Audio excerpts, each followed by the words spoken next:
internet trend, it can have serious impacts on the way people view authority, society, and even their personal safety. In this video, we dive into the psychological effects of sovereign citizen beliefs, exploring how adopting these ideas can distort perceptions of reality and potentially lead to risky behavior.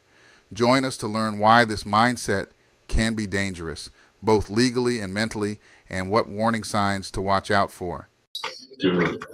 Right. Perfect. So Ms. Pugh, Mr. Jeffries has been appointed to represent you. He's just been he's trying to get caught up real quickly on all the information and the discovery in your case. I'm going to reset your case so that he can get all of that. Once he gets it, he'll be out there to go over it with you, and we'll see if we can get an announcement at the next court date. Respectfully, Your Honor, I do not agree to comply with any of the appointed court agents, considering that their first duty is to the state.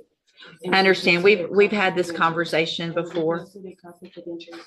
And for your record, I'll be representing myself. So if you want to represent yourself, there's some things.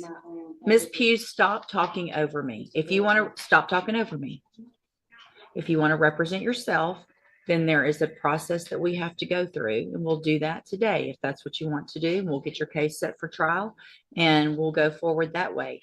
It is highly inadvisable for you to represent yourself. Lawyers have many, many years of training. They understand the law. They understand how a trial works, because here's what happens. When you're in a trial and you represent yourself, you're expected to know and follow all of the rules of evidence, all the rules of procedure. And so you're really at a disadvantage if you don't know those things. And so you have to do everything just like the assistant district attorney would. And if you don't, you're going to be in front of a jury and it's going to show, and it's just not going to be, it usually does not work out in your benefit. But I have to go through with you some questions first before we do that. And then if you still want to do that, then there's a couple of things couple of options, and we'll go over those as well. Okay. So I am supposed to ask you, I'm going to go through these questions. I need you to answer them if you want to represent yourself, because this is required. All right. So have you ever studied the law? Okay. Have you ever represented yourself before in any kind of criminal matter? Okay. Do you understand the charges against you? Okay. And so do you know, and we've gone over before, I think, what the range of punishment is if you're found guilty on a jury? Do you know what that is? Let's see. Hold on a second. Let me pull you up here. We'll go over that again as well. The date of that allegations from June 22nd of 2021. And what that means is if you're found guilty, that the range of punishment that the jury could give you is between 2 years as a minimum punishment up to 10 years in prison, anywhere in between. Do you understand? And you answer out loud just for the record. Do I understand? No, I don't understand. What do you not understand about that? I don't understand, Your Honor. So here's the thing. If you want to represent yourself by law, you have to be able to understand these things. Otherwise, I've got to appoint an attorney for you. So you can't just say, I want to represent myself because I don't like the attorney or I don't like the process. This is the process that you're in. You live in Texas, you live in the United States. This is the law that applies to your case. So what do you not understand about the range of punishment if you're found guilty? And I'd be glad to explain it. I don't understand because I have no idea what they want. That's what a jury's for, right? And so if you say you're not guilty, then you go in front of a jury and they determine, after they listen to the evidence, if you're guilty or not. That doesn't have anything to do with if they find you guilty, you understanding that they could send you to prison for between 2 years and up to 10 years. Do you understand that part?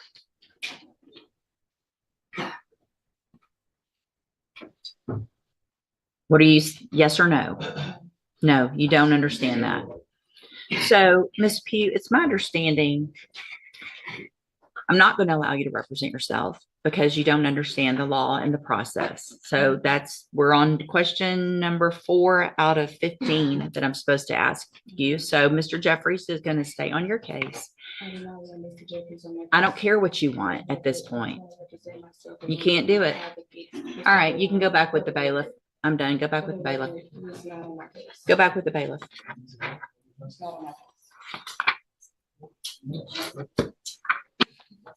Welcome to the criminal appointment list. This was not meant to be any kind of punishment, I promise. So Mr. Jeffries, get ready like you would. Probably it's going to go straight onto a jury. And we'll just get it figured out that way. All right. In conclusion, this young woman is completely out of her depth. She wants to represent herself but doesn't fully understand her charges or the law. The judge, recognizing this, is doing his best to protect her rights by assigning her a lawyer to guide her through the process.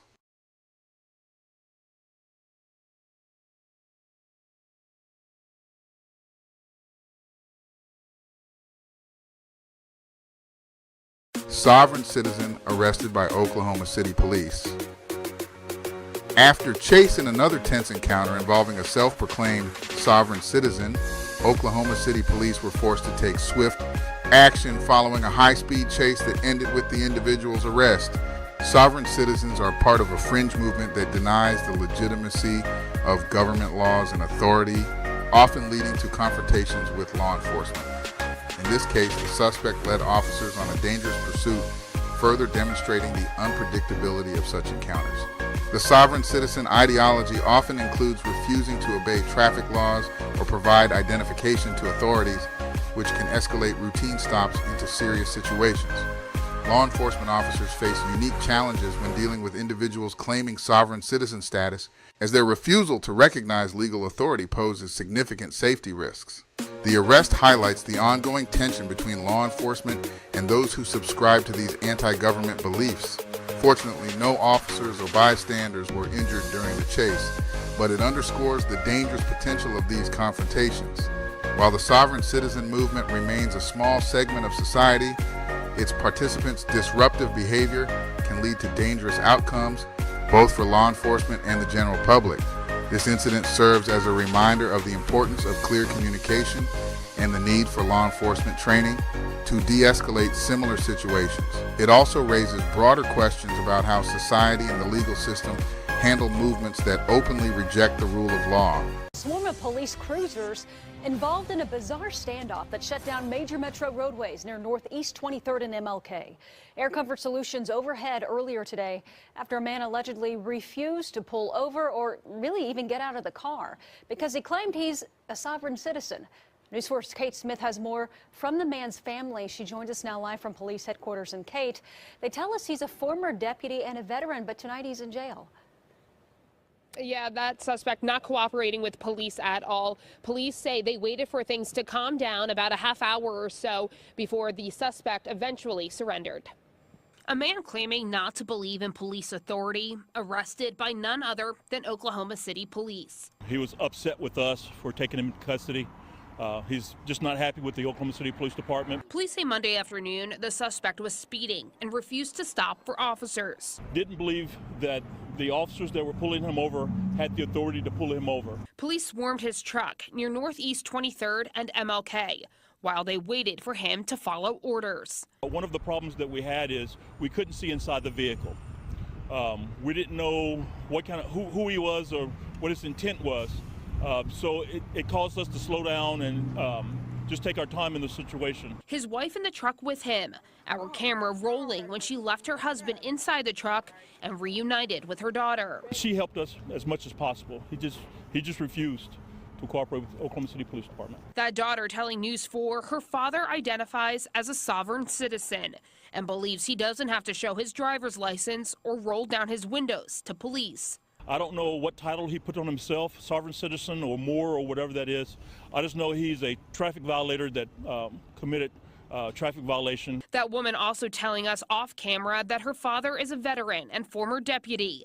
The man only agreeing to get out of the truck after calling Oklahoma County deputies to come on scene, where officers finally put him into custody. We didn't want to use any kind of force, so we just used some time, de-escalated the situation, and just waited till he decided to come out.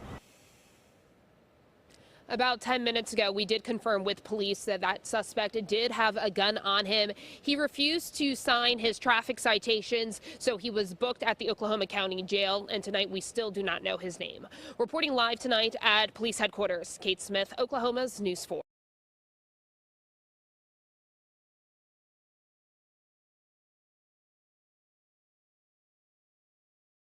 Sovereign citizen challenges DUI charge in court, claims sui juris defense.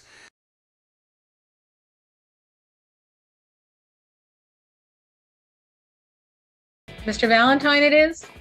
We need to get you unmuted. Yes, ma'am. All right, so there are a couple of attorneys sitting behind you from Thurston County Public Defense. Did you want the court to appoint counsel or not? No, Were you going to hire your own attorney on the matter or represent yourself? I've made it clear throughout all these proceedings that I'm proceeding sui juris. Okay, I just need to always make sure of that. All right, so you filed some documents with the court and we've got confirmation set for the 8th. What is it today that you want to do? I wanted to argue in some motions that I submitted to the court, a motion to dismiss, a judicial notices that I've dismissed about misconduct of the court and denied of access to the court, and I believe a motion to strike as well. Motion to strike what?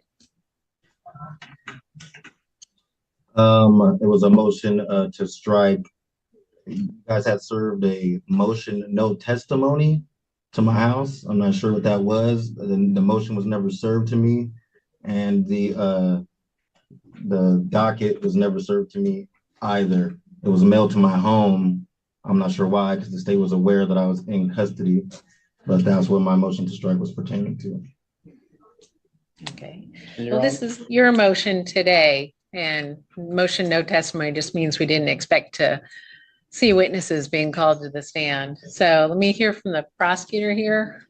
It's Mr. the state's Weston? understanding that the motion to request discovery and the motion to dismiss was heard on October 28th in front of, I believe, Judge Buckley, and he dismissed those motions. And the state's understanding is that the only motion that was going to be argued today was whether the court should grant funds for Mr. Valentine to hire an investigator.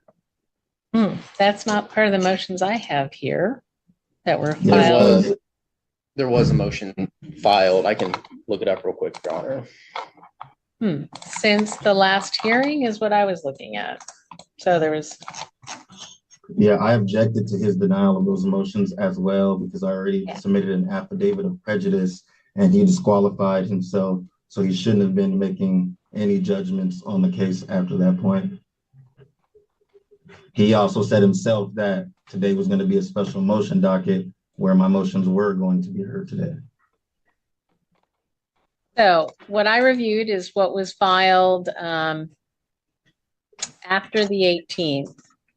And that was October 21st. I have a request to release you and your request, let me get back to your court to dismiss these charges, motion to release you. And that's what I reviewed. So is there something else pending that I was not aware of after the 18th? On this October 18th, there's one that says in Laserfish motion to request discovery, parentheses 020, parentheses. In that one, that's based on the state's notes.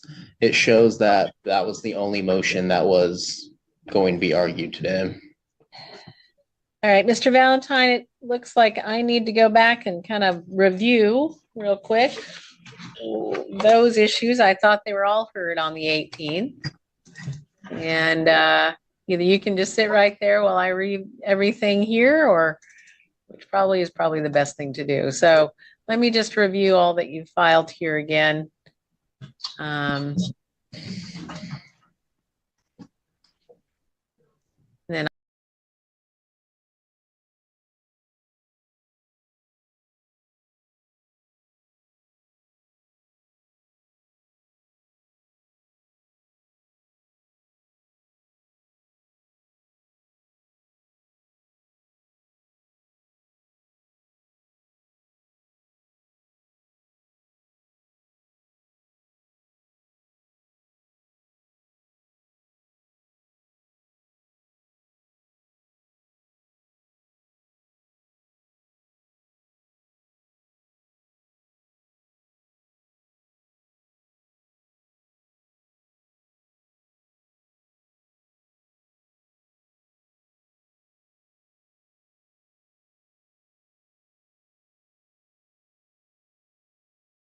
I'll turn right back to you. So just hang in there.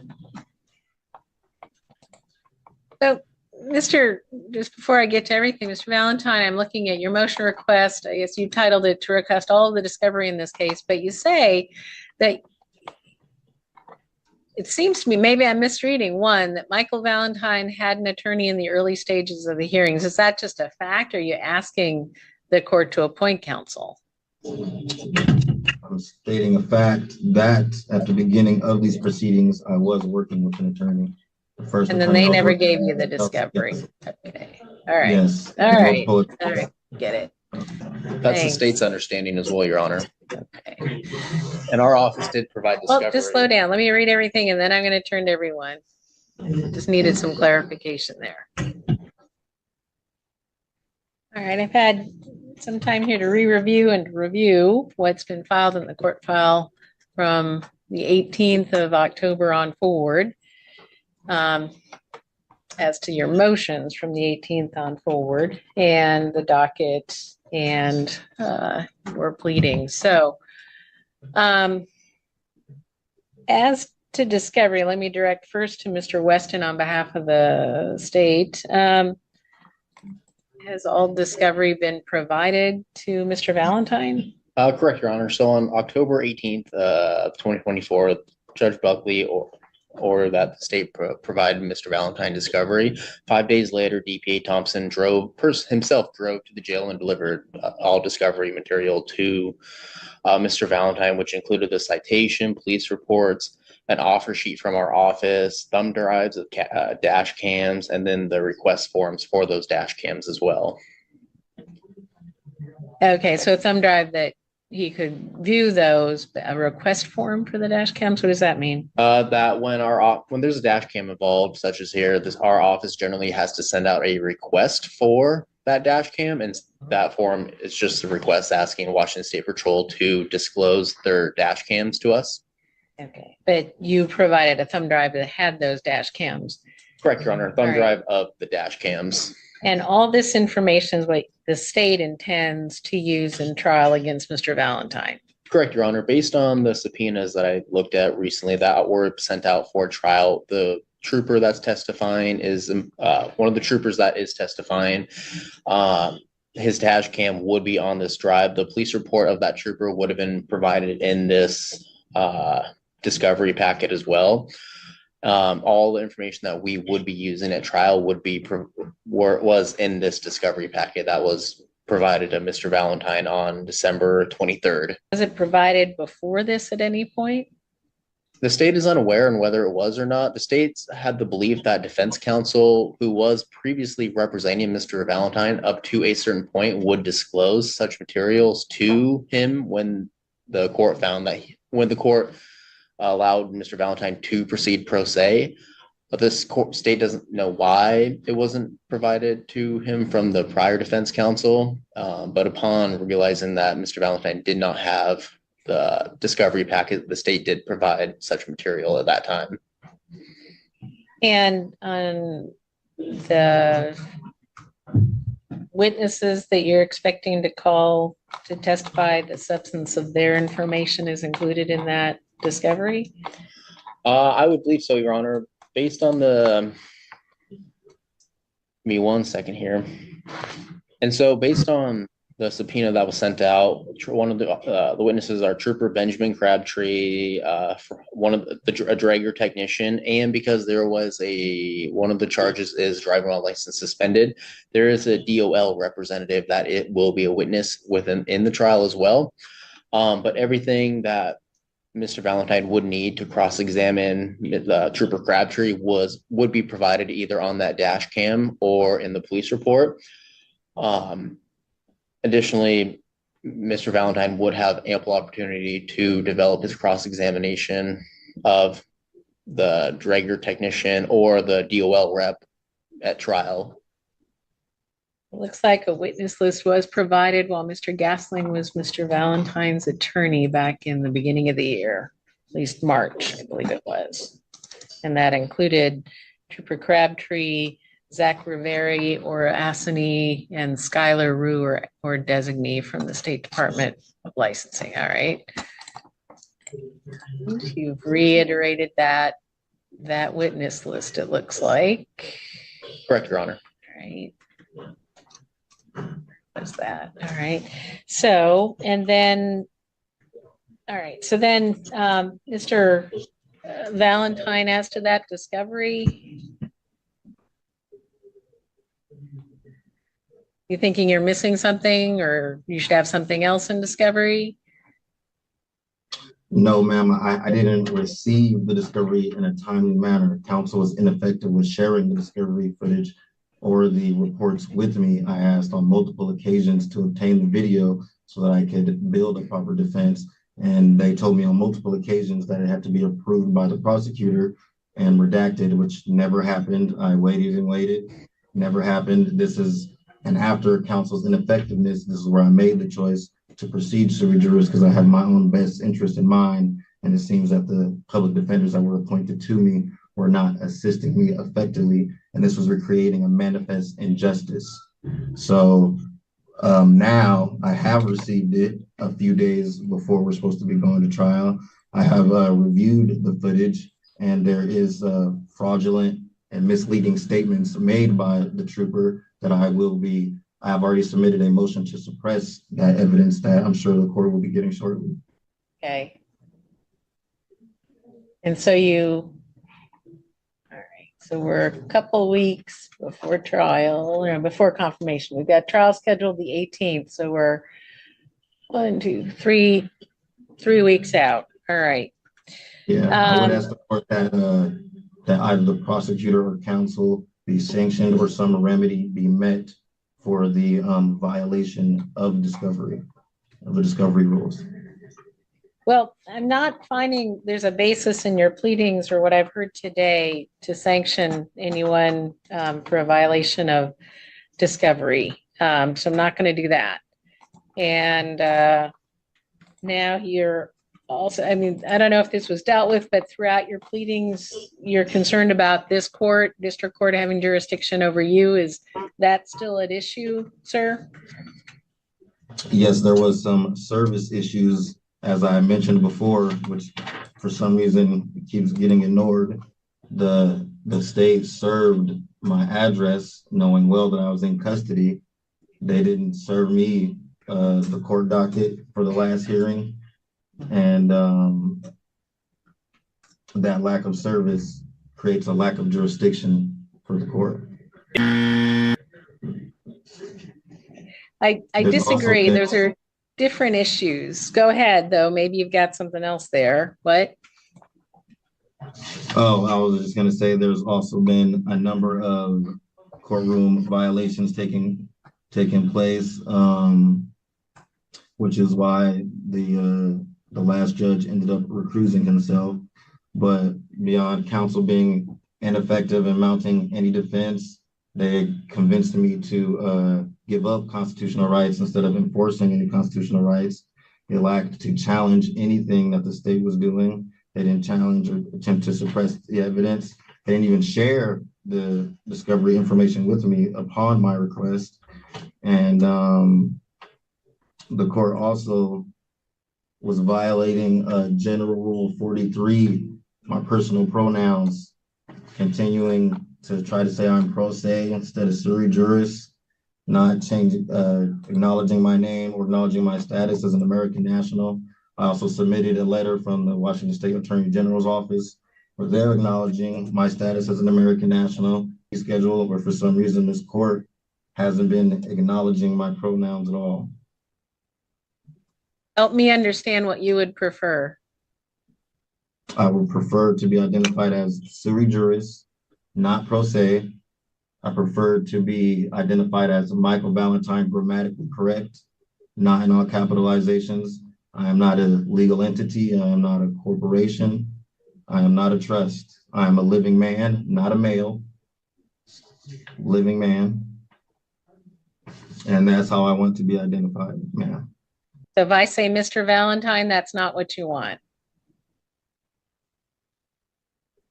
I would like to be preferred as American National Valentine. Okay. All right, I can do that. Thank you. Sure. All right, so the jurisdiction, whether Thurston County District Court has jurisdiction over you at this stage, what it is an allegation of criminal behavior alleged to have been occurred here in Thurston County, State Route 510 here in Thurston County. And so that, and it's driving under the influence, it's a gross misdemeanor. So the district court does have jurisdiction over those things and over you, whether you agree with the court or not. I find that today. And then discovery sounds like it's been provided. We're 3 weeks out from trial. We're 3 weeks out. The trial was like next week. Well, next week, the 8th is the day, it's called confirmation. It's when everyone determines if they're ready for trial or if we should have trial on the 18th and 19th. So the 18th and 19th is trial. So we're 3 weeks out. So I'm finding that thus far that discovery has been provided by the state to you. But it wasn't in a timely manner. It wasn't by the omnious hearing, which is the prosecutor's obligation. Well, and it was provided to previous counsel who was with Thurston County Public Defense. I don't have, there isn't any counsel here today now because fairly you've decided to go sui generis, as you say. So and that's why my motion for discovery asked for an investigator, because someone needs to investigate all these rules being broken by counsel, prosecutors, and various government individuals. All right. Well, I'm not finding those rules being broken. It's kind of a broad and encompassing idea. I'm trying to narrow this in. See, discovery has been had. To share the discovery with me and to contact me and to help build the case. If I'm requesting a discovery, wouldn't either the prosecutor or counsel have an obligation to provide that discovery? And I see that they have now, the prosecutor has. Now as to- But they didn't previously is my point. Right, and they have now. And I don't find at this stage a reason to sanction anybody or to term anybody for that. There's 3 weeks out to trial. It's sufficient time. So, I also have a motion for release. That was also, let's see, and a motion to dismiss. And the motion to release and dismiss were both heard on the 18th. And I can provide some underlying So facts. Mr. Valentine, there's something on the 18th, but then you refiled information that I reviewed on the 21st, also asking the court to consider release and a motion to dismiss the action against you. And is there something different than what you argued on the 18th that you filed on the 21st? I didn't get to argue anything on the 18th. The judge read and made his own decision. I didn't argue anything. He told me on the record that I would get a chance today to argue my motions. And he made this decision after he disqualified himself per my affidavit of prejudice for him breaking rules of judicial conduct, the code of judicial conduct, obstructing my right to be heard, where I believe it was 9/20/2024 at a pretrial hearing.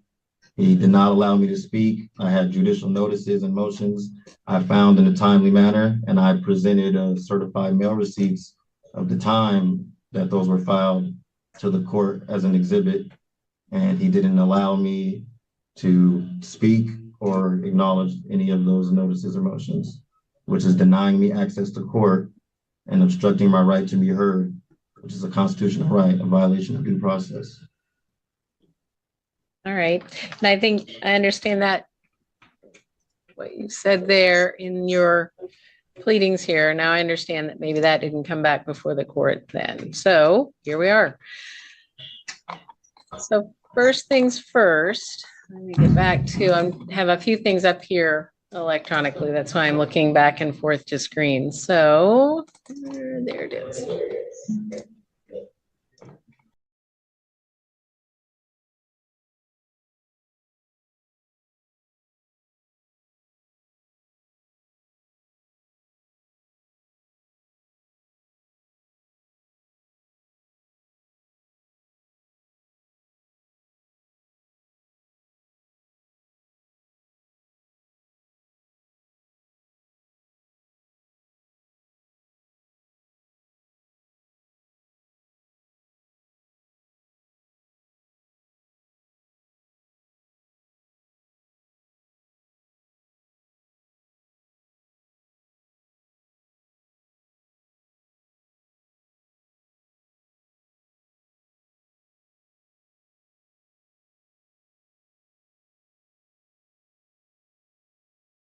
And so the basis for the motion to dismiss is deprivation of my constitutional rights under the color of law, governmental misconduct, and effective counsel.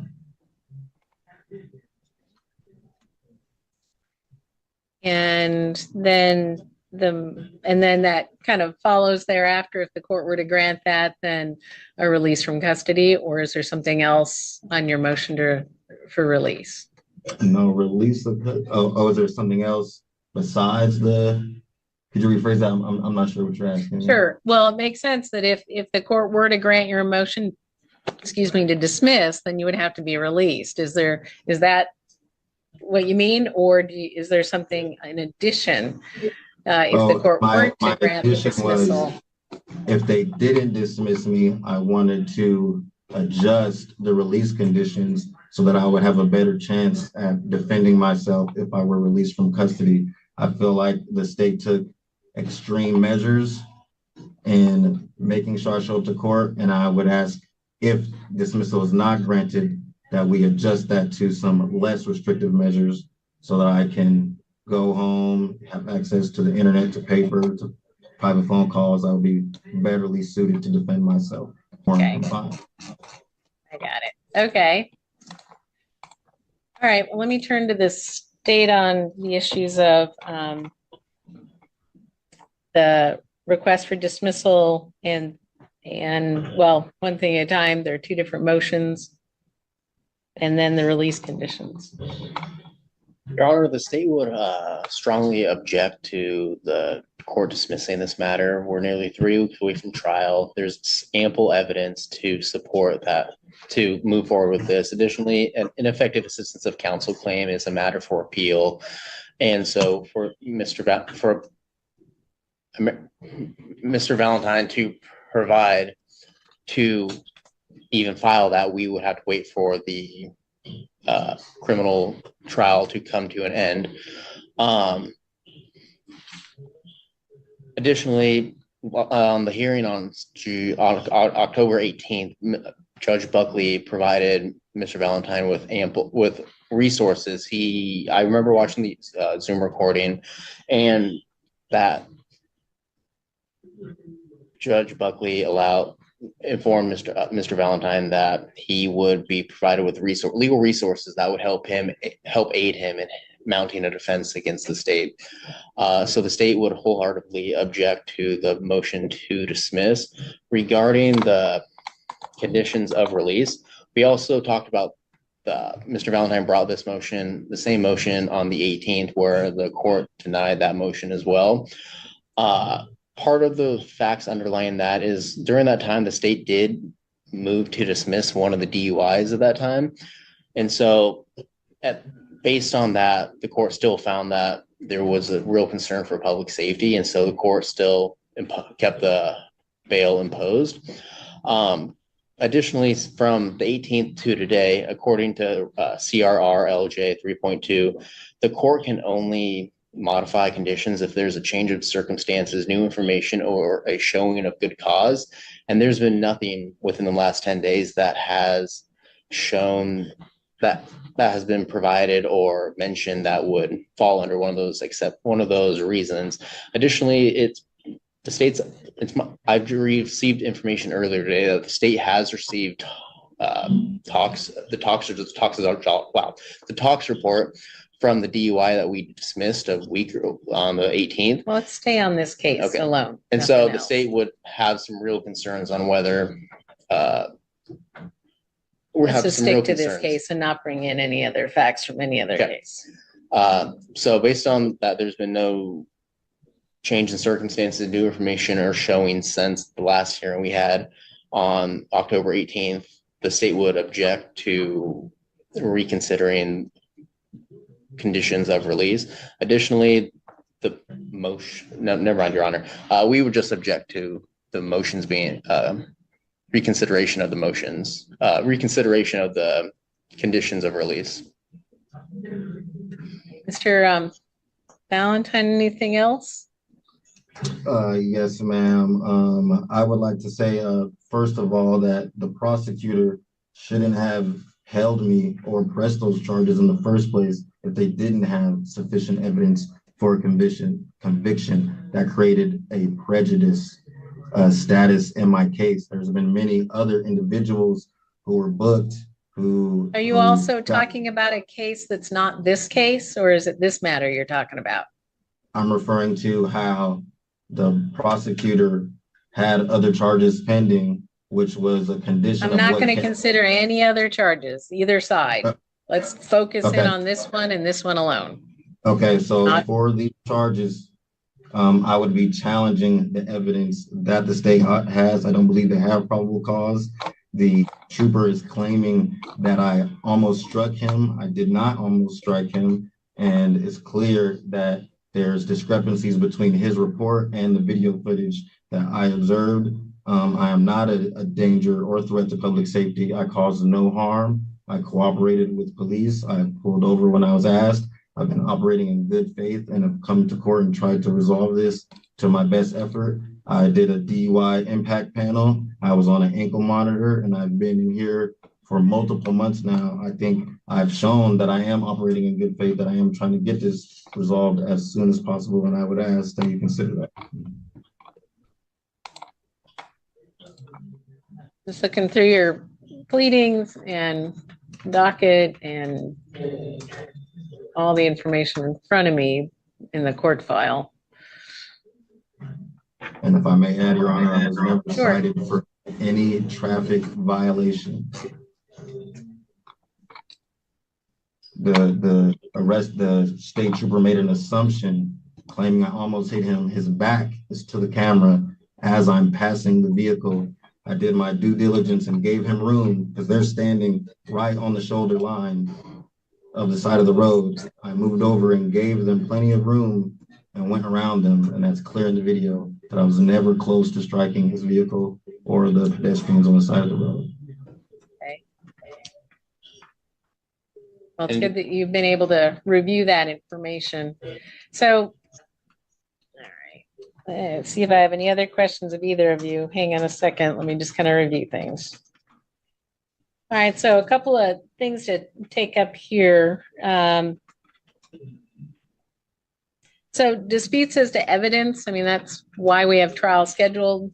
You'll have an opportunity to cross-examine all witnesses that are brought by the state. And of course, any witnesses will be available to both sides. The state shall not excuse anybody from their witness list until the court allows it, so that American National Valentine has the opportunity to question them. So who's on your witness list stays on your witness list. I found that discovery has been provided. I'm not finding it's untimely, given the 3 weeks we have till trial. As to release conditions, the unfortunate part is I'm not going to change those conditions of release. They've been reduced to 5,000 cash or bond, and that you stay clean and sober and law abiding. And but given the amount of time we've had to issue warrants to get you back before the court, that's really a big part of why you have to postpone to get back in, and also because DUIs do pose a danger to the community. So, and denying your motion to dismiss, there's nothing before the court here. I think you're going to have this opportunity to question and present evidence at trial, and that's what that's for. That's not a basis. The disagreement in evidence is not a basis to dismiss at this juncture. And you will not be released on different conditions. The conditions stay the same. Yeah, my motion was based on the misconduct. It wasn't based on the evidence. Well, I read several motions here, so thank you. I saw it also as to what you've said today about evidence or the lacking thereof.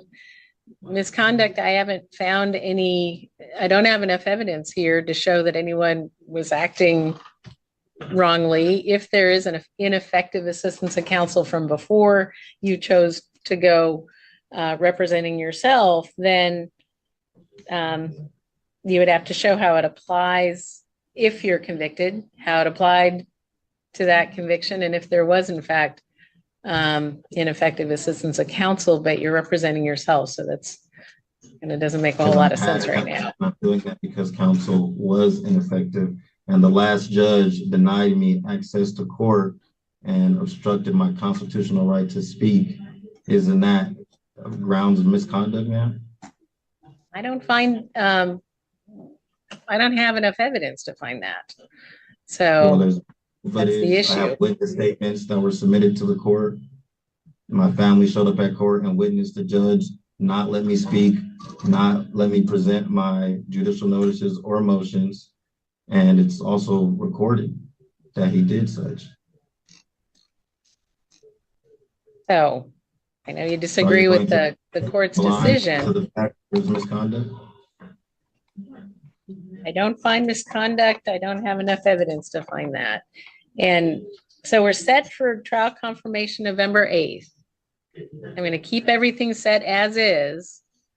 Trial is scheduled for November 18 and 19. And if you postpone, then you bring yourself in. If you don't, then we'll be sure that you're there. The facility will be sure that you're there. I'm indigent, ma'am. I cannot afford a $5,000 bail. Is there any way we can bring that down anymore? And again, I'm not going to change that bail amount. We've reduced it already earlier, and I don't see a substantial change in circumstance is what Rule 3.2 requires of me. So everything stays the same. All right, so we covered everything. Yep. To a higher court. You can always go to the Superior Court and ask for a writ to overturn any of the district court's decisions. But right now, we're still proceeding to trial until which time the higher court tells this court to stop or to do something else. Yes, ma'am. So that's it for this afternoon. I'm just going to send you down notice again of all the court dates so you have them. And then we're back November 8th is our next court date. And you have that in hand. All right. I think that's it for the afternoon. Thanks, Mr. Thanks. I had one more question. Yep. So I still have to have a scram bracelet and can be released on my first DUI. Isn't that for people who have previous convictions of DUIs?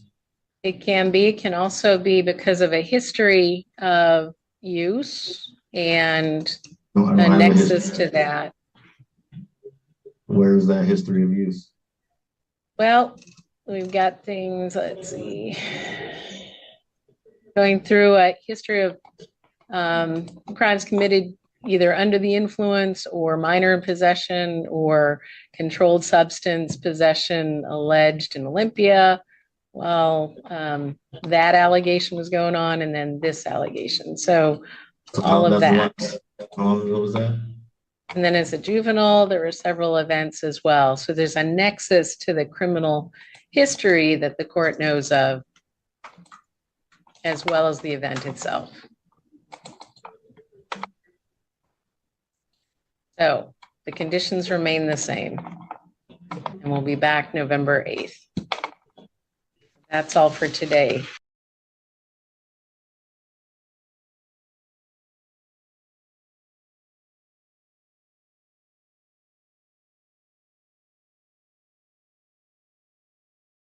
I thought I could help him, but I can't. He's unstable. And he's disturbing the peace. So what And happened the today? peace must be maintained. All right. You feel the peace? You feel it? What happened today, sir? It needs to be maintained. It's pretty peaceful right Came now. into my home and I told him he can't come in without permission. Yeah. So he violated my space, my boundaries.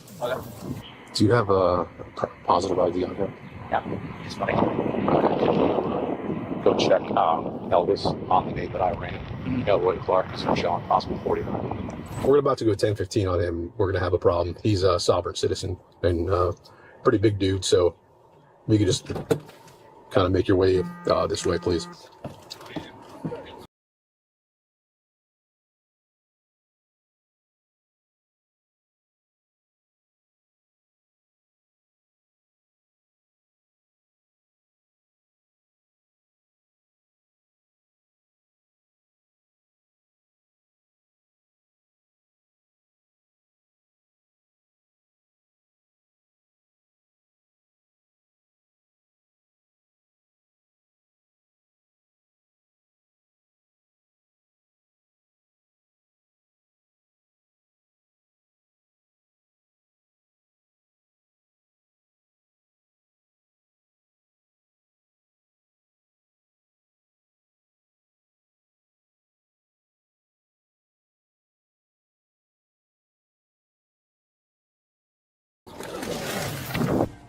Elroy. That's not my name. It is. No, it's not. It is. You got a warrant for your. Do you know? You got a warrant for your arrest. Listen. Calm down. No one's calming. Don't listen to that man. Take off your glasses. What is your name? It's okay. What's your name? Take off. I told you, it's Ben Day. It's not Ben Day. I got your picture pulled up, man. That is You're not Elroy. That is not me. Okay, How are you going to tell me who I am? Because I got proof. I got your picture. That's proof? I have your ID. Bullshit. I have your ID. That's bullshit. You got bullshit in your hands. In your Bro, your car. Calm down. You're on my land. You're telling me to calm down? You got a warrant for your arrest. I've been here peacefully making things happen in my world. I am Ben Day. I'm on my property. I'm not operating in commerce. Do you have Is an this ID? commerce? I don't know what that is. You're about I to get foresee a jolting experience in your future. tased. I'm going to tase you. Tase me, it's gonna get hot in this bitch. And it's I'm telling you it's gonna get hot. I'm telling you it's gonna get hot. I don't care. Go ahead. I'm going to tase you. All right. Put your hands behind your back. Listen. Put your hands behind your back. Go ahead and do what you gotta do. Go ahead. Don't touch me though. You're not allowed to touch me. Back up. Maintain 1 arm distance from me for your own safety. and Taser, mine. taser, taser. Elroy, hey. Tase him. Tase him. Stop. Get on the ground. Just get on the ground, please. OC, OC. Get on the ground. I gave you everything, and this is how you treat me. On the ground, please. I gave you everything. On and this is the how you ground. treat me. I gave you everything. Don't touch me. Stay on the ground. Do not touch me. If you touch me, you're gonna see something you don't want to see. Elroy, come on. Get on the ground. You, Come on. For your safety. Get on the ground. Get on the ground. I'm telling you. Let's make this peaceful. This is peace and love.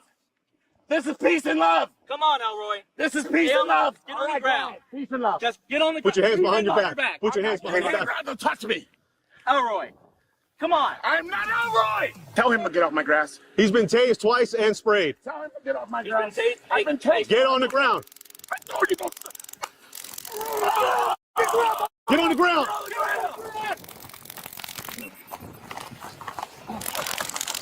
Hand behind your back. Hand behind your back. Get a gap. You tased me up. All right. Ease up. Ease up. No, please, please. No.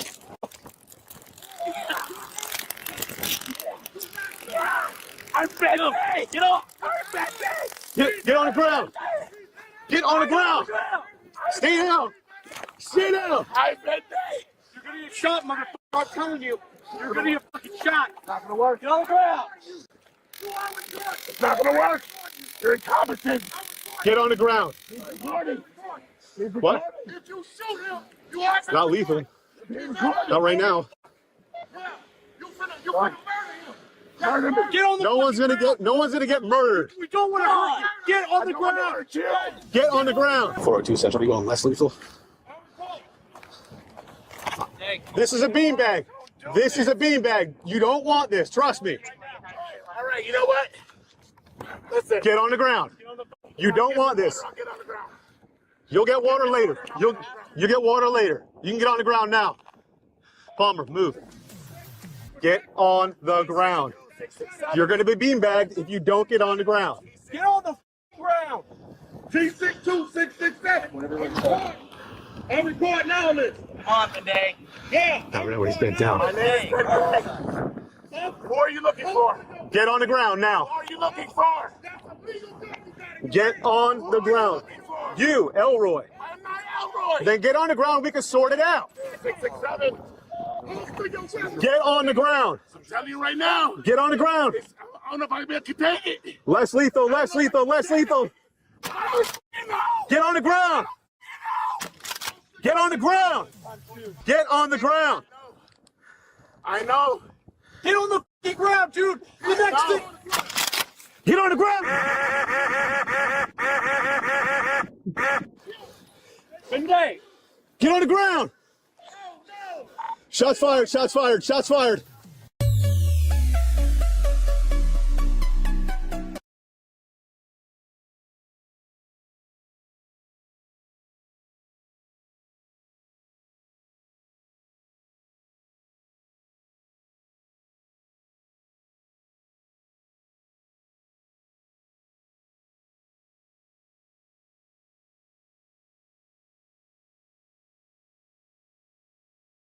Sovereign citizen gets evicted after defaulting on mortgage. New owner says, "Not in my kingdom." Watch as our sovereign citizen hero tries to claim diplomatic immunity from a mortgage. After months of defaulting, the new property owner steps in and hilariously shuts down all the paperwork magic faster than you can say, "I do not consent." Spoiler alert, the courts don't care about your homemade constitution, and this eviction is going down. Grab your popcorn for the ultimate battle of delusion versus reality. Will the sovereign citizen prevail? Hint, nope.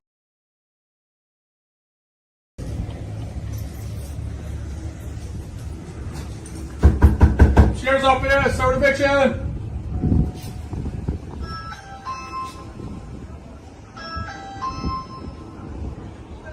Sheriff's office, here to serve eviction for everybody inside this residence. Okay, we're serving eviction. Open up the door, ma'am.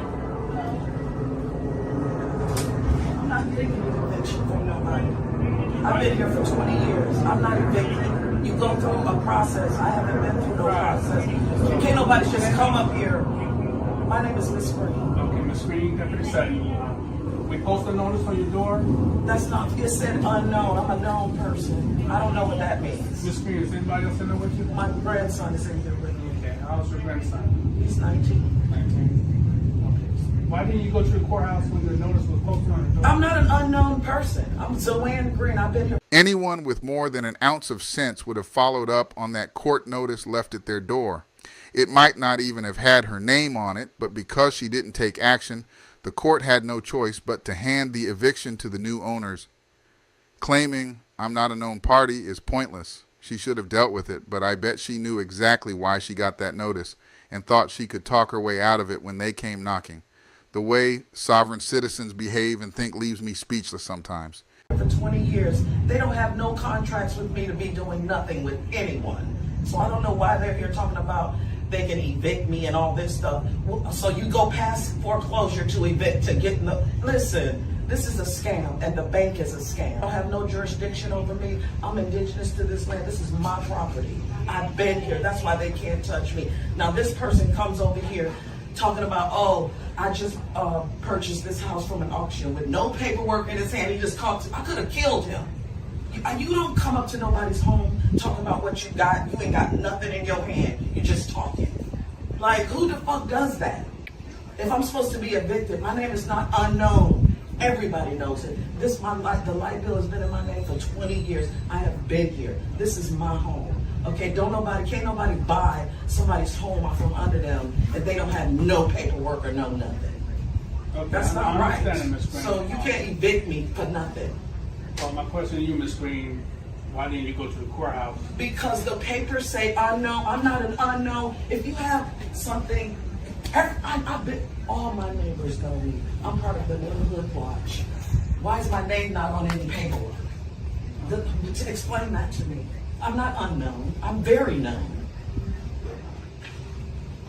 So I don't know what kind of eviction you're doing, but it's illegal, and you can't evict me. I'm doing a court order, ma'am. Well, I don't know what court order. What name is it under? It's under 3718. That's not a name. That's an address. Explain to you, Ms. Green, while I'm here. And the court order was signed by the judge saying to do the eviction. For who? I'm just explaining to Okay, you. go ahead. It's for the property. No, you can't evict. You Really? tell me So you no, think you want can me to come read it? here and evict somebody off of a property and you don't even have their name? Okay. It doesn't require me to have a name.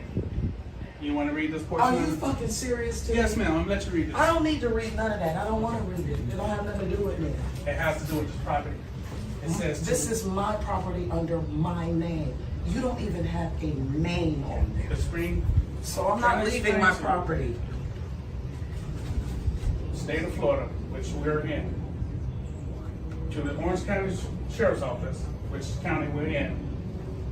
So you're gonna throw me out of my house right now? I have no choice, ma'am. This is what the Really? court says, yes. Y'all come throw all my shit out there. Since you're gonna do that So it says- to an indigenous person So of it this says, land, so you go to do remove it. all persons. You're not removing me from my property. So you about to take me out of here? How? Voluntarily, preferably. You listen, I'm telling you, you're not removing me out of my property. Okay. I'm not leaving, so. Okay. We don't want to take you to jail, Ms. Green. Really? Right. This is pathetic. Y'all are something else. And We God don't will wanna- deal with we don't you. wanna get to that God point. will deal with you. Okay. I'm not leaving my house. This is my property. You walk up here with a guy. What is he doing? walking up Who is there- that I'm white walking man up there coming with up the here court trying to order. take black people's home? I'm coming with the court order. No, you walked up here with a guy with no name on no paper. You keep one certain. There's no name on that paper. You think you can throw me out of my house? That is against the law. I'm sorry. You can't. All right, sir, you gotta leave there. You got a court order to move off. I gotta leave. But look, If all you my like, stuff you can is go in to- here. you All can my go to life the is court. in here. I've been here for 20 years. Really? Just like, that's your mother? This is my grandson. Okay, just like I was explaining to your grandmother, we got a court order to remove all persons coming to this address. I need the supervisor to come over here or somebody. Because I'm not, this is not happening to me. They think they It's can an just come and eviction. take you out your home. That is a shame. Okay, so that's what we're doing right now. You can't evict them. They don't even have my name on their paperwork. They just want to throw me up out of here. And that guy over there did it. He went and got them. With no paperwork, just come to your house. Y'all do that to black people all day long. He got some paperwork with nobody's name on it. and he think he can for the property, not the persons that's in the Step out, property. sir. You can step out there. You're not in trouble. I'm scared of these people. So I said step out. Okay. And I don't even know why you showing it to him. I'm the grown person. You didn't want to look at it, man. I don't need that. And my name ain't on He's it. in the door, right? Yeah, but my name ain't on it. We're in the state of Florida, right? He don't even have his I work glasses for the on. Orange County Sheriff's Office. You are commanded to remove all persons from 3718 I Kitty can't Hawk believe Avenue this. I'm and really put appalled this right company now. in possession of the property. This is a shame. So I don't know where they think I'm gonna go. I don't have You no don't place say to go. I'm gonna sit here on this damn porch. To remove the person out there? Remove all persons. That's a shame. So, That's- so your I'm gonna best have to interest is sue to gather this your shit. belongings because we're I don't going have to I don't have nowhere to go. You can go to the court and try to fight this. Really? But But I need to get out of my I house can't first. stop this eviction. That is a shame. And look at you. Yeah, we don't enjoy doing this. Yes, you But I have do. authority You to think do it. you're some, you think Okay, that so this is beautiful. This eviction is You going to love happen, do- Screen. I'm not leaving my house. I'm not. I've been living here for 20 years. You want me to just up and leave because you came over here on my porch telling me what I got to do. My name ain't on nothing.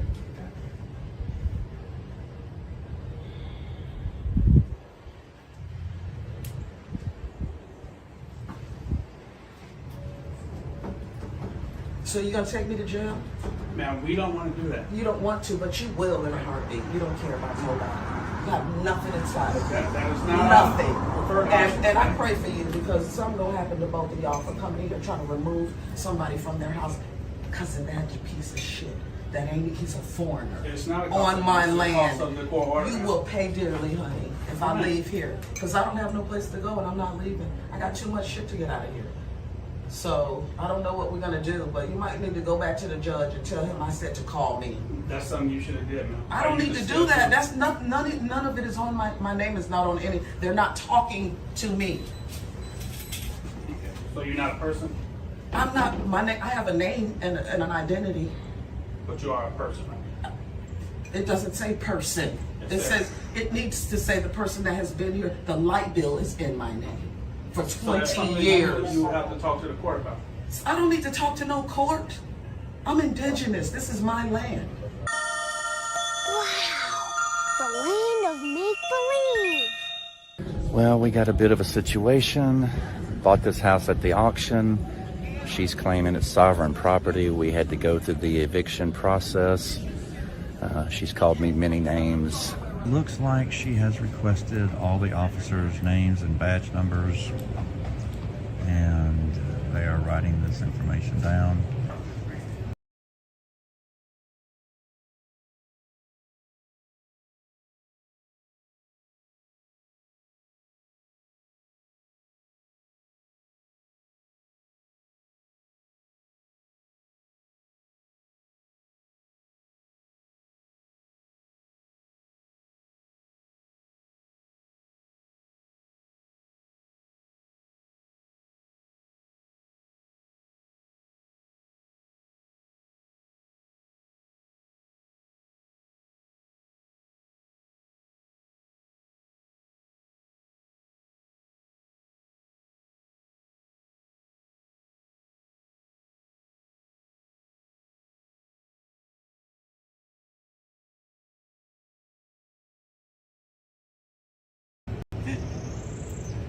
Yeah, she's asked for all their badge numbers and names. I guess she can file a complaint. She could have showed up for court, by the way, but her reason for not going to the court date was she has a name. Her name is not unknown. She's going back to the door to do something. She unlocked the door, went back in for some reason, don't know why. The police officers are going in with them. They have a car. And for the record, it is a BMW. In conclusion, this sovereign citizen ignored court notices, skipped every hearing about the mortgage, and refused to deal with the steps along the way until eviction day came knocking. After the house was auctioned off, the new owner just wanted his property, but she still wouldn't accept reality. The kicker, she's got a BMW sitting in the garage. Maybe selling that could have helped cover the mortgage. What do you think? Like, share, and drop your comments below. I'd love to hear your thoughts.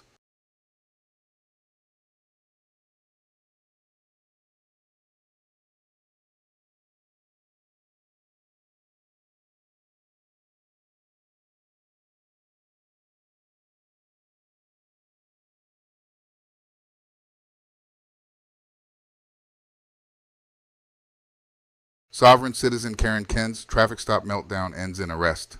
Watch as a routine traffic stop takes a wild turn when a sovereign citizen, Karen, and her partner try to outsmart the police with pseudo-legal arguments. Instead of cooperating, they insist they're immune to the law, refusing to show ID or comply with basic requests. Things escalate quickly, and what starts as a simple ticket ends with Karen in cuffs. See how this bizarre encounter unfolds and let us know in the comments. Have you ever seen a traffic stop go this sideways? I'm Sergeant Brown, UCPD. The reason I stopped because you're not wearing your seatbelt. You have your license registration on you, ma'am. I'm sorry, is that, I'm sorry. I just took my seatbelt off. You didn't have her on. Yes, I did. Mm-mm. Yes, I did. Mm-mm. Yes, I did. Mm-mm. You're gonna have to, I just took it off. I wear my seatbelt. Actually, I yell at everybody for not wearing their seatbelt. Outstanding. You have your license on you, ma'am? I'm not gonna do this morning. Dude, we're not from here. I know you guys are from Michigan. I saw the tag. Do you have your passport on you or some sort of ID? I left it at the fucking house. It's not even on me. Okay, no worries. I got mine. He's got his. Okay. Do you have I'm it? on my way to church right now. Okay. Thanks, man. Yep. Do you actually have a DL? What do you mean? I don't need a driver's license in America, actually. Just to be honest with you, I don't. I've already won this in court. Fantastic. Yeah, I was definitely wearing my seatbelt. We'll have to subpoena those videos. What's your first name, ma'am? Ma'am, what's your first name? What? Your first name? But I'm trying to figure out what crime I committed for you to ask me that. On your seatbelt, ma'am. That's not a crime. It's a traffic violation, ma'am. It's actually a civil infraction. Which I can pull you over for, yes. No, I was wearing my seatbelt though. We're having a dispute here. I was wearing it, and you're saying we're having a wasn't. dispute here. So You can't tell me I was wearing. I was not wearing Can you it. settle down for a second here? Here's how it's going to play out. I'm going to verify everything, and I'm just going to cut you a traffic warning and be on my merry way. That was my whole plan. Just to be honest with you, not to get into a long, drawn-out argument about whatever. I'm just going to verify that you have a license or whatever that says you can drive in the state of the United States. Once that's clean and valid, I'm out of here. That is my plan. All right. What's your first name, Mama? It's Dixie. Dixie. Miss Dixie. Okay. And your birthday? It's in August. August what? 22nd? Wow, I cannot wait to tell my professor this. Okay. And the year? We have to do all this over travel? Yeah, because I don't have her DL or I don't a need passport. a deal. I just told you You that. need an I won it in the identification, Supreme though. Court. Right. I don't have to have I don't have to To have an verify your identification. identity, yes, you do. No, I don't. Okay, whatever you say, but I need. What's your date of birth? Oh, 82. 82. Okay. 282. Here's my passport. Oh, perfect. 26. I was looking for my passport ID, but I only have my passport. All right, thank you, Miss Dixie. You're welcome. Also, by any chance, do you have the registration? This is my husband's truck. Okay. Do you have the registration or anything that has a VIN on it? We Okay, do no worries. things different. I've never been pulled over before. Okay. Honestly. Yeah, and I had my seatbelt on. Okay, hang on. So all she has is her passport. Well, the truck's not registered, so It's not even registered. I can't even get anything back on the tag. there's nothing for it. It's not registered. Great. Okay. 41 to 51. Here's where we're at. Step out over here real quick. Found you. You don't. Your license suspended. Out of mine? Yeah. Can't find you, and we can't even find the truck. It's not even registered. So I'm gonna run the VIN real quick. Yeah. I mean, we have access. We have access from. We have access in the database of all the states, but I'm gonna run the VIN and see what we get. That's where we're at. Hello. What's going on? How's it going?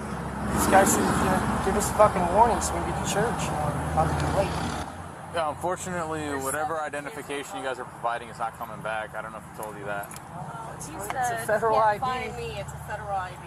I understand that, but you guys need to have at least a state ID. I'm actually in Homeland Security School. I'm like going for my bachelor's associates. That's not true. What are you talking about? I understand that, but you are required to have a driver's license. No, you're not. Okay. That's all right. Title 18, Section 31, brother. I know what the words He's a are. lawyer. Okay. That's why we got a passport. It actually says on there to not detain. And I've been pulled over If I'm correct, a it few says not different detain. times. Never have a problem. It's always freaking Florida. Miss Dixie. Can I talk to you with I don't want to talk to you about the problem. Okay. Yeah, we're not finding it at all. Well, I don't know what to tell you. They're on a paper system. Okay. And what is this guy talking about? A passport isn't an identification. His formal identification is not a form for a licensed operator motor vehicle. Yeah, but we're not a resident of the state of Florida. You still have to have a licensed operator vehicle in the state of Florida. Okay. Go ahead, Okay. Eustace. I actually am getting my bachelor's in associates in Homeland Security.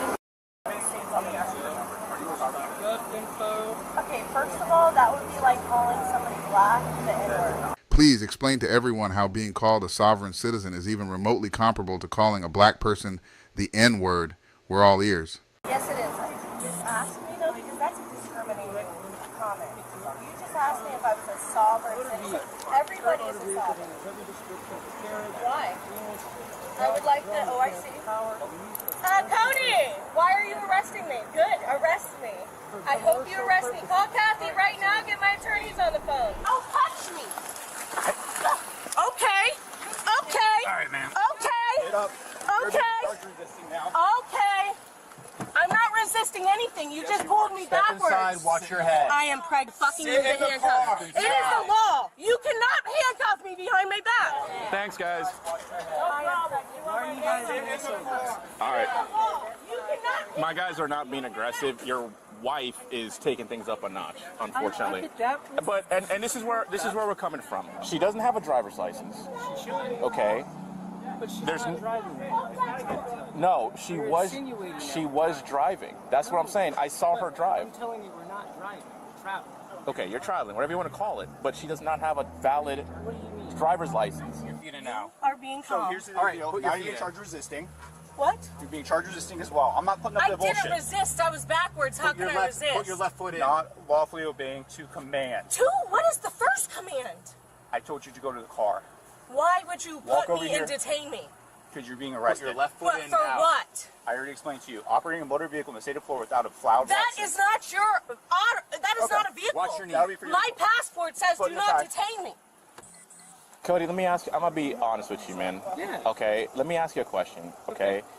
Are you guys like sovereign citizens? No, of course not. Okay. We're just Americans that stand up for, our rights. Okay, and I'm totally fine with that. I Okay. respect that by all means. It's okay. I don't mean to like insult you by asking that question. But the certain language that was being used, it kind of had me like a little concerned. Okay. You guys are traveling, but you guys gotta have a driver's license. You can't have a passport and stuff for ID purposes. In Florida. Yeah, it is for ID purposes. For ID purposes, but for driving a motorized vehicle in the States, you need a driver's license. You do not need a driver's license to travel. Yes, you do. All right, ma'am. I have a female officer pat you down, make sure you don't have anything. Okay, this is an illegal on abuse your of person. power, and It's not I an will abuse of be. power, It's okay. Let her pat it's me our down. policy. Let her pat me down. All right. You can go ahead and pat me down, Right ma'am. over here. There you go. I have the right to remain silent, yes. and that's what I choose to do so from now on. You will not get my fingerprints. You will not get anything from me. Do you have anything on you, guns, drugs? No, I don't have anything on me. Anything. Anything.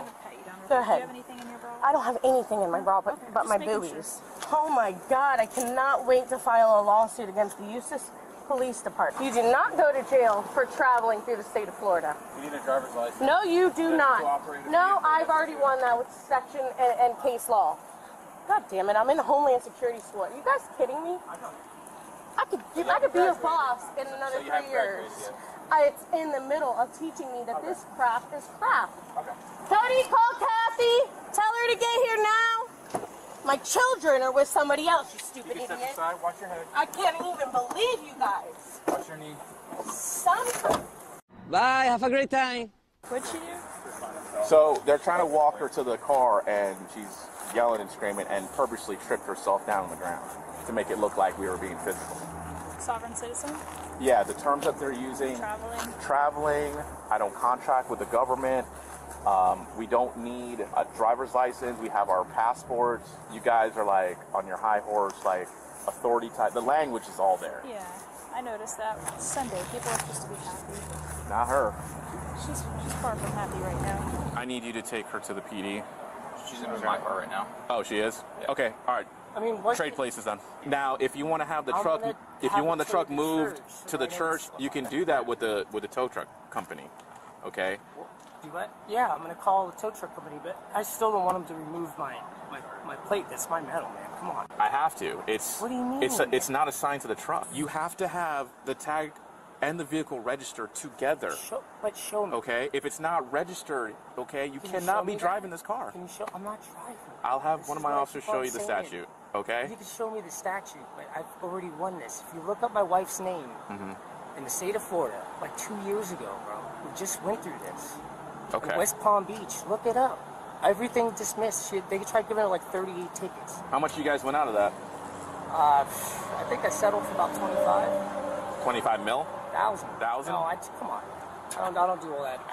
I'm not agreed. In conclusion, this sovereign citizen still insisted that she didn't need a driver's license, registration, or car insurance. She even claimed she was attending a homeless security school, which, as far as I know, isn't a real degree. Seems like she was just blowing smoke to confuse the police, but in the end, it didn't work out for her.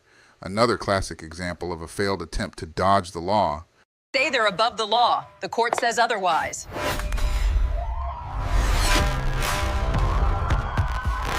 On July 17, 2025, an officer observed a vehicle operating with a defective brake light and initiated a traffic stop.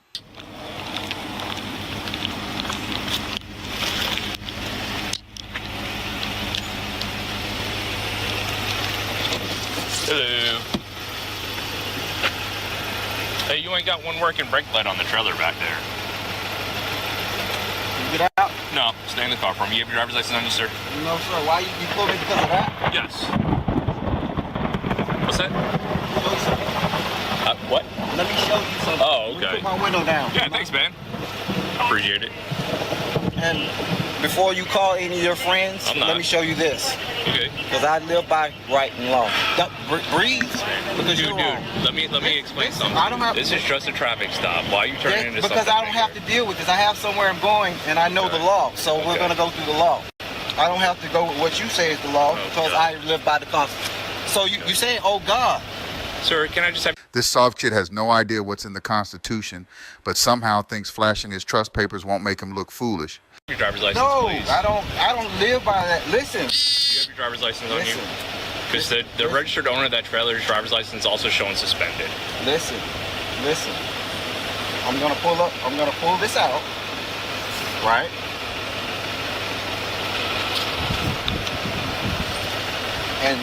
And I'm gonna give you the judgment that's going to that.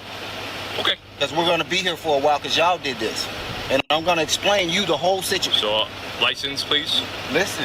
License. Why are you demanding something from me? I'm asking for your license. And I'm asking you what right you have. This is what we're gonna go through. See, No, y'all we're don't not. like this. Now I'm gonna call but my I don't call your friends because I'm Can finna I show. start some routine? Okay. I'm Sir, gonna show can I just you. have your license? I can get you on your way. Yes, I'm gonna give you this. This clown, all he has to do is give his license so he can get over it. But with sovereign citizens, he's so hard-headed. But let's continue to watch the silliness. This. Read that. No, I'm okay. It's your life. Sir, Look, do you have your driver's I'm trying license? to show you something for your own No, good. I need your driver's license. Look. This is for you. This is the law that I use.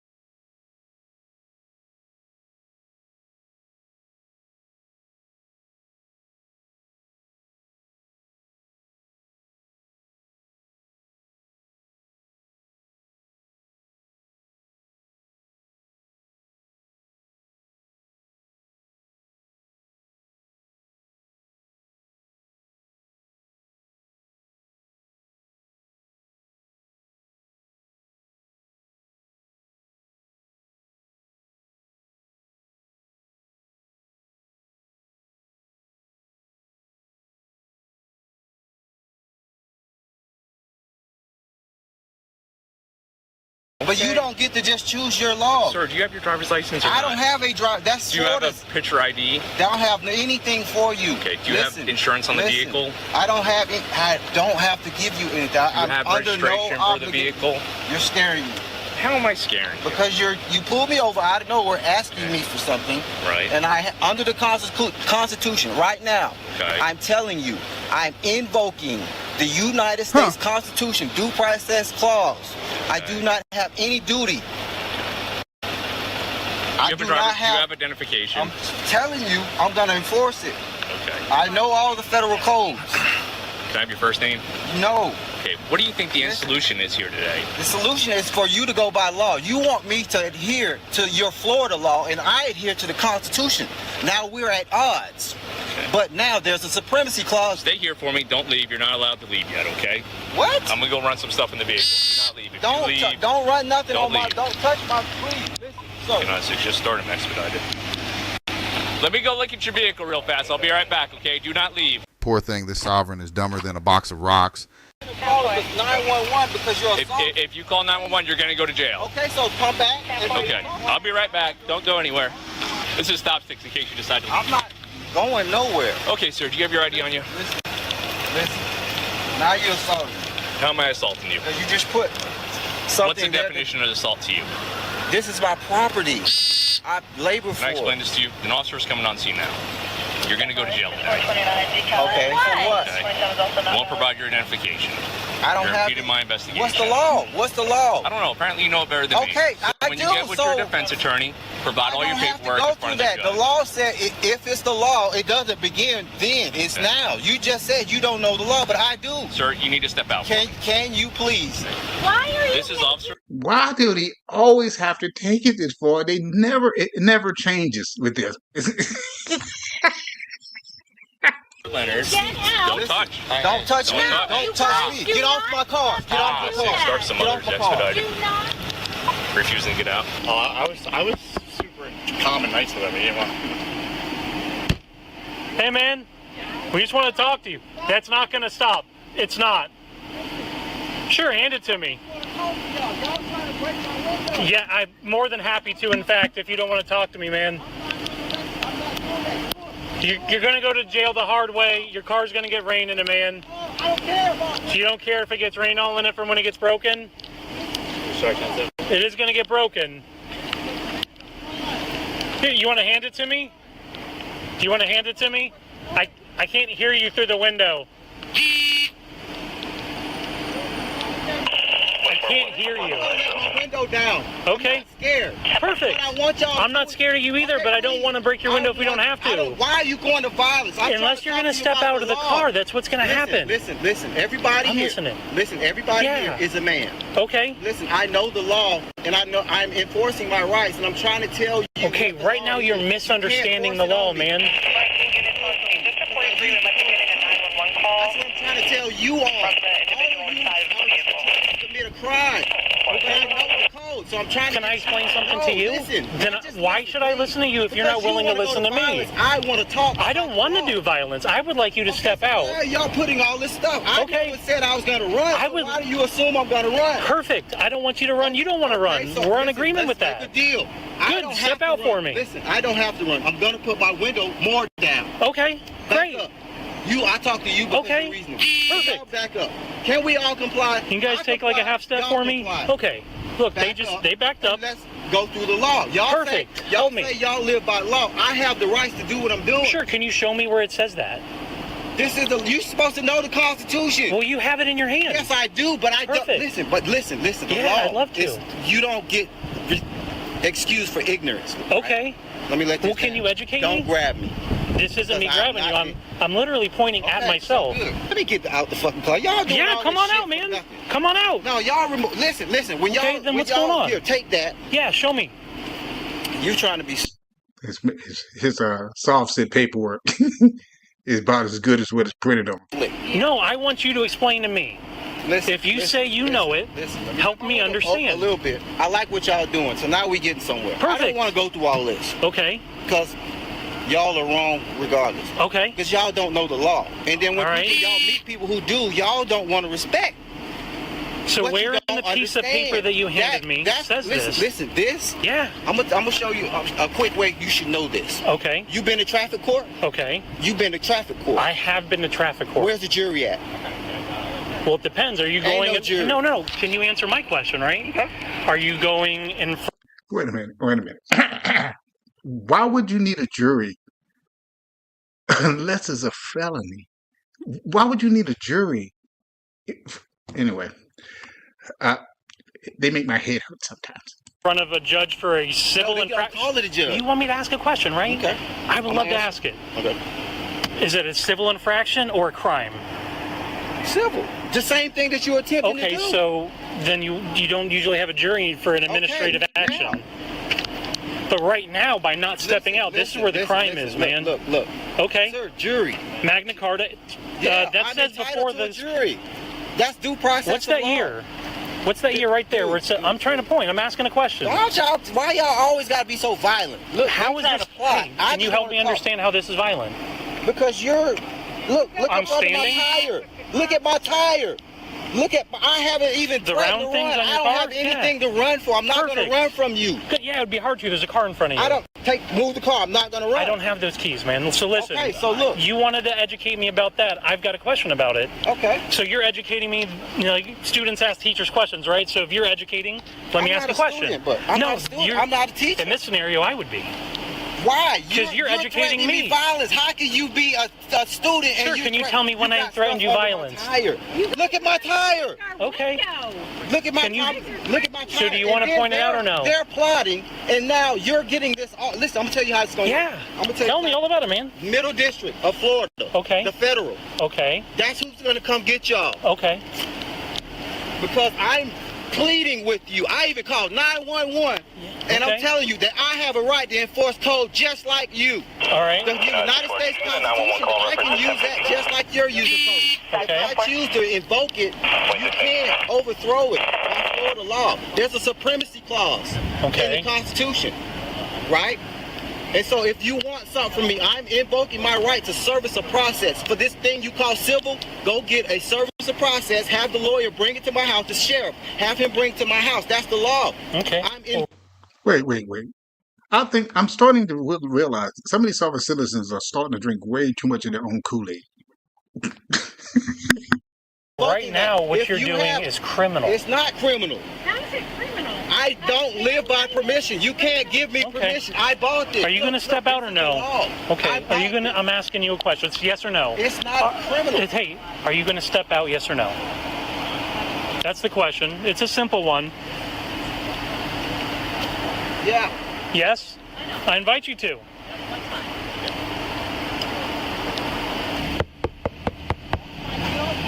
Michael, are you going to step out? Michael, are you going to step out? Yes or no? All right. Joey, you're up. If you want to explain to him. Hello, Michael. Hey, you've been legally stopped for a traffic violation. You have an equipment violation on the trailer.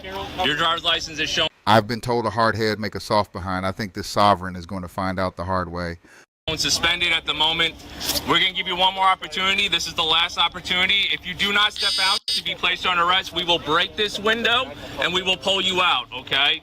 How you decide that happens, that's on you. Are you willing to step out, Michael? Are you willing to step out? Okay, he's bracing himself for the glass impact. Push. Hold on. Hey, not the middle.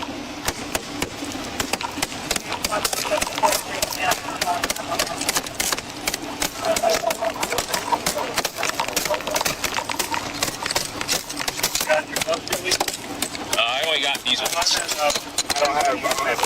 That's why I hit that window tint. Oh, there you go. Yeah, push it out, Michael. Can you bow it out? I'm breaking my window. I paid for it. Can you bow it out? Do you want to step out, Michael? Michael, would you like to step out now? Michael, would you like to step out? Okay.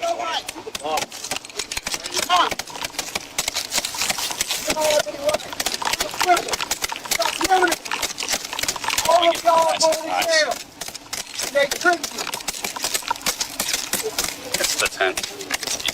We're definitely experiencing a safe light moment. There you go. Safe like repair, safe like replace. Have to step on out now. Tail light. Get off out. Listen, get off. Step out. Get off. Step out of the car. You're a criminal. Let's go. Stop committing crime. Let's go. Lock his ass up. You're going to jail. You're going to jail. Stop committing crime. All right, come on, buddy. Stop committing crime. This is my property. Listen. We don't want to hurt you. Listen. This is my property. Turn around. Hold your hands. Let go. My property. I don't want my property. Oh God, y'all such. Y'all need to listen. Nothing. I'm not a slave. I'm not a slave. Stop assaulting me. Stop assaulting me. Stop. There you go. Stop assaulting me. A little lower. A little lower. It doesn't matter. It doesn't matter. I'm under no obligation. No duty. Lock his ass up. You're going to jail. You're going to jail. Take this.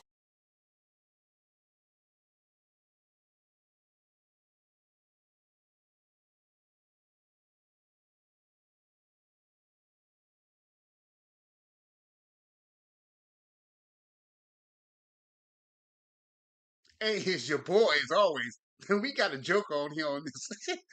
He's in the state of Maryland. Got pulled over by the popos. Reading out of Sovereign Citizen books written straight out of crayons. That's what I said, crayons. I'm not playing. Listen to this joker talk nonsense. We're going to go in and listen to what this crazy boy he's going to say.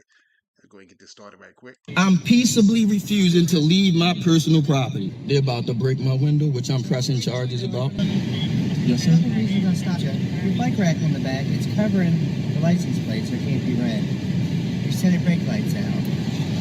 Okay, do you have your license registration card, sir? No, I sure don't. Okay. Just have to let you know we record video and all. Yeah, I'm recording as well.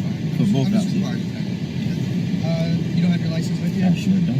Okay. Do you have one in Maryland? No, I don't have a license. You don't have one at all? No. Do you have any ID with you? ID is required for what's the emergency, officer? Why am I being the stop in general? I'm confused. Like, it's a violation of the Maryland Transportation Act. That's why I said. Yeah, but that doesn't apply to me. I'm not a part of the Maryland Transportation Union. Like, that doesn't apply to private citizens. That applies to people that's a part of the United States Constitution. That applies to people that's a part that has consent with the United States Constitution. I didn't sign. I'm not a part of that.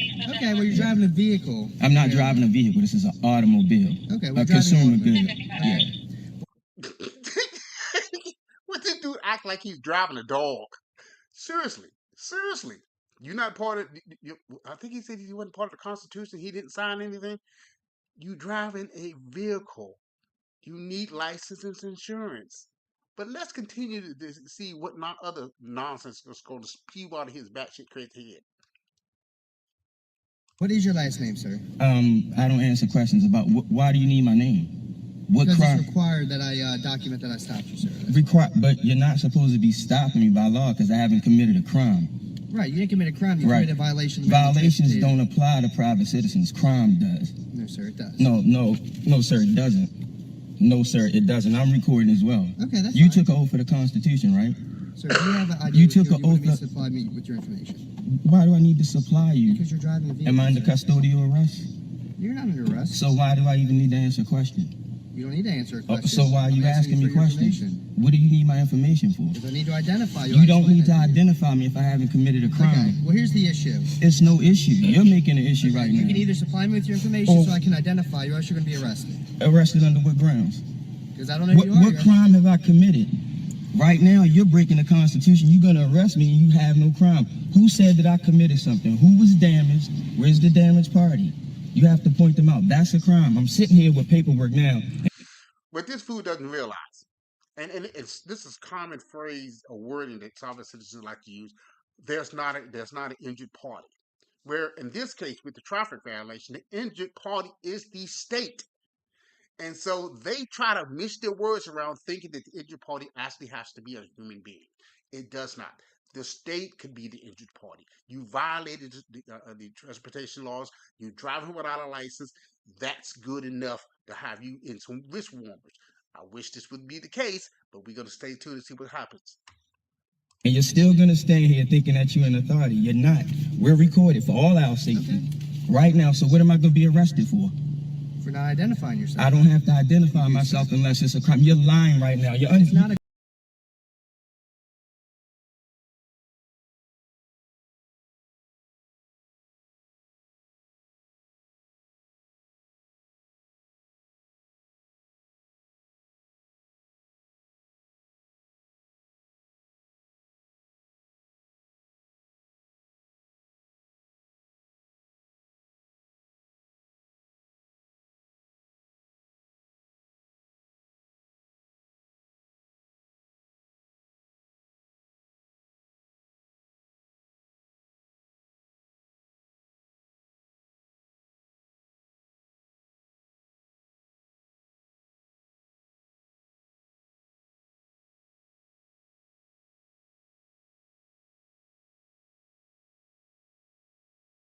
do you know what a crime is by the United States Constitution? I never said you committed a crime. I said you committed a violation. So you cannot have your property or your personal being touched if you did not commit a crime.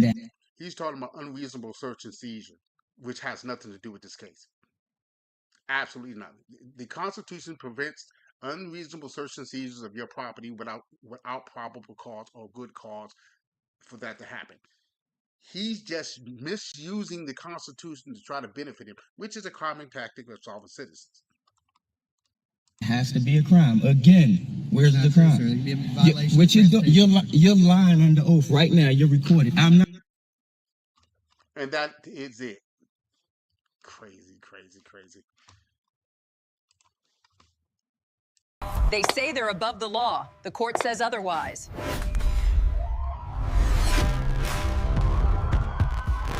Hello. Good morning. How are you today? Good. How are you doing? I'm excellent as always. What was that? I am excellent as always. I'm Corporal Golfshaw County Sheriff's Office. The reason I stopped you is the trailer doesn't have a tag and it doesn't appear the lights are working on it. It's not working, the light? No. Yeah. All right, do you have your driver's license with you? I don't have a driver's license. No. Do you have a supervisor? I am a supervisor. Fantastic. Okay. I accept your oath and bond and bind you to them. Well, I appreciate that. Okay, do you have a name or anything to identify yourself? I'm not. No? Okay. So, I'm assuming you're a sovereign citizen? Not really the citizen. Not citizen, okay. Okay. So you don't have any registration paperwork, anything like that? No? Okay. No, I believe that. You seem pretty cool with me, so I'm going to be cool with you, okay? I'm just going to run your VIN, okay? Okay, you don't have anything to identify yourself as? You have a... What? Private. Okay. What's your first name? Private. Private? Okay. What's the name you were born with that you were given at birth? My name is Private.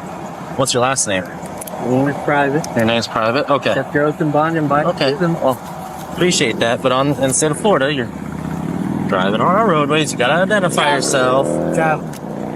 You're traveling behind the wheel of the vehicle. You gotta identify yourself. I'm a state registered motor vehicle. It's an unregistered motor vehicle. And your system is realistic that way to have private. Take your next number. 10 for he's going to be sovereign and not identifying himself. Do you have anything on that vehicle as far as an owner?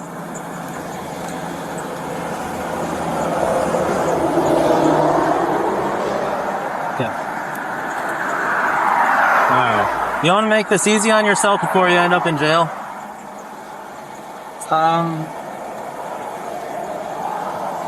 I accept your oath and bond and bind you to. Okay. Well, I appreciate you being cooperative. Well, no, I wouldn't say cooperative, but you're calm. I appreciate that. I know. It's a peaceful travel. Okay. Do I have a right to travel freely? You have to have a driver's license in the state of Florida. I'm not in the state of Florida. Okay, well you are. In the state of Florida, what is the state of Florida? Okay, I'm not about to go into all that. Okay, so by Florida state statute, you have to have a driver's license. Correct? To be a driver for the state and you have to have a registered motor vehicle, which this is not registered. You don't have a driver's license. In order for the state statute to apply, the word must. That's what that means. Okay, I'm not going to argue. I don't want to argue. It's not my first day either, but it's something that we can argue in court then.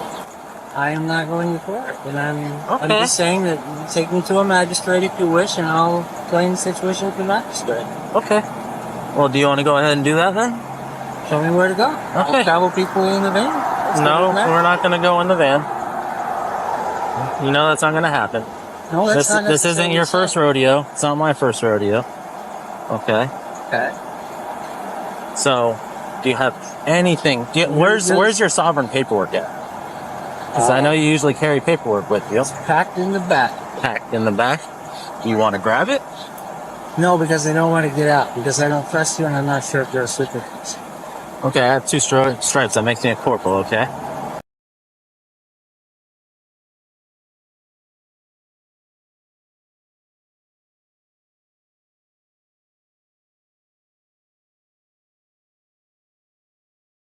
Hey, the solid citizen, watch, you know what it is. We got this crazy chick who's a sovereign citizen who thinks she can get over on the popos. Unbeknown to her, I see she should know better than run away from the police. They're gonna get you no matter what. I think I'm gonna have a discussion on the mindset of sovereign citizens because I think a lot of them are batshit crazy. But it's not about them really being crazy. It's about them being gullible and finding a solution to the problems that they have. So, example, you have a suspended license. You want to be able to drive. Some clown comes to you, tell you, hey, the right to travel applies to everything. They avoid everything that the Constitution says and the rights for states to self-govern. They completely ignore that the Constitution was written before cars were automobiles were, created. If anybody with more than an ounce of brains actually went back and looked up some of these claims, they'll find out they're completely false. But they so impressed that I can drive again, or I don't have to pay registration fee for a car. $32 a year, you can go out and sell apples for that. But let's go ahead and watch this clip about this chick, this lady, who not only is a sovereign citizen, but she absolutely refuses to listen to what the cops are saying.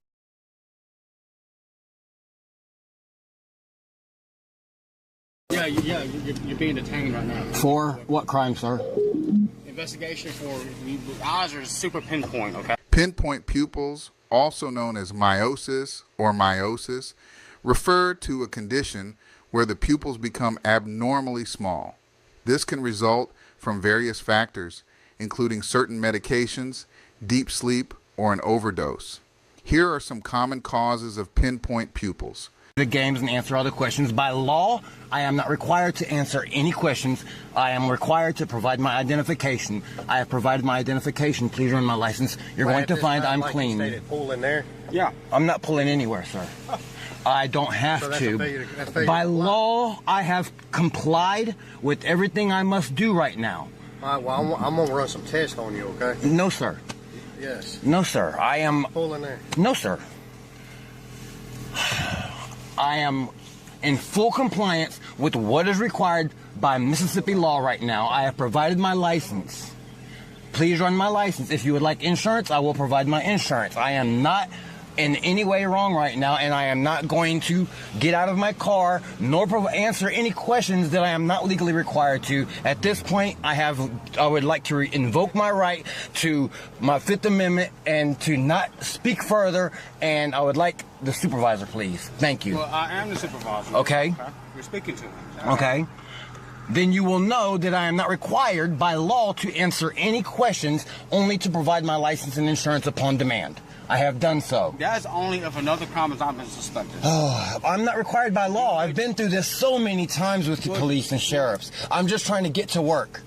I'm going to Ellisville, to Dental Group of Ellisville, to install this computer and monitor in Operatory 1 because it has been down for some time. I don't have to answer these questions. This is harassment. Well, it's not harassment. It is harassment. You just let them other people go right through without even asking to see their license, and you're detaining me because I refuse to tell you where I'm going. This is harassment. And let me get your name too, sir, please. Joshua Summerlin, badge number 9. Thank you. Okay. No big deal. Thank you. By the way, the way you're your speech is? The way your eyes dilate? I am not. My eyes are not dilated, sir. I don't even smoke cigarettes. I drink Red Bull. They are very pinpoint. Okay.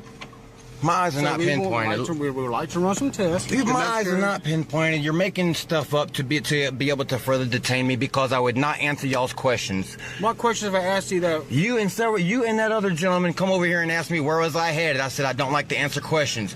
He said, well, why don't you want to answer questions? I said I don't like to answer questions. Then you came over and said, can you pull over here right here? I said, am I being detained? Am I under arrest? Yes, you're being detained. Why? Because you're being combative and aggressive. All of that is recorded right now.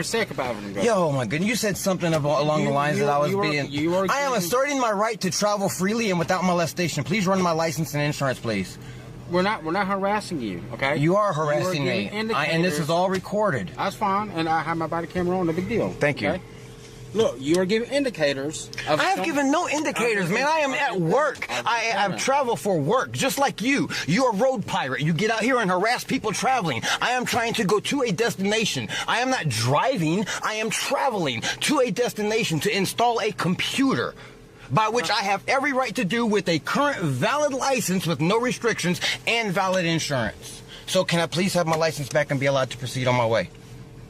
Unless I'm going to be arrested for committing a crime, I would like to have my license back and be allowed to continue on my way, please. This is ridiculous.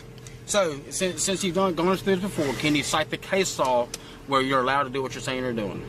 Oh, I've already been through this with several counties, sir. And that's fine, because I can cite... I don't have to I do not have to tell you where I am coming from, where I am going, why I am doing it, or anything. By Mississippi law, all I have to do is give you my license and insurance, and I don't even have to have this conversation. You are absolutely right, to the point to where we are suspecting indications of impaired driving.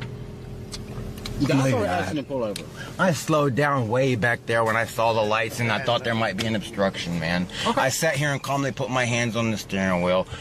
I drink Red Bull. My blood pressure may be elevated right now because I'm frustrated at the situation that I'm going through right here. This is ridiculous. I'm just trying to get to where I'm going and you're still holding me. And you know I'm right. You know I'm right now. You're just looking for a way that you can escalate this situation further to make it more than what it is. I'm not trying to escalate. If I wanted to escalate, I can invoke what I call Pennsylvania versus Mims, which states if I ask you to get a vehicle, you must get out for any reason. Not in Mississippi, sir. Pennsylvania versus Mims is a U.S. court. I understand that, but Supreme Court, sir, I've just went through this a few months ago with Mendenhall, Simpson County, and I went through it last year with Gulfport, Harrison County.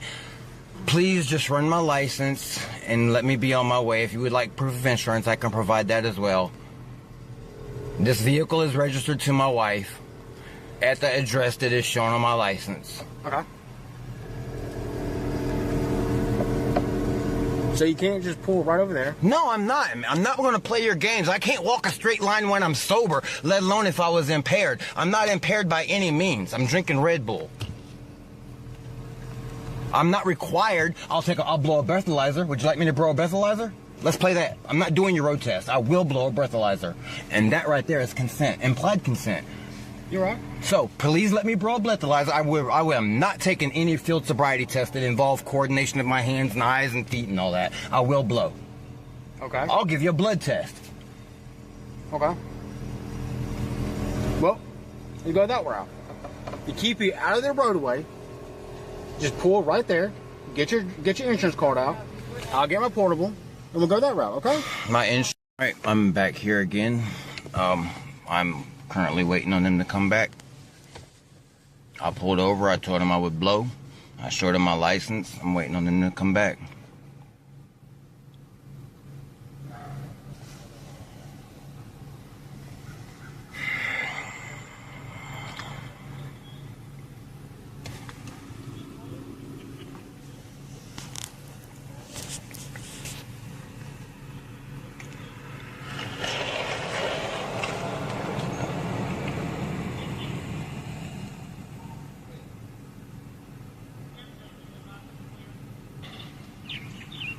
So you want consent to a standard full sobriety? No, sir. I'm not good at walking in straight lines. I have problems with my feet. I wear glasses. I will blow a breathalyzer. Okay. And I will submit to a blood test, but I will not submit to a standard field sobriety test. Watch out that bee in her truck right there. So would you do an eye test? No, I'm visually impaired. I have problems seeing. Okay. I'm drinking Red Bull. Look, my license just came back clear. I heard it. Can I please be returned my license? You've seen my insurance. I have a deadline. This clinic closes at 4 o'clock. I have to get there and install this computer and this monitor and operatory 1 at Dental Group of Ellisville, where the manager, Kayla James, has been waiting on me since I left my home in Oakville. I'm not even required to tell you all this. This is harassment. What I find interesting is that he refused to take the roadside sobriety test, claiming he has flat feet and difficulty walking, yet he agreed to take a breath and blood test. If walking is such an issue, then who would carry the PC and monitor to its installation location when he's about to set them up? Profession. You chose to enforce the law as the law has been interpreted and handed down by the courts. Yep. I choose to work in information technology.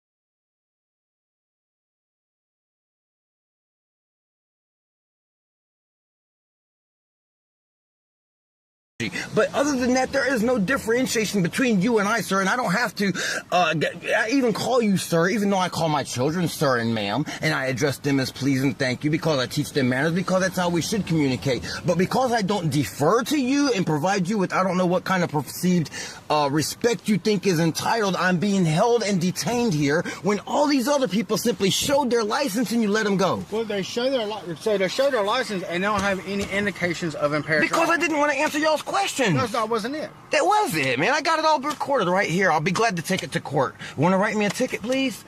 If I've broken the law, please write my ticket and let me go. Well, that's why we have reasonable suspicion to believe you have broken the law about impaired driving. Oh my goodness! Then let me blow. No, I'm saying because field sobriety tests are open to the perception and discretion of the person. Please refrain from leaning on my car. Thank you. Because field sobriety tests are open to the objection and. Why are you so upset? Because I'm trying to go to work and y'all are holding me up, man. Get out of here if you let us do field sobriety. No, I'm not for what. No, I'm drinking. Because your pupils are pinpointed. Whatever. I'm drinking Red Bull, dude. Red Bull has nothing to do with it. Okay, whatever. This ain't our first day on the job, sir. Whatever, man. Go ahead, step out, then. No, I'll blow. I will blow. Blowing is for alcohol. For alcohol. We ain't worried about alcohol. For what then? Get out of the vehicle. Step out. We believe that you're impaired on another substance other than alcohol. Like what? Okay. Under what reasonable suspicions? I'm talking to your supervisor, sir. Please don't interrupt. We have reasons. Please, will you please ask your deputies to refrain? I'm discussing with you right now. We are discussing, all of us. I'm talking to you. You're the supervisor. Okay. Same thing he said. Okay. We believe that you may be impaired. On what? Some type of other substance. Such as? Methamphetamines, pills, heroin, anything. Oh, I'm not on nothing like that. And that's why we want to do a standard field sobriety to make sure. We are out here not looking just for people with no driver's license. We're out here enforcing traffic But you laws. stopped and said you were looking for a driver's license, and I have that recorded. And according to the Mississippi statutes, if I had a signal, I could pull it up. I just went through this.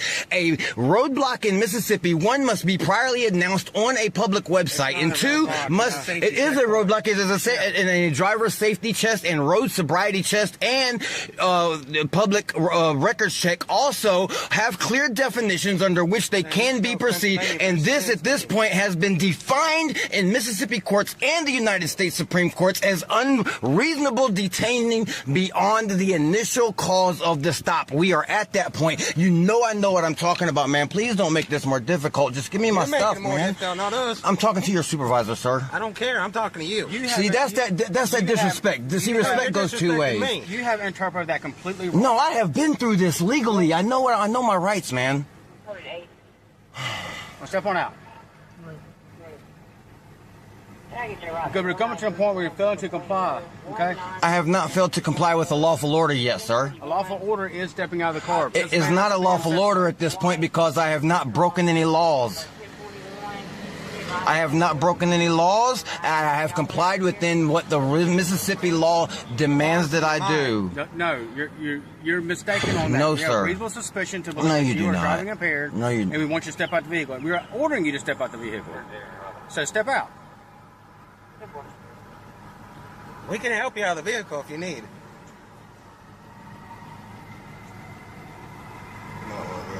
I would like to speak to another supervisor, please. We're here. Sir, my rights are being violated here. I am clearly asking for another supervisor. I am not going to resist anything. I am not going to fight anybody. I am requesting that you do not, I am not giving you permission to enter my vehicle. I am not giving consent to have my vehicle or my body searched. We're not searching your body. You have conducted a visual, each of you have conducted a visual inspection of the interior of my vehicle, which has all 4 windows down, and there is nothing that is in any type of conspicuous way trying to be hid. Each of you, if you had found something inside the domain of my vehicle, which did warrant suspicion, you would already be using that as reasonable cause to enter my vehicle, but you have not, because there is nothing. Because the reason for us to get inside the vehicle is you, because we believe you're impaired driving. No, you don't, sir. You want me to bow down to you. Give blood. You willing to go to the hospital and give blood? Nothing's going to be found in your blood whatsoever. No. Okay then, so what's step out. the big deal? Step out. Because I can't walk in a straight line on a good day, let alone if I was impaired. We're not walking to give blood. What? You said you want to give blood. So walking a straight line ain't gonna matter. Well, you're talking, look, because if I give up,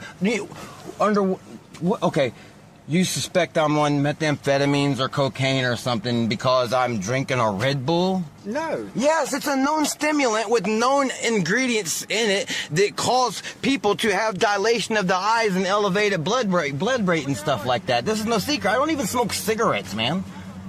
Well, all this are here on her car right here. Oh, what? The ash on her side. My wife smokes. Okay, then.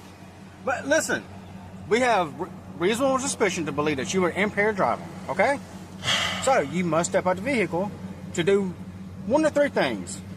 A field sobriety test, give blood, or get arrested, okay?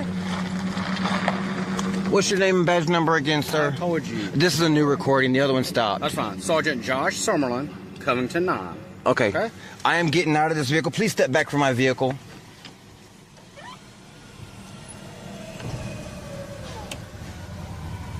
I'm stepping out of my vehicle, please. Please. I'm making sure you're not car going. Okay, I'm stepping out of my vehicle on my own free will.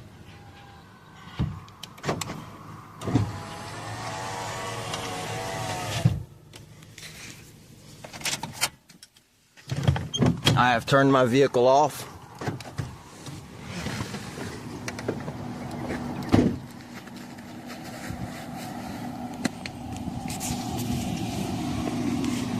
From the car. Now, so, do you want to submit to standard field sobriety? Yes or no? I'm not consenting to anything. I'm doing whatever. I'm going to play these games with you. We're not playing games. Okay. I'm doing whatever you tell me. I'm following your lawful orders at this time right now, or what you are conveying to me as lawful orders, because we will revisit this day. Okay.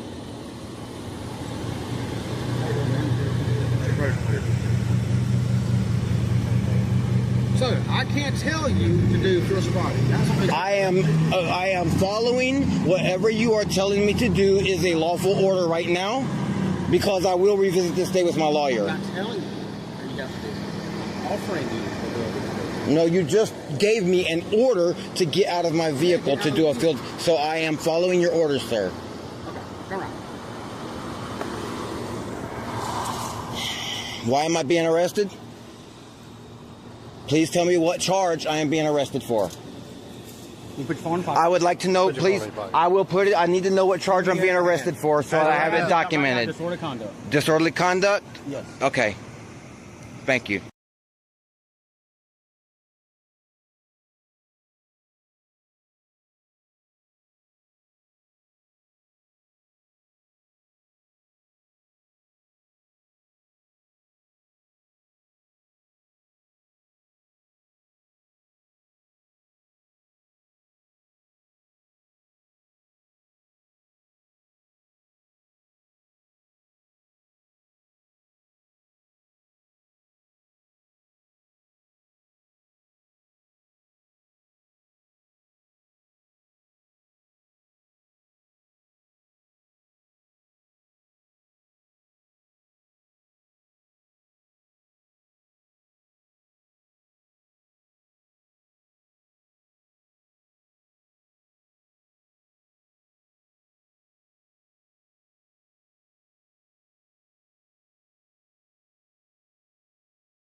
driver's license. You need a driver's license.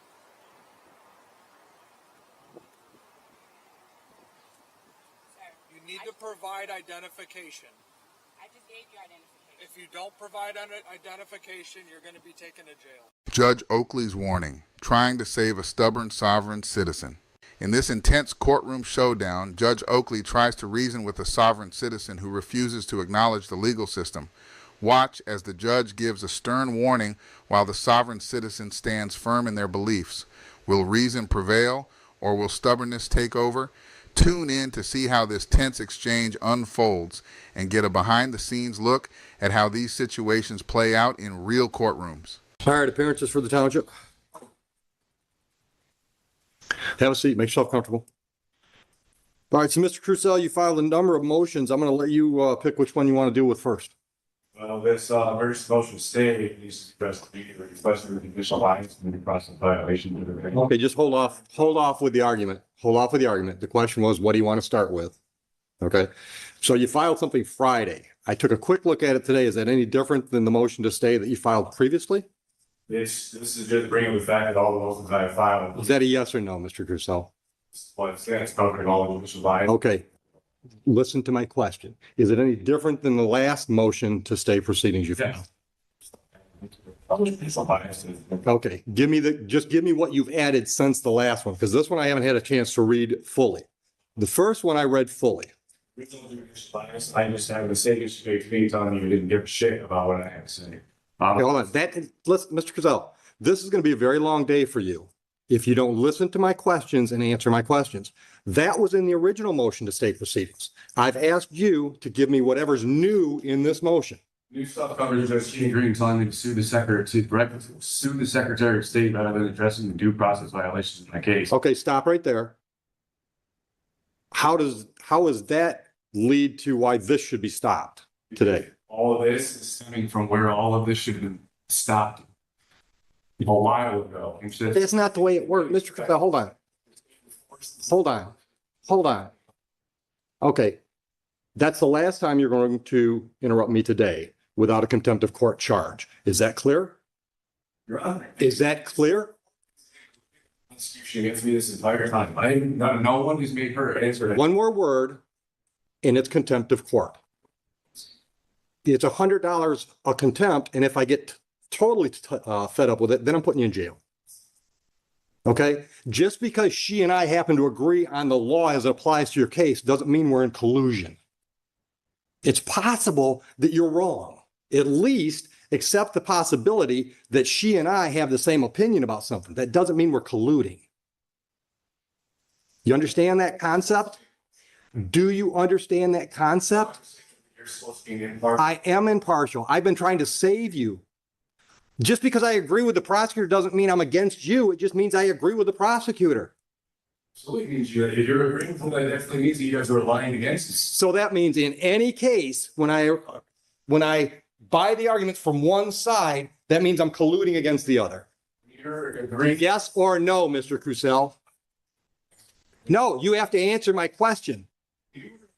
Contempt number one, $100. Answer my question. Every time I rule in favor of one side, does that mean I'm colluding against the other? Yes or no? $200. Yes or no? Because I can do this all damn day. And when I get tired of this game, then I tell them to put you in custody because it's contempt of court, criminal contempt in my view. Yes. It is. All right. So now, any argument you make from there, I'm going to deny because that's an unreasonable position you're taking. Judges, by definition, have to decide in favor of one party or the other. That's what we do. When you made that statement, you were making. What statement is that? It was I thought we were talking about Judge Green's SOS statement. When you made the statement that you were setting aside my American trial, saying that you're saying that the prosecutor, the township, and his court all see things the same way, setting that aside, not even allowing me to make my argument. So you were aligning yourself with the prosecution on the argument of my way and setting it aside on what you were doing. Mr. Crucell, what I was doing was aligning myself with the law as I see it and interpret it. Stop. You can't just shake your head. You don't just disagree with me and move on. If you don't like a ruling from a judge, you have to appeal that ruling. You don't keep arguing with the ruling. That's not the way the process works. Listen, brother, listen. I have tried to save you from yourself. If you remember the first time you were in my courtroom, I tried to get you to see things the way the process was going to move forward. Because, dude, this process is going forward the way I want it to move forward. You might not like that, but I'm in charge of the courtroom.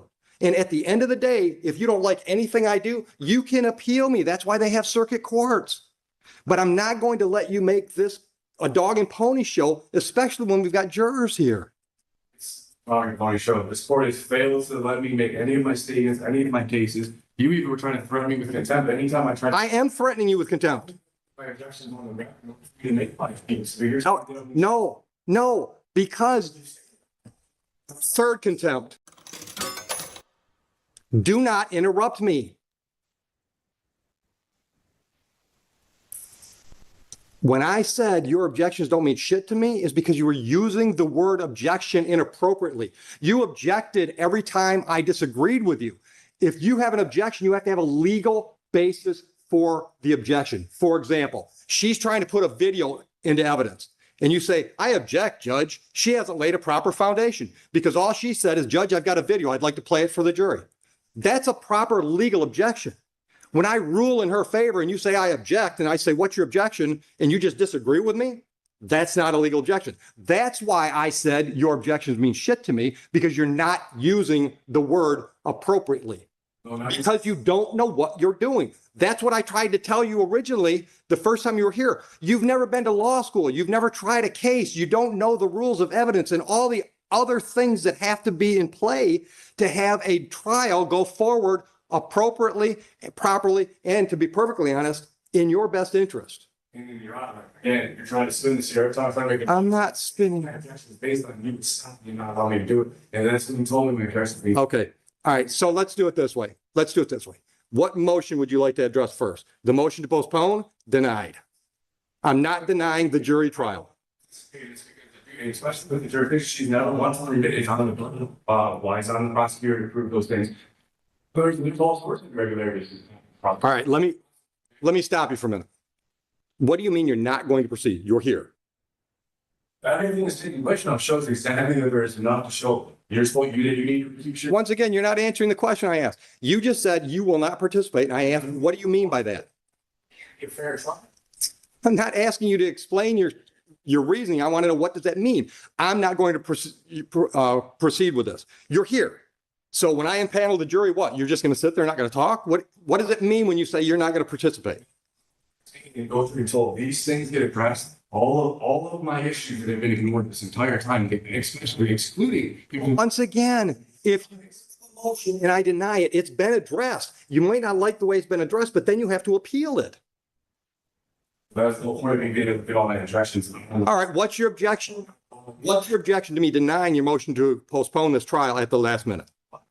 I'd like to put on the record that if whatever you would like to do from there, you can, because I'm open until these things. Like I said, Hold on. Is this statement preceding all these motions you filed? Okay, then let me make my ruling on all of them. I think there's a motion to dismiss for lack of jurisdiction, correct?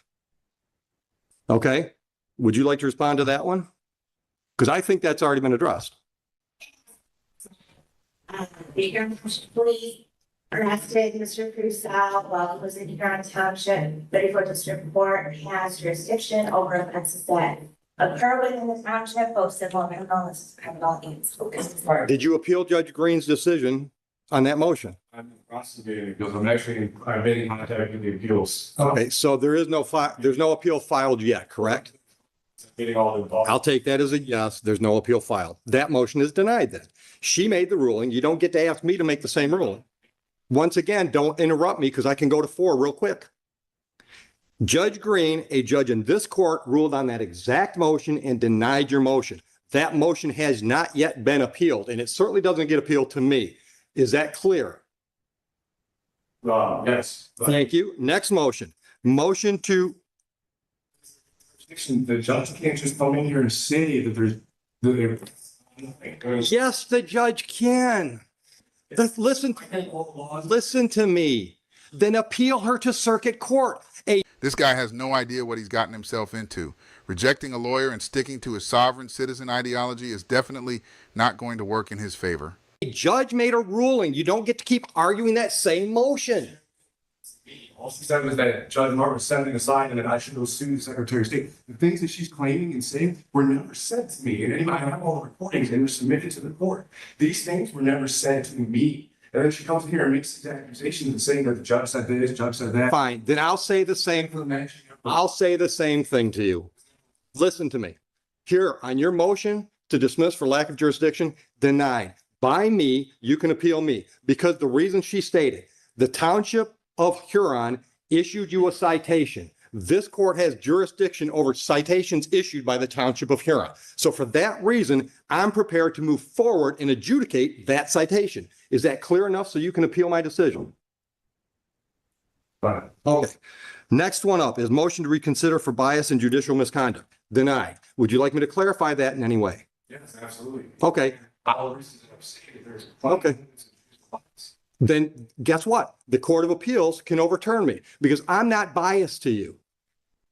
You might not like the way I talk to you. You might not like the things I say to you, but I'm not biased against you. Believe it or not, brother, I would like to save you from what's going to happen today.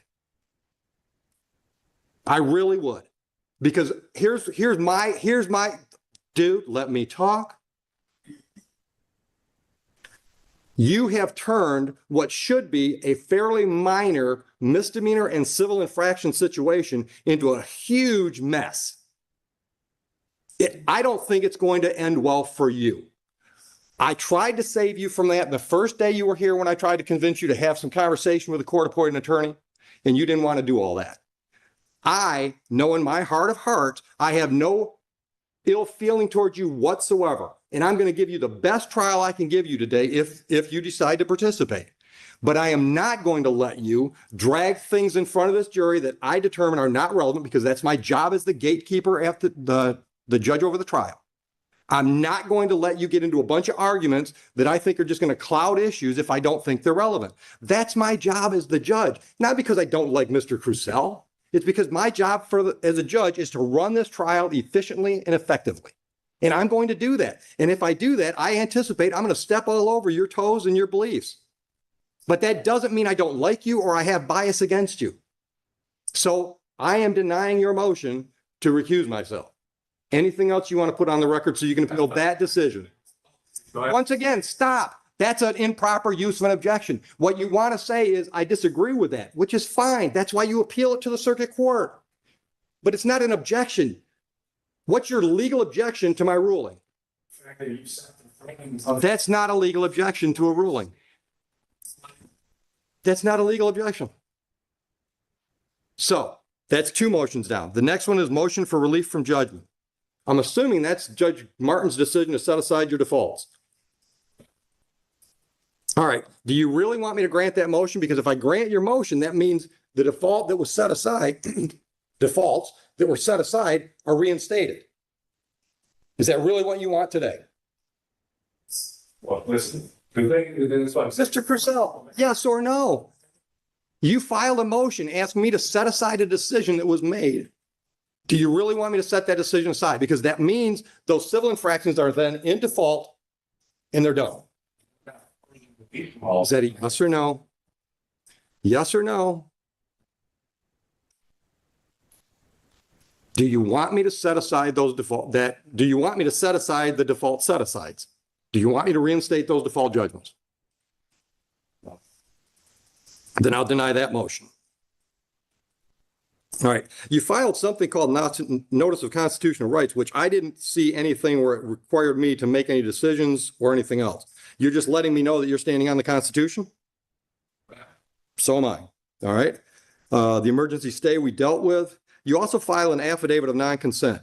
You didn't need to file paperwork for me to know you didn't consent with the proceedings, but I got the message there. Was that the only message I was supposed to get out of that document? Essentially, yeah. Okay. Okay. I don't need a preachy moment. I just want to make sure I wasn't supposed to get anything else out of that affidavit other than you don't like the process that we're involved in. Next thing I had on my list was affidavit of non-consent. Oh,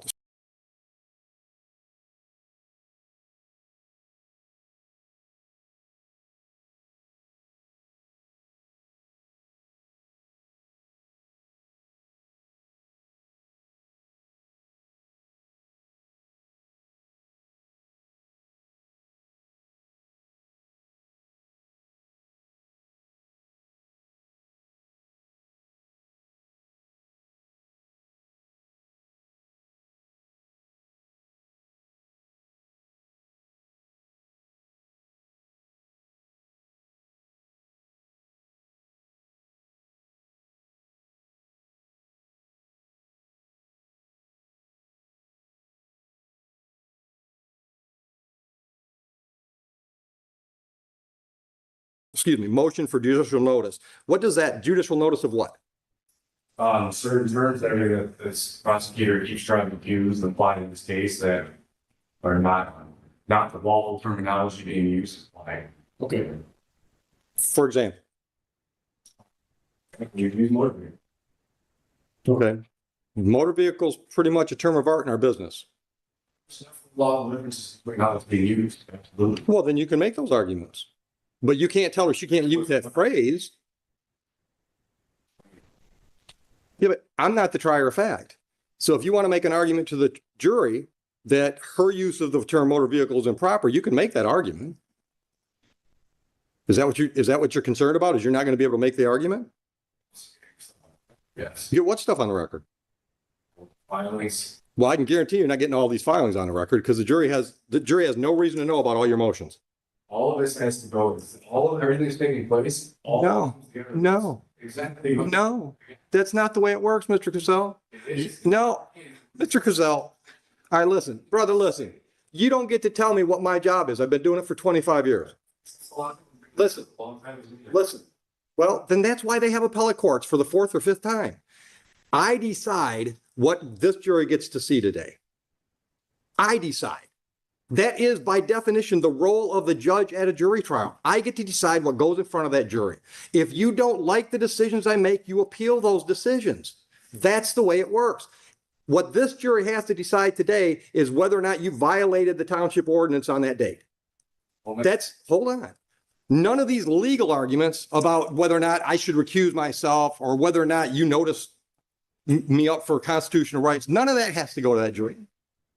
And none of it's going to. And that's why they should have tried and my emergency stop the motion stop this. I already ruled on that. Certain back acknowledge my motions for my next travel. Nothing to do. Once again, I'm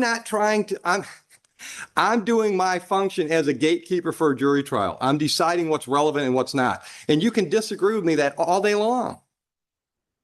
But we're going to do it, once again, we're going to do it my way. You can appeal me. I've been appealed before. I'll probably be appealed before I retire again. It's okay. That's the way the process is set up. I encourage you to appeal me. All right? I am open-minded enough to think that perhaps my mindset about your whole travel thing, maybe that's all wrong. So a circuit court judge can tell me I'm wrong. But so far, and I've ruled this way a number of times on the traveling issue, nobody's ever appealed me to lead to a circuit court judge to tell me I'm wrong. But I'm open to that idea. I said, well, you just keep, each judge has done the same thing. They just keep setting it aside and acting like it doesn't exist, not allowing me to make my case, which is violating my rights to be able to produce my case in my end. What's your case that traveling doesn't mean operating? I was having the fact that this court's violated my due process rights in every way, the judicial bias and the fact. All right, then appeal me. But today we're having a jury trial. An unlawful jury trial, and I think that a late statement I need to get on the record. Right, but hold on a minute. Once again, I want to know what that means. You're not participating. Not participating in a jury in a trial where there is clear bias in this court against it violates my rights to a fair trial. 100%. And you want to keep overlooking. I know they make you seem like they're not a big deal. And no, your rights are a really big deal. Obviously not, because if you can sit there and say that the things that are happening, the things you're saying, and just try to give these excuses, I just because I'm pretty sure on this, you are aligning yourself with the prosecutor on my right to trial, completely setting aside, not allowing me. Mr. Cusell, no, I'm not. Listen to me. No, it's not. Listen to me. She could step out of the room, and I still think your travel argument is bullshit. Traveling. The right to travel was when you did it by Shanks Mare. Then appeal me. That's my decision. Appeal me. When you're driving a motorized vehicle or traveling in a motorized vehicle, that brings all those ordinances into play. That's my legal ruling. Appeal it. I encourage you to do that. But that whole traveling argument, which, dude, I've been through that argument a whole lot more than you have. Trust me, in the last 25 years, I've had that argument a lot. Traveling as you try to apply it meant you could not be stopped by the government from walking from one venue to another. But when we got motorized, then the rules kicked in. Or rulings from the American Jurisprudence Society that literally stated that yes, first of all, you're allowed, and including automobiles, as long as one does not interfere with another's rights. And this is something that's been established to be here. Then appeal me. Take that precedent and appeal me. As well. Okay, that's your right. I'm not trying to stop you from doing any of that stuff. I'm just trying to stop you from bogging down this jury with stuff that I've determined is not appropriate today. Because just because you're determining it based off of what though? That's what I'm saying. All these things are relevant and they are accurate. They're relevant to you. They're not relevant to me. I've made the decision. I have made the decision. I made that decision months ago and you didn't appeal that. I mean, the process is working out. Which is not an appeal. Is an extreme, lawyer when there is bullshit that you can't do that. Absolutely, I do that. 100%. No. Listen to me. Listen to me. If I don't hold you to the same standard I hold her to, then I'm treating you differently than her. How is that unbiased and impartial? You've decided to engage yourself in this venue, in this arena. That means you got to know the jury structure. Yes, you have. I'm forced to be here. But you didn't have to do it. You didn't have to do it as an untrained layperson. You had free access to qualified, competent legal counsel. They're still here. There's one right there behind you. He's still ready to help you. You chose to do this yourself. That means you've got to know the court rules. You've got to know the statutes and the ordinances. You've got to know the rules of evidence. And if I help you through those lapses in your knowledge base, that's not fair to the prosecutor. Then I'm taking sides. And now I'm not going to let her walk all over you and try to trick you because you don't know some of those rules and statutes. But I am absolutely going to require you to know what you're doing because you've chosen to do it. That doesn't show bias. That shows impartiality. There is no partial anything. And I have the. Once again, Mr. Crusoe, that's your opinion. No, it's your interpretation of the facts. So you have to appeal my decisions. And look, dude, the fact that you're not in a jail cell right now shows how impartial I am. When Officer Price literally pulled up to me, my wife had a case before any of this even happened, and talked to us about the drug and traveling. Even told me I was well within my rights. Gave me every clarification that I was well within my lawful rights. This was all a retaliatory thing from the beginning. And then even when the chief called me. He even called me trying to I was like, well, it's not over. And then he goes to the motor vehicle. And then he tries to get me to not pursue legal matters. And then he's mad at me. And then the day that I filed for my body cam, I'm getting removed from here on a Little League. And stop. Hold on. I don't doubt that it is. But I think we got into this a little bit the first time you were here, and I told you that's not proper for this venue. If you want to complain about the way the Huron Township Police Department handled this, you can file a civil lawsuit against them if you want to. But what's in front of me is one civil infraction and 2 misdemeanors. That's what's in front of me. Every time I force it to make my case, the courts keep setting all my stuff and not allowing me to be heard. Because I'm going to make decisions based on the facts. That jury hopefully is going to make decisions based on the facts that are presented. How will there be facts if this court continues to not allow me to get my facts? Because the facts you want to get into, what facts do you want to get into? The chief had some conversation with you? It's not even just that. I mean, well, yeah, regardless, I have all of that to cover too. The fact that my offense, based off what I was doing, I didn't have to produce any of that. It just keeps all just thrown aside. Every single and just not even trying to acknowledge any of it. So hold on. I don't understand. Hold on. You want to be able to testify to this jury? No, it's not. I'm not testifying. That's what I'm saying. It's the amount of traditional bias in this case. I'm done hearing about bias. You need to appeal me. I don't feel I have bias. Well, I don't feel that I would have a fair trial here with everything that's been taking place. Why I filed policy? Why did we? And I've denied all these things. Well, of course you can deny it. Again, show them again. Once again, Mr. Crusoe, just because I disagree with you doesn't mean I'm biased against you. Maybe I just think you're wrong. Is it possible we could have a difference of opinion?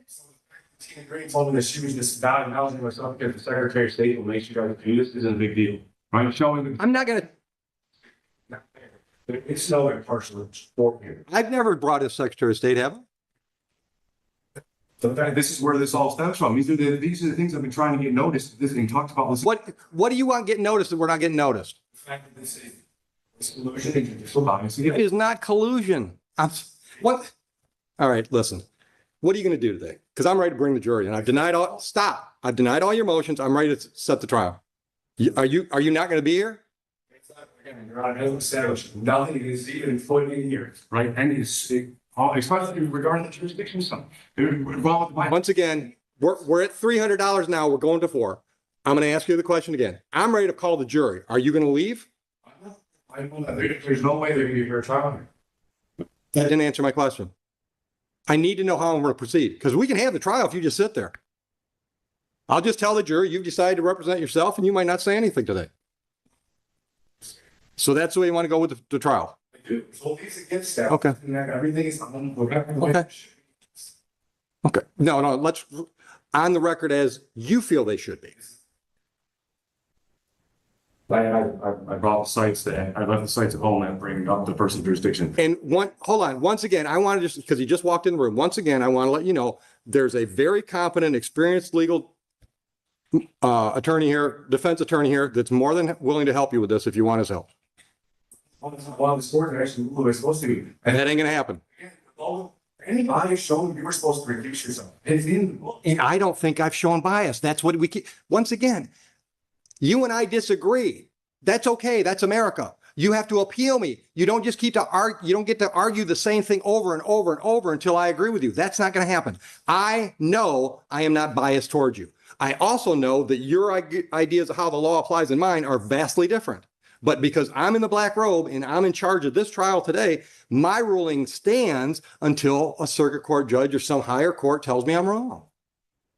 That's just the reality of it.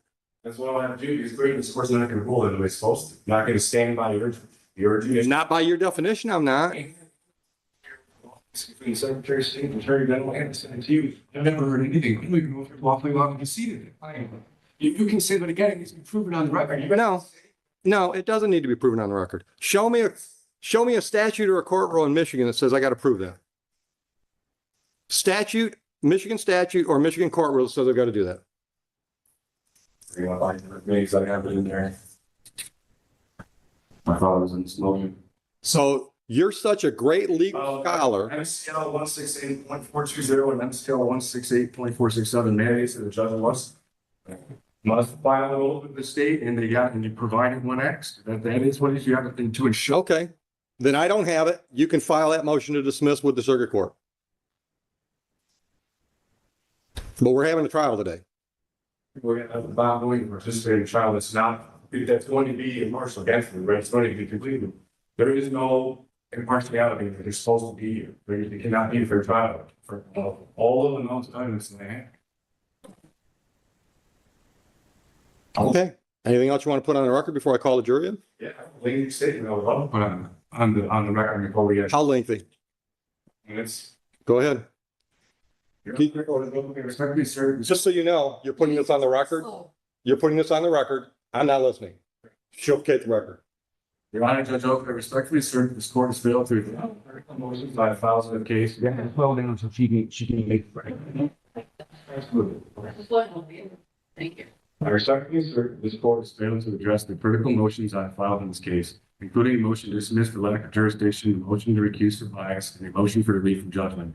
These motions have raised significant concerns about the court's jurisdiction, judicial bias, and violations of due process under both the Michigan Constitution and the U.S. Constitution, particularly the 5th and 14th Amendments. I have also submitted affidavits and motions, including an affidavit of truth and an affidavit of rebuttal regarding the traffic stop by Officer Merrill, which is connected to this case on August 21st, 2023. Citation number 24HR 10143, which this court also ignored. These documents directly challenge the jurisdiction of the state in this court, and failure to address them constitute a violation of due process rights. Additionally, I have filed an affidavit of not consent, a motion for judicial notice, a motion for clarification of accuser, none of which may be outside the court. In Marbury v. Madison 5 U.S. 137, the U.S. Supreme Court clearly established that any law repugnant to the Constitution is void. I believe the action or lack thereof of the court violate fundamental constitutional principles. In Murdoch versus sovereign citizens often misuse the Constitution by taking it out of context.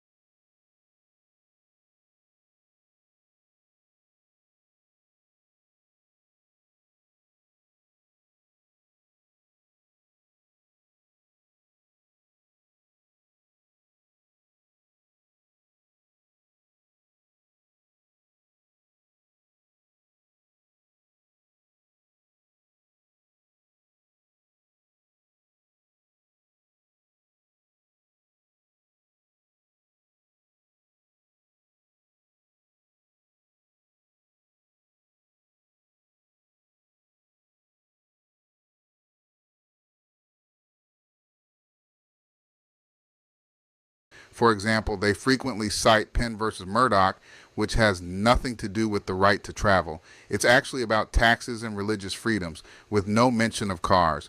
Remember, automobiles didn't exist when the Constitution was written, so the right to travel doesn't imply a right to drive. While the Constitution does protect the right to travel, it refers to the ability to move freely between states without a state denying entry or imposing a fee.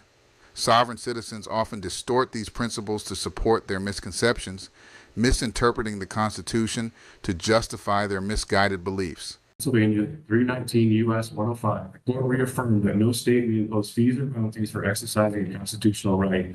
And Thompson v. Smith 155 reinforced that the fundamental right to travel freely without undue interference. Additionally, Title V U.S.C. 556D, 557, and 706 require that any judicial or administrative proceeding be fair, free from bias, and based on factual evidence. I have serious concerns that this court has disregarded this evidence. I have serious concern this court has disregarded these principles, given its pattern of dismissing my motions and statements made by Your Honor, who has stated on record that we see things the same way, referring to the prosecutor, township, state, and this court. This admission clearly demonstrates judicial bias and lack of impartiality, which undermines the fairness of these proceedings. It is also significant that Judge Tina Green has admitted in court that the Secretary of State is influencing the rulings, stating that the court is required to enforce certain rulings because of the Secretary of State makes them do so. This further demonstrates that this court is not acting as an impartial judicial body, but is enforcing motor vehicle codes and other rulings based on external directives rather than applying the law independently. The Secretary of State is an executive branch agency, and his influence over judicial proceedings is a violation of the separation of powers and the constitutional right to an independent, fair trial. Furthermore, there is clear evidence of collusion between the sport, prosecutor, Huron Township, including the Huron Township Police Department. I have submitted body cam footage highlighting violations of department policies by several officers, including Officer Merrill, Officer Sysai, Officer Smith, and Chief Everett Robbins. These violations occurred even after Sergeant Price confirmed that my activities were lawful. Yet this court continues to overlook these crucial facts. Officer Merrill's traffic stops of both myself and my wife are connected to the ongoing retaliation against me and my family, which has compounded the bias and misconduct in this case. Additionally, I have requested Your Honor's oath of office through an affidavit of fact, registration statement, demand request pursuant to the Foreign Agent Registration Act of 1938, and anti-bribery statement request, and I have received no response. This lack of response raises further questions about the legitimacy and legal standing of this court. Moreover, Judge Lisa Norton issued an unsigned default order without jurisdiction or court seal, and during court proceedings, she admitted she did not understand the sui juris. These actions reflect further incompetence and violations of due process. I must also address the township's deliberate attempt to mislabel my private automobile as an off-road vehicle under local ordinance to circumvent our constitutional right to travel. This mislabeling is an attempt to subject me to commercial regulations that do not apply to private, non-commercial travel. This ORV ordinance was never intended for private public roads.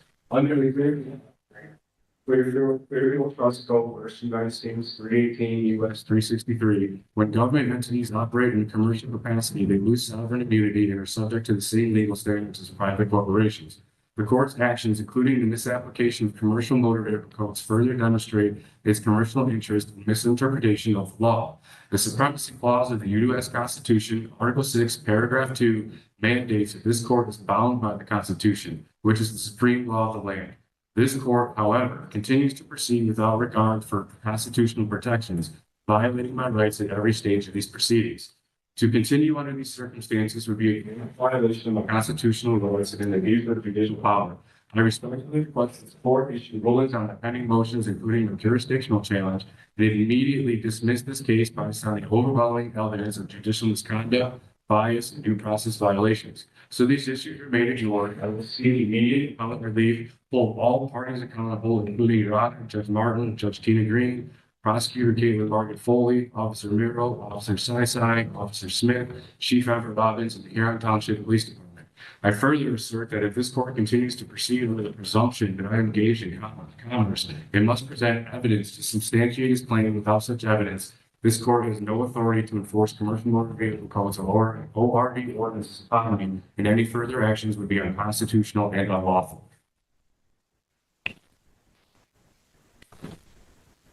All right, here to court this report back in session. Bring the jurors in. Mr. Crucell, just so you understand the process, we're gonna do voir dire. Did you have a chance to talk about the iPad? No. Hold on a minute, Joe. Yeah, I told him I would go over it. Okay. I understand that's your position, but I'm still gonna explain things as they go. All right, I mean, I just want you to understand what's going on, so if you decide you want to jump in, you'll know where you're at. Understood? I'm not trying to talk you into participating. I'm just letting you know what's happening. I'm gonna explain things as we go, for you and them.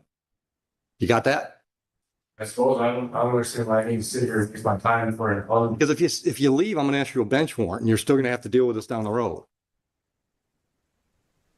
At least this way, listen, here, one of two things can happen today if we have the trial. Either they find you not guilty and you're done, then you can file all your grievances and stuff, or they find you guilty and you're just filing one more appeal. Instead of wasting everyone's time. You've already wasted their time because they're all here. They're all here.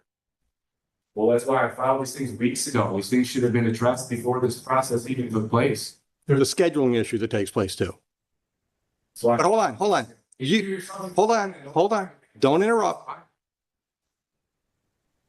You didn't appeal the last round of decision. You didn't appeal the decision you didn't like from Judge Martin. You didn't appeal the decision you didn't like from Judge Green, and you didn't appeal the decision you didn't like from me last time you were here. So here's my problem. I'm not going to adjourn today because you say you're going to appeal, because if you don't, we've accomplished nothing and we're no further to resolving these files. I had to file with the appeals court that I've been in contact with the appeals court. Okay, hold on. Let me try to educate you, okay? You contacting the appellate court, first of all, this should go to the circuit court, all right? You've gone. Okay. So I didn't choose for you to be here, but you're here, okay? So we have to get through it, all right? So the way it works is you don't just talk to them about an appeal, you actually file and perfect an appeal, but you didn't perfect the appeal. So there is no appeal. You started the process, but there is no appeal. So we're going to go forward today. The only question is, are you going to be in the chair now? No, again, if you wish to prevent it, I'll participate in the bottom one, correct? Depending on what I set the bench warrant at. It can be whatever I want it to be.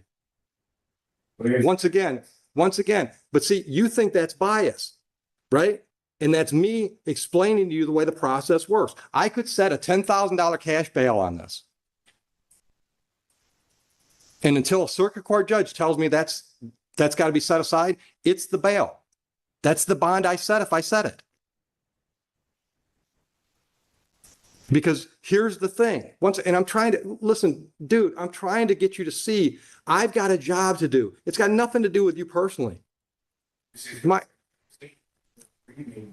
right, you keep bringing this, I'm having so much trouble getting through to you. I'm thinking the next step is a competency exam. So that fact that she told me that on the record in front of her, and in all the things that she's saying the judge said, she never said that on the record. I have the record submitted. So once again, she wasn't doing this because the Secretary of State. Then appeal Judge Green's decision. I've told you that at least 5 times today. If a district court judge makes a decision you don't like, you appeal it to the circuit court. You don't just keep arguing again. That doesn't get you any further along.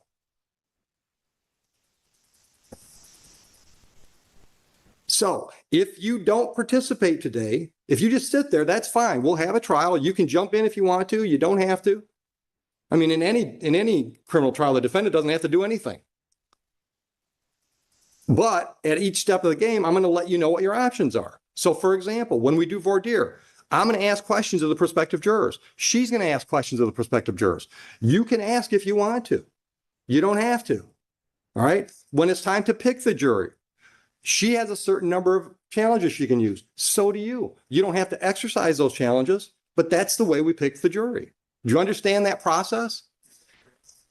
I've been trying to get all this stuff established with the court's contingency. And I still have evidence that I'm trying to get from the township that they're using lead codes to redact, which they did with the policy information that they and got them to give me the policy because they were trying to do lease stuff. And I Okay, stop right there. Hold on. Stop right there. Stop right there. That's something new evidence you're waiting for. What are you waiting for? I haven't got it to even get to. No. Tell me what it is. What? Evidence that I requested from FOIA's in the very beginning with my bottle camera. No. But what is it? You're looking for some records, some ordinances? What? Part of the traffic comments and things that were put in there that. Hold on. In where? In the comments. You don't have police reports? Well, I do, but I found out that they withheld certain documents that when I filed my FOIA, they didn't give to me. And then upon doing more filing for more stuff, I uncovered that they withheld certain documents. They were giving the whole thing. Hold on. Let me hear what you just say. Just hold on. Go ahead. Do you have any idea what he's talking about? He's bringing things from the south notes and You mean like the officer's personal notes? Had notes. and for example, body on camera where they're sitting in their patrol car and the computer's on. Those are all mean material that can't be discoverable. It can't be shared with people outside those that are have the security clearance to observe or handle the material. So that's what he's referring to. Okay. That's not what I'm referring to. The notes on the computers and stuff, that's not what there's even stuff that was in the body cam that when they were talking to the chief, that they purposely redacted out of the conversations, and the notes that that are completely all redacted. It's nothing to do with computers. It has nothing to do with personal information and names or addresses. There were things that were stated in conversations that were taking place in these notes. Let me stop you. During the traffic stop? They withheld this when they should have given it to me in the very beginning with my FOIA for everything that's involved in my traffic stop. Okay, hold on. I'm trying to clarify. Are you talking about like, how do I want to say this? Personal comments between two or more individuals? No, not personal comments. It was stuff that was logged through the traffic stop. No, stop. But I got to understand what you mean. Logged through the traffic stop. You mean it showed up on camera and then they edited the camera? Yeah. Or edited the recording? As well. And there was no clear reasons why. Every time I try to get reasons to why they did it, what it's next, because they're supposed to label why it is. I haven't got anything. And then it's in the comments sections of like what was going on. Hold on. Comments on the incident report? It's not the incident report. It was through the while the traffic stop was taking place, stuff that was being entered through I can't remember exactly what the paperwork is. I am. Like I said, I'm in the process of getting that all. Having appealed it to the supervisor, and then he vaguely gave just cited statutes and codes, but he was supposed to tell me how and why I didn't even see the applying to the lead sections, which are failing to do because same thing with. All right, so hold on. So what I'm hearing, I want you to confirm whether or not I'm hearing it correctly. I think what you just said was those comments section things that you want, they're telling you that's all lien stuff and it's protected. Yeah, it's but I have other. Hold on. Is that a yes? That's what they're telling you? Essentially. Okay. So, and part of the I whole thing paper I got from them, they didn't do it in any of the other ones. Only. Hold on. Other one what? All the because there have been several reports, several times the cops came out of their house, and we were told, well, this has been going on for all of the year, probably by an incident happened. Okay. So I filed get all of every cop that had been there, all the reports, anything to do with anything that I could get that was access to me. And then that's how I found out that these other reports weren't released to me. And then in my wife's traffic stop, they did the same thing. Everything to do with that entire traffic stop is all completely redacted. But yeah, the other stuff, it's all open. Redacted from The whole page is black. hold on. Redacted from the incident report? Yeah, from the incident. Right. The paper report that you received? Yeah, exactly. Okay.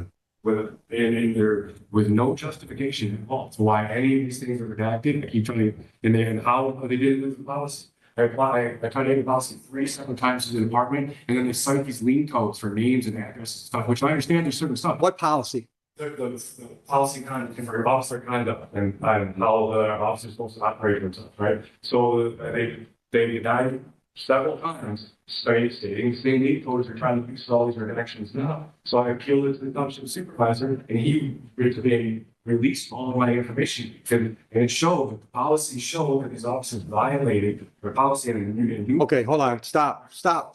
So he released everything, but not everything you want? Well, then once I realized they were doing this,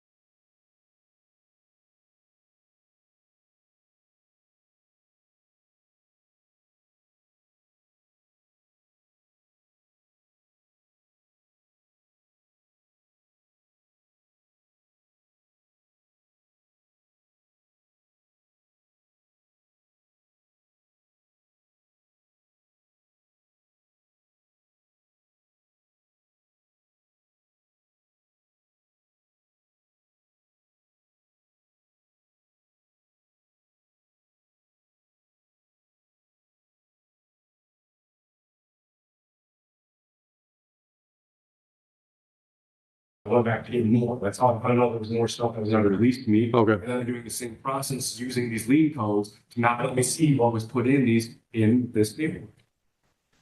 And that's why it's all American Titans. I've been trying and fighting all this full time trying to get this stuff together. And I'm getting every which way I'm being screwed.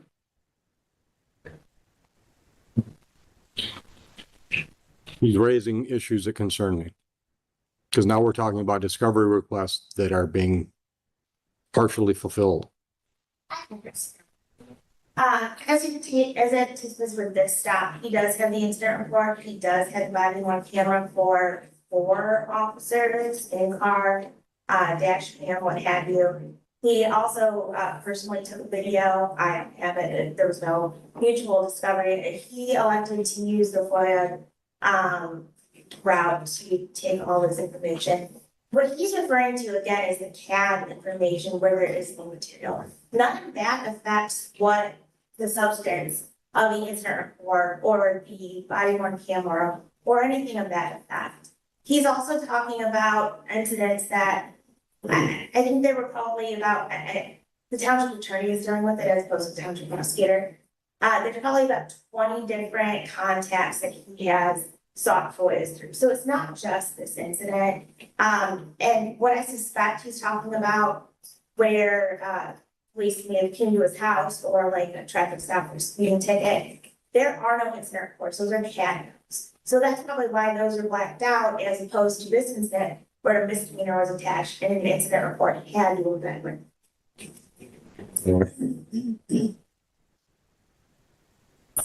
Okay. Anything else as far as information you requested that you don't have that you think you need? I mean, that's the base of it. I'm still actually, now that I've been having to really dig into stuff, I'm uncovering more. Now that I've been through the body cams, I have to file more to get more stuff unredacted because there is clear points in these conversations that were purposely redacted. They have nothing to do with clean information that they keep claiming. Same thing with these CAD notes she keeps referring to. That's not what I'm trying to get hold of. And I understand that there are things that they can redact through the lead code. These entire things that are, there's no way the entire pages and these comments and everything are all lean information. And I know that I've been told. How do you know? I've been told for Sergeant Price, things that are said in these personally about me and stuff like that that are being redacted because it can be used showing the bias and everything, the retaliation against me. And I know for a fact what was said these things. That's why I know that being redacted is more than much to say. Okay. But Mr. Crisell, with all due respect, that all sounds like a civil lawsuit against the township. Well, yeah, this is my argument. I'm trying to bring into this court, but everything's just being keep getting. Because I'm not going to get into all that with a jury. But that goes directly to this, is what I'm saying, and that's why I've been trying to get all of this stuff answered before we even come to this point. I'm not going to let you get into all that with the jury. It's going to be confusing. We're going to go down rabbit holes. What's because I need to go present my case to fair. So this case goes back to February. We set this trial 2 months ago. You're right, but 2 months and 2 weeks. Trying to get the jurisdiction status, I'm trying to get the judicial bias stuff taken care of, all of these things that have not, that they just keep, it is what it is, being swept under the rug. Okay, hold on. Once again, I have to take offense to that. I'm not sweeping your judicial bias argument under the rug. I'm denying it. Without, I give it, yes. Okay, no, seriously. See, it doesn't matter what you have to say. If I'm determining bias, I know what my heart is. Now, you appeal that decision or you grieve me to the Judicial Grievance Commission, right? They can look at all your facts and say, well, Oakley, clear bias. But I don't have to hear all your arguments and see all your evidence to know I'm not biased. That's fine. I guess that's the when I have already started to do a process. I will be going down it. The more I look at it. Okay. So again, Sir, it's 9:02. The jury's been here since, I'm assuming shortly after 8, some of them were showing up. Yeah, like I said, I cannot participate in something that I know is not, it is stacked against 100%. Well, once again, you think it's stacked against you just because you don't agree with the way things are going. Okay. They're going to show that these things have to be established. That there has to be any. Then you see, bias, but that. See, I mean, okay, stop. We're hashing the same arguments again. If you're right, then you've got an automatic appeal if they convict you today.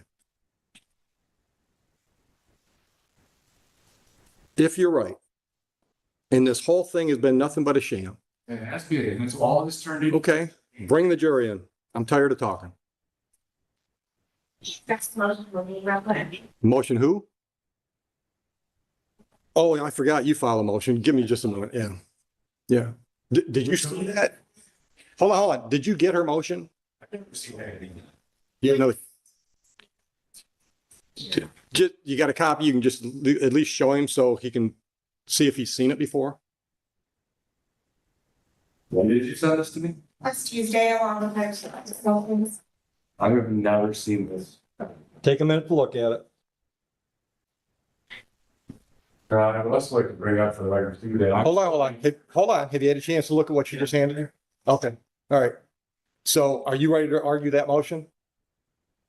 Well, no, I had no time to prepare for anything next time. I've never seen that before. And it's just trying to keep me from being able to bring up all my valid arguments that are all applied to this. Once again, valid as you determine them, It's advanced to the case. as you say. And that's, and they're the same with the things they're trying to say, right? They have no evidence. Where's the evidence, right? Right. But I haven't ruled that anything she's trying to put in front of the jury is invalid. So my defense to my. Well, here, let's do it one at a time. She wants to stop you from saying anything about due process violations. Did you plan on telling the jury that your due process rights have been violated? All part of this case. Okay. Same thing with all the way to the traffic stop, all the way till now. Specifically, what were you going to tell them about your due process violations? Well, I don't have my defense completely in front of me because I'm trying to get all the other matters. I'm not ready for that. So I've never even seen it, so I can't even build up a defense to that. How was that provided to Mr. Crisell last week? Okay. I received his motion, or his $100 motions on Thursday, so it didn't give me much time to respond. I did send it in the mail, I dropped it off at the post office this morning. And I didn't receive his most recent motion. That was filed Friday. Right. I sent a letter certified mail, so I know what you're saying. We've never got first last name. Never. All right. So here's what we're going to do. If you decide to participate and present any evidence to the jury today, then if any of these A through E's come up, we'll deal with those as on a point by point basis. Understood? I'm not, sir, I'm telling you, you don't have to. She wants me to give you a blanket instruction right now that you can't talk about any of these things that are listed in this motion. I'm not going to do that. If you choose to present anything to the jury and one of these topics come up, she's going to stop me probably with an objection, say, Judge, could we talk about that? And then we'll talk about that. Item by item. Understood? All right. Anything else before we bring the jury in? You said you wanted to say something before the jury came in. I thought you said. Another key point to this, I filed for records requests in this court, trying to get all my court hearings and everything in recordings. There's still one from the very first one from Judge Martin that is crucial to this case. They still have issues. How could it be crucial to the case today? Ruling there are absolutely huge to all my whole. No, they're not. No, they're not. No, sir, everything started on February 3rd, 2024, when your tickets were issued. So anything. Let me answer. I'm trying to be patient, Mr. Crisell. Anything Judge Martin said at a hearing about those tickets after February 24th or February 3rd, 2024 would not affect the facts of what happened on February 3rd. Agreed?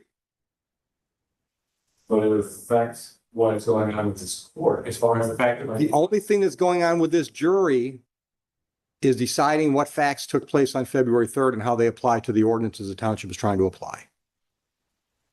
Yeah, then it's going on with that. But like I said, I'm not going to subject myself to sitting here through something that I know. Then get up and leave, Mr. Crisell.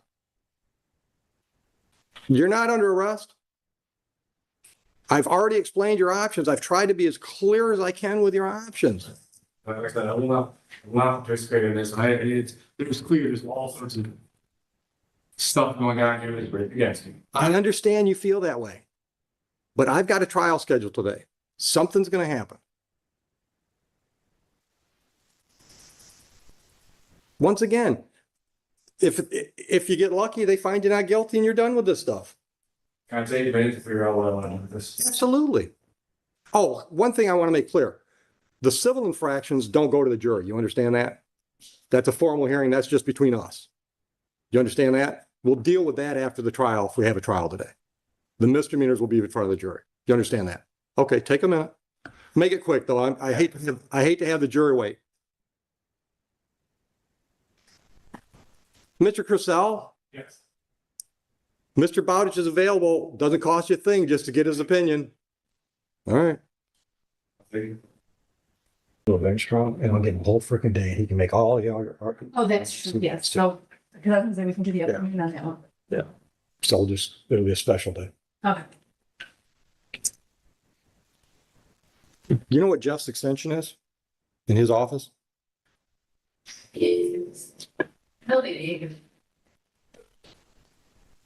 Security. Hey, tell them they don't have to have a final decision. I just want to know if I can send the jury home.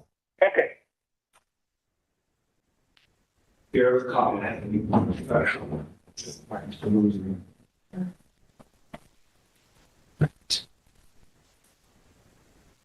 I got no problem giving you more time to talk, but if I'm letting the jury go, I just want to bring them in so I can talk to them and let them go. You can keep talking. You sure? All right. Bring the jury in. So I go back here. Yeah, keep talking. Keep talking. Hey, Jeff, come here. Mr. Crisell, I'm going to give him an idea to talk about with you. Okay. If you can listen to the Sean, I'll give him a whole fucking for bench trial. He can bring every argument he's got. All but I will make her sit. That's what I told him. But I'm just not doing it with I said, I wanted him to ask you politely to reserve his right to a bench trial. Yeah. And all of his information, he's going to get together. Just let him know that that's what I wanted you to know. And Go tell him that. I'm not going to represent him, but I'm going to help him. All right. Go tell him that I made that suggestion.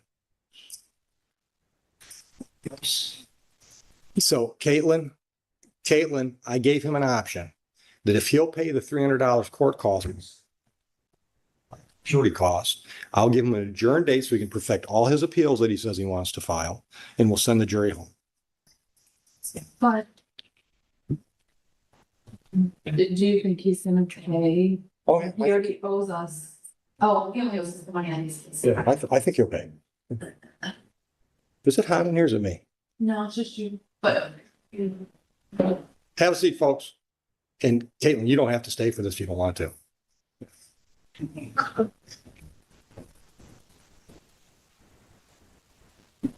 So were you last? Yeah, you got to do the last of them? Right. You like this? What is a little? Are we listening more? I still like this. Well, that's why I didn't do the last this moment. That way you guys don't have to do anything. What's in front of me?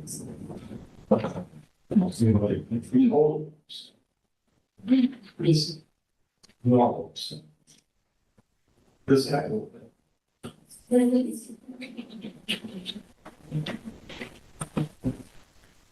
Well, I've seen it. Thanks. All right, how many of you got in, they just excited that you can think about being on a jury?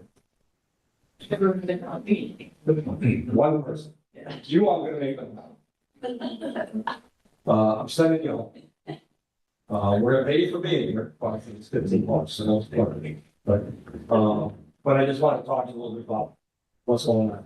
So, first of all, I want to thank you for being here, even the grumpy looking guy that don't really want to be here. But you showed up, okay, you showed up, you're doing your job. So the good news is, well, the good news is you get to go home if you want to. The good news too is that you served your jury duty for this year. You showed up, the fact that we're not putting your work is not on you, that's on us. Now, if the federal court sends you a notice, sure, fine, they don't care if you're here. Circuit court downtown, if you get another notice from us, really beautiful. Then just say, hey, I was there on September 23rd today, right? September. Very nice. Okay, so that's good to go. If anything, you need a piece of paper that shows you're actually here, maybe an employer that wants to make sure you show up where you're supposed to, Are we doing that at the kiosk?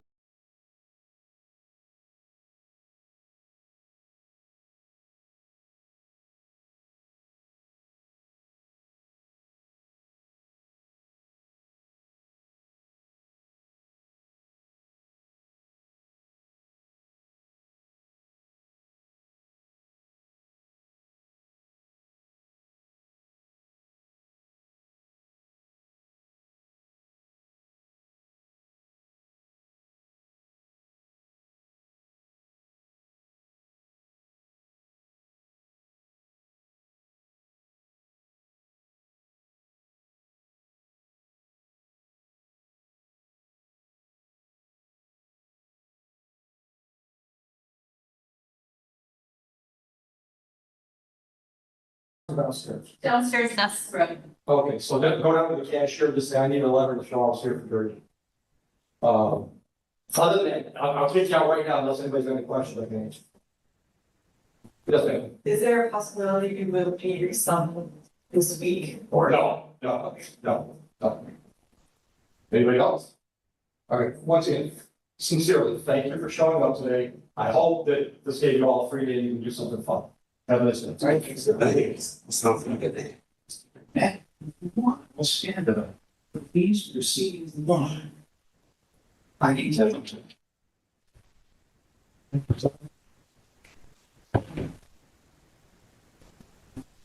We should probably have Caitlin. Yeah, she's not really.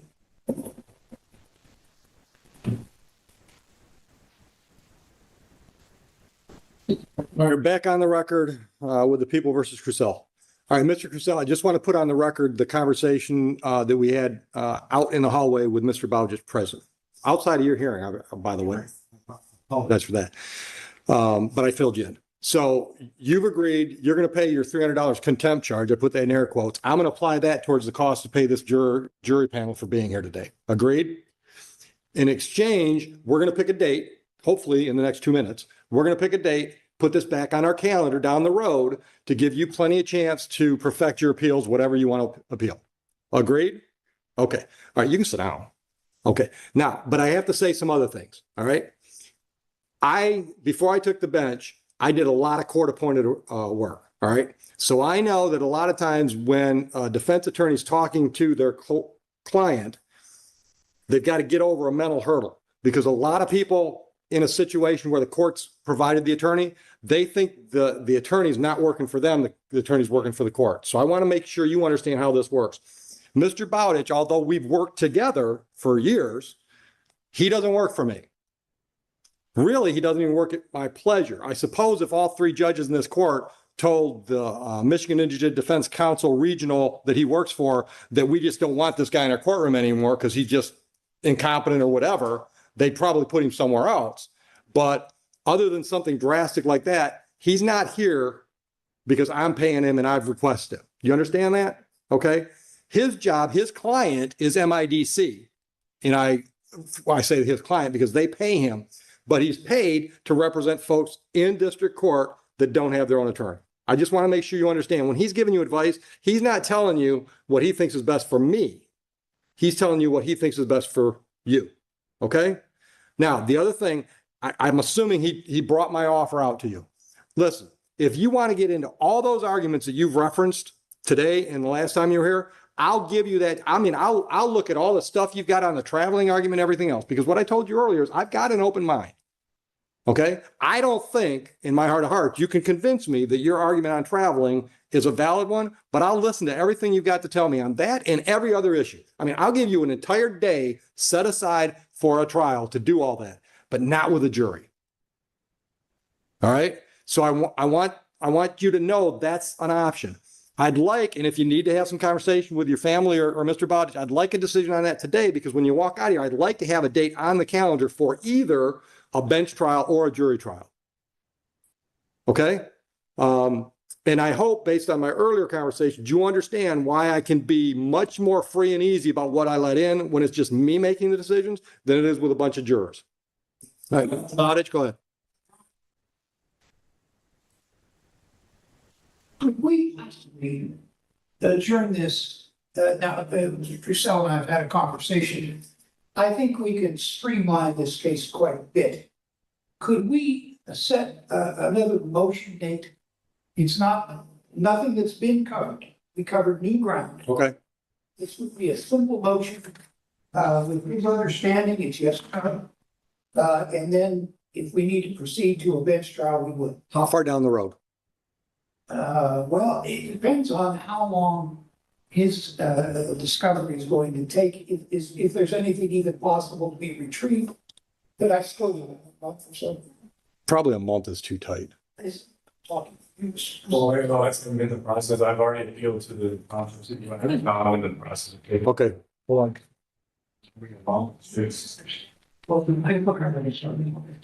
I think so. October 21 is too tight, I think. October 21, I think is too tight. Time frame wise, you want to go into the next month? We can, Your Honor, it's up to the courts. I have no idea how that process is going to work, so I don't know.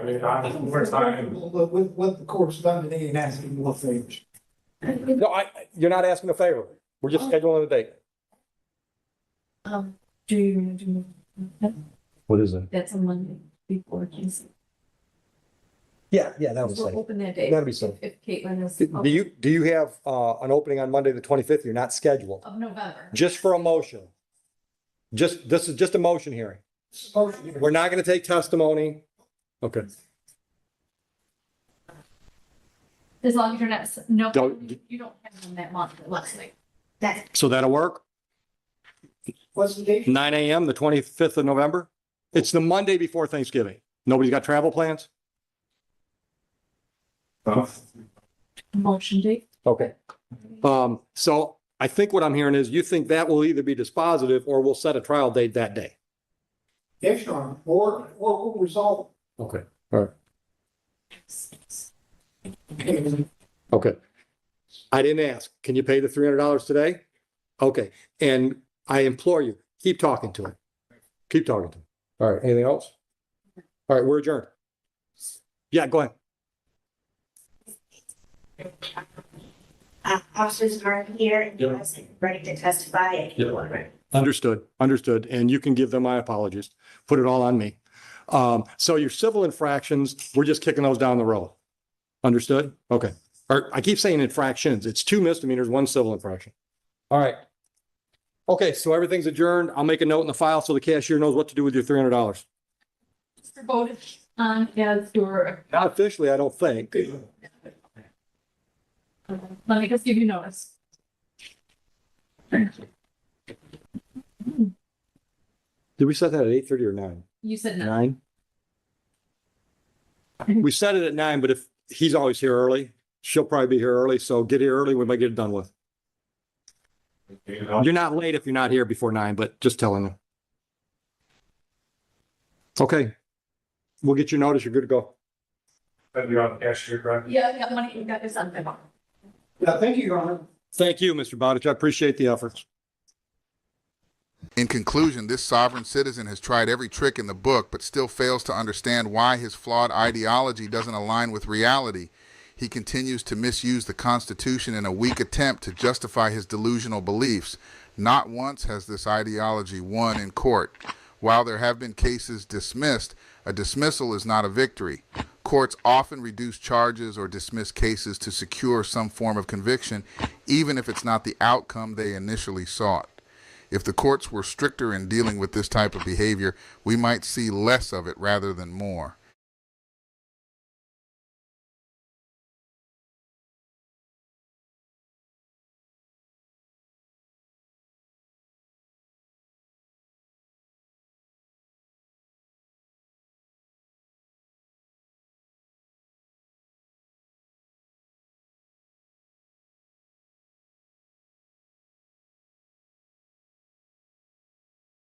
Virginia Beach Police versus Sovereign Citizen, right to travel, debate and traffic stop.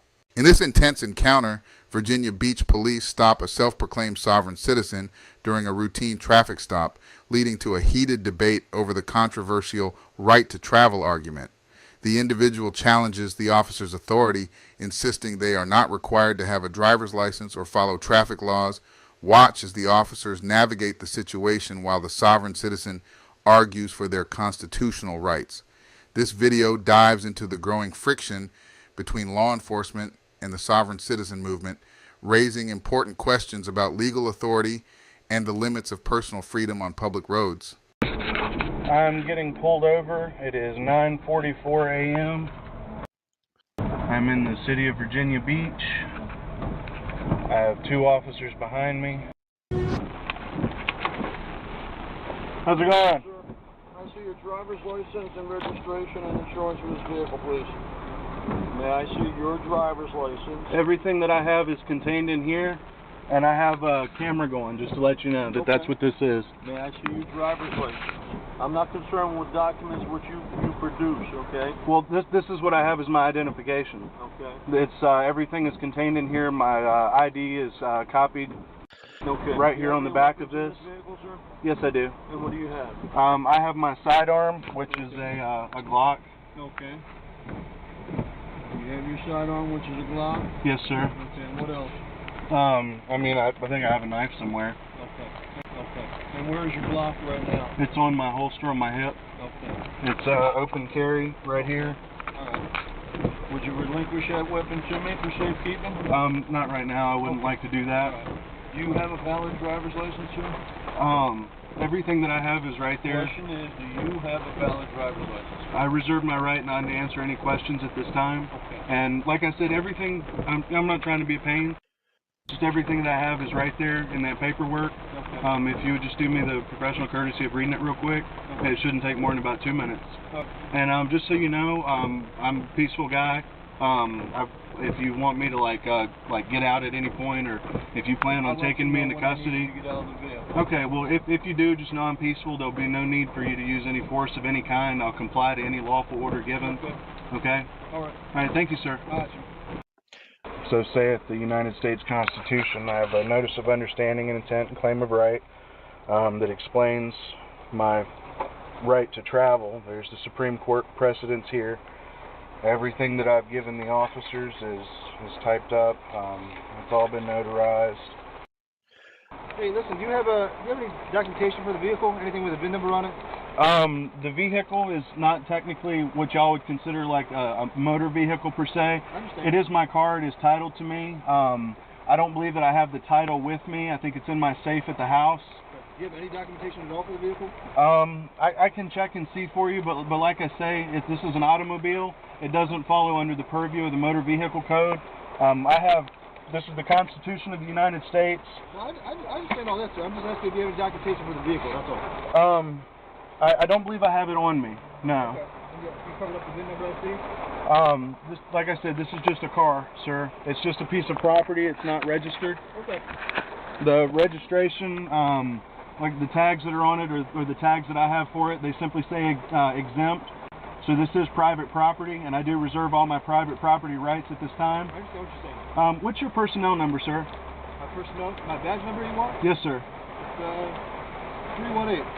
318? Yes, sir. Virginia Beach? Yes, sir. And how do you pronounce your name? My last name is Jenny John. Jenny John? Jenny John, yes, sir. Jenny John? Okay. Thank you, sir. Like I said, I have my lunch here, from Chick-fil-A. I have a receipt in the bag, probably. I'm sure they gave me.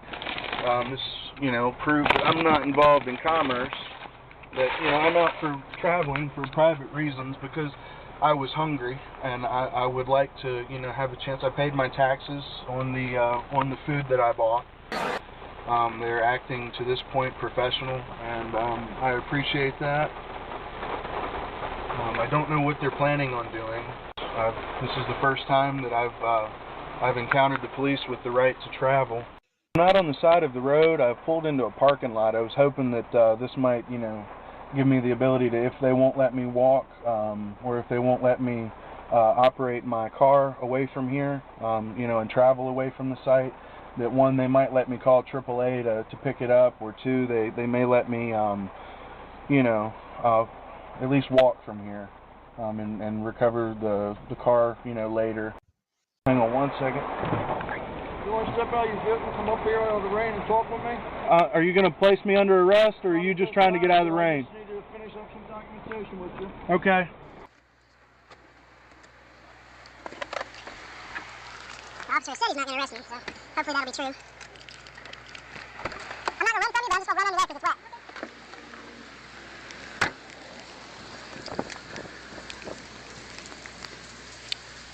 How are you guys doing today? And what was your name, sir? I didn't get your name. A-L-B-R-I-G-H-T. I don't shake hands with Okay. people I don't know, sir. Understandable. I have no idea whether or not you have any kind of communicable diseases. I hope not. Okay. We're going to take a closer look at your vehicle to see if there's a VIN on it. Okay. For starters. Okay. The VIN plate that's on the dashboard, which is supposed to be viewable by any law enforcement agency or any inspecting agency, has been blocked with some kind of tape device. Okay. Is the VIN plate on your door still intact? Yes, it is. Okay. Is the VIN plate on the firewall of your vehicle still intact? It should be. Okay. I haven't modified or changed the car in any way.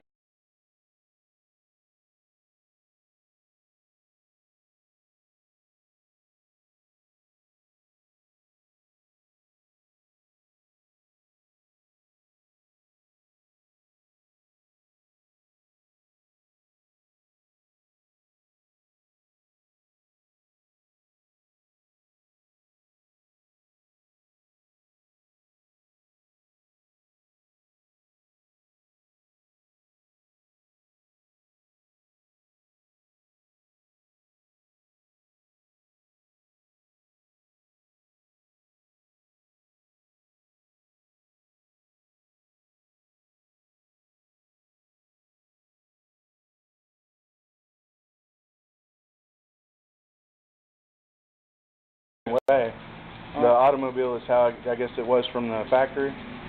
Okay. The first document I'm going to issue to you, sir, is a Virginia Uniform Notification indicating that your privilege to drive in the Commonwealth are suspended, which means you cannot operate a motor vehicle on these highways in the Commonwealth. Okay. Whether you choose to drive anywhere else, that's entirely up to you, but you cannot drive in the Commonwealth. Okay. The second document I'm going to issue to you is an unregistered motor vehicle, okay? Okay. Commonwealth law, it indicates that in order for you to drive a vehicle on the roadways in the Commonwealth, the vehicle must be registered in the Commonwealth and or another Commonwealth and or state as prescribed by law. Okay. Based on what I see there, that is not a plate that's been issued by any federal agency, state agency, county agency, or city agency in any manner. Okay. Okay? Which tells me that that vehicle is not properly registered. Okay. Okay? Court date is June 18th, it'll be at 9 o'clock. Okay. The traffic court room B at this address here, right here in the city of Virginia Beach. Your signature is required right there. Okay. Your signature is not a admission of guilt. It just simply states you understand what the summons is being issued for. This block right underneath is checked, which indicates you can prepay this if you choose to do so. Matter of fact, I'm not going to allow that. I'm going to require you to respond to the court and address the court as to why you choose to drive a vehicle on its Commonwealth without the proper documentation. Okay. And in that document that you served to me, which means that document is now my property and is evidence of the Commonwealth, because you represent that to be your true documentation, correct? Okay. Yes, sir. The driver's license that you have copied, which was previously issued to you by the Commonwealth, where is that document at this time, sir? I'm not sure where it is at this time. Okay. This brings us to the notification of suspension, okay? Based on you telling me you don't know where your license is at this time, that's the block I'm going to check. Okay. And I will give you a copy of this form. The original form will be returned to the DMV, and they will serve due notice on you as it's required. Okay. So you're going to confiscate the other document that I let you read? Yes, sir. That becomes a state document. Okay. Because you're representing yourself as an individual. Okay. No party of the government. Okay. Right? Well, no, I'm a citizen. Is that? No, it's not one of those sovereign things. This is all lawful. This has to do with the federal Supreme Court cases that have been heard. Okay. It has nothing to do with you complying with the Commonwealth law. Well, the Constitution of I'll talk to the judge about it. I mean, I don't want to try to argue with these guys. I know you're trying to do your job. Address? Do you have insurance on that vehicle as required by Commonwealth law? It's just a car. It's not anything that would be fall under the purview of the motor vehicle code. So you're telling me that if you operate a vehicle that belongs to you in the Commonwealth, you're not required, as every other citizen, to have it properly registered and insured? You familiar with farm use tax? Farm use tax? Yes, sure. It's kind of the similar principle. It's a private automobile. Okay. It's not used for commerce. It's only used for travel. I don't use it for employee on the roads. You know, the Supreme Court cases, if you read this. You tell me that's a farm vehicle? No, I'm not. I'm just saying it's a similar thing. If it engages in commerce, yes. It's engaged in commerce, Yes. which means it has to be insured. Yes, but I'm not involved in commerce. I'm just traveling. I appreciate you guys treating me professionally and giving me the opportunity to go to court for this. There's no reason to treat you otherwise, sir. Well, I'm just saying I appreciate it. What year is that motor vehicle, sir? The car is a 2004 Mustang. We're going to take a closer look at your vehicle to see if we can find the appropriate VIN plate on it. Okay. I cannot find Is that something I can retrieve for you real quick? You should be able to open up the door and look right at it and see if it's there. Yeah, well, I mean, that way you wouldn't have to get in the rain. I'll retrieve the information myself and make sure it's true and accurate. Okay. Okay? Anything else in that vehicle I mean to be concerned with other than the sidearm that you have? No, sir. I don't consent to a search of the I'm vehicle. just letting you know because if anything that's in there, I want to make sure that it's not something booby-trapped. Oh, no, there's nothing like that. There's nothing that's dangerous. You have no electronic devices on you to set something off in that vehicle? No, there's nothing then dangerous you'll stand about there any... with this officer, okay? Okay. Well, my doors are locked. Okay. You got a power lock? No, I don't. Okay, man, have your feet unlocked again?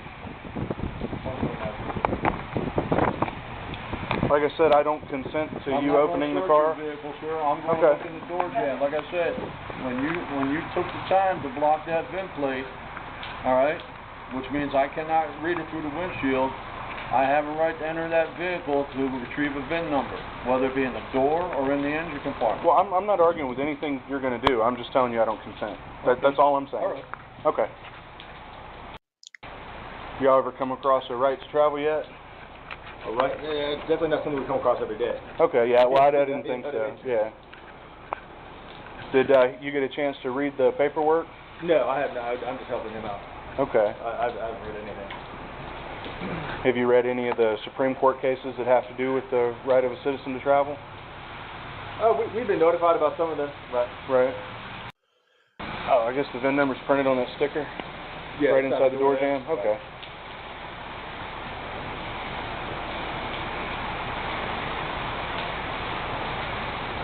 How long have you been a separate entity from the government? Well, I'm not. I'm still a citizen. I'm an American patriot. This doesn't have anything to do with me revoking. I think you're talking about the sovereign thing that people try to claim. I understand there's a difference, right? But I've been studying law for about 3 years. Okay, now that I have first-hand knowledge of your vehicle, indicating that it's not on record in the Commonwealth, and you're not displaying tags from any other Commonwealth or state and or jurisdiction, as I previously told you, that if I see your vehicle operated on the motorway, i.e. the highway, I will stop you and I will seize your vehicle. To comply with the Commonwealth law. Okay, which one is to have the vehicle properly registered, 2, to have it inspected, 3, to have it insured. Okay. Okay? Also, I will publish that same notification to our agency indicating the same, that the same could be happening if driving down the road another day, he sees your vehicle operating, he will pull you over and do the same because you're not complying with the law. Okay. Because you choose not to comply with the Commonwealth law. Okay? Which means that you have no desire to comply. Okay, that's like. And then you can argue. It doesn't matter about any of that. In court until you're satisfied. So y'all would confiscate the car even before I had a chance to go to court to determine whether or not I was guilty? We will remove it from the motorway because you have no right to be on the motorway as everybody else who is properly. Even if I haven't been found guilty yet? Even if. The courts will determine as to whether or not to return that to you. Okay, and if I was found not guilty by the courts, would y'all be okay with it after that? That's entirely up to the courts, sir. Okay. We're facilitators of the paperwork. Okay. Okay? You have any questions for me, sir? I mean, can I go home? You can go home, but don't put your car on the roadway. Well, I mean, can I take it home? Not driving it, no, sir. You can have it towed home. I can have it towed home? Yes, sir. Okay, so I have to have it towed from where it's at? From where it's at. Okay, yes, can I sit in it out of the rain until the tow vehicle gets here? You most certainly can, sir. Okay, well, thank you, gentlemen. Have a great day. You too. All right, guys. Have a good one. Take care. The right to travel argument proved to be another complete failure in this encounter, as the Virginia Beach police weren't having any of it. The sovereign citizen found with a suspended license, no registration, and fake plates was issued a ticket and warned not to drive the vehicle. He was required to have it towed, but there's a good chance he waited until the officer left to drive off anyway. However, he was clearly warned. If caught driving on Virginia roads again, his car would be immediately towed. This case serves as yet another example of how these tactics fail when faced with the law. Sovereign citizen pulled out a car, arrested vehicle towed, sovereign citizen confrontation. In this intense standoff, a sovereign citizen refuses to cooperate during a routine traffic stop, resulting in a heated confrontation with police. After repeatedly ignoring orders to exit the vehicle, officers take action, leading to the driver's arrest and the car being towed. This video highlights the risks of defying law enforcement and sheds light on the sovereign citizen movement. What do you think of the encounter? Was it justified or taken too far? Share your thoughts below. Subscribe for more in-depth looks at sovereign citizen interactions, legal insights, and intense police encounters. Turn on notifications to stay updated. It's not about the rules. What is it about that? It's about the rules being wrong. Pull me out. All right. Pull me out, bro. Push me out. Pull me You're out. gonna get. How are you doing? I'm Sergeant Cartwright, Bentleyville Police. The reason I'm stopping you is your tags are expired on this vehicle. I'm working on it. Okay, do you have a driver's license, proof insurance? No. You don't have a driver's license or insurance on you? No. Okay. Are you the registered owner? 045 044. You are. You do own it too? Are we really doing this again? What? Why do this again? I What's just your- got a job, dude. I'm just beginning to make money. What's your social? Can I leave? No. What's your social? I guess I won't go to work tomorrow. What's your social? Is that the case? Are you gonna give me your social or not? Can you answer the question? What's that? What's your Am I question? going to work tomorrow? That's up to you. I don't know. What's your social? You're harassing me. What's your social? You chose to harass me. What's your social? What's your name? Nice What's your first day. I'm name? having a nice day. Just leave. Okay. What's your name? I'm nameless. I'm an Okay. illegal immigrant in this country. Okay. Last name is Tish, right? No. You don't know me, remember? Oh, I don't remember. I just can't remember your name exactly.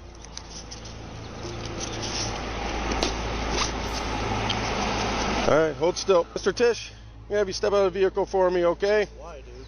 Because the vehicle's got to get towed. Man, they're about to tow your car. You're suspended. You have a warrant out of the Metro Parks. You're a monster. No, call me what you will, all right? But still, you can't drive. Can you Suspended. absorb that? Can you absorb that instead of being like all... No, it's absorbed, all right? So we're gonna have you step out for me, all right? Is there anything you need in the vehicle? I need the vehicle itself. Well, you can get that out once it becomes valid. All right? I don't even have You're not the registered owner. You're not the why? Let me ask you something. Why are you driving then? You're not driving to work. You're driving Because I to have the a park. life! Calm down. I have a life. All right? Leave me alone. Leave me Well- alone. I have hobbies. I have people I like to Okay. see. Well, other people have to register a vehicle. Why makes you different than anybody else? Why are you special and everybody else has to obey rules? Can you tell me that? It's not about the rules. What is it about that? It's about the rules being wrong. Okay, well, don't take that up with me. You take that up with your legislature. Call the governor for all I care. I don't make the rules, You care. okay? Can I go? I No. want to be left alone. You have to I wanna step be out of the left alone. vehicle. Dude, Listen, you got to step out of the vehicle, okay? I'm not And accepting I have to explain that this. as an offer. Well, I don't know what else to tell you. That's the only offer you're getting today. All right? No, I'm a human and I can be left alone. Listen, all right? We went through this before. You and Norm numerous times. You can't drive. You're suspended. Your mom can't drive. She's suspended, bro. And again, okay, that's not my problem. That's your problem. Are you sure? Yeah, I'm positive of that. All right? Step out the vehicle for him. I'm going to explain this to you, okay? You're going to have a court date on May 25th. You can bring all your grievances with the court, all right? I didn't suspend you. You've messed with me before. I didn't suspend you. The car so we can talk to you. No. I didn't suspend you, And I'm okay? really sorry that window doesn't go down. This is the only one that goes down. Do you care if I open this door? Yeah, go ahead, bro. It's locked. Thanks. I just appreciate it. You're suspended. I can't legally let you legally drive away from this from here. It's just. I want that footage, dude. That's the way it goes. So I can hear you say that again. Your footage of what? This footage. You can't legally drive away. Is that what you want to hear? That's exactly what I'm telling you. That's why the car's being towed. That's why you're getting a citation to appear in court. You have a warrant still out of the Metro Parks. You haven't cleared that up even. All right, so we'd like to be here all night, but we unfortunately can't do that, okay? In this vision, I see you pulled over on the side of the road, with handcuffs and a tow truck in the picture. It seems a legal encounter may be in your near future. Okay. You're bored again, and you saw me go by. Oh, glory, it's him. I found him again. Still with your expired tags, still with your license being suspended. You just don't feel that the laws apply to you, but everybody else should have to do it. Right? I just acquired a job. Okay, good. That's great. It's a step in the right direction. Damn, man, today was day 3. I'm f***ing beat. Awesome. Regardless, I can't even pay what you want me to pay. It's not me. I know it's not you. It's a BMV, so you're expending their anger to the wrong person. They serve the community. They serve the budget of the courts. As far as the payment goes. Well, talk to the court. Yeah, they did that before. They'll also give you driving privileges if you have work, but that doesn't mean that you just pop up in the park and start playing guitar and running around in the woods. That's not how it works. But you just don't want to feel that you can have to listen to anybody. Unbelievable, bro, that a guy would want to enjoy a nice day. You understand where we're coming from, though, right? I don't care. Well, whether you care or not is irrelevant. Right, because the police do what the police are told, whether or not it's right or wrong. Law is law. I know. You can't drive a car if you have Law a isn't suspended joke. license.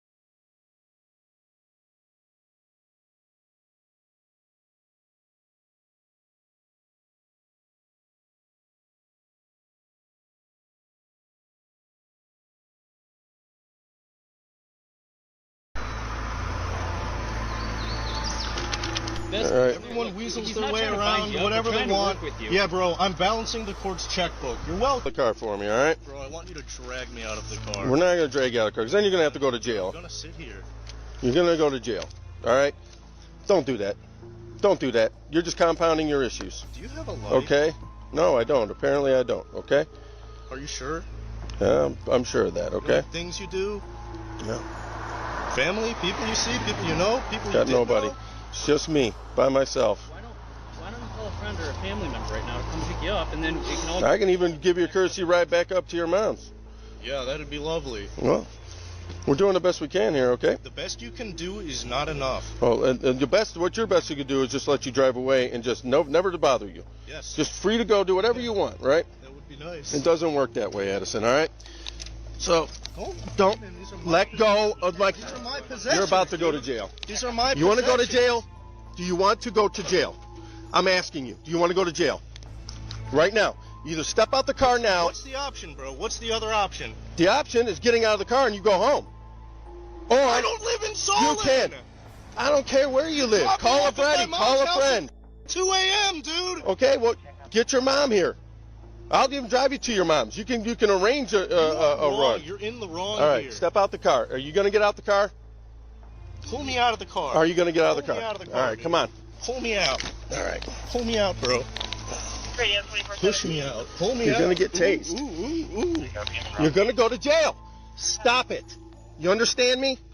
This is your only What did I do to you guys? Dude, I'm giving you one last warning, Addison. you guys? Addison, step out of the car. Stop acting like a child. Get out of the car. You're being a child. Okay? Get out of the car. I'll explain the citation and your options once you get out of the car. Step out of the car. Bro. Nice elbow grab, bro. Stop out of the car. Out of the car with us, or we have to take you to jail.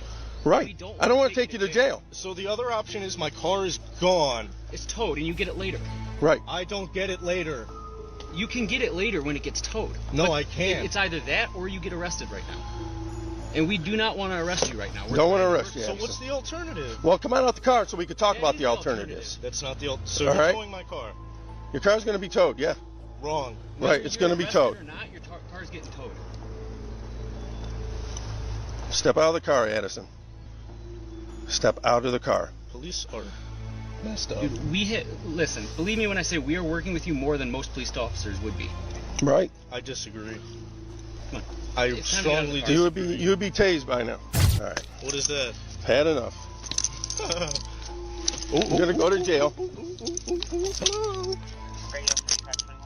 Step out of the car. Come on tight, bro. Yeah. Yeah. Step Pull out me of by the car. hip, bro. Yeah. Step out of the car. Stop being like this. My other arm, bro. You know, you just made me sit in a hot car. Oh, that's unfortunate. It's really unfortunate, Addison. You really need to grow up. Fortunate I haven't You assaulted really- you, bro. You really Can I need tell to you grow that? up. Can I tell you You that? really need to grow up. Knock it. Yeah. Eye for an eye, brother? Oh. Oh, that's nice. I'm glad. You're fortunate. Knock it off. Holy cow.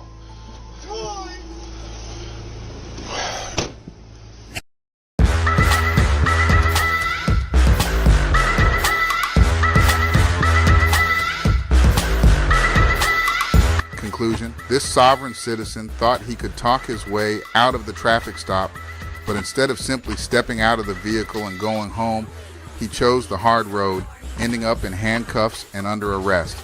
Despite the officer's efforts, even offering to take him back to his mother's house, the driver refused to cooperate at every turn. Unfortunately, his refusal to work with the officers left them with no choice but to take him into custody.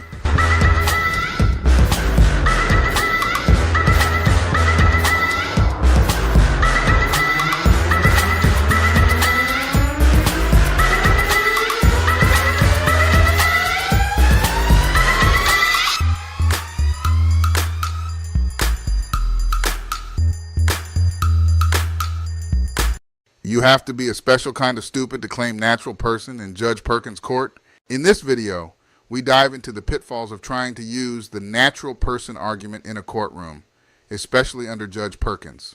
We'll discuss why this legal strategy often backfires, how it's perceived in the legal system, and the consequences of relying on unconventional arguments that just don't hold up in court. Whether you're interested in courtroom fails, legal tips, or just some fascinating cases, this video is for you. Watch until the end to see what Judge Perkins has to say. Let's see, Antonio Pierre for the Latney family. Yes, can you hear me? I can. Good morning to you. How is whose case is it? I'm sorry. Latney, Antonio Pierre Latney? Yes, I'm Antoine. Antoine, I'm sorry. Yes. Good morning to you. Good day. Oh, who's that? All right. This is the city of Detroit versus Antoine Pierre Latney. His number is SP 1445437 SP 16220-361, SP 1627402, counts 1 and counts 2. Appearance for the record, please. Sherika Harris, on behalf of Mr. Latney, please state your name for the record. Here's a special appearance. Here's the bond in question, the birth certificate. I'm the natural person, natural man, and I'm not surety for this bond here, but I got it right here in my hand. You have to turn your first of all, Mr. Latney, you have to turn your camera on. I can't talk to you without seeing who I'm talking to. And I withdraw my appearance, Your Honor. Why do you withdraw your appearance so quick, Mr. Harris? Because it appears he does not need the assistance of counsel. Well, we don't know that yet. I should start my video, but it's doing something like. Mr. Ostrowski, you might want, I don't know if that's a cigarette. I would take that out if I were you. Good job.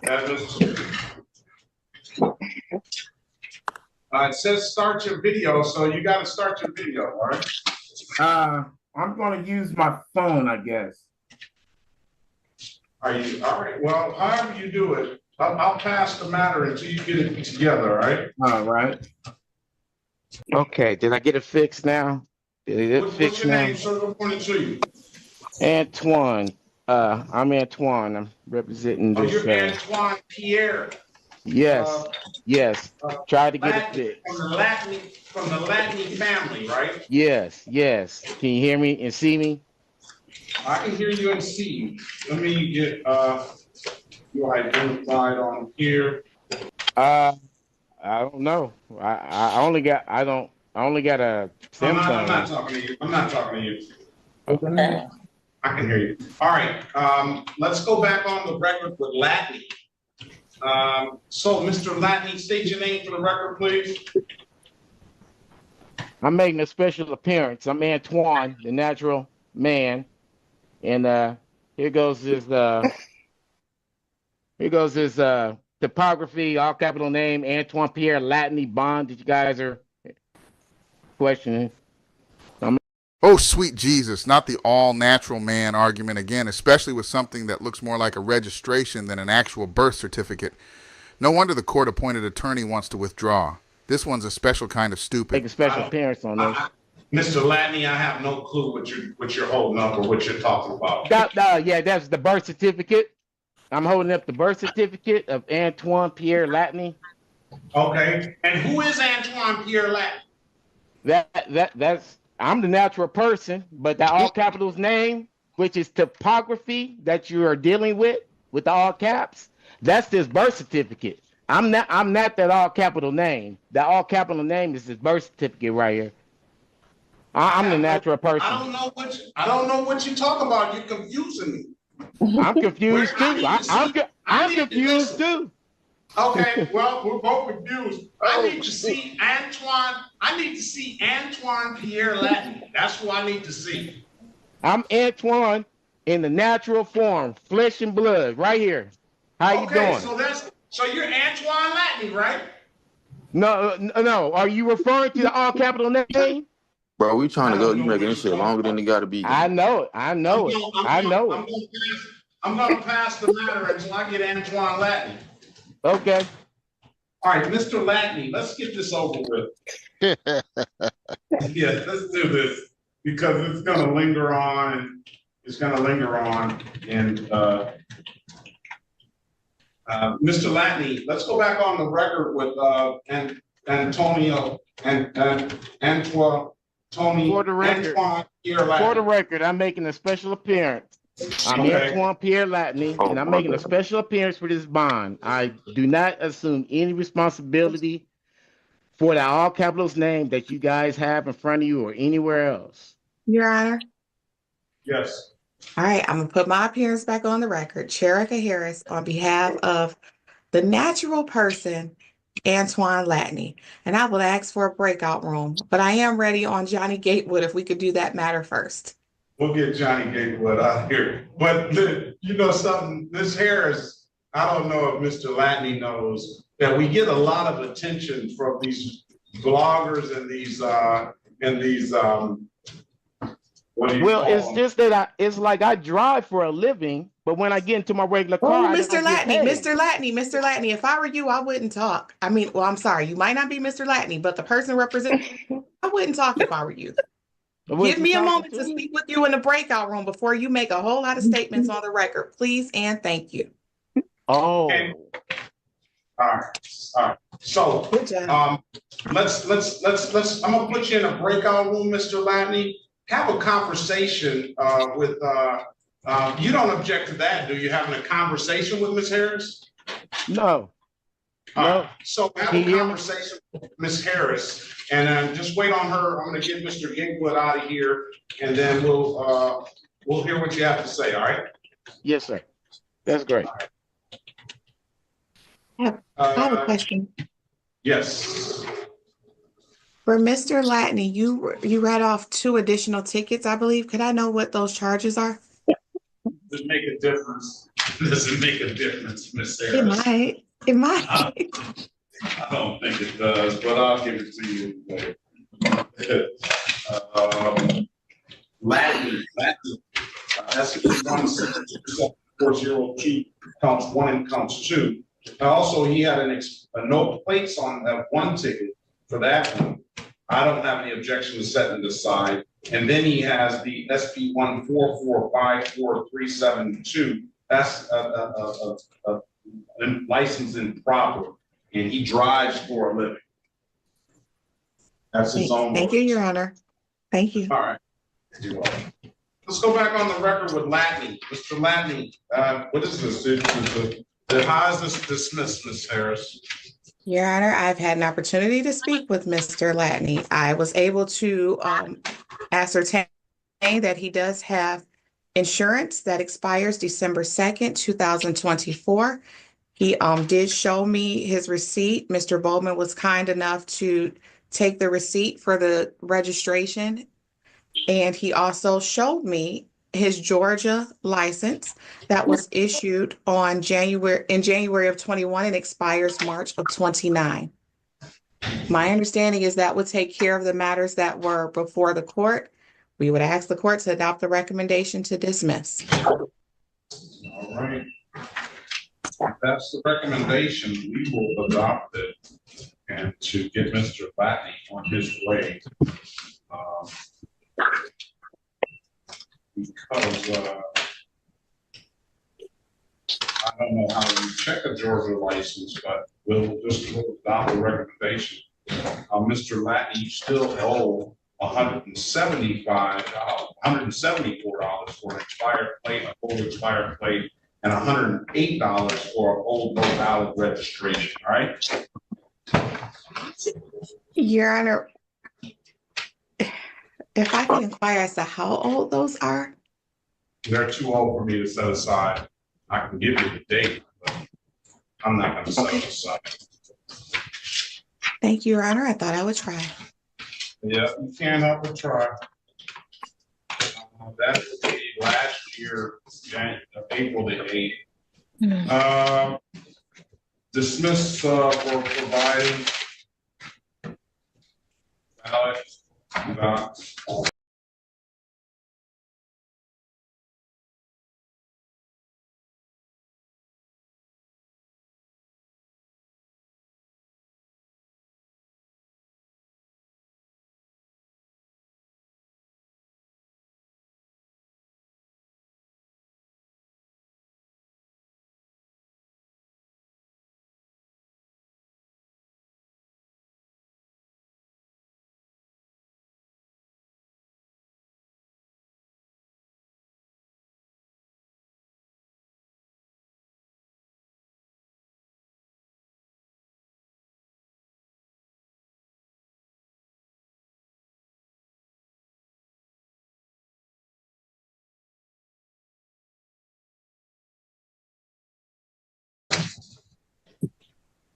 Thank you, Your Honor. Mr. Latney, those matters were dismissed, but you do have some that still have to be paid. All right, Mr. Latney, you understand that? What was what's the criteria? No, you just owe 2 old civil infractions that you never paid. An expired plate and a no registration, $174 and $108. The other matters that the court calls in the record are dismissed. All right. Okay. All right. Have a great day, sir. Best of luck to you. Thank you. You too. In conclusion, the self-proclaimed natural man argument is common in the sovereign citizen movement, although the logic behind it remains hard to grasp. After all, aren't all people natural? Despite this argument, it was actually the help of a court-appointed attorney that led to the dismissal of his recent charges. However, Judge Perkins held him accountable for 2 older fines that still needed to be paid, refusing to release him from those obligations. In the end, it wasn't the natural man defense that worked. It was the professional assistance of an attorney that saved him from the current charges.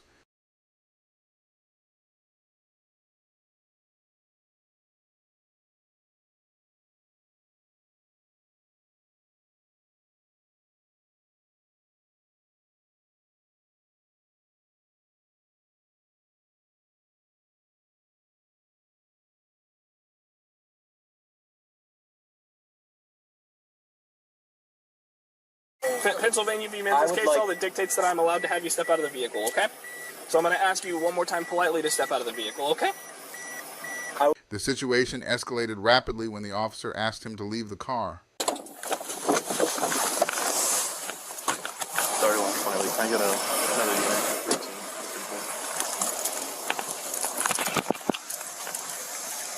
Hello. Hi. Deputy Clark, Lake County Sheriff's Office. Got your license on you? Light on my please? You got a license with you? No, I don't. Do you have a valid license? I don't travel with a license. No. So you don't have a valid license? I don't travel with a license. No. Oh, okay. So, do you have a registration for the vehicle? Yeah, I mean the vehicle's registered. Okay. Can I see the registration, please? Yeah, you can dig it out. What is your name? You gotta try. What is your first name, sir? My first name is Brett. And what is your last name, Brett? My last name is not relevant. It is relevant. It is relevant. This is a traffic stop. So, go ahead and identify yourself now. I'd rather not do the whole jail spiel. But do you mind giving me your first and last name and your date of birth, please? My first name is Brett. And your last name? My last name is Peavy. Peavy. And what's your date of birth, Brett? Okay. And do you have a valid license? I don't know. I don't travel with one. Okay. Have you ever had a valid driver's license? Yes, I used to have a valid driver's license. I'm eager to find out why he thinks he doesn't need a driver's license now. Okay. 31, like, maybe. Do you mind if I turn off the keys so we can use the key to open the door? Absolutely. 6'5", name DOD. First name Brett, last name Peavy. He advised that he might not be traveling with a license.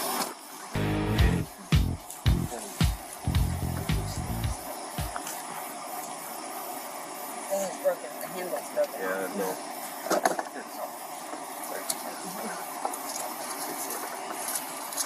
You having a good night? So far, so good. Are you guys aware that the vehicle... Yes, I allowed that to happen. You allowed that to happen? Yeah. Why would you allow that to happen?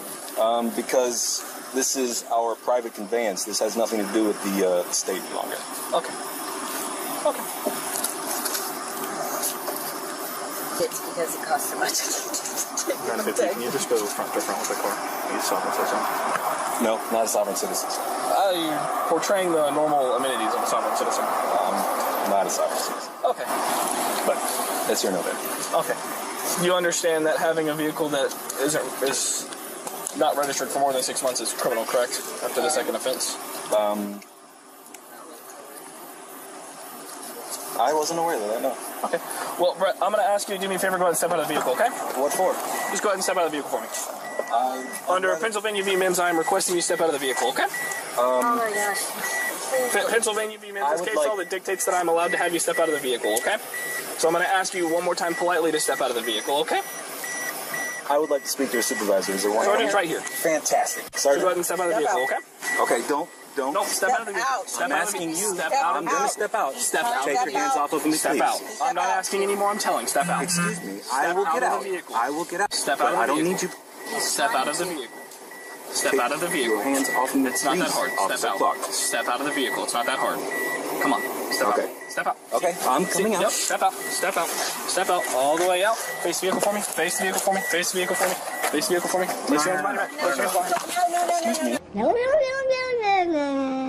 Place your hands behind your back. Seriously, What are you doing? Please, What are you doing? Go. Please, stop. Take it easy. Why are you...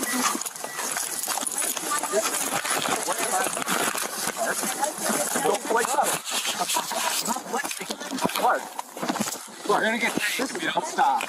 Comply. I'm compliant. I'm compliant. Look, grab that handbag. I'm compliant. Hey, are you doing? Why am I being? Oh my God. Sergeant, you gonna tell me why I'm being arrested? I mean, like, seriously? You're not being arrested, you're being detained. Oh, come on. But you're now being arrested for resisting. No, please No, don't. listen, I'm not resisting. I'm compliant. I'm just confused. Please do not listen. It seems a little odd, doesn't it, you guys? What have I done? Nothing? Step back over here. Yep. No answers? Step back right here. Sure, yeah. Face the push forward. That's it. Yep. And just spread your feet for me. There we go. And just lean forward at the waist, okay? Yep. Okay. Lean forward at the waist. Lean into this? Yes. Right there. Perfect. That would be on you that would poke, stick, hurt, manual issue before any knives, guns, drugs, anything like that? Oh, God, no. Okay. He's not identifying himself yet? He's identified himself. Under duress. Correct, because you're required to identify yourself on a traffic stop. Right.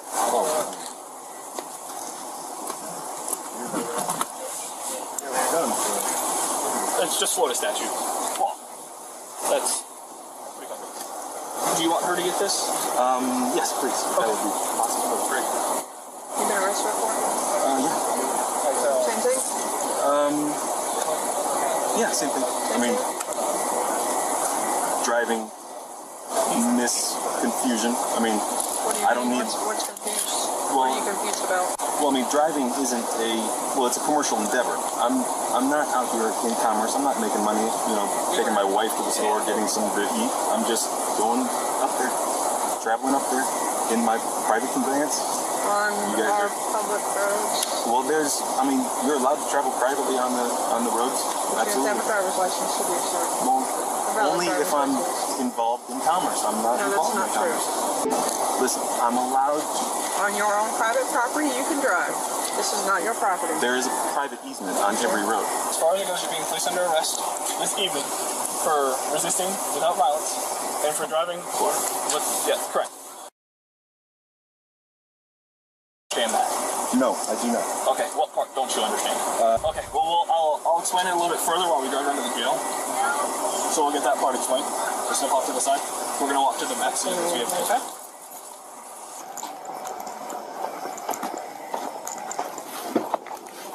Go ahead and have a seat for me. Damn it.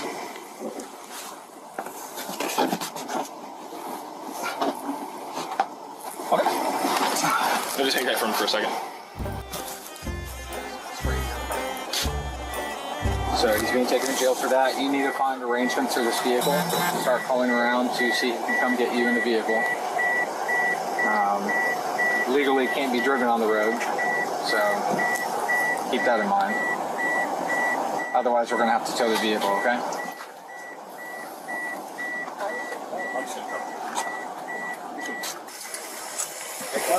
Sir. Sir. I'm not going to give you a Christmas card this year. Really looking forward to that.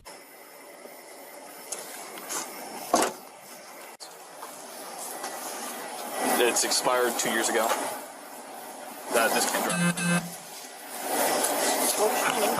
Cold. Oh, really? Yeah, so they passed us. I pulled out of the Circle K and they immediately turned down Long Acres. They knew they did. So.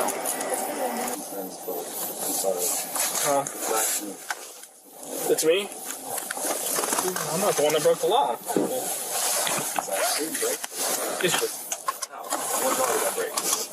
Driving and resisting without violence. It is a law. That's statute. Yes, 322.34 to be exact. I'm statutes. I'm sure. Not 31, 20, like 10, 15, 10, 12, 51 to the jail.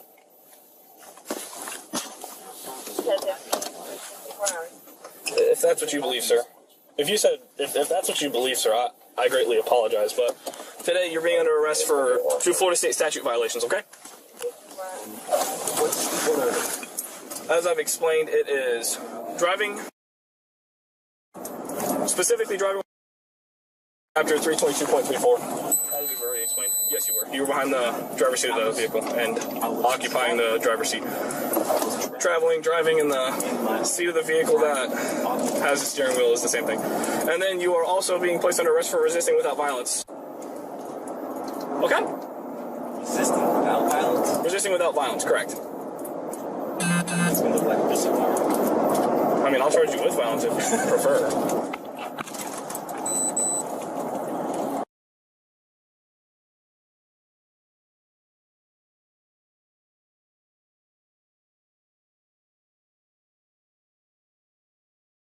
All right, Mr. Lockhart has a note here on one of these tickets. Did you send a note to the court, Mr. Lockhart? Yes, I did. No. Do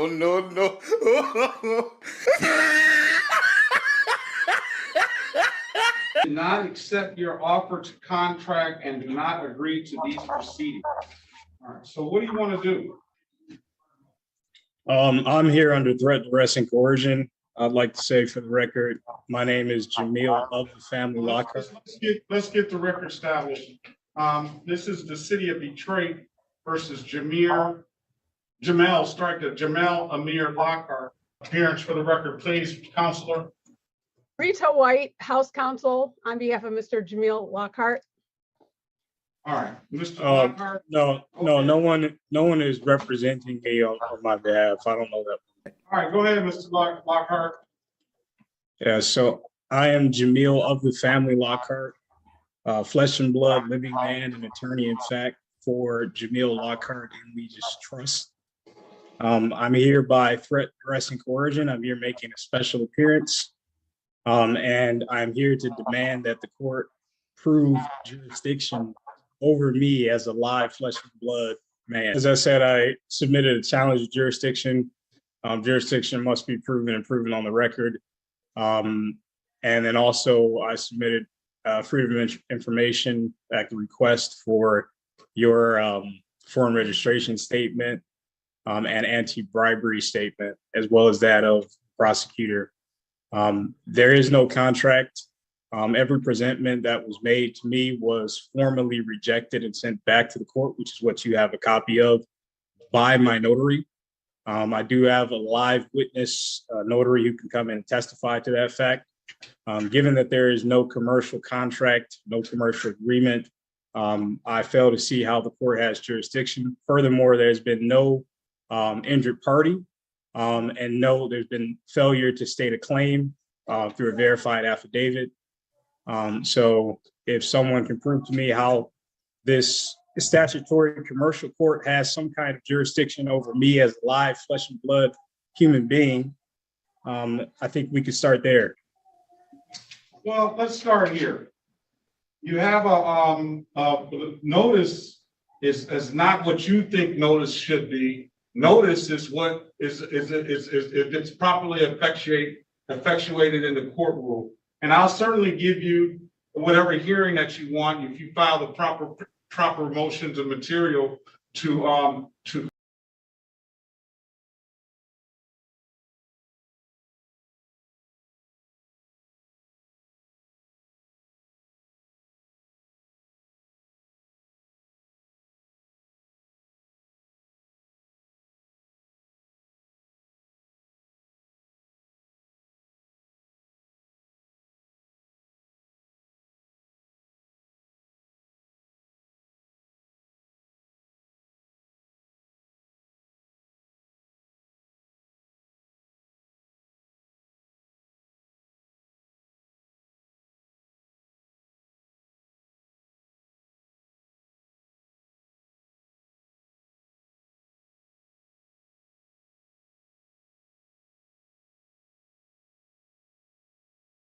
contest that. I'll give you an opportunity to be heard on that. But furthermore, what I'm looking at is I have a proof of service. There is no proof of service that was rejected and sent back to the court. You have a copy of that. You're not even listening. You're not even gonna listen. I listen to what you said. Are you gonna listen to me? I am listening to you. I'm just responding to you. All right. So why don't you listen before you start making statements? Oh, you had paused. I What thought it- you were what it is finished. and what it isn't. Well, go ahead. Are you giving me permission to go ahead now too, right? All right. I assumed you were done speaking. All right. Listen, I have a envelope with certified mail. I don't know what I believe the contents have been stapled to the envelope. It's got a proof of service effectuated by Nyla Perrin. I have a signed complaint here, signed by Officer Randy Randolph on 11/19/2019. Is he here today? And we can get him in here. Today is only date and time is set for arraignment. So you're just being arraigned, and what the arraignment purposes of your arraignment, and let's go through the whole thing. Is you're here for a expired plate ticket. That is a civil infraction that carries a $145 fine. There's an allegation that you did not have a drove while license not valid or improper. That is a misdemeanor offense, punishable by 93 days in at the maximum by 93 days in jail and or $500 in fine. On the same day and time, it was an allegation that you did not provide proper insurance. That is a misdemeanor, as it's written here, and that is punishable by the maximum possible penalty of 93 days in jail and or $500 in fines. There's also a warrant for your arrest for an allegation of an improper, not valid driver's license. So today is the date and time set for arraignment. You have the option of pleading guilty, not guilty, or standing mute. You stand mute, I'll enter a not guilty plea on your behalf. What would you like to do, sir? I am here under threat, duress, and coercion to demand You're that not this here under threat, duress, or prove some coercion. kind of jurisdiction. And until jurisdiction has been proven, we can go no further. I would also like to ask you, is this proceeding taking place under common law? This proceeding is taking place in accordance to the court rules and the statutory laws of the state of Michigan. So I am not a creature of statute. I am not under statutory law. I would demand that this proceeding take place under common law, as I am a live flesh and blood human being, under no authority but that of God. All right, I'm not gonna go back and forth. I'm gonna give you another court date. I don't have any, All I need you to do is prove jurisdiction. You don't tell me what you need me to do, sir. Don't do that. Just let me finish. With all due respect, the court must prove jurisdiction. I understand that. We can get this over with quicker rather than later if you let me do my job. What I was trying to say, you're making your claim and stating your case that the court doesn't have jurisdiction over you. In order for me to properly review that and go, it's got to be done according to the court rules. I need a motion, and I will read it. I will read that motion. I have submitted a motion to dismiss for lack of subject matter jurisdiction. I don't have it. I don't have it in front of me. Sovereign citizens are hilarious. They actually believe they can have things their way. And then I'll give you a motion. I have a timestamped copy of it if you'd like me to show you. All right, you got to submit it to the court. Look at the. It was filed by the clerk just 2 days ago. Okay, I have a well, it timestamped hasn't copy of it. It hasn't got to the file. I'm going to give you another pretrial date. I would like to say I do not consent. The court has to prove jurisdiction. I filed that document a few days ago. Anything short of that is an admission that there is no jurisdiction and we have no further business. We have no contract. Have a great day, sir. Jamil of the Family Law Card here. Okay, you're still. Did you have a question, sir? None other than just stating that I do not consent to these proceedings and I do not accept any contract. You already put that on the record. Okay, good. You came back in. I would also like to ask why this Mrs. Rita White had claimed to represent me. All right, let's go back on the record with Mr. Jamil Lockhart. How old are you, sir? I am 27. You're 27 years old, and you go ahead and you ask why Miss White is here to represent you. Well, first and foremost, why did she claim to represent me, and I have no knowledge? I'll explain it to you. First and foremost, she's the House Counsel for this evening. So for this afternoon, she represents anybody who wants her representation as far as helping them to navigate and to defend themselves. I have never expressed that want to her. This is what you're doing. This is what I want you to do. Any questions? Why do you talk over people? Well, I assume we were having a conversation. I'm sorry. I'll be quiet.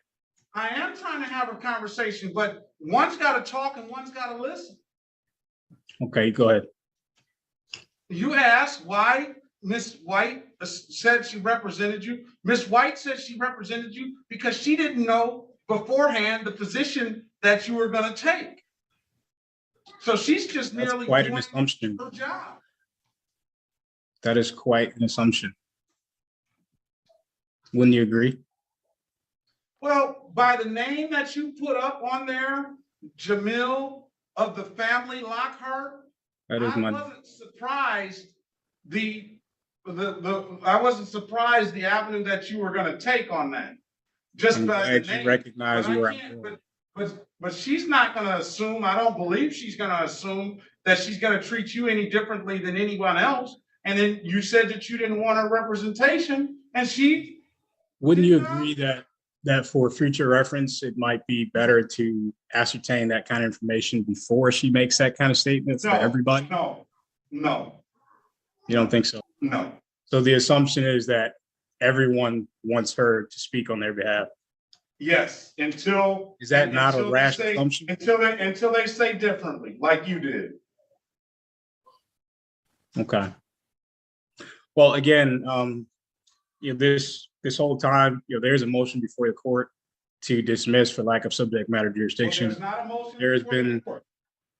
What has been filed, I have a timestamp copy of it. I can show you that if you need to see it. But Okay, your clerk let me timestamp to file that document. Let me explain to you. And this is just for your information. You say that you filed it with the court and the clerk down at the window, and I wouldn't disagree with that. But typically you want to, when you do your filings, that's why you want to have a judge's copy, and you want to specifically have that copy hand delivered to the judge's chambers. So we don't rely on the court clerks downstairs at the windows to make sure that these files get put into the proper place. You're not going to make. Who do you rely on for that? You're making, and then because you don't want to make that assumption that that file is going to get into the correct file. You don't want to make that assumption. Would you agree? Who do you rely on to make sure that filed documents get into the right place, get into the person that's filing it, yourself? So it is not, you're telling me it's not the duty of the clerk to ensure that documents are filed in the case where the judge can view those documents. On my capacity, that document was sent to the court. It was sent to the court by a notary. So I do have a live witness to attest to that fact. It has also been time-stamped. That was recorded as well.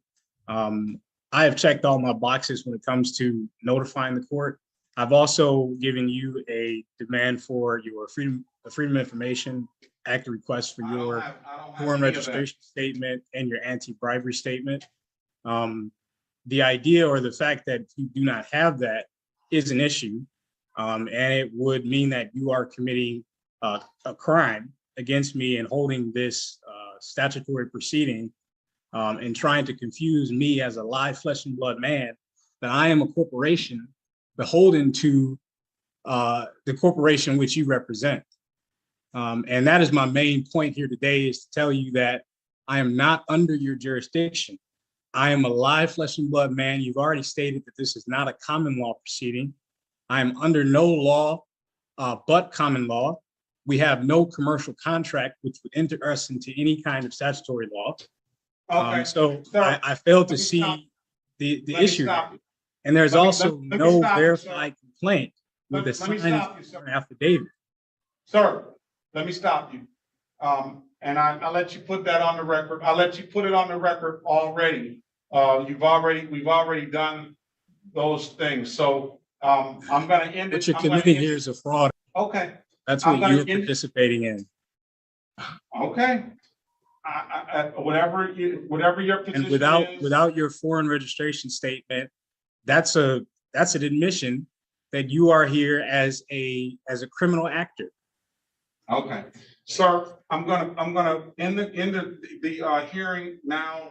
Club. And I do not consent to And I'm any gonna further remove you. hearings on this issue or this matter. We have no valid contract. We failed to prove jurisdiction. There is no valid claim. All right, you've I do already not said consent. that, sir. I've already let you make a record, and I don't want you to mention any more because I'm gonna hold you in contempt of court, okay? So I'll let you make your record. I set a date. Do whatever March you feel like you need to do. I'm here to set a tell date you of that March I am not 25th, under your sir. jurisdiction.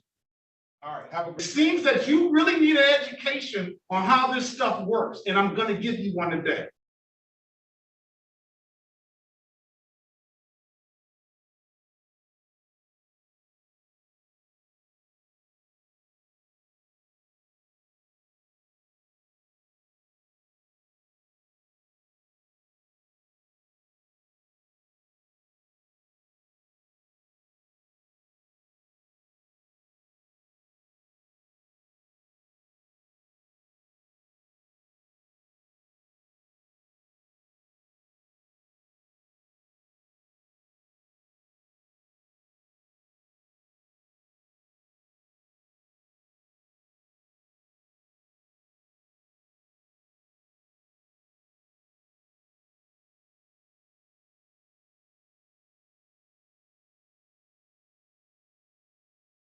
Another sovereign citizen from Florida fails horribly at sovereign ideology. Here we go again. Another sovereign citizen from Florida, new to the ideology and already failing miserably.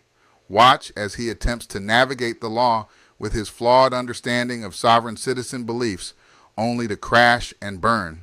If you're ready for a mix of frustration and entertainment, hit that like button, subscribe for more, and let me know your thoughts in the comments. Never got one on this most recent charge. Okay. Let me see. Mr. Morris, I know Mr. Hill was representing you in the 23-174 case. You're here for an arraignment on the 24 CF49 case. Has your financial circumstances changed? No, sir. All right, I'm going to appoint the law officer Henry Mark Sims to represent you in the 24 case. I go state this to the court. You raise your right hand and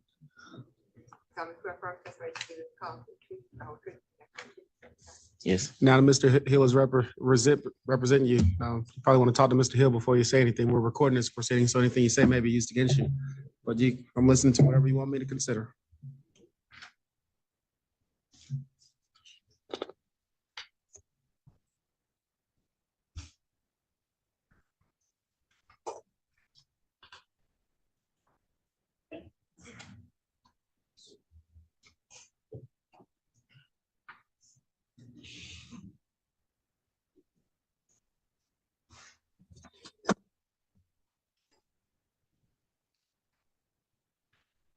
I'm not real sure what Mr. Morris is trying to claim in that writing right there. Said he's not a citizen and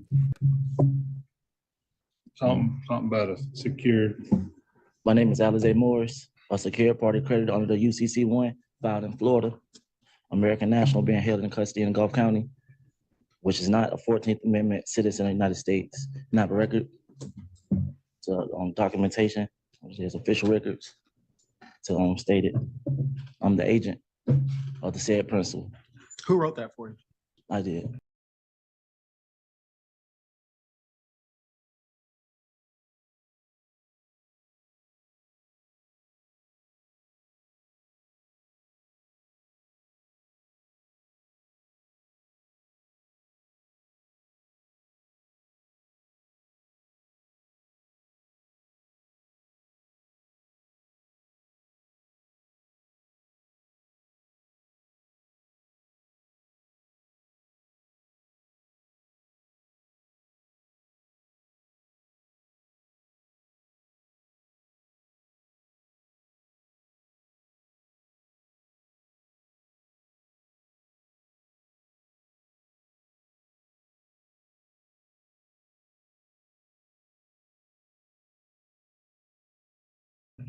Why do you need to read it if you know what you're talking about?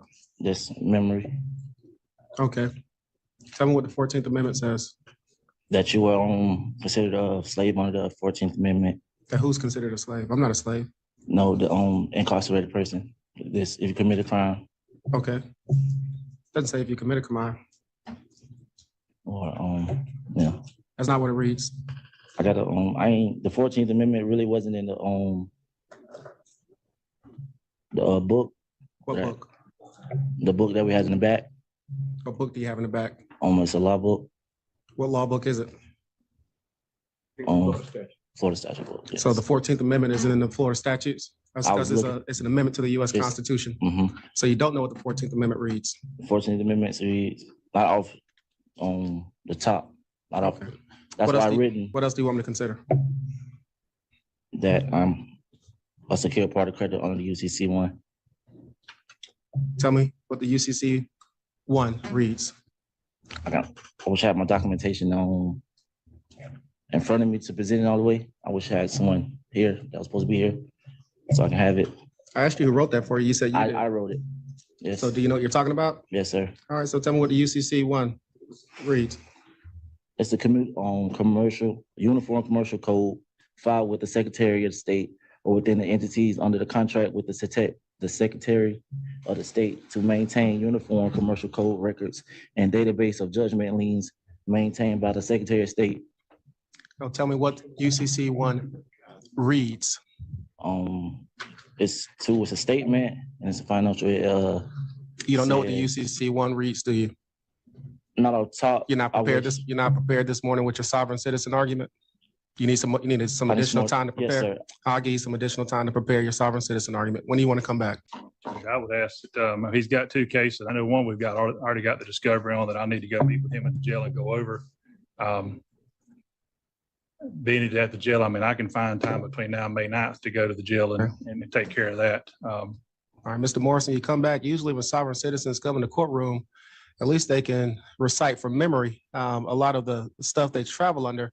So next time you want to come with your sovereign citizen argument, be prepared, okay? I'll listen to you, but be prepared. Yes. But you're not doing justice to your fellow traveling nationals who consider themselves sovereign citizens if you're not prepared to even articulate what the argument is, all right? Yes, sir. All right, we'll see you May 9th at 1:30. Today. Be prepared next time, all right? Yes, sir. It should have a constitution in the back so you can read the 14th Amendment and be able to tell me what it reads. And what it says right here. What is state? We're going to May 9th at 1:30. Machine into a contract. That's not a contract. That's giving you notice that you're going to come back. You're fine. I'm not going to query you about what a contract is, but we'll talk about whatever you want me to consider next time.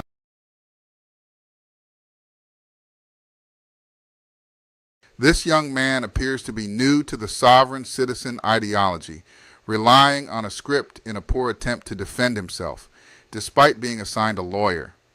Even the lawyer seems confused by his sovereign citizen arguments, showing how detached these claims are from real legal principles. It's a clear example of how unprepared and misguided individuals can be when they embrace this movement, especially in a courtroom setting. Sovereign citizen argues with police. A wife baby watches car is towed at home. The cops just pulled us over right outside of our house. As soon as we pulled up to the house, we got our baby in the car. So they getting out. I'm coming.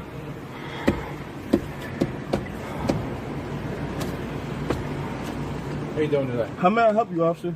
You may help me by giving me your license, registration, and insurance. Before we get there, I need you to give me your badge number. I'm recording for my protection. Where's your body camera at? I don't have a body camera. Okay. I need your. My badge number is 3420. 3420. I need your name and I need your bond claim number. Okay. License, registration, insurance. I will identify myself. Okay. I need you to identify yourself first. I'm Officer Kincaid, badge number 3420. Bond claim number, please. License, registration, insurance, please. Bond claim number. All right, sir. Excuse me, can you give him your license, registration, and insurance? We have our child in the car. I'm not doing it. Okay. Don't make this any more difficult than it needs to be. And we're right outside of our home. We live right there. License, registration, insurance. Don't do it with my kid in the car. I'm not doing this. You can stand up for yourself another time. I'm not getting killed with my kid in the car. Nobody getting killed? Yeah, right. You stupid. You black. Give up the ID, the registration, whatever. I actually don't have to identify myself. Well, you do, or you go to jail.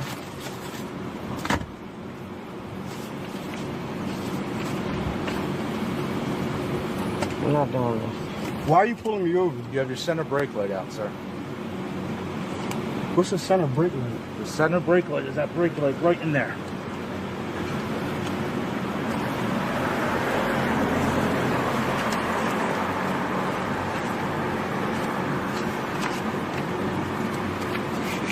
And if you left something in the house, they can escort me in there until I can get it.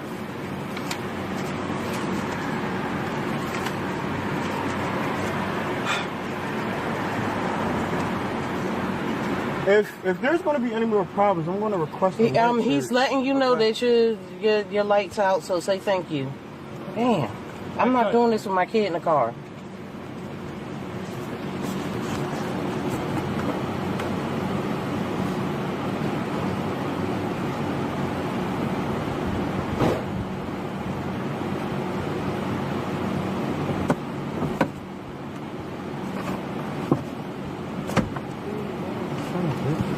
Listen, you can do all of that. Identify yourself, and he gave you his badge number and all. You guys give me his bond claim number. What the fuck is a bond? He probably don't even know what a bond claim number is. He know what a bond. They're bonded. All them cops are bonded. Okay, check your attitude. Cause soon as they pulled you over, you straight had an attitude from jump. Cause your center brake light out. They ain't even talk to you all crazy. You start talking to them all crazy.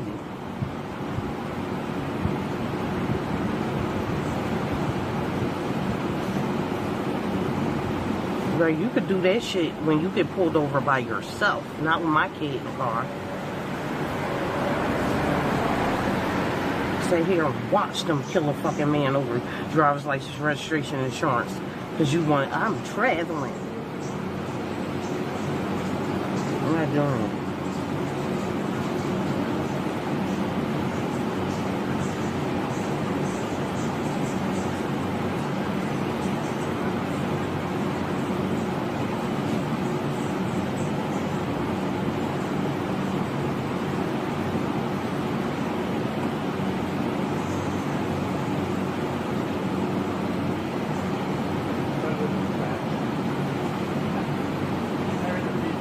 You need to just check your attitude.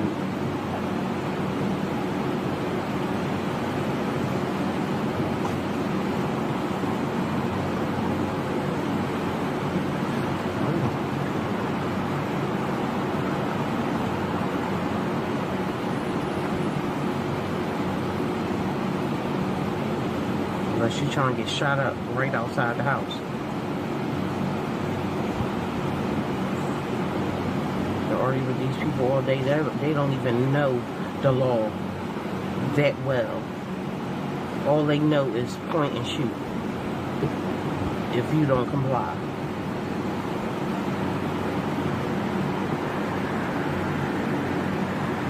I can't even believe you're gonna try that shit with your baby in the car.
Excuse me, officer?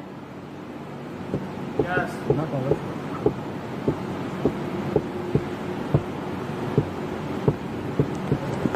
My daughter has a G-tube and a heart problem. I have to get her back onto her heart monitor. You know how long it's going to be?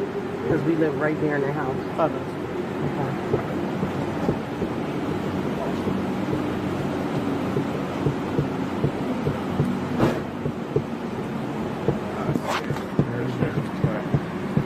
Sir, I have some bad news for you. Your vehicle registration expired May 31st.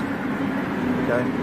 According to the laws of Philadelphia, I have to live stop your vehicle, which means it's going to be towed by the Philadelphia Parking Authority.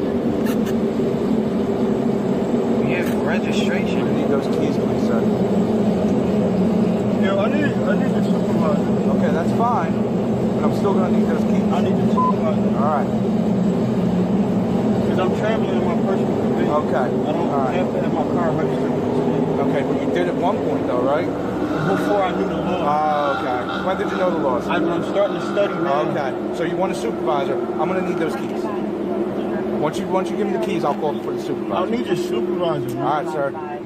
It's not going to end well. I'm going to let you know that right now. You can't take my car. I can take your car. Sir, I the have to car's take not your car. registered to the state. It is registered to the state. I'm going to yo, man, you Sir? can't take my car, man. Sir? A few moments later.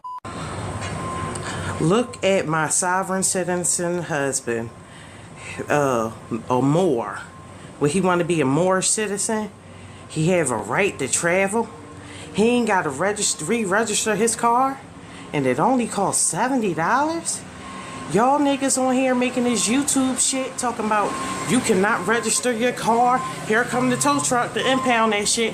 Talking about you ain't got to register your car. You have a right to travel and all of this crazy shit. And you ain't got to pay bills or do nothing like that. Look, they impounding his shit. Thanks a lot, honey. We can't make it to our daughter's doctor's appointments. You can't go to work. You can't do shit because you trying to be a Moorish citizen. And look, the cops is impounding your shit. So first the car, next thing it'll be the house, and your credit score drop. Thanks a lot, more citizens. You fucked up my life.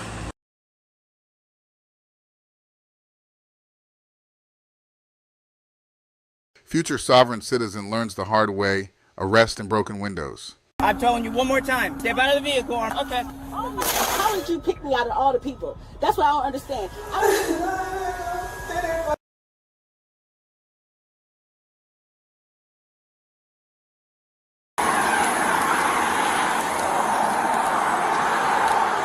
Good morning. It's actually because speeding is 35. You're going 53 this morning. It was three people in front of me, man. I want to record this because this is outrageous. Okay. You have your driver's license and insurance? What am I don't understand why I was being pulled over. Can you show me the speed I was doing? Hey, you're going 53 and a 35. Can you show me? I'm asking, can you show me? It'll be on the camera for court. I know. I want to see the camera now. I can't do that. Can I see can I speak to your supervisor? Sure. You have your driver's license and insurance? I'm asking for a It's interesting how some people believe that requesting a supervisor during a traffic stop can help them avoid tickets or penalties. This tactic might stem from the hope that a higher-ranking officer will be more lenient or willing to overlook the violation. In reality, however, asking for a supervisor typically doesn't change the outcome of the situation unless there's a legitimate reason, like a misunderstanding.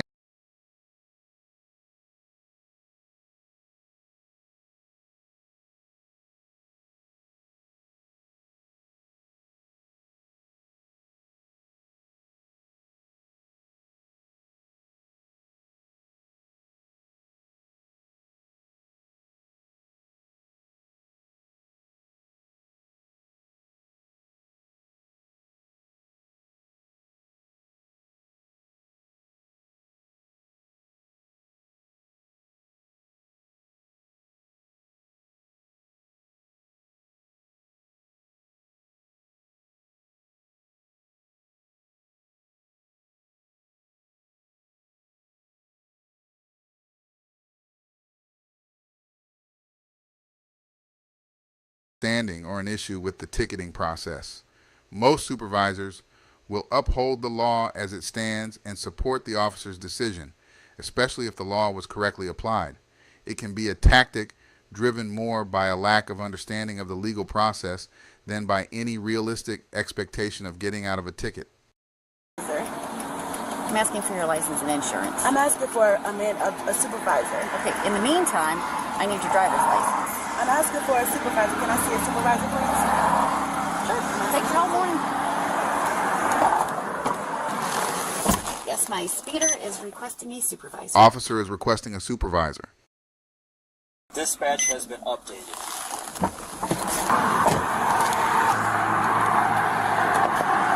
Supervisor's on the way. I need your ID. Ma'am, I've asked for your ID repeatedly. So, you don't have an ID?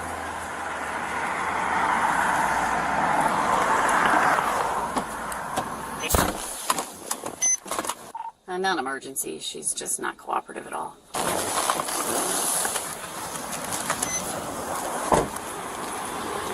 Girl! What's up with this girl? She's mad. What, did you give her a ticket?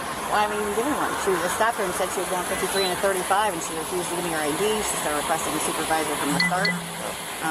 Delightful. Okay. And it's a rental car. I figured you did. The cage really counts. And it's a rental car. Yeah. Just do what we do. You want to try again? Is the Sarge on his way? He's on his way from the fifth floor. I hope not. I'm going to see if she'll give me her ID. Huh? I was coming. I'm not tired.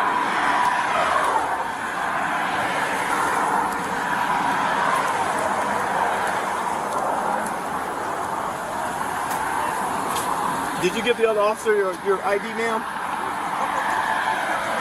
I can't hear you.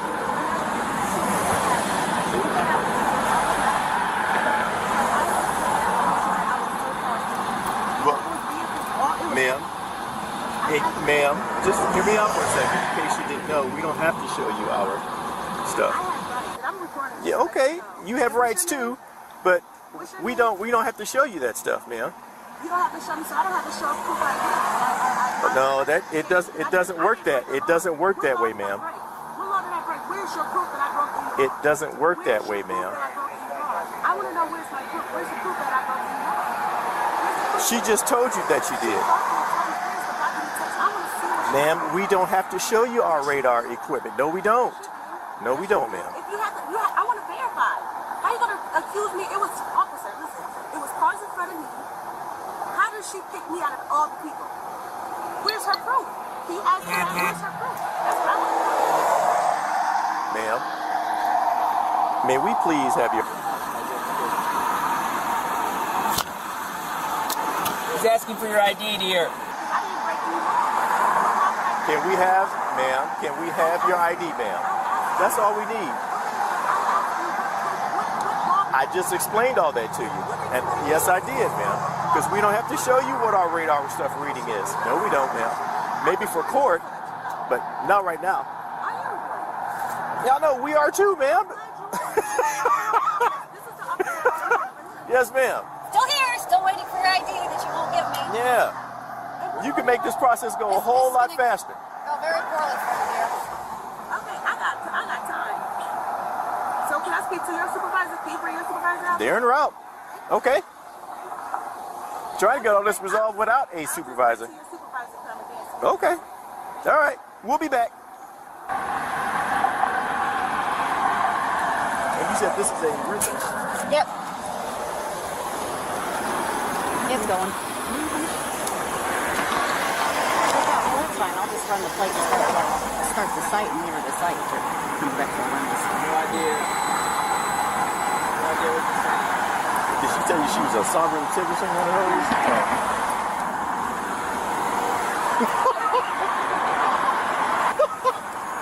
One of those mornings. Messing around with these good citizens up here. It's just one of those mornings that everybody's angry. Dear, I want you to also understand that by refusing to give your ID, you'll be subject to arrest. Or you will go to jail. If that's what you're waiting for to provide identification, you can be arrested for not providing your ID. Okay. I tried. Sometimes they do. Sometimes under threat of arrest, I will provide ID. Ma'am, can you at least keep your hands visible during the traffic stop? Put your hand on the steering wheel. You can record with the other hand, but take that other hand. Yep, fantastic. I appreciate that, dear. Thank you very much. That was wonderful. I still can't hear you because this window is up. I still have no idea what you are saying, but I appreciate you for putting it up. Okay. I can't. What are you saying? No, I cannot. You're currently, this is a traffic stop. Okay, that's good. I don't know that. I've never met you before. I don't know what's in your car. Please keep your hand on the steering wheel, dear. Thank you. Okay. I'm nervous right now. Makes me nervous you're not providing your ID.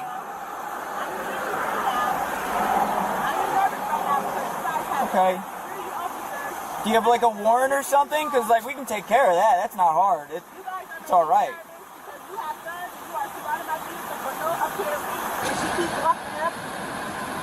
That's what we do, ma'am. On a traffic stop, we walk up. I didn't do anything wrong. How can you prove that? It's on my LiDAR gun. I do. It's called probable cause, dear. That is the standard that we have met today. Yeah, probable cause of a traffic infraction. What's that?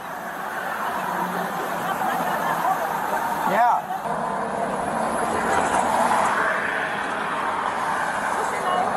Ma'am, I can't hear anything you're saying with your window up. What's your name? I'm asking for your name. Riley, it's right here on my, see, right there. Can you read? Riley? Yep, there you go. Officer Markham. Yes, ma'am. What's that? My supervisor? The supervisor coming here? That gentleman is not my supervisor. I actually don't know his name. That's a daytime traffic unit. I've only seen him a few times. I hear they're rare. What's that?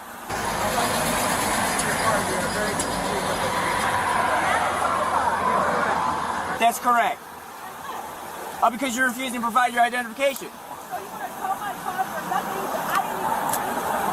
No, you did not provide your identification. That is what you did do. I believe she said you were speeding. Is that correct? She's speeding. Instead of providing your ID and possibly getting a speeding ticket, your car's now getting towed.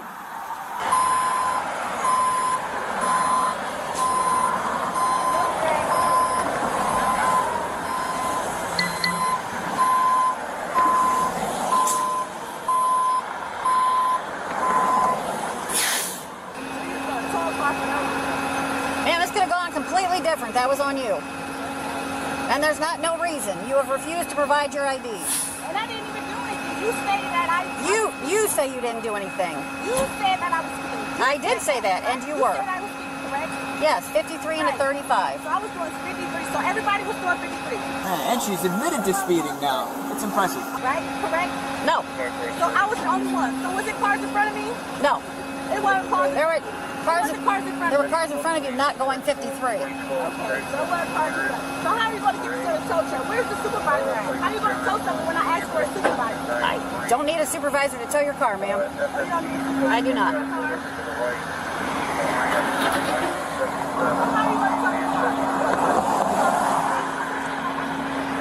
us a second. You think TikTok videos for this? You can go viral. Yeah, that's what it is. Good day, sir. I don't know how you guys do it. I could not do it. I just don't have the patience. Yeah. If that cracks in the window, my taser's going to roll. I'll put your ass out one way or another. I'm serious. I ain't got time for this shit. Oh man, there's always one somewhere. People that might really need your guys' help. This bullshit. Yeah, I know. I watch those videos and I'm like, what in the hell does this world come to? Where a cop can't do their job. Yeah, I know.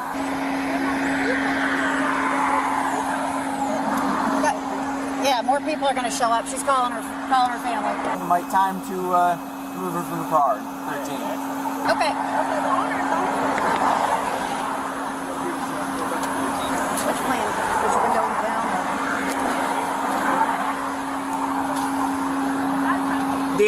Dear, I'm going to give you a lawful order to step out of the vehicle. Ma'am, I'm giving you a lawful order to step out of the vehicle. Okay? Lawful order to step out of the vehicle. You're failing to provide your ID at a lawful traffic stop, which is a crime. Okay, so you can either roll the window down, or I will break it. Okay. So, ma'am, you've been given plenty of opportunities here. Are you going to provide your ID? Are you going to provide your ID? Are you serious? Absolutely. Are you going to provide your ID? For what? What did I do wrong? Speeding. Speeding was the reason for the traffic stop. Are you going to provide your ID? Are you going to provide your ID? Okay. I've asked you several times. You refuse to answer. Are you going to step out of the vehicle? Are you going to step out of the vehicle? Okay, ma'am, you are now under arrest. You are under arrest for obstruction of official business and failing to provide your ID. Step out of the vehicle. Step out of the vehicle, or I will break the window. Step out of the vehicle, or I will break the window. Ma'am, I'm telling you one more time. Step out of the vehicle, or I'm going to break the window. Okay. Oh my God! Please step out. No, I didn't do anything wrong. Okay. I didn't even do anything wrong. Oh my God! This is crazy. Oh my God! Put your hands together like a frame. Wow! Are you serious? Oh yeah. It's on the. It's on the. Wow. Okay.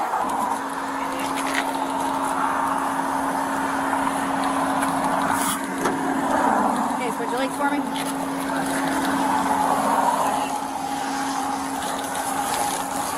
Hey, come this way.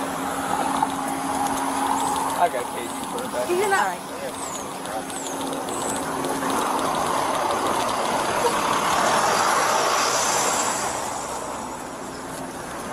Is this the supervisor? Yes, it is, dear. Can I speak to the supervisor, please? Have a seat. That is no problem whatsoever. That's what it's here for. How do I have a seat when there's all this stuff right there? Scoot in around it. You're fine. Here. Hey, have a seat. I'm trying to sit down, ma'am. Put your legs in.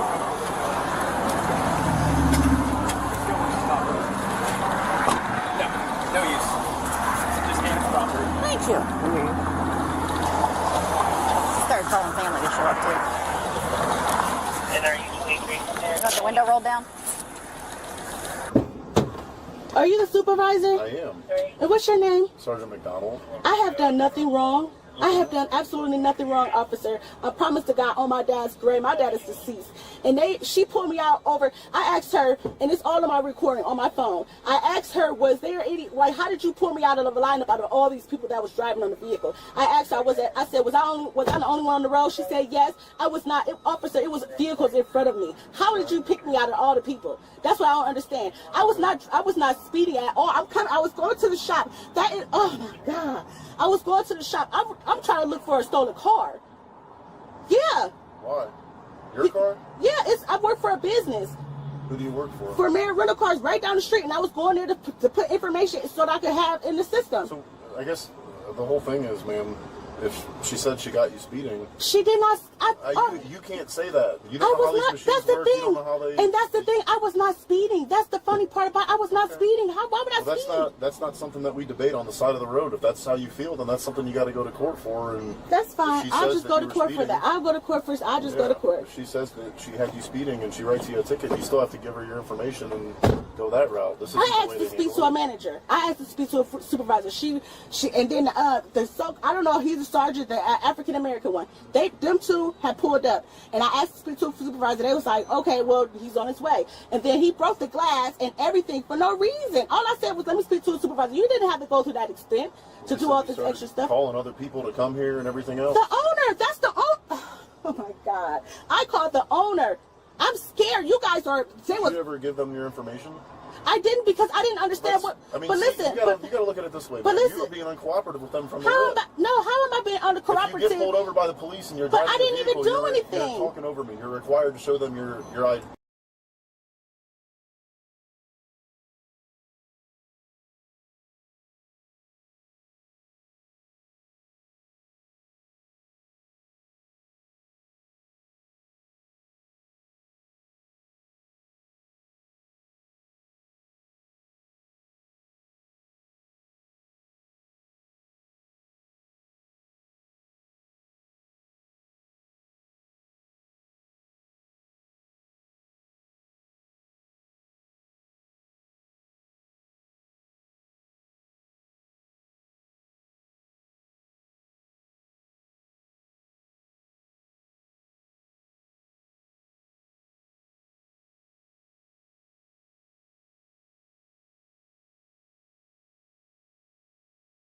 Why am I required? I don't have rights. Where's my rights at then? Well, so I don't have if you're- rights. If you're part of a traffic, I'm not saying you don't have rights. I'm saying you are required to provide information. And you're the have to give them supervisor. your ID. I can't wait for this all to be on documentations. Okay, that's fine. I mean, it's like driver's ed 101 that you're required to show your driver's license when you get pulled over on a traffic stop. Are we done talking? Okay. Have a good day. That's funny that y'all could do all this, but y'all can't find a stolen car that I've been looking for. Well, we just found a different stolen car today. We're just too busy. Was it a Jeep Cherokee? Yeah. Was it a Jeep Cherokee? No. Oh, yeah, that's what I'm looking for. A Jeep Cherokee that's reported stolen. I have documentations that it's stolen. That's why you see that contract in the vehicle. I'm sorry. Yeah. So, ma'am, I don't know if you've been informed yet. I already told you you're under arrest, but you're also going to be going to Summit County Jail today. Is there anything in your purse that would be considered contraband? Any marijuana, anything like that? Or tobacco products? Not that I'm aware of. That's the owner right there. The owner of the vehicle? Yes. I work for a rental car company. Oh, I gotcha. And I have done nothing wrong. I'm trying to tell you, I did not do anything wrong. You did fail to provide your ID after being... But I did not do... How did I... She didn't even verify me speeding. I wasn't... That's the funny part. That's what court's for. But I did not... I was not even speeding. That's the crazy part. And that's what court's for. I was not even speeding. If you weren't speeding. speeding and she can't prove it beyond a reasonable doubt, then you can't be convicted of speeding.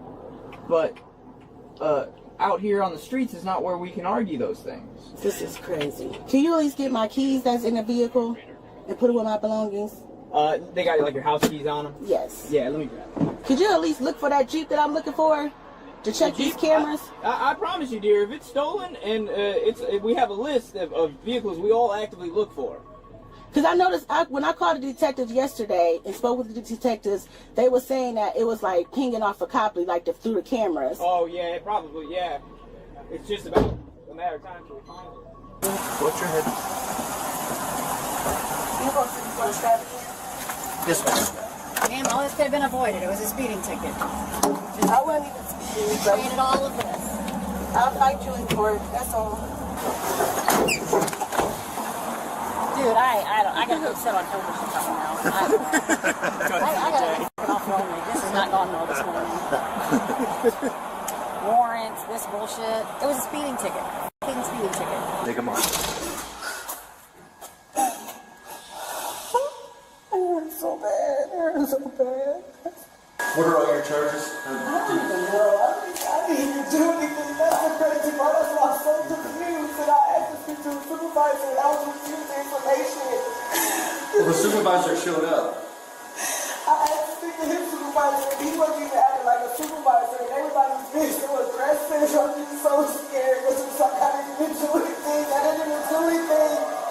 All I'm just doing was just going to the shop. And that's all I'm going to do. I work for a rental car business. I'm looking for a stolen car. I was not even speeding. I'm not even like that. That was so crazy. And that's all I was asking was for to speak to the supervisor because I was not even speeding. I was trying to put the key back up that I had for the Jeep. That was it. And I was about to go back home. I was going to take off medicine. I was not even looking on this to happen. Then they bust the window out for what? Like, and then we just had the supervisor come out and just listen to me. What he was trying to be, listen to me. That's the sick part about it. Like, I didn't even do anything wrong. I'm so hurt right now because it's like, I'm not even a bad person. I'm not a bad person. I'm not at all. I don't deserve it at all. This is so heartbreaking for me right now. Go straight ahead up that yellow line in front of you.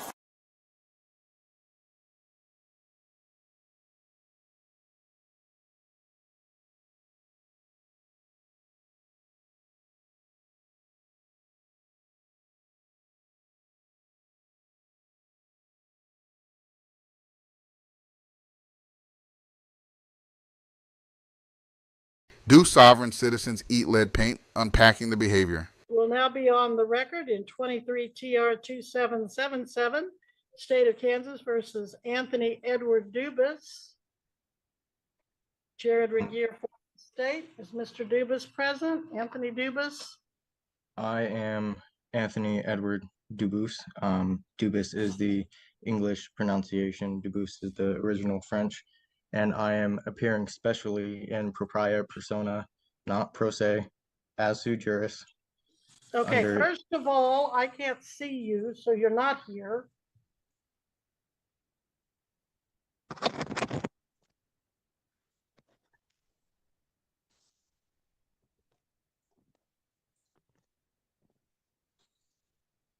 Parents satisfied? Thank you, sir. Now, Absolutely. as far as I need to go, well, I need you back here in person.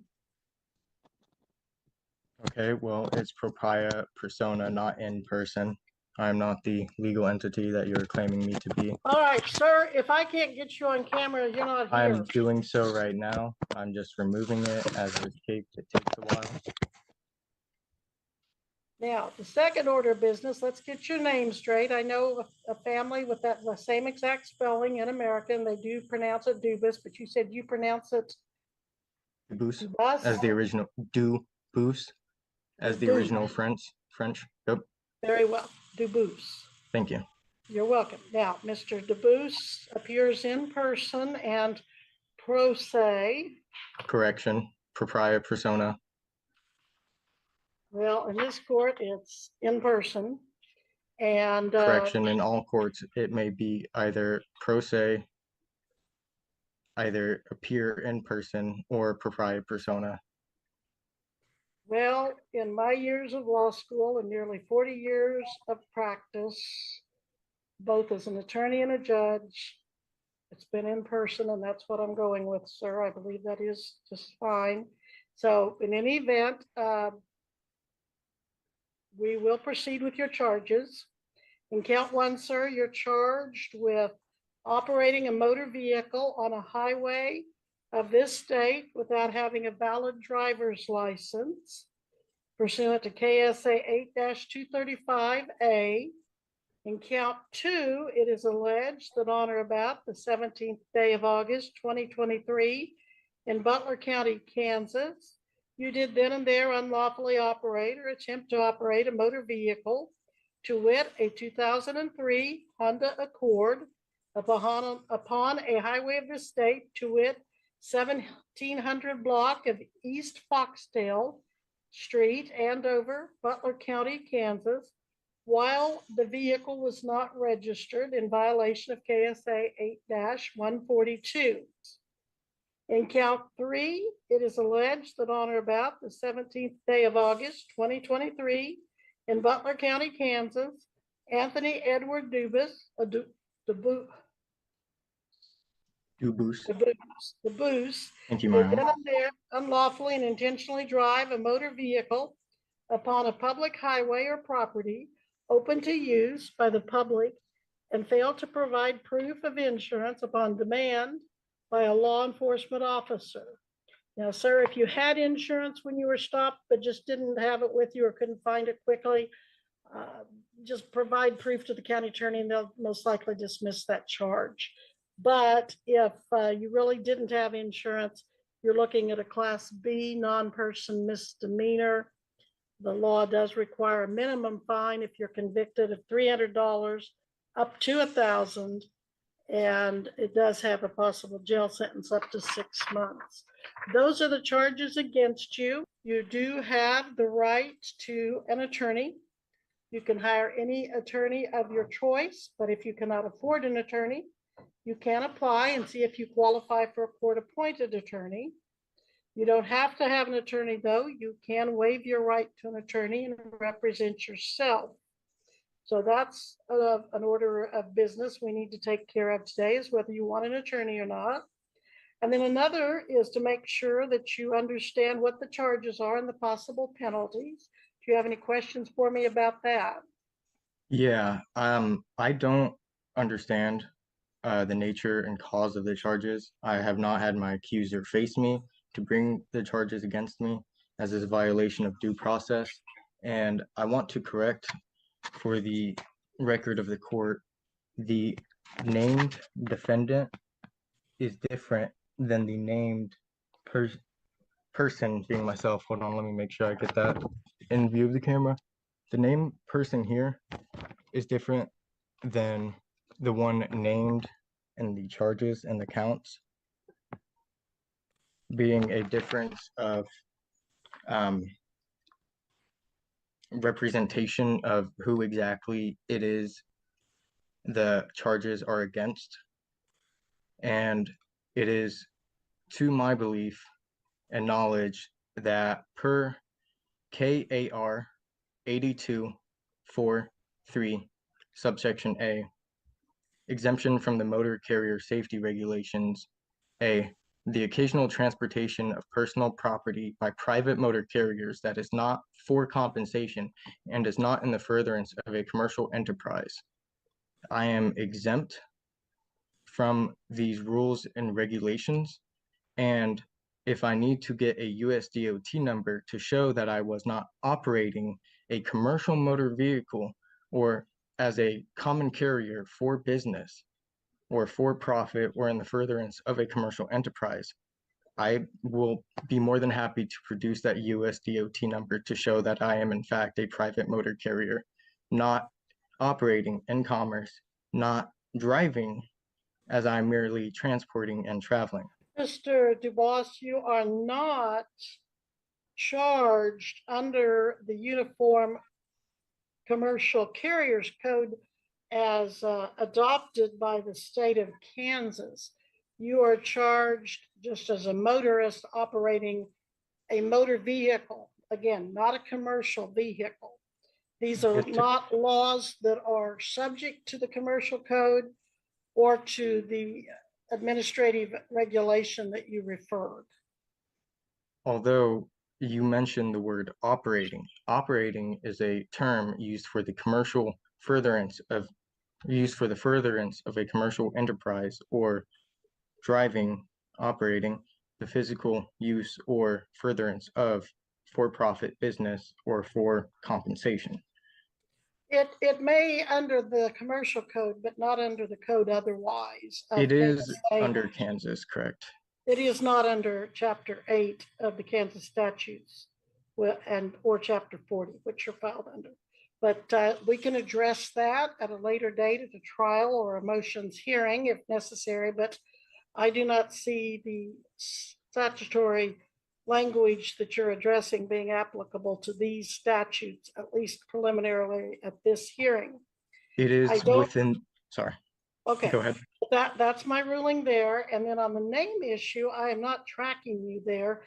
The only difference I see is that at the top of the document, state of Kansas and your name are capitalized, and in the initial or in the individual charges, it's traditional capital letter of the first name, all lowercase of the remaining names throughout. So I'm not following that argument. Again, if you want to readdress that at a later date, we can, but I'm just not seeing that argument. Okay.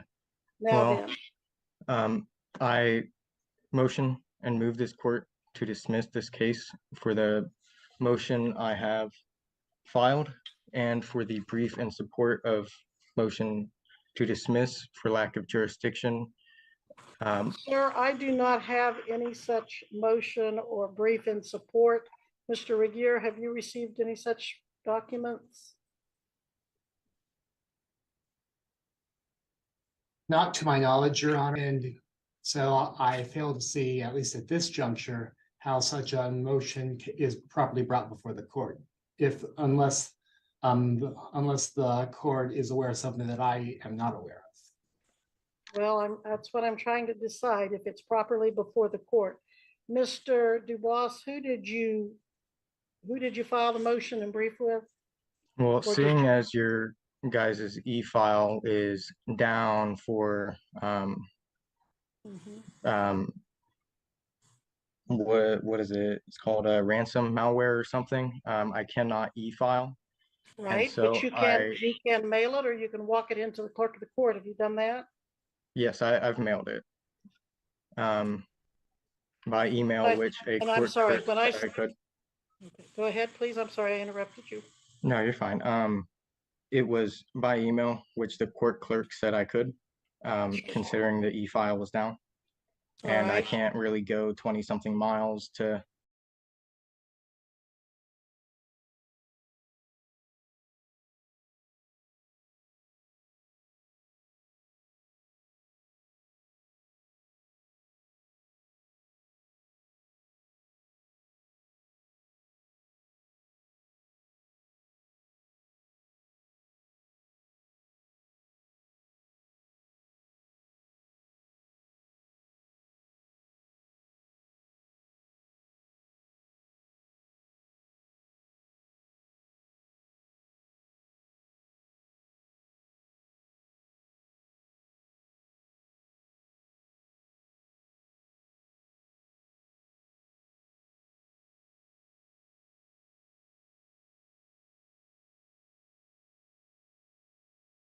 do that considering my personal property was stolen.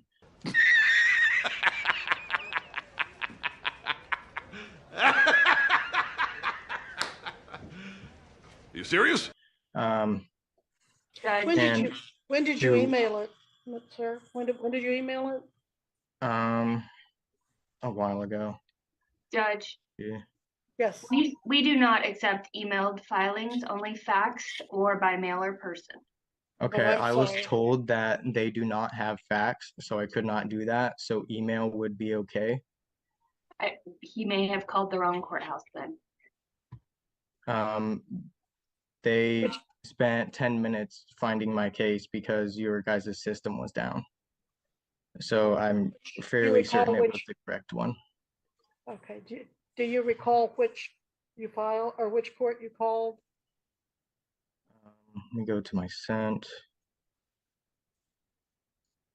T Stafford at bucokansas.com. I think that might be at the county courthouse, not the district courthouse. Okay, so Is it? Okay. if you want to file something, sir, let's make sure you file it in a fashion that will get it officially recognized. So Ashley, how do you suggest he file motions and the like? He will either need to mail us a copy of it or he can fax file. And is your guys' fax active? Yes, that has been the whole time. Okay, It's and not effective, yes. what's the fax number? Our fax number is 316-321-9486. Okay, and my honor, I have one last question. For the nature and cause of these charges, is it a criminal or is it a civil matter?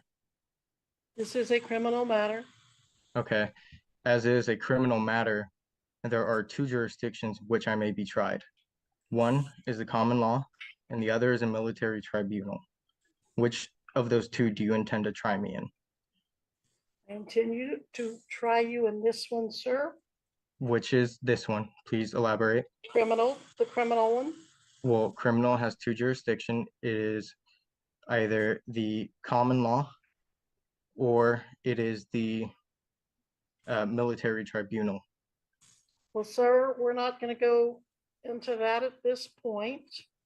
Are you refusing to acknowledge to me and tell me the nature and cause of the charges? I have told you the nature and the cause of the charges. You are not elaborating. I think the remaining issue, sir, is whether you're going to hire an attorney, apply for court appointed, or represent yourself. My honor, I need to know whether or not this is going to be in the common law or a military tribunal. Well, I am going to ask you one more time. Are you going to hire an attorney, apply for court appointed, or represent yourself, sir? Again, I'm not representing myself. I am sui juris in proper persona and propria persona. So you're not going to have an attorney, or are you? No, I'm not going to be presented or re-presented by any British agent, registrant, or anybody else to be a ward of the state. I'm standing on my rights and I do not abrogate them. And if you're going to continue to move this court without any sort of evidence, well, I guess I'll have to file that, but we're going to set your hearing. How do you want to plead to the charges first? Then, if you don't want to have an attorney, how do you want to plead to no valid driver's license? My honor, are you attempting to administer the trust without permission and consent?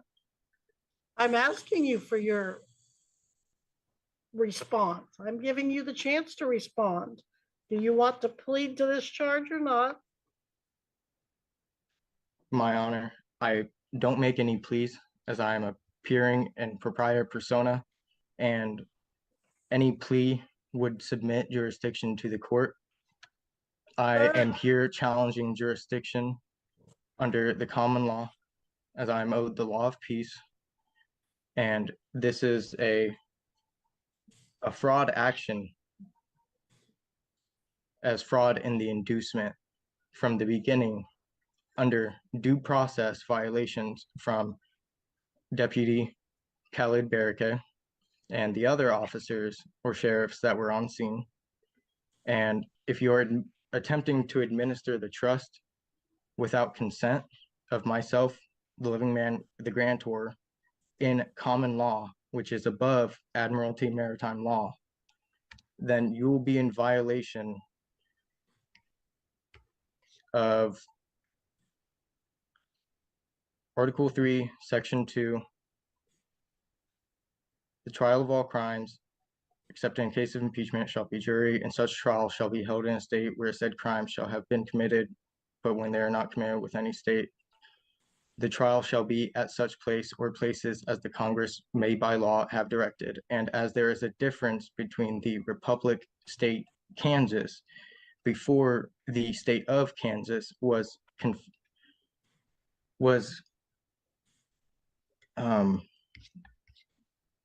brought into the Federation of the Union of States. And you will also be in violation of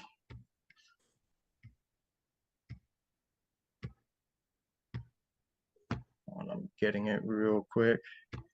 18 U.S. Code sections 2381, treason. Whoever owing allegiance to the United States, the corporation, not United States of America or for America, levies war against them or adheres to the enemies, giving them aid and comfort within the United States or elsewhere, is guilty of treason and shall suffer death or shall be imprisoned not less than 5 years and fined under this title, but not less than $10,000, and shall be incapable of holding any office under the United States. Now, I, Anthony Edward Dubus, the proper case trade name, not the all caps legal entity of which you're attempting to administer the trust of, am an American state national, a Kansas state national per 8 USC 1101 subsection 21, and is recognized by the Kansas Human Rights Commission, as I have dealings with them going over my nationality in regards to a corporation in which I have a complaint filed against, has already been refused mediation by the company and is being investigated by Barbara Carper, the special investigator of Kansas Human Rights Commission, over my case specifically. And if you're attempting to move this case against myself, you are in violation of executing law rather than just judging on it. Which, if I need to pull up that statute Sir, do you, case as well. sir, do you still have the same phone number you had posted on your bond that you have with AAA Butler County Bail Bonds? Is that still your current phone number? My Honor, Mrs. 316-252? My Honor, Webster, it is, you may call me either Anthony Dubus or Anthony Edward Dubus. I do not accept the term sir. Although, well, yes, my phone number is still the same at 316-252-9724. Right. And is your address, okay. Mrs. iPhone needs to be locked. And Mr. Dubois, is your address still homeless, or do you have something more specific at this time? See, they refuse to put down my address. I am within Wichita, Kansas, rural free delivery, within the 4-corner rule 67202, aka the brackets around 67202, and they refused to put down my rural free delivery address and put me as homeless instead, because they could not accept it. They refused. Also, Deputy Khalid Barake, when I was taken to Butler County Detention Center, refused that there were any magistrates at all within any of the courts. which per due process of common law, I was to be taken before a magistrate or a tribunal, both judicial, either Article 3 or 4, in front of a magistrate judge to be decided whether or not I was even within the jurisdiction to be tried for these charges or commercial crimes. Your next court date will be 2 weeks from Monday. What do you have, Ashley? 2 weeks from this past Monday. What is it?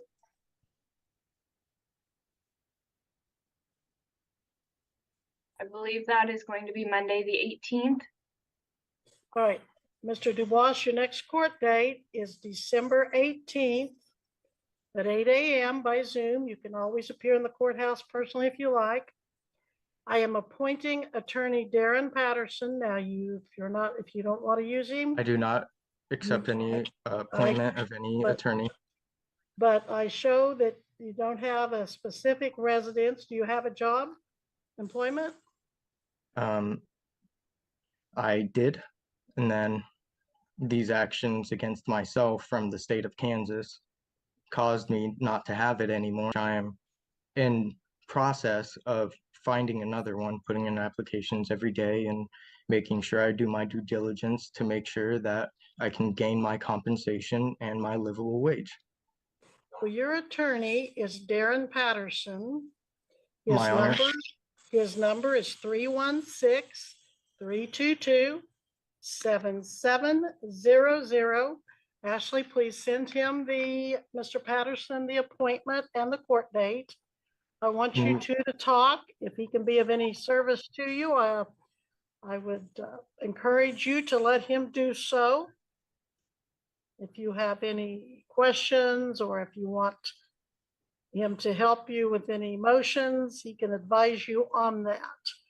But I think at this point, there is a lot of confusion on your part about No, there's no law confusion. and how it works. Did I've you go to researched law school, more than- Mr. Dubois? Did you go to law school? Are you a licensed attorney? It is Anthony Dubois or Anthony Edward Dubois.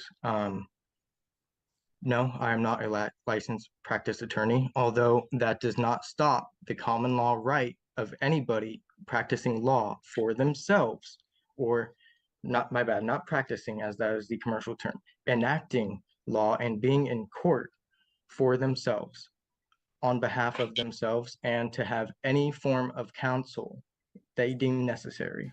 All right, we do have finally a point we agree on, that you don't have to have counsel.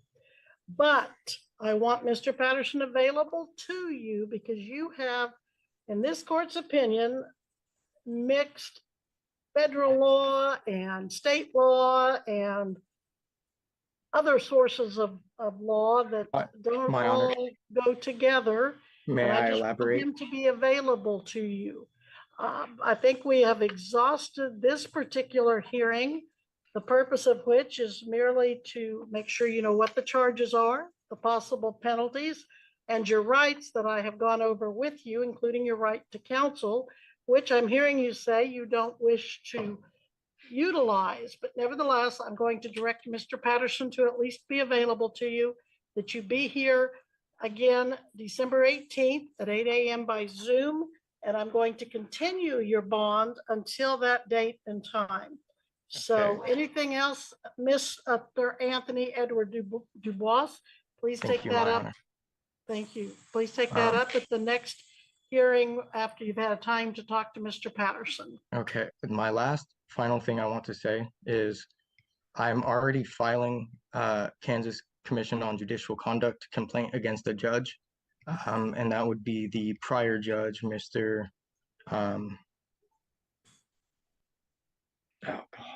Mr. Lee, I believe.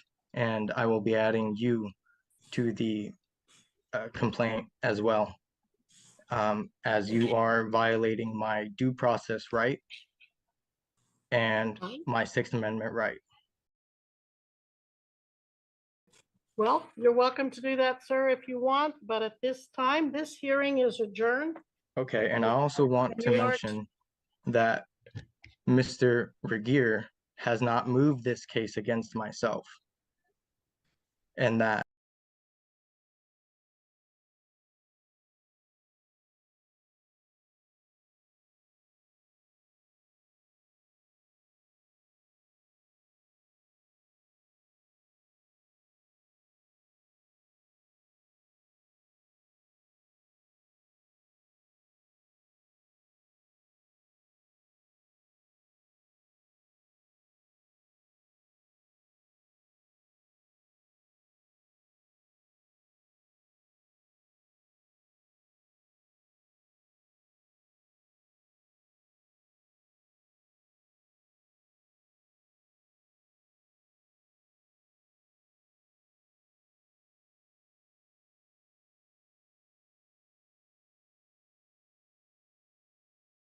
The witness, firsthand witness that needs to be present to move this case against myself is not present Your and is a arguments, violation of my Sixth Amendment.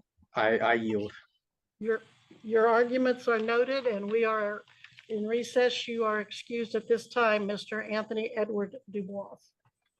Debus, thank you, my honor. Debus, I will get it, Debus. You're fine.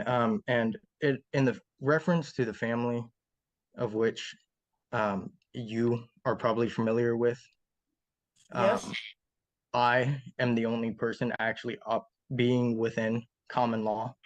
They subject themselves as citizens, of which I'm not, and that is probably where the familiarity of the last name comes from. And All right. I appreciate your time. Thank you. And I hope you have a blessed day. Thank you. You too.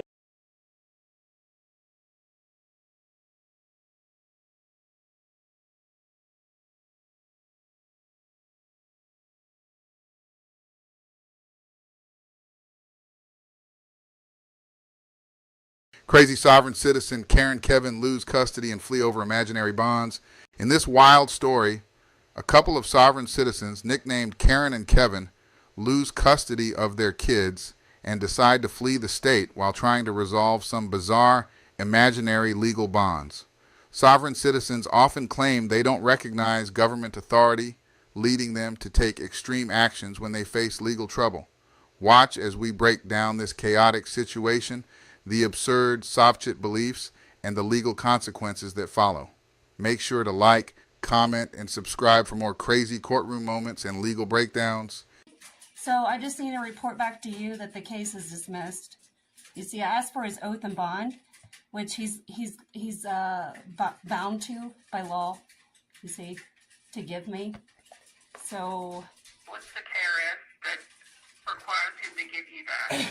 I'm sorry, do what? What's the KRS that requires him to give you his oath and bond? Well, is that not your job description, ma'am? Shouldn't you know that? Yes or no? No, because you're, no. Oh, no, it's not? Is this the courthouse? No. It's not? Yes. Are you, do you work for the court? Do you work for the law? I mean, does he know the law? Because I don't even know him, actually, because he won't let me see his oath and bond. So, actually what's happened here... That's why I asked you what KRS requires him to do that. Oh. Because we're talking about equity, ma'am. We're talking about property in this hearing, whether in the division of in this family court. So we need to have the credentials when we're talking about equity, so we know that all parties involved have the authorization, okay, to arbitrate equity. That's all we're trying to do. We're ready to settle this matter. That's what we're interested in settling. It's been settled. No, it has. If it was settled, man, we wouldn't have had this hearing today. How can they settle that when there's no consent to the commission? And see, there's no commission in the matter here, ma'am, because they haven't been able to get one. There's no consent to the commission, so this case is dismissed. But we are interested in settling this. We really want to settle this, and that's what we'd like to do. Is if we can get the credentials to show where there's authorization to settle in arbitration, we would like to come back to the table and bring settlement. Okay, we don't want to come and argue or anything of that nature. We just want to get all the facts out on the table so we can bring a settlement. Yeah. That's all. We're out on the table. No, ma'am. All those pleadings, all those. I have never received an oath and bond from Mr. Petrie. Never. Now, see, ma'am, all those pleadings are hearsay. I have never received an oath or a bond has never been received. What requires him to do that? U.S. Code title. It's in U.S. Code Title 18. It's in U.S. Code Title 14. It's in U.S. Code Title 15. You'll find it in U.S. Code Title 12. Okay, this is your code. This is the code that the government established, and this is the code that the government must follow. Sounds like a bunch of word salad to me, but why am I even surprised by this complete nonsense coming from a couple of sovereign citizens? Mr. Petrie we would just like to make sure he is authorized. I've never seen this man's credentials, okay? This man has not seen my credentials. I agree with that. We agree with, if everybody wants to bring the credentials to the table, we want to settle. Yeah, there's no seal on any of this paperwork, ma'am. None. It's all fraudulent. There's Every bit of it. There's not one seal. My signature is not on anything. They have nothing. These people have destroyed my entire life and my children's life, and I'm not going away. And everybody's name that's been put on any of my on any of my paperwork, I promise you, I am going to sue on a personal manner. Okay, every single person I've spoken to, texted with, emailed with, been in any hearing with, I will be coming to the table with to settle with, because y'all picked this fight. I'm just finishing it. Do you understand? And that's. Do you understand? You've not been in any hearings, Ms. Stevens. You are. That's you correct. are so right. You're correct. That's why we're here talking with you here, ma'am. Yeah. Look.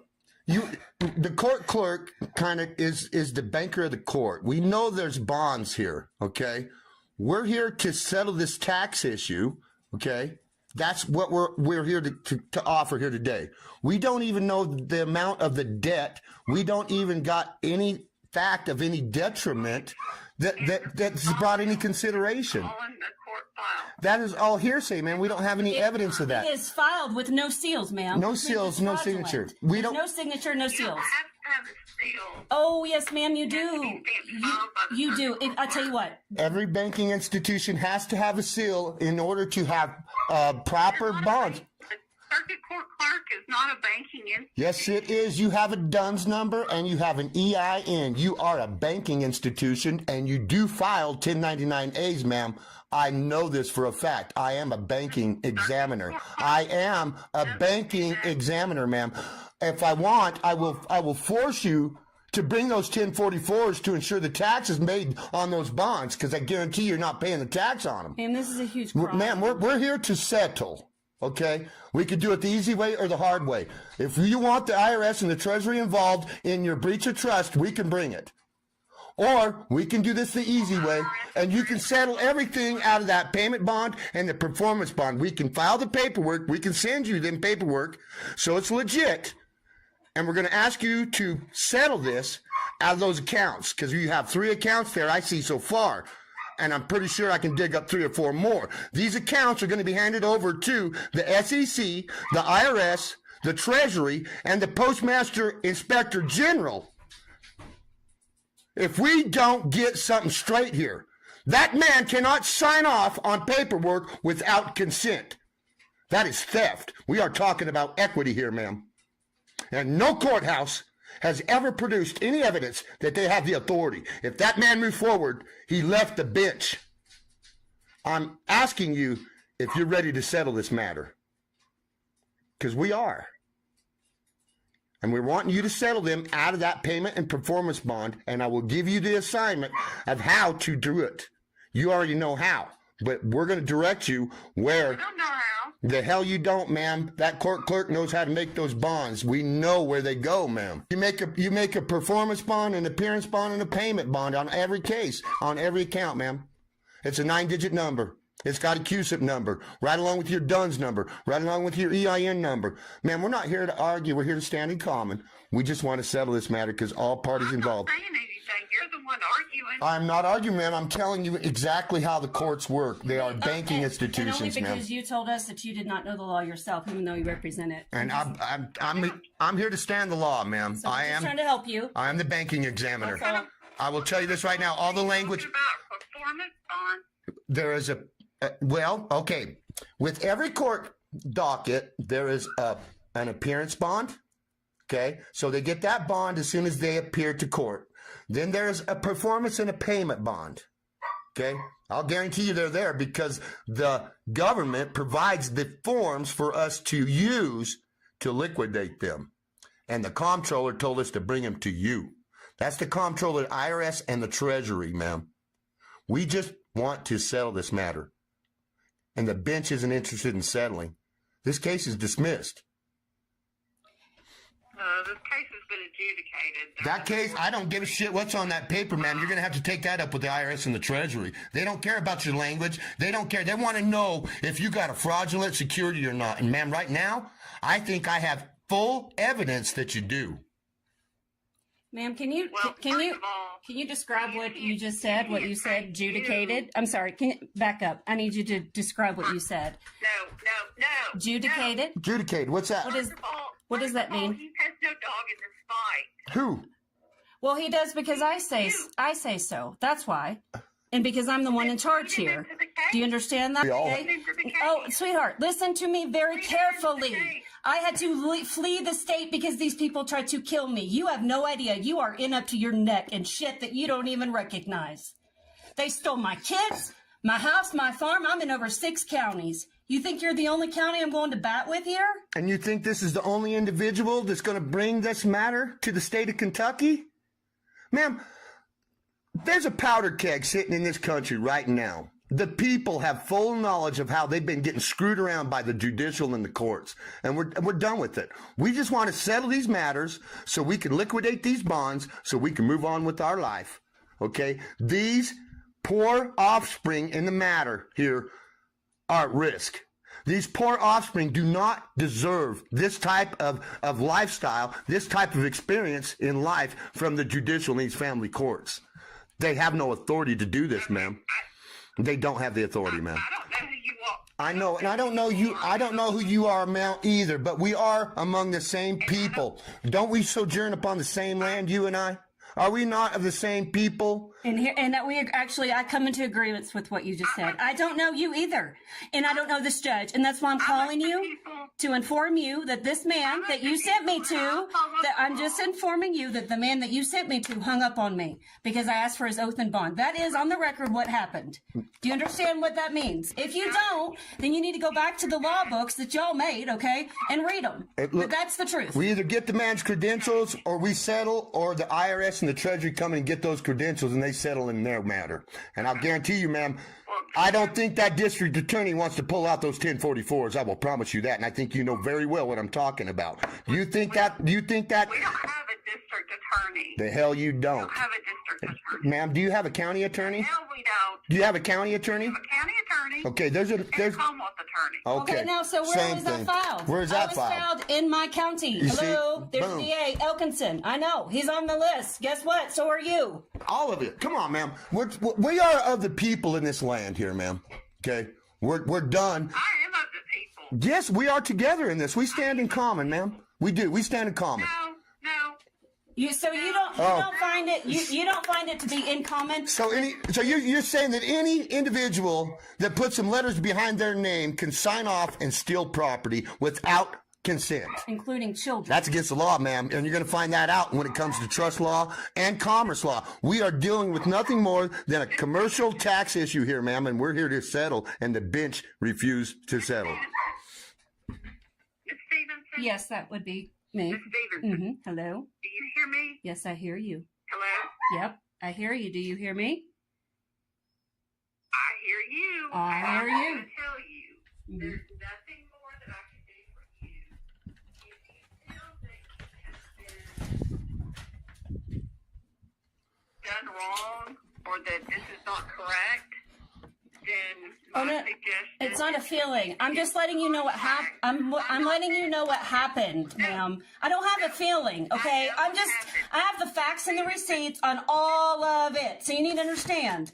I have the back side and the front side, all of it. You're not listening here, okay? I'm telling you. Do you hear the words that are coming out of my mouth? This one. If you feel that this is incorrect. Ma'am, do you have an oath? I do. I feel this is incorrect. Ma'am, do you have an oath, ma'am? Did you take an oath? Are you elected? Ms. Stevenson, if you feel that this is not correct, you need to retain a. Ma'am? I have the right to defend myself. Do you have an oath? It is my unalienable right. You've crossed all of them. Next. What's your next question? Do you have an oath, ma'am? Okay. What's your next question? All right. Well, guess what? I'm the one taking question. I'm the one here that's letting you know the facts, ma'am. This is what's happened. I have all my receipts. I've spent 3 years inside of this, and we have it all. You have an opportunity right now to do the right thing before God and everybody else, to do the right thing. Okay, you know what the right thing is. I am the messenger. I'm just telling you what happened. Ma'am, what we'd like right here is if we could get all the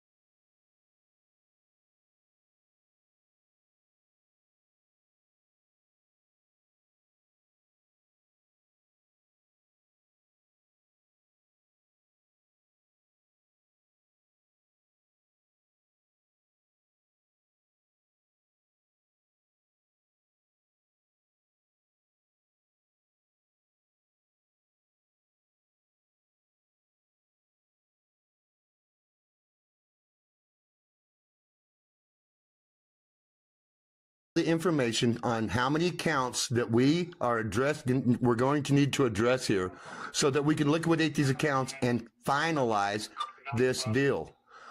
We need to settle this matter because it's getting out of hand. It's getting... No, ma'am. We're here to settle. If the bench does not want to settle, this case is dismissed and we're going to hand you over to the IRS, the Treasury. I'm not threatening you, ma'am. I'm telling you where you're going. You're informed. You're notified. Informed right here. They're all notified. They're all notified. The judge left the bench. That's going to be right to the Kentucky bar. Where it says right there, if that judge leaves the bench, and that's in Kentucky rule. If that judge leaves the bench, that case is dismissed. And actually, ma'am, it's already been dismissed. That's three times in this case. In these accounts, the judges have left the bench. It's actually the fourth. There's four right there. We have the receipt. We're telling you, so you are notified, and this is recorded, that we're here to settle. You're recording me? You're recording me. You're recording me without my permission? You are. Everything's recorded, man. We're talking on recording devices, okay? How do you know the government's not recording you? How can you guarantee me that you are not recording me either? All courthouse lines are recorded, ma'am. I know that for a fact. But anyways, all courthouse lines are recorded. What gives you the authority to record me without my consent? This isn't the court. Wait a minute. She just admitted this is not the courthouse line. So, ma'am, which is exactly why we need your oath and bond. Same with the judge, because we don't even know who you are. Ma'am, come on. Do you see this? So that's the thing. Okay, we don't know who you people are. So you guys, you don't have. What number are you called? So just re-identify yourself. Start over. Start from the beginning. Okay. Who are you? Who are you? Who do you work for? And what is your W-9? I'd like to have your employee identification number right now. Yeah, we're going to need a copy of that. That's what I need right now. Your W-9. We're going to need your basically your 10. I have no idea what my employee number is. Ma'am, that court has an EIN number, a tax identification number, okay, an employee identification. Administrative office of the courts. Listen, I'm sorry. We're getting nowhere in this conversation. I know, ma'am, because you are failing to recognize that you have a duty to do, and you've been neglecting your duty. That's what we're trying to find out. How come we can't move forward with this? How come you keep holding this up? How come you do not want to settle this? We want to settle. Okay, so the judge doesn't have the authorization, ma'am. You do. You have the authorization. You have more power than he does. You got more authority than the judge. You do. Yes, you do. You're the court clerk. You're the banker. Your signature's more powerful than the judge. Want me to tell you? Look, man. Who's the court clerk? So we're not even talking to the right person? We're not even talking to the right person to even settle this, are we? Perfect. This is beautiful. Oh, my goodness. Well, can we talk to your supervisor so we can settle this? Can we get back to the beginning here? Who's who? Who's who? We need. Look. Are you the court clerk? Can you settle this here today? Is this Martha? You have called the family court office. If you want the circuit court clerk, you need to Google it and call the Clark County. No, ma'am. You are the trusted trustee, and if I ask you for that number and you don't give it to me, you are in breach of trust. You have a fiduciary duty. I'm not the circuit clerk. Okay, so why are you calling me from this line trying to identify yourself? Can we talk to the court as clerk? working for Boyle County, and then you put me into a conference call with this man named Judge Petrie, whoever that guy is. Who's that guy? I don't know who this man is, but obviously he has confusion because he has no seal, no oath, no bond, nor does he even know the language of English. Can he sit in a conversation to speak to the victims that he's destroyed? This is a crime, ma'am. Do you understand what you're a part of? Yes or no? Do you understand? No. There are 6 children here that have been kidnapped. There's a lot of claims as who people are. He says he's a judge. There's no evidence of that. He says he's a magistrate. There's no evidence of that. That's all we're asking for. Hey, if you claim this is who you are, let's see your credentials. Let's see where you get your authorization. That's all we're asking. Where do you get your authorization to claim these things? Where does anybody in that courthouse get their authorization to make any claims? Once we get that, then we will establish what jurisdiction means. Because I can guarantee you, you're not in mine. None. You're subject to our jurisdiction, ma'am. You work for us. We want to settle this matter. Can we get somebody on the phone that can settle this? Can we talk to the court clerk? Who's your supervisor? No, the judge is my boss. I don't care about the judge. He's irrelevant here. The court clerk makes the decision. Yeah, he's pipsqueaked us. That guy ain't nothing but a referee. He didn't like the bench. I'm done with him. That's just some guy that went to Amazon, bought a costume, and threw it on his shoulder and said, "I'm the judge." There's no honor. There's no honor in that. There's no credentials. He is the mockery of the court. Just because you put a black robe on and sit up on a freaking chair up on an elevated bench doesn't mean you're the judge. You got to have 5 oaths, ma'am. 5 oaths. You've got to be bonded, man, through an insurance company, ma'am. Where are those credentials? Without those credentials, this is null and void. That man left the bench. It's looking bad. It's looking bad for the guy. You tell me, ma'am. We just want to settle this. Can you get somebody on the phone that can settle this matter here today? Or do we got to get the IRS to do it? I don't care. We want to settle today. Is that possible? You were on the hearing. You were talking to Well, that's the point. That's the point. That's why I'm calling you, because I'm informing you of what happened. You weren't there. He left the hearing. But I'm informing you, okay? Because you're the one that put me in contact with him because you represent Boyle County, which is what you told me. That's the truth, right? And so I'm coming back to you just to inform you. This is what happened. When I asked the man for his oath and bond, he got nervous and he hung up on me. Now, is he capable, okay? Is he competent enough to be in a conversation with me? Yes or no? I need to know that. And the only way I can know that is if he shows me. Okay? Show me the papers. You see, you people are the one that asked us to this meeting, okay? We comply to your meeting, okay? All we ask is you comply. It wasn't a meeting. Well, you can call it what you want, ma'am. You can call it whatever you want, but there's no evidence of that. You can label, obviously y'all can write whatever story you want to. I mean, because it's all a bunch of hearsay. All of it. All those pleadings are hearsay, and that's been put on the record, okay? Hearsay from an incompetent individual that bench deemed incompetent due to the fact that he hired an attorney, and that's defined in the Black's Law Dictionary, Volume 4. Oh, I think they're going in Volume... Buddy, the current version is the 12th edition of Black's Law Dictionary, not the 6th. You're 6 editions behind. How come we're admitting all these incompetent pleadings through a brain jackass called an attorney with no fact? There's no fact on this. There's no fact in dispute. There's no fact on the record. Nothing. None. Y'all are in. And you guys are you're sitting here and you're going to arbitrate equity in admiralty? Come on, ma'am. You got to be smarter than that. You got a fraudulent security. And here's the thing.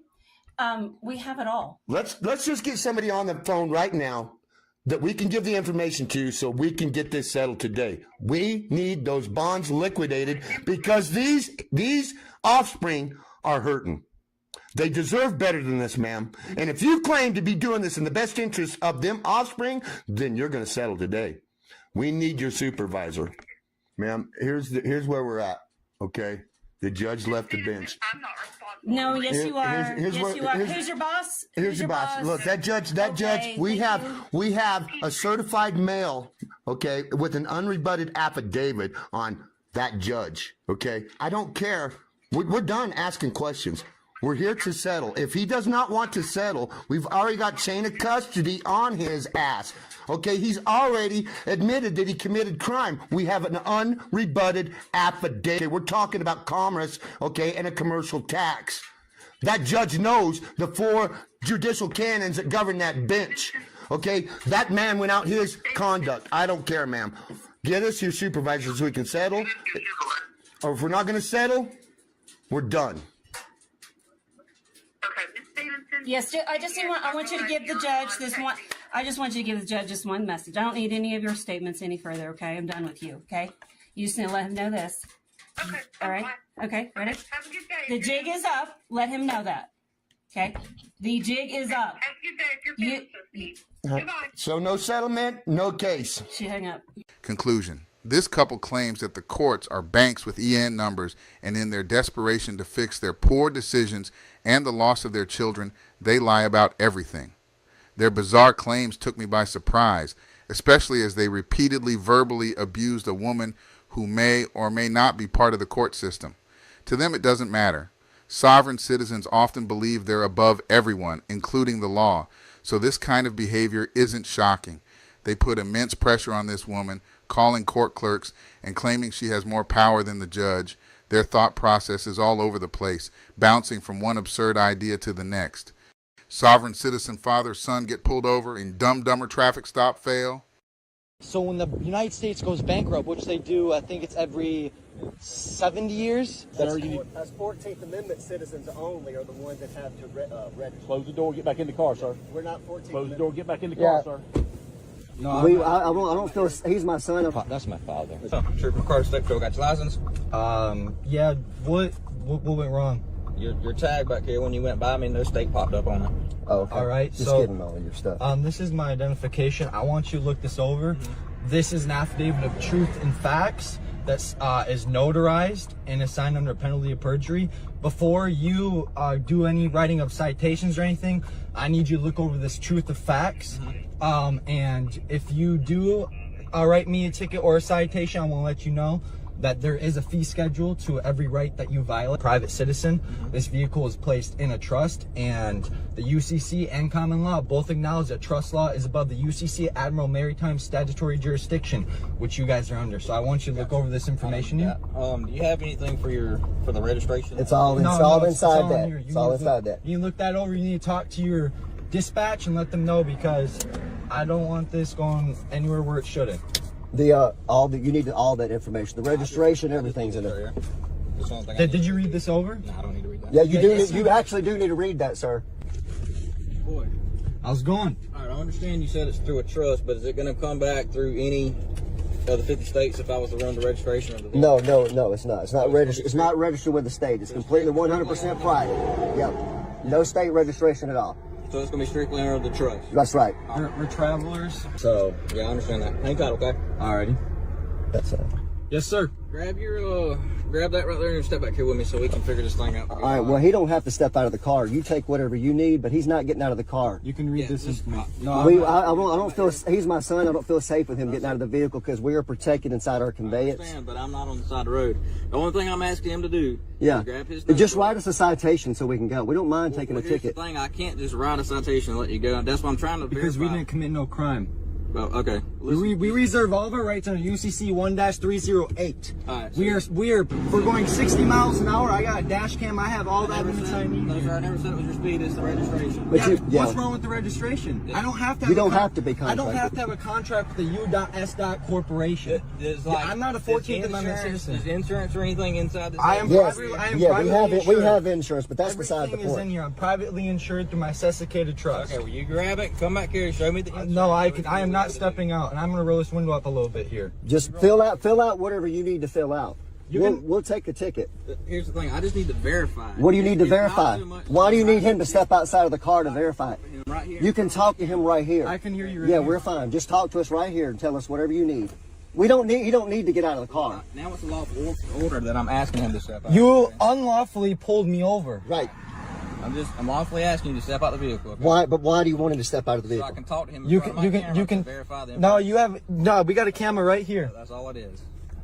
No, you can talk to me right here. I don't feel What do comfortable you? with them. Just for our protection. I'm trying to do this the best I can. It is very simple. All right, go ahead and Jay, no, go ahead and do what he's saying because we already got him on several violations. There's no way I'm doing go that. ahead. No, go ahead and step out because otherwise they're going to arrest you. So go ahead and get out, take the book. I'm going to step outside and video it just for your safety. Inside the vehicle. Huh? Okay.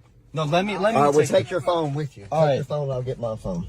This is just step outside. It's fine because if they arrest you, it's look. Just go ahead and follow their orders. Do what they want you to do. All right. That way you're not resisting anything. Oh, that's my pen. Sorry, bro. I'm gonna step right here. All right. Alright, he said you do have insurance. Can you just flip the notebook open and show me this? Yes. That's all I need. Here's our insurance policy right there. Just stand this side, please. No, just because to the road, that's all. All right. Yeah. They don't get over the blue lights. We don't want you to get run over. You know, I appreciate that. That's the only thing we're doing. Yeah, I'm sorry. I'm just trying to exercise my. Yeah, I was trying to get him to read that affidavit of truth and facts. I don't know if that's something you want to look over, but I mean, this is very serious document. Right. Okay. Yes, I mean, we have this signed under.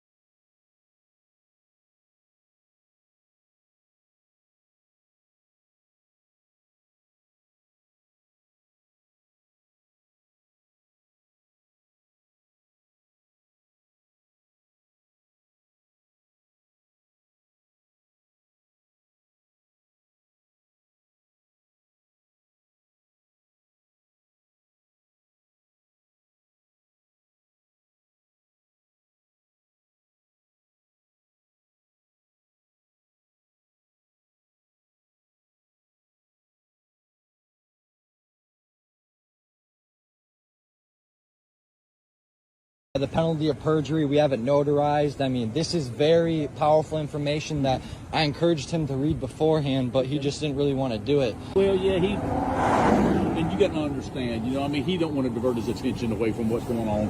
You know, he's only one person. Y'all are two people. He don't know y'all, and y'all don't know him. I understand He's just doing that. his job. You know? Right. But yeah, I understand. I've read something like that once before. Yeah. Right. Yeah. I think the guy was from Pennsylvania when I was looking. It's really powerful information.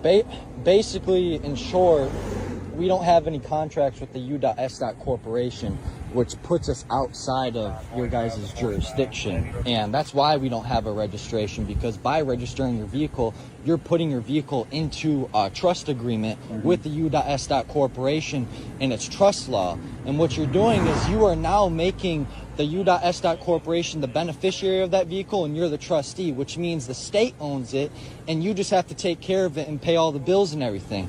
Same with your house. When you own a house and you have a deed's a colored title. Colored is and in legalese language, colored is fiat. You have the Federal Reserve notes, promissory notes, colored money. It's fake money. So they give you these deeds, which is a fake contract with your house, and they tell you that you own it, when in reality that deed is making the state the beneficiary and you're the trustee. So you have to pay all the bills and you have to do all the expenses. But when it comes down to the court, you don't own it. So when the United States goes bankrupt, which they do, I think it's every 70 years, I think. They just went bankrupt in 1999. But once they go bankrupt, they can literally take everyone's assets. Their cars, their houses, all that. When the cabal comes down and takes over this place because we're in so much debt. I'm 60 years old and I've never seen that. It's really powerful information, man. Yeah, but I mean, you're talking about when you're going bankrupt. You take you're talking about that. Oh, right. You're talking about when the government. Yeah. Yeah, I know. Oh, I understand. That hasn't happened yet. But they took our gold away in 1933, and that's been about 100 years now. They got that stuff going. That's how they created the promissory notes in the Federal Reserve. But yeah, that's just a little bit of the law. That's kind of where I'm coming from with this. The vehicle is placed in a trust, and the UCC and the common law both acknowledge that trust law is above the UCC Admiral Maritime Statutory Jurisdiction. But by law, it's supposed to be registered to either you or whoever. Right, the UCC code. Right. Yeah, the UCC code. Sir, you need Us 14th Amendment citizens only are the ones that have to register. close the door, get back in the car, sir. We're not 14th Close the Amendment. door, get back in the car, sir. What you're saying was, we're not a 14th Amendment citizen. So you have a contract as a police officer working with the United States Corporation. So you're considered a 14th Amendment citizen. We're not a 14th Amendment citizen, but private citizens. Is So this a relative of yours, or that's my father. that's your father? Okay. Yeah. Yeah. But yeah, it's unique information. I'm sorry. What is your name? Jaden. Jaden. Jody. Nice to meet you. Nice to Jody. meet you.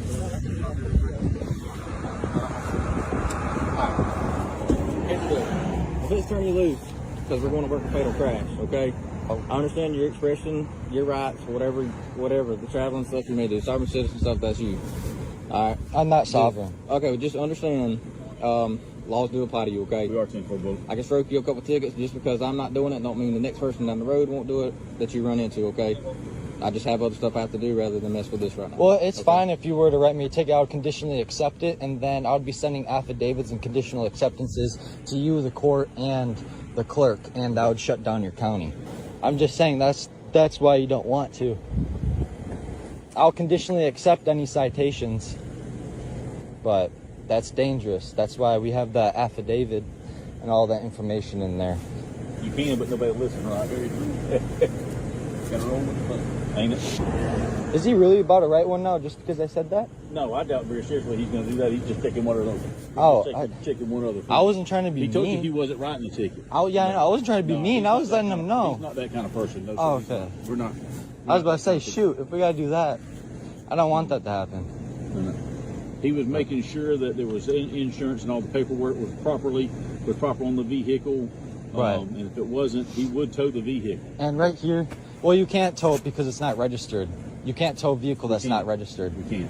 That's the UCC you can, but this is actually Jake, listen to me. We can't. Okay. How old are you? I'm 19 years old. I've been doing this 35 years. Okay. Yeah. I've been doing this 35 years. I'm not gonna lie to you.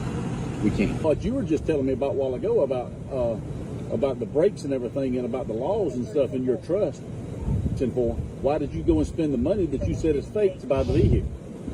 What do you mean? You told me that all the money's fake, like when the house and the car, and you don't register it and everything else. How come you went and bought the vehicle if what you're saying is like that is true?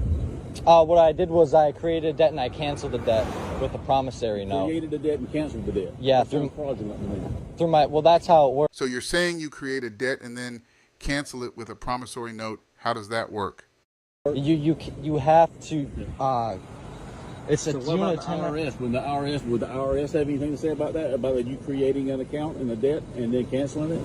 Well, actually, the IRS. Or is the vehicle paid off? Did you pay the vehicle off and then? Is that what you talk about canceling it? No,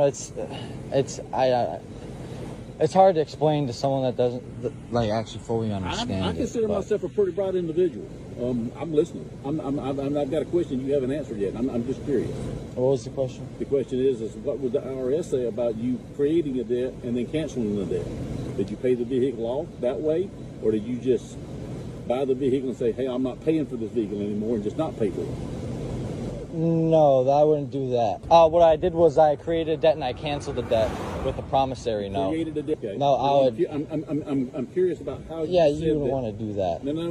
Well, you're telling me that bills and everything are fraudulent, and the government is here to screw us and everything. And if I buy a house, I'm paying it with fake money, and the government's trying to take everything that I own. And the government goes bankrupt every 7 years, is what you said. 70. So when the United States goes bankrupt, which they do, I think it's every 70 years. Every 70 years. Okay. Yeah, I believe it's. I don't quote me on that, but I believe it's every 70. Okay, every 70 years. I believe so. You said 7 years a while ago.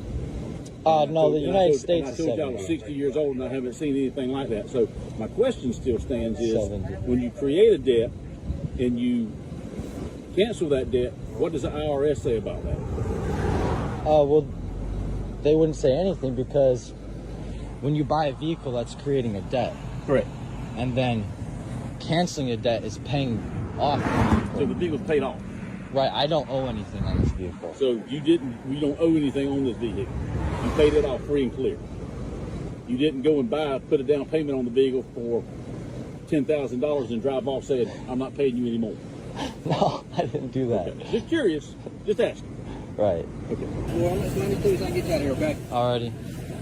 Citation, it's listed for 40-2-41, okay? It's for improper tag display just because the registration is not affixed to the rear of the vehicle. Alright. Court date's February the 20th. This is how you get in touch with the courts. Alright, that's the phone number you can call. Alright, there's a piece of paper that I need you to sign to submit as evidence to the court. Anything, okay? Well, you need to submit it for evidence to the court, and if you don't, that's... anything. You said you're going to subpoena and do all your stuff. That's fine. The court can get in touch. Right, well, the affidavit of truth and facts states that you have It's to. not a admission of guilt. It's just stating you understand the ticket right here and you know what to do with it, okay? Alrighty. I called the end of it. Alright, this is your copy here. It's the same exact thing that you just signed. One's just a court copy, one's a violated copy. Alrighty. There's your driver's license. I appreciate that. Yep. And you got your notebook. Yep. Everything in it. I put the other paperwork back inside, okay? Alrighty. Everything you need, okay? Alrighty, I conditionally accept this. When you get pulled over again, not Yes. if, but when you get pulled over again for the same thing, because in that citation. Okay? Why? You'll get pulled over again because of that tag. Yeah. Than that citation. I had an officer follow me all the way across Savannah, and they never pulled me over. Okay, I'm not talking about him. I'm talking about when you get pulled over again. Right. Have a good one. Yeah, you too.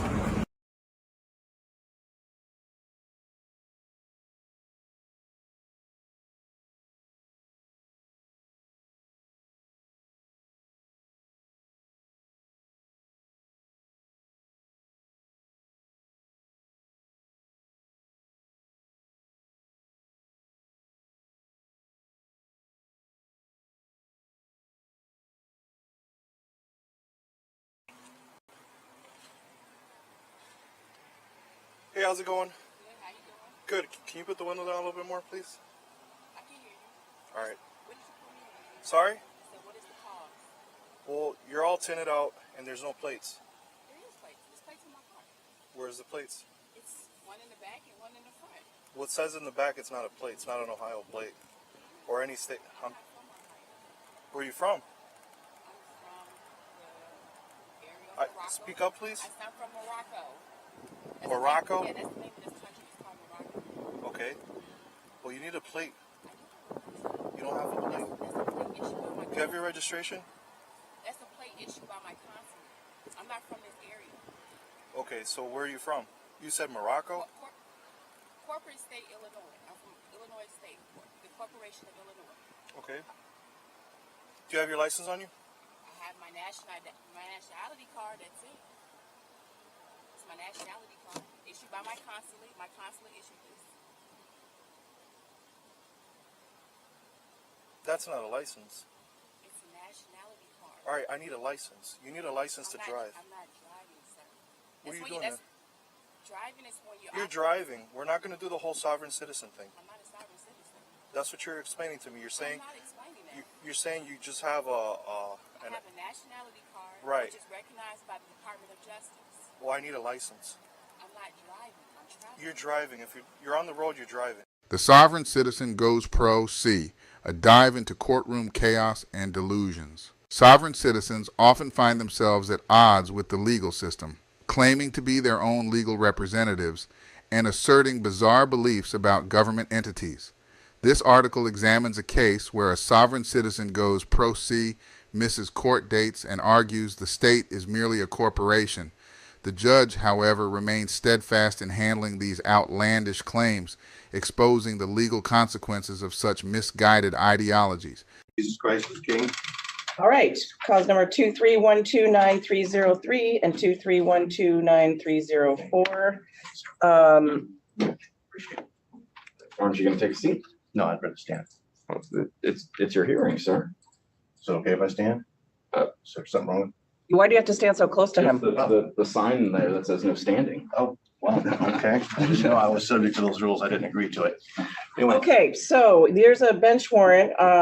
You know, I'm just going to take the seat. You can sit right here. That makes us a little more comfortable. Is it uncomfortable if I stand up, Your Honor? Well, depends on how you're going to act or behave today. I'll have a seat. Okay, so you failed to appear for court multiple times in this case. Your Honor, just for the record, the named defendant is actual property, a registered trade name. And the case has also been certified as a fraud. I have court certified documents to prove that. That should be on the record. And that's the reason why it was certified to be a fraud, because the plaintiff is a foreign-owned private corporation, of which I have no contract with, and neither does the registered trade name. And the registered trade name has been used without authorization and permission, and there's an act of identity theft. And that's probably one of the reasons also why the state has acquiesced that both cases are a fraud. Let me add one more piece of information. I am a foreign sovereign with respect to the privately owned foreign corporation known as the state of Washington. Okay, so on the 9304, I am going to quash that one. He was in RALJ appeal status, and so I'm going to quash that one. But I do want to hear from the state on the 303 matter. Yes, on the 303 matter, Mr. Haywood was sentenced to serve 4 days in jail. He failed to report to the jail on June 29, 2020. June 29, 2023, and we're asking him to be taken into custody to serve that time. No objection, Your Honor. I actually contacted the jail to make special arrangements to deliver the defendant with the special arrangements to not damage the paper, and the jail refused. This is unbelievable. He was sentenced to 4 days for one of his cases and then had the nerve to tell the judge that he took a piece of paper to the police department and they rejected it. Dude, of course they rejected it. They can't arrest a piece of paper. They want the person behind it. You. I attempted to deliver the defendant, and objection, the state has no standing as they are representing a privately owned foreign corporation, and the prosecutor is not licensed to practice law in this country. Okay, so I think it's the 303 that he was convicted.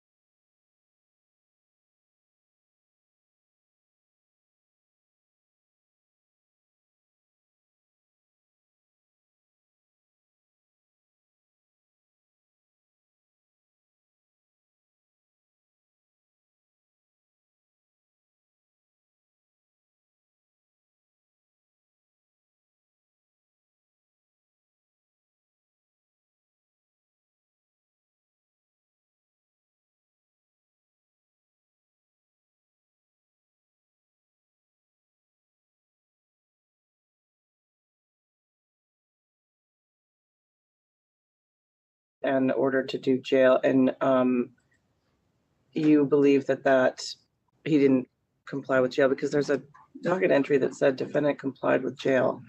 Maybe that was an error. That was probably my attempt to deliver the defendant to the jail, but they refused. I understand, and we relooked that he had not, as was the state's understanding, that he had not served the jail time. And just to clarify, the defendant only exists on paper, just as the plaintiff only exists on paper. The jail refused the paper, and here we are today. And the state still hasn't proven standing yet, by the way, as well.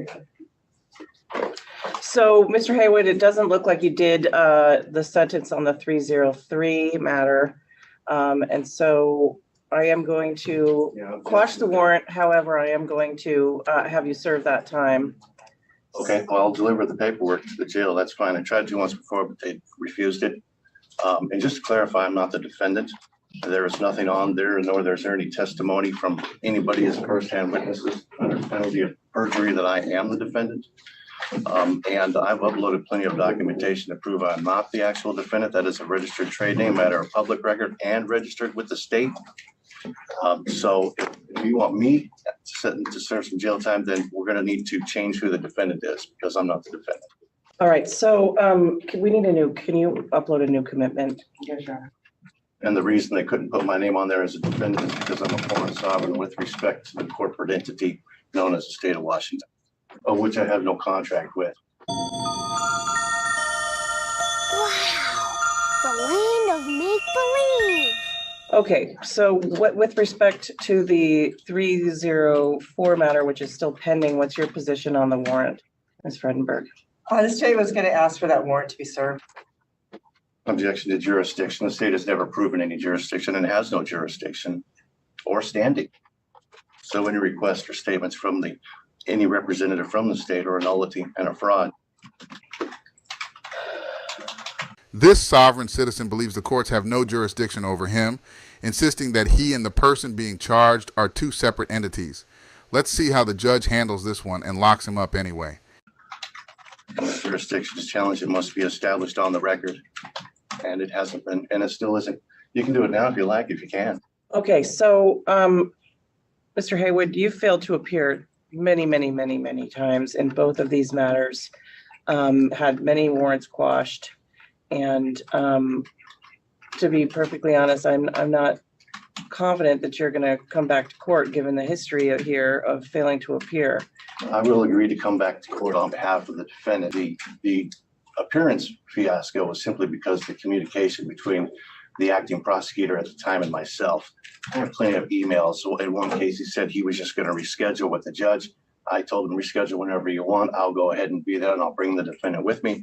And next thing you know, there was a warrant for a failure to appear. So there's been plenty of fun and games with the acting prosecutor at the time. So it wasn't just a matter of not bringing the defendant to the court. The prosecutor was intentionally sabotaging the scheduling process. Well, the prosecutor doesn't handle scheduling, the court does. So the court ordered you to be here and then you weren't.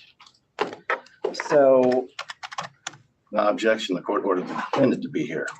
I am simply bringing the defendant to the court to help try to solve the problem. The fact that the registered trade name remains as a named defendant is an act of identity theft and fraud, and that's probably why the state has acquiesced that the case is a fraud. I have the documentation here with me today in case if they decided not to upload it to the court record. Well, you had your day in court on the 303 matter. You had a trial. You represented yourself or the defendant, whichever way you want to say it, but you represented the defendant yourself, and you were convicted and you were ordered to serve 4 days in jail. You didn't do that. And so the defendant was ordered to serve 4 days in jail, and I attempted to deliver the defendant to the jail, but the jail refused. Okay, well, I'm going to make sure that they don't, because I've done a new commitment for you today so that they won't refuse for the defendant to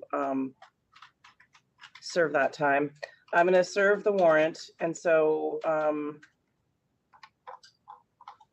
we need a pretrial date, Madam Clerk.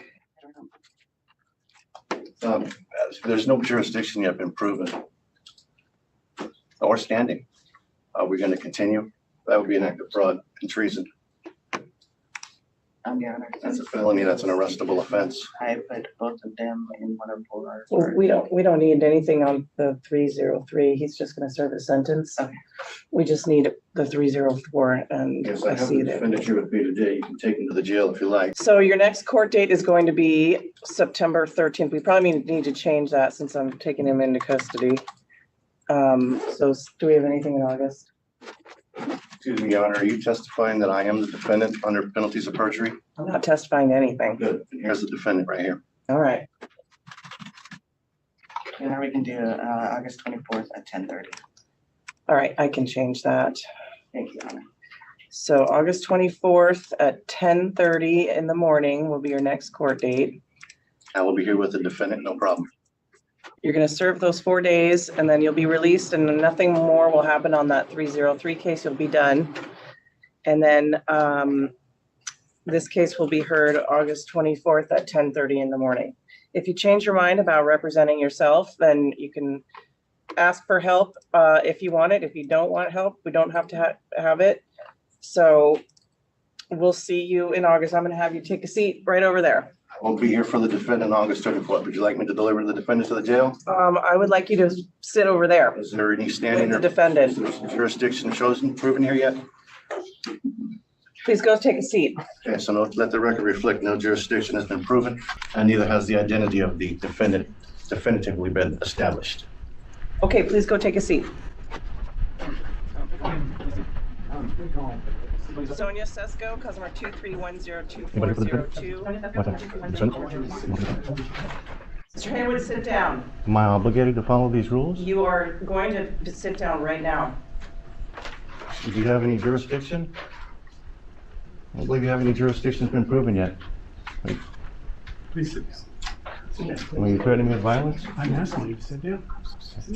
You only have authority over the defendant. You have no authority. What are you doing? Mr. Haywood. You're escaping? I got things to do. No, sir. What? You are in custody right now. If you leave the courtroom, it's a felony escape. That's a felony to put me in custody because you have no authority or jurisdiction or standing. You got some proof of that? Okay, well, we are all being recorded, so if you leave this courtroom, it'll be a felony escape charge. Your choice. Okay, well then, I guess in the best interest of peace, in regards to your violence, I will go ahead and relax for a minute, but let's get with it. I got things to do.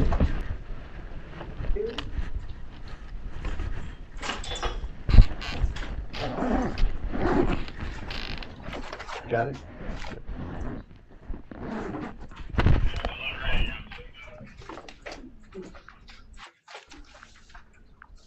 What was that just thrown? Car keys. Do you know that person? Yeah, they're my boys. Okay. All right. So thank you. Mr. Haywood has been very disruptive.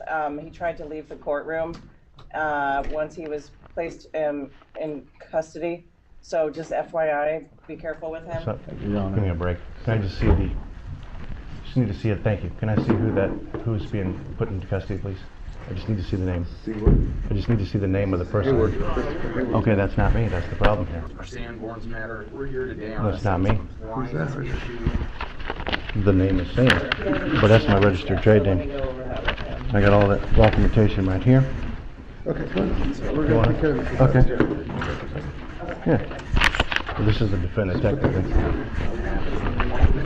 If you want that, I can go with you, put everything present. Hold on 1 second. Well, that's taken care of. We can see this, we can get the right name. Did she file a notice of appearance? I will make sure that she does, Your Honor. Yeah, sorry, I haven't had enough coffee yet today. So yeah, no, you've got Ms. Bradshaw, so that's fine. You don't need to do those forms. But she does need to file a notice. In conclusion, despite the sovereign citizen's attempts to evade accountability by representing himself and challenging the court's authority, the judge remained resolute. She dismissed his unfounded arguments and sentenced him to jail, demonstrating that such tactics do not succeed in a court of law. They say they're above the law. The court says otherwise.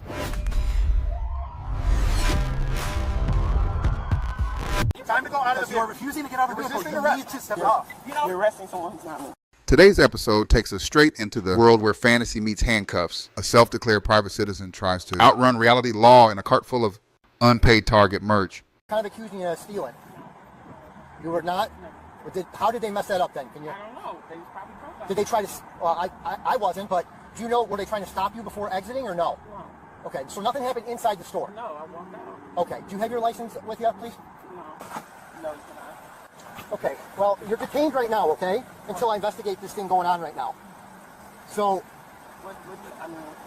they called us, okay? So just sit tight for me. Do you have insurance on the vehicle? You don't need that either. I have insurance, but I'm private. Do you have any information showing you're private, ma'am? You have to have something, some ID or passport. I think it's a passport. Yeah, can I have that? I'm trying to get to the bottom of it and see what's going on. They called us, so saw your vehicle. They gave me.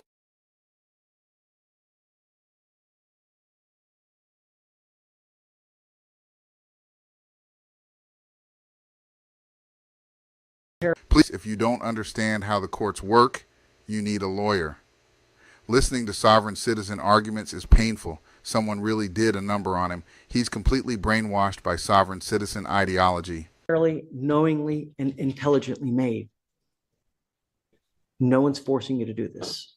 Okay.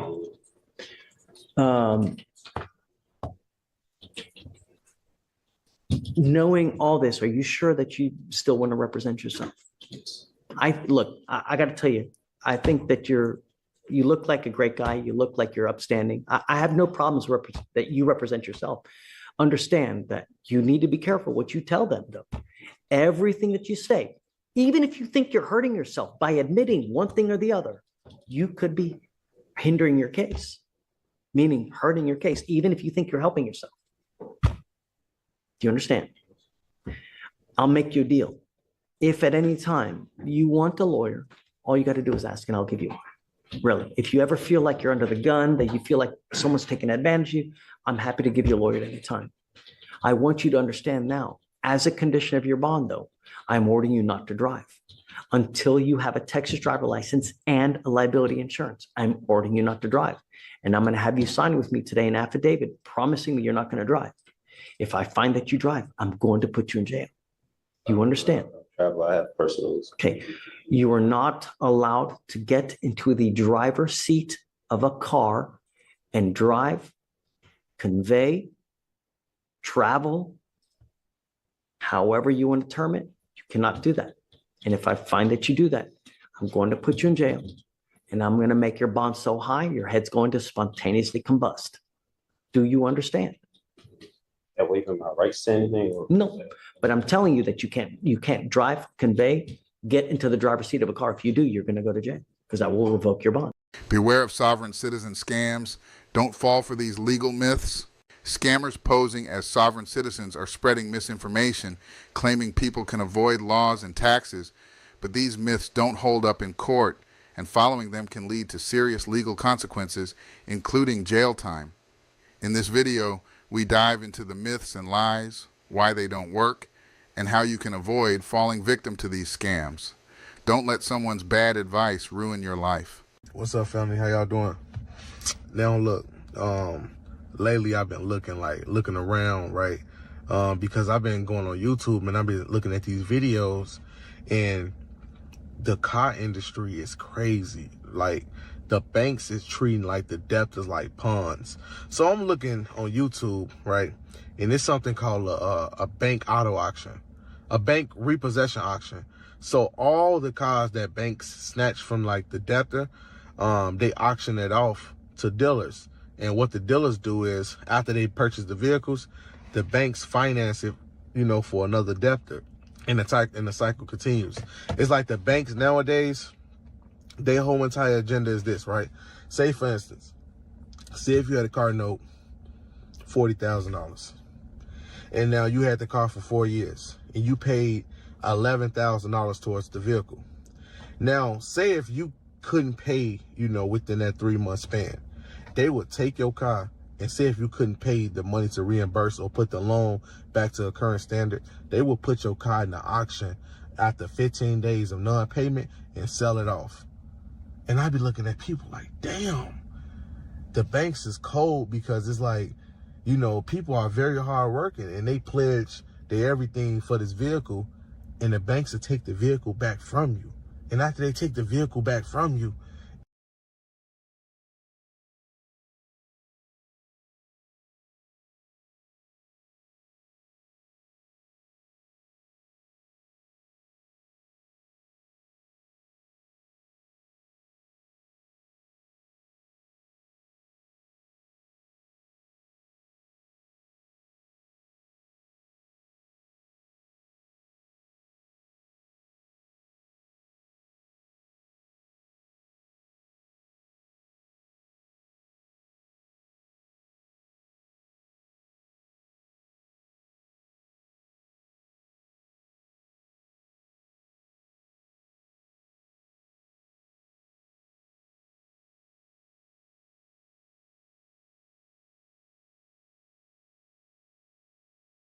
it's like you put $11,000 in for nothing. And that same dealer or bank, after they sell it at the auction, once they finance it again, that whole thing start over. So that $40,000 car, say if it's a $30,000 car now, right? They're going to use that pledger as well. And once that person can't pay, they go, it's like the cycles just keep repeating itself. And I feel bad for a lot of people, because a lot of people nowadays, they look at money, cars, assets as if this is real money. It's not real money, y'all. The US dollar is not real money. It's all credit. And y'all using y'all real livelihoods to put up as collateral, to secure this loan. Y'all putting up y'all real social security numbers. not CPN numbers. Y'all not putting up EIN numbers. Y'all putting up y'all social security numbers. So this loan follow you everywhere you go. So that's why I try to teach people the method where I use an EIN number so I can operate in the private. I'm going on 4 months, no payment. But you want me to tell you what I did strategically? What I did strategically was I never gave them an address. And also, the vehicle that I have, since I purchased it all the way out, is no track on this. No track on my vehicle. And also, it's something called a skip tracing. Skip tracing is when the death are trying to locate you through public records. But since you no longer use that number, which would be the EIN number, I switched over, got a whole new EIN number, and it got another auto loan under that. Now, some people look at it like, that sounds kind of crazy. It don't sound kind of crazy. You got to understand what world you live in. A lot of people show and promote, oh, you don't have to pay your bills, and people just jump head first, but they not, they not understanding the whole thing. Look, me not paying the car note saves a lot of money. Me not paying the mortgage saves a lot of money. So I can keep the money I was going to pay for the car note and keep it in my pocket. I don't have to worry about the banks no more. So that's why I'm trying to get people to understand that this shit is a game, and I want to play it. I want to play. I want to jump around in the balloons or jump around whatever, and I want to play the game that they are playing. Because this is a commercial game. It's a game. They look at y'all lives like games. Like when people get a mortgage and you default on a mortgage after 10 years, they take the whole house. You just you just paid 10 years for nothing. That's why I try to teach everybody, since we're dealing with a credit-based system, you want to find the legal loopholes, the legal ramifications where you can find a way to take the property and offset the debt, or you can have security on the debt. Like say, for instance, when I first got this car, right, this around 22, right, around 2022. What I did was I filed a title bond on the vehicle before before they issued the title and put the bank as the lien holder. So I already filed a bond on this car way before a lien holder was even recorded, right? That's what I did, number one. The second thing I done was make sure that when I bank with the banking institution, that I never put my real address. So a lot of you guys who have physical addresses, a lot of you guys who have like your P.O. box, put that as your address, not the P.O. box. You have to get the address of the actual post office. And instead of putting P.O. box, you have to put unit and put the number of your P.O. box. And you have to say, this is where you live. So as long as that is taken care of, you will be all the way in the private. So when the dealer's trying to find you, they're like, damn, where does man go? But you got this on the one number. You got to understand, it's the EIN that got this. Just like your social security number got it. Your social security number got it. But this the problem. They can take that social to court, right? When they take it to court, it's on public records. You can't put the EIN on public records. Even if you do, everywhere I apply for a loan, the auto loan for this one doesn't pops up because I put this under the EIN number. I never use the social security number at all. That's how you want to remain private at all times. And also, you don't want to be 100% liable for debt. So you always want to put this on a straw man number. And you can create another straw man number. So check this out. In the United States, it is legal for me to have as many numbers as I want. I can have as many EIN numbers as I want. I can have as many CPN numbers as I want. And also I can have many bank accounts as I like. That's the name of the game, y'all. We got to learn how to play the credit game. Just play it. It's a game. Let's just play the game. Play the game for what it is, not what you want it to be. I have people call me, man, how can I discharge the car note? The bank's got your real address. The banks have your real social security number. And you sign a promissory note stating that you will pay it. So even if they want to make a claim in court, they can make the claim. So you can have the vehicle, but the vehicle right in your garage. And not only that, it's going to go on public records under that social security number. So wherever you go to apply for a house mortgage, it's always going to pop up. People got to think. You always got to think. You always got to think. You got to be ahead of the game. So me, this one EIN, I got a whole nother EIN number with a 700 credit score, and this old EIN number shot. And I'm going to take this off my credit and start all the way back over again. It's a game.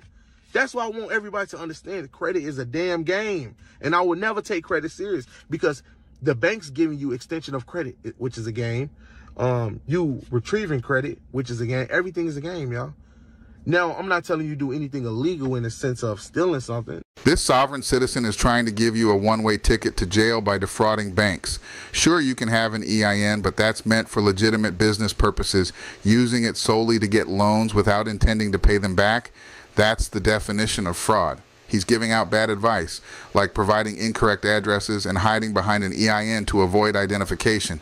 He even claims you can do this with home loans, but banks will always know where the property is, no matter what secondary address you list. Plus, you're still going to need a substantial down payment to secure a mortgage. If you follow this guy's advice, don't be surprised if you end up sharing a jail cell with him. It's beyond reckless to advertise this nonsense. You can extend, the banks will extend credit to you based upon what's on your credit profile. So you have a lengthy credit profile, they will extend credit. Are you obligated to pay that credit? No. Is it a violation of law if you don't pay debt? No. Because not paying debt is not an arrestable offense. So I can go on right here on YouTube and say, I do not pay my debt, and nothing can happen to me because it's not illegal to not pay debt. But you want me to tell you the problem is? It's crazy when you find a loophole, when you find legal loopholes to get out of debt, or you found legal loopholes to not pay debt, or you found legal loopholes to get away from debt. Because now you start fanning out like, I could do this, I could do that. It's kind of like you sneaky, but at the same time you legit, because you actually building a real credit profile, but at the same time, you placing all of your personal liabilities like the Social Security number, you putting that to the side. You putting your personal life to the side and you setting up straw man numbers. So that's what I thought of. So the EIN is a straw man number.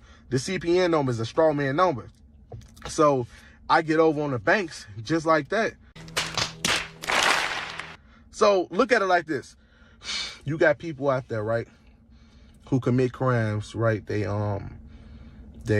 crack cards for $5,000. And that's a crime because you committing bank fraud. Or you got some people that might do a wire transfer, like hack people's account and send the money somewhere else. That's crime. That's a crime. But you got a guy like me that set up an EIN number, get a bank account, get almost a $70,000 auto loan from the bank, and I take the entire vehicle.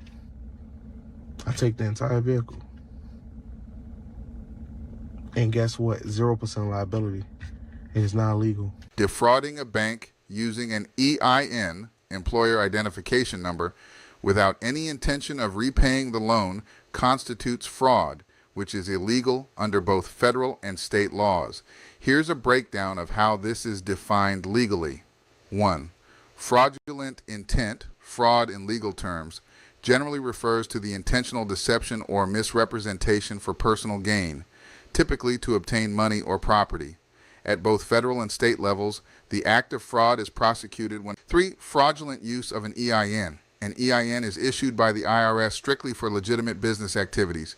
Using an EIN to misrepresent one's financial or personal identity with the intention to deceive lenders is also considered identity fraud, which is covered under several statutes like 18 U.S. Code, Paragraph 1028, identity fraud. It's illegal to use false information or an EIN to obscure true identity or financial history in a way that leads to financial gain under fraudulent pretenses. 4. False information, state laws. In addition to federal laws, states have their own statutes against fraud. For example, using a false address or fabricated personal details to secure loans can violate state criminal statutes on fraud and misrepresentation. Most states view fraudulent intent in banking matters as a serious offense with penalties including fines, restitution, and jail time. 5. Consequences of non-repayment. With fraudulent intent, not only does defaulting on the loan result in civil repercussions, like credit damage and collections, but if a bank determines that a person never intended to repay, they may pursue criminal charges for fraud. Both local and federal authorities are alerted in cases where fraud is suspected, and enforcement actions are pursued accordingly. Attempting to defraud a bank with an EIN and false information can lead to significant legal consequences on multiple levels. It's not illegal at all. So once we start understanding credit is a game, we're going to have fun with it. You know, I'm gonna show everybody how the game works. And I also got some new stuff to tell y'all, right? I found another credit union who actually just giving out $25,000 auto loans. Just $25,000 auto loan. I'm actually trying to get me an investment truck because they send the wire. They send the right wire directly to the dealership, whoever you're trying to buy the car from. So yeah, we're gonna be on that next, y'all.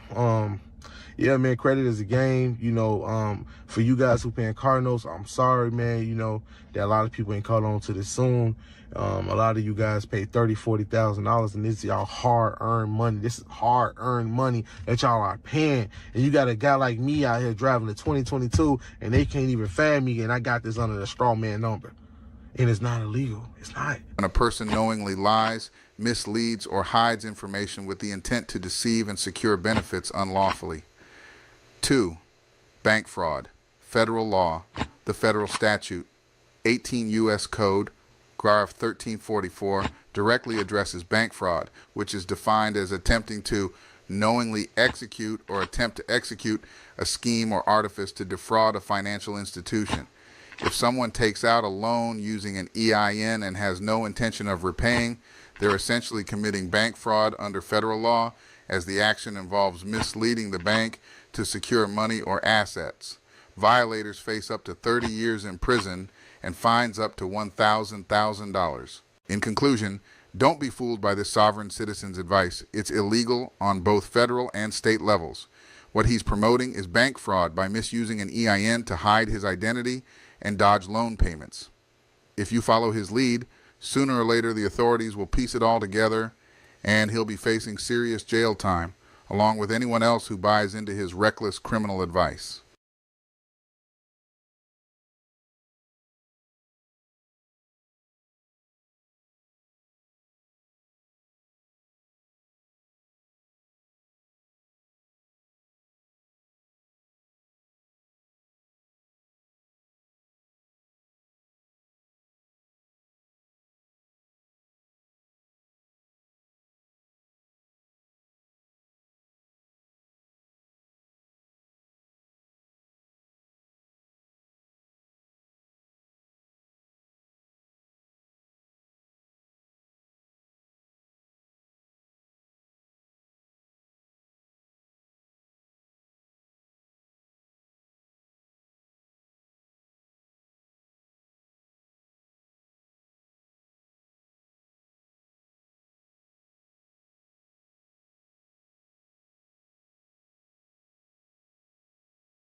Military wife defends husband as sovereign citizen. Clashes with Judge Webster in courtroom battle. A military wife takes a bold stand to defend her husband's rights as a self-declared sovereign citizen in a fiery exchange with Judge Webster. In this intense courtroom confrontation, she argues passionately against the system on her husband's behalf, challenging legal norms and sparking a powerful discussion about sovereignty, justice, and military family loyalty. Watch this gripping encounter and weigh in with your thoughts on the boundaries between personal beliefs and legal authority. For a Johnson, do I have a Johnson? Yes, you do. I am Danny? here. Can you hear me? Yes, but you're not the Johnson I was looking for, but I will take your case up. I have a couple. I have a Danny Johnson, and well, don't I have her on here? Oh, she's Stasha Carter. Do you go by Johnson also? Okay, so I'm here for Danny Johnson. Oh, are you the attorney? I'm a representative for him. Oh snap, she's acting as the representative, not the actual person or an attorney. What does that mean? That means I'm his wife, and we sent Okay, are you an attorney? I'm an attorney, in fact. You're not an attorney at law? No. Okay. So when So- you say so you're an Mr. attorney, in Johnson- fact, you're not an attorney, but you're here on his behalf as a citizen. Is that No, right? I'm not a citizen. I'm not a citizen. What But are you? let me state for the record, Mr. Johnson is under doctor's care. He's in recovery. We sent the documentation over to the courts to show that, to show proof of that. We also reserve our rights to any and all reproduction of or distributing of videos on social media platform. And we request the matter to be rescheduled at a later time when he can get through his recovery period. All right, Mr. Johnson failed to appear at his first appearance, February 27, 2024. August 13th, 2024, he appeared. We took formal first appearance. He entered a not guilty plea. Actually, he objected, I think, to just about everything that we did. He was argumentative, disrespectful, interfered with court proceedings. I believe I object, Your Honor. I think he was Stop. just Stop. he was- You don't have any standing here today, Miss Carter, because you're not his lawyer. You're not him. I'm not Miss Carter. I'm not Miss Carter. Then why does your screen say Sasha Carter? That's what it says, but I'm not Miss Carter. And it says Who are Stasha. you? Who are you? Before I disconnect you from these proceedings, because you don't have standing to be here. What's your name? Well, again, Mr. Johnson is under Dr. Do you want to Mr. tell me Johnson is your here. name? He's here. I've already gave you my name, ma'am. I'm his Well, then wife. say it I'm again, Miss because I Johnson. must have missed it. What's your Miss name? Johnson. Miss Johnson. What's your first name? Nicole. How do you spell that, please? Nicole. Nicole Johnson. And you said you're his wife. Is that That's correct? correct. That's You're correct. his legal wife. Okay. Now, if you'll let me continue, and if you won't, then we'll have to remove you from the proceedings. On August 13th, 2024, he became, as I said, argumentative, disrespectful, and interfered with the court proceedings. I found him in contempt. He was arrested and he was to serve 24 hours in jail. And then, as I recall, the military put a hold on him, and because of whatever reasons, he served more than 24 hours. But he was told to be back here September 27, and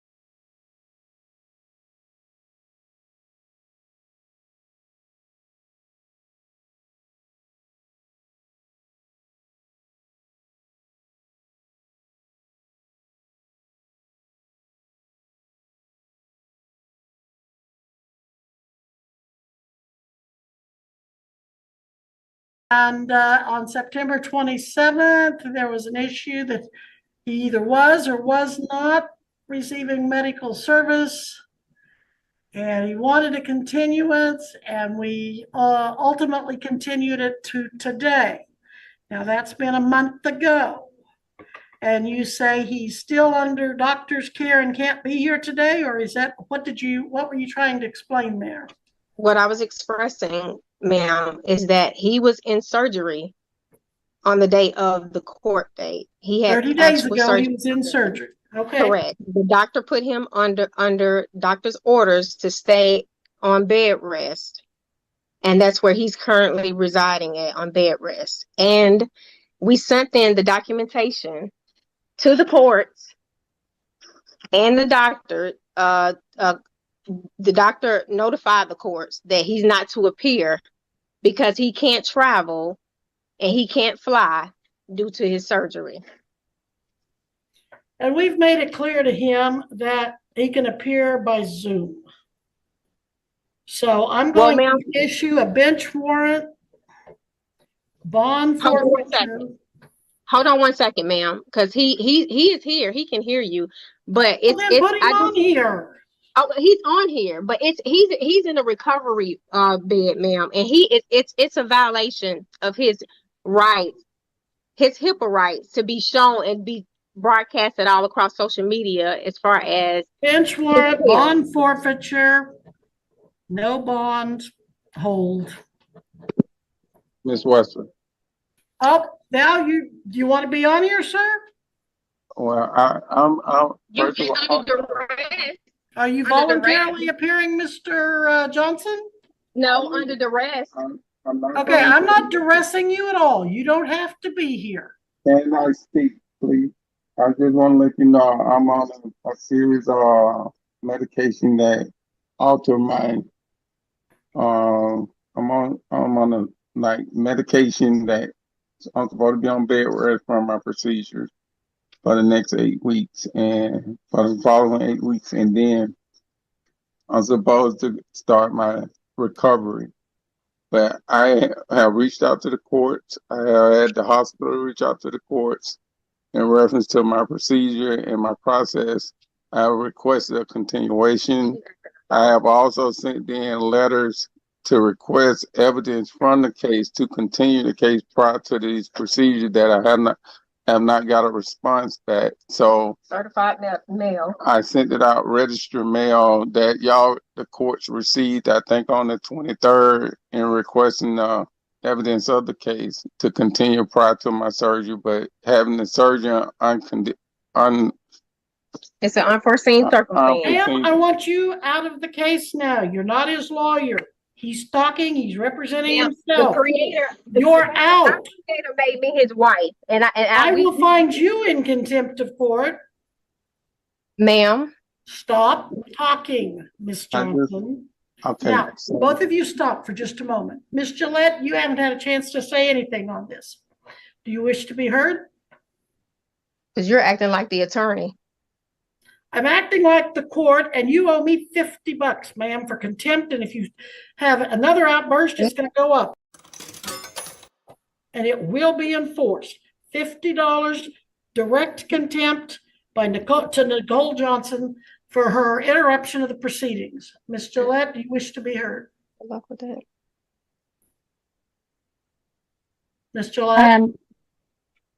Sorry, I was making notes, Your Honor. In this matter, there have been lots of issues with Mr. Johnson.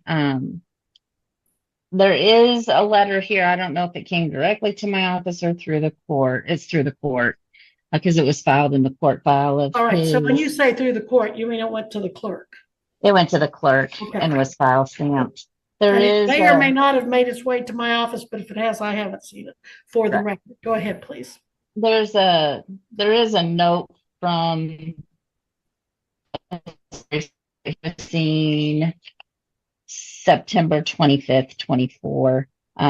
His other hearing would have been the 27th. Asking he be excused.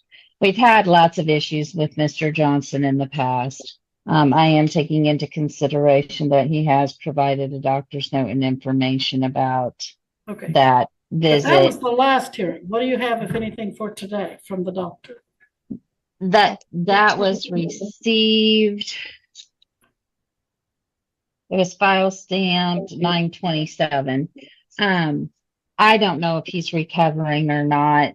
I can't tell you anything about that. So if he is on medication, Judge, I don't want to have anything substantive unless he's not taking pain meds. So I would move it over to November, for him to be here, present, and he needs to understand that attorneys can speak for individuals, but not family members unless there's some sort of. You won't be released in November, ma'am. Ma'am. $100 fine or for contempt against Miss Johnson. Okay, now, Mr. Carter, you may speak. Yes, sir. Now, if you're Ma'am, do you even know who you're talking to, ma'am? Because you're calling all these names. Which name? Who are you speaking to? You told me your name was Nicole Johnson. I'm speaking. Correct. So you calling Carter, and I expressed to you that nobody's here is Carter. Well, don't have to put Carter on your screen if you're not Carter. Ma'am, we made the point to be here in court today, ma'am. And that's under the unforeseen circumstance. He's still all here. right, I'm going to end this talk. This court is over. Bench warrant, if you don't stop and get out of it. If you don't want this bench warrant, you be out of this conversation and let me communicate with the defendant. Ma'am, obviously, Mr. Carter doesn't have any control over you. Anything. Okay, Mr. Carter, I'm going to have to end this court because the woman won't shut up. And I'm going to have to leave a bench warrant. If you can get her to shut up and stay out of the conversation, you and I, sir, can have a hearing. Now, okay. How much time do you need this continued, Mr. Carter? The doctor can send over the information. I would request. Mr. Johnson, I'm sorry, Missy, can you get that? Hey, I'm trying to explain to you. The doctor told me it's going to be 3 to 6 months for my recovery. 3 to 6 months for your recovery. I had a T10, T11 procedure. So it's a middle back procedure. Like I said, I haven't even started physical therapy yet. Do you have an attorney, or would you be willing to take a court-appointed attorney? As far as the attorney, all I would coming to do is, because I'm on medication, I don't want the court hold anything against me that I may say due to the type of medication I'm on. And two is the fact that I am requesting a continuation. I know y'all saying I've been whatever, but at the end of the day, I'm requesting a continuation at least to December, late December or January. All right, we're going to set this over for trial. It'll be for bench trial. And what the doctor told you, you'd be in recovery for how long? I'll be 3 to 6 months for recovery. So this is October, November, December, January. I will continue this. Missy, what do we have mid to late January? January. Very ethical. Is that month that is really challenging? Yeah, but we do have January 31st at 11 available. All right, January 31st will be your bench trial. Now, did I understand that someone did receive something from his doctor today or recently? Ms. Gillette, you were talking about something from a month ago. What time? Yes, it was filed September 27th. It said he had surgery. Yeah, that we continued that hearing based on that letter. We continued it to today. But has anybody seen anything more recently? No. I think the wife was reading something that said he couldn't travel, but I don't think it said anything about appearing by Zoom. I think it just said he couldn't travel or appear in that fashion. But that's what we need to make sure come January, that the doctor understands this can all be done by Zoom. And again, Mr. Johnson, would you consider appointment of an attorney to represent you? Not at this moment, Your Honor. Like I said, I'm on medication. Well, an attorney could sure, could sure help you navigate through this court system. I understand you wanted to represent yourself, but the attorney could sure help you. I don't need an attorney at this moment. All right, we'll document that for the record, Ms. Gillette, in the journal entry that he still does not want an attorney. That we are continuing this again at the defendant's request for medical reasons to January 31st, 11 a.m. Now that's going to be for bench trial, so keep that in mind. The state will have their witnesses ready, and if you have any witnesses, you'll need to have them ready. Hopefully, you won't be under medications January 31st or in any situation that's going to affect that. But I won't issue the bench warrant. Nicole Johnson does owe me $100, or she owes the court $100. I'm going to give her 10 days to pay that. If she doesn't pay it, then she's going to face more contempt. That payment needs to be paid, Ms. Johnson, to the clerk of the district court. And that is in Eureka, Kansas at 311 North Main. And make sure you put on there contempt for case number GW 2024 TR22. And put on there that it's for payment for direct contempt of Nicole Johnson for continued, well, you won't have to put on there other than for contempt. But I do want the rest of it put in the journal entry, Ms. Gillette. Well, if somebody tries to defend themselves as contempt or exercise their rights as contempt. Ma'am, you don't have any rights in this hearing today. I do. I'm not a citizen, ma'am. I don't care what you consider yourself. You do not have any right to come into any court of law and start interrupting and delaying the procedures and absolutely deliberately and intentionally disobeying what the court instructs you. Ma'am, I called the county attorney yesterday. I called the clerk yesterday. I am going to tell you to stop talking one more time before I know, because you don't want me to express my rights. This is not your hearing. This is not about you.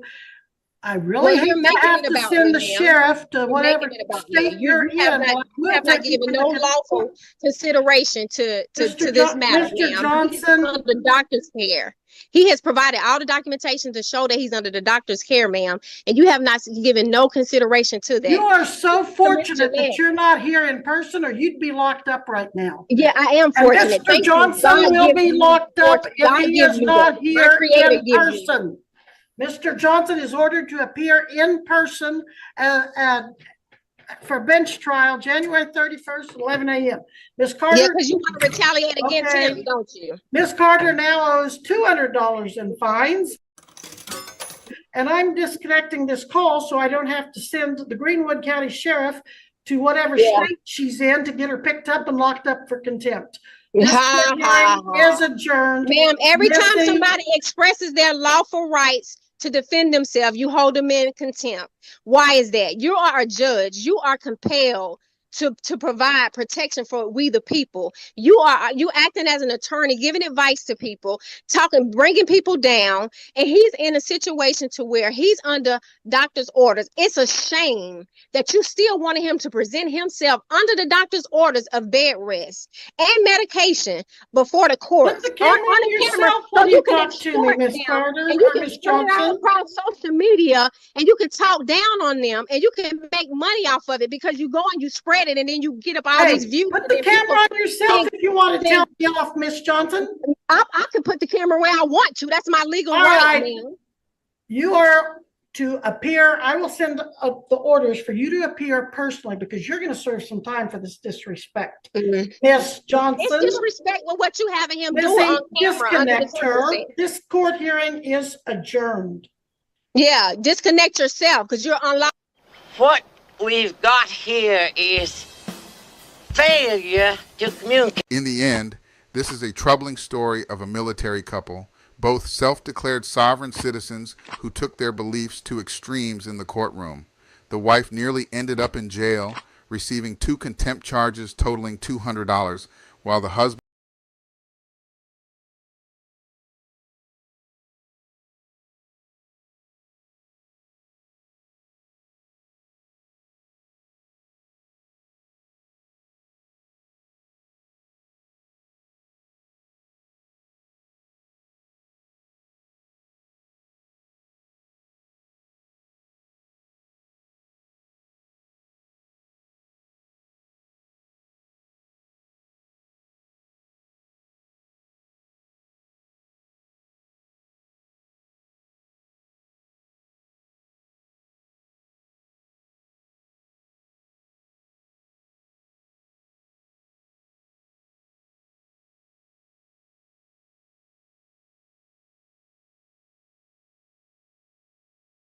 continued to assert his military status.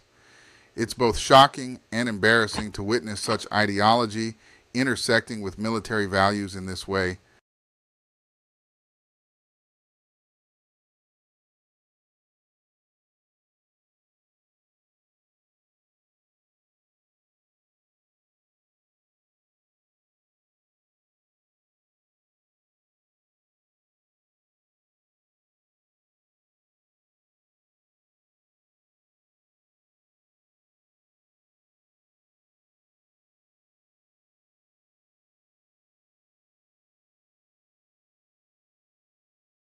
Judge Simpson destroys sovereign citizen in court. You come in when I tell you to. Zoom is optional. In this heated courtroom showdown, Judge Simpson takes control as a defiant sovereign citizen attempts to challenge the legal system. Watch as the judge shuts down his arguments with authority, reminding him who's in charge. You come in when I tell you to.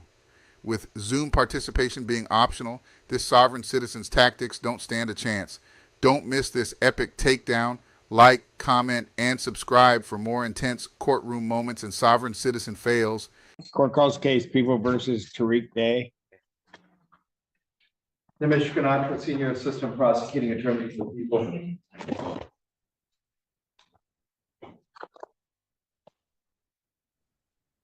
Hello, Tariq Samar, Tariq Day here. Already, Judge Torsho Fleeser, Assistant Public Defender, on behalf of Mr. Day. He's there. Can you turn on your camera, sir? I don't have any contract with a public defender's office. You what? I don't have any contract with the public defender's office to represent me. Oh boy, here we go.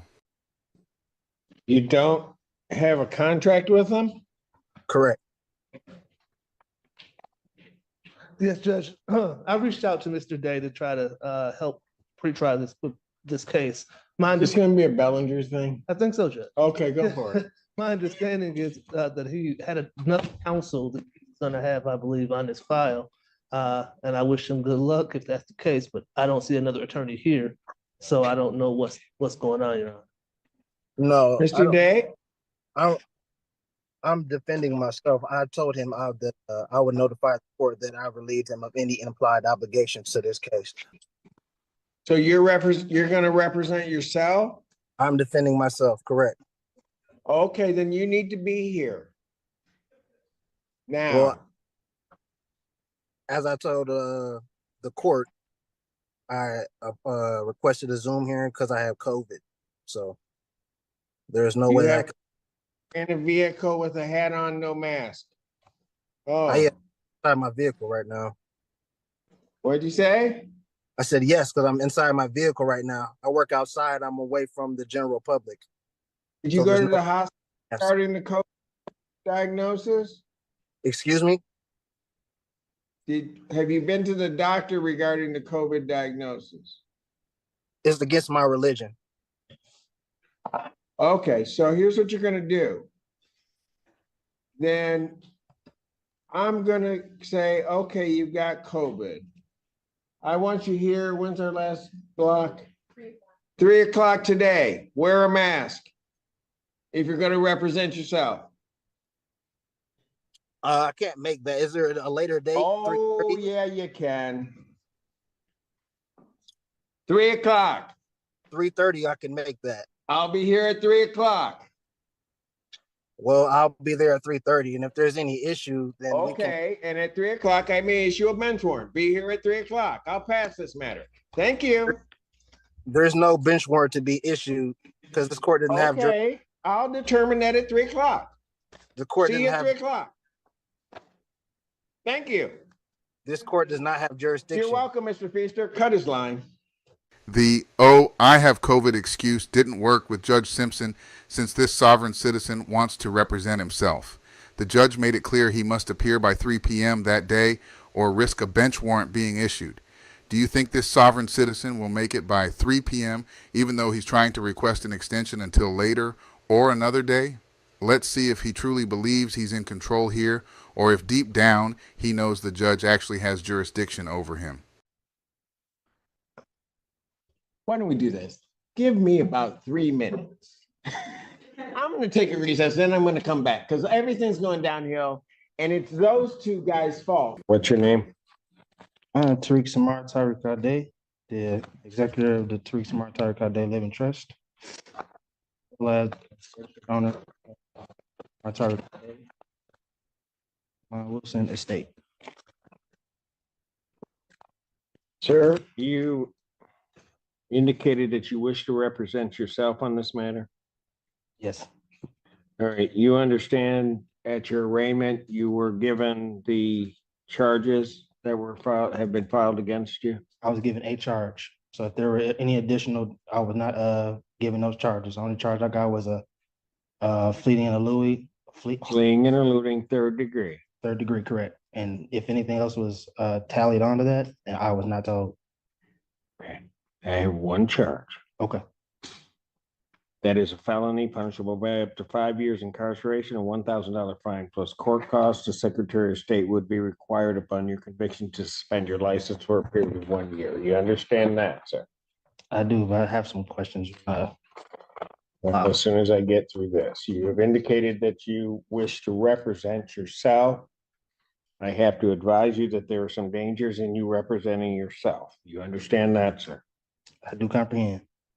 And you understand that if you proceed to represent yourself, that the court is not going to assist you to understand the procedures or anything regarding the court proceeding, that you will be responsible for that, and I will be holding you to the same standard that I would be holding the attorneys in the room in terms of even ruling on evidence or anything along those lines in regard to the procedure and the process.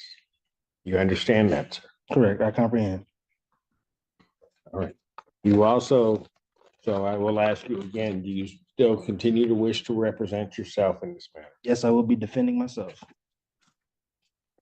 You understand also, sir, that should you change your mind and could not afford to hire an attorney and wish to be represented by an attorney, the court would consider making sure that you are afforded counsel. You understand that? I comprehend. How do you wish to proceed on this matter, sir? First, I want to like an oral motion for dismissal based on the fact. Motions need to be written, not just spoken, and you don't get a dismissal just because you want one.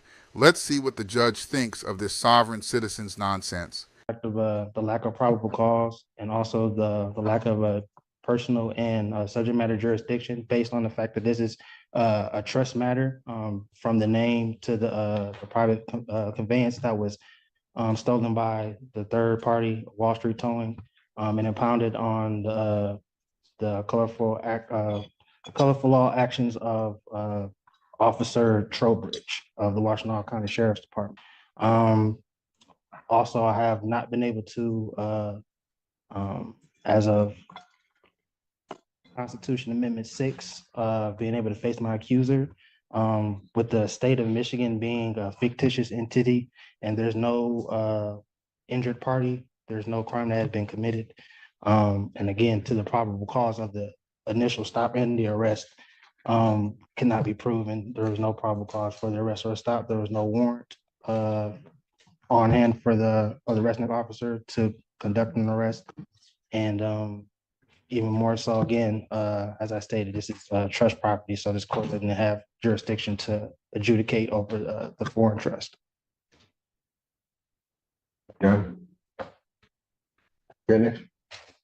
Oh, no, actually, I was also moving to place you and the clerk as fiduciaries over the trust.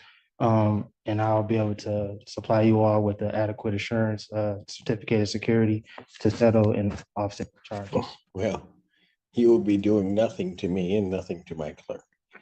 So whatever that motion was, that's denied. As to your other motion regarding all of that,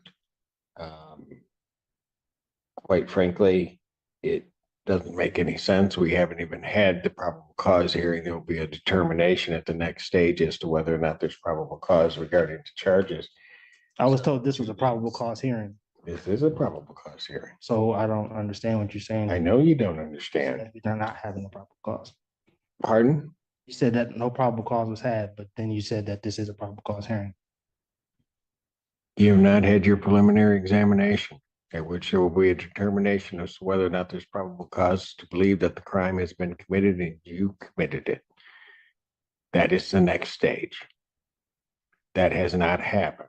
So to the extent that your motion is even valid, which I do not believe that it is, and certainly you may raise it at a later date, but to the extent that it's valid, at least at this point, your motion is premature, and therefore your motion is denied. Here we go, folks. His motion has been denied, so we're about to hop on the sovereign citizen carousel. Let's see how this one turns out for him. Anything else? Well, lastly, I want to also put on the record, I wasn't able to provide all my exhibits based on, as I told you, I was. You weren't able to do what? Provide my exhibits. To whom?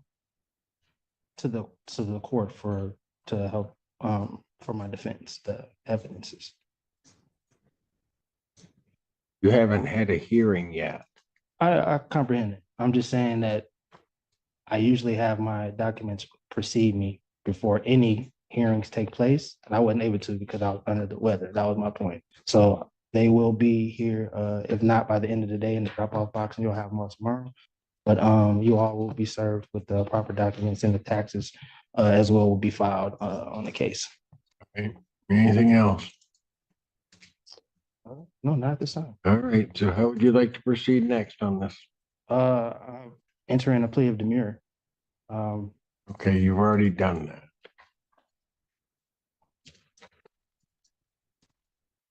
I've already entered a plea of demurrer.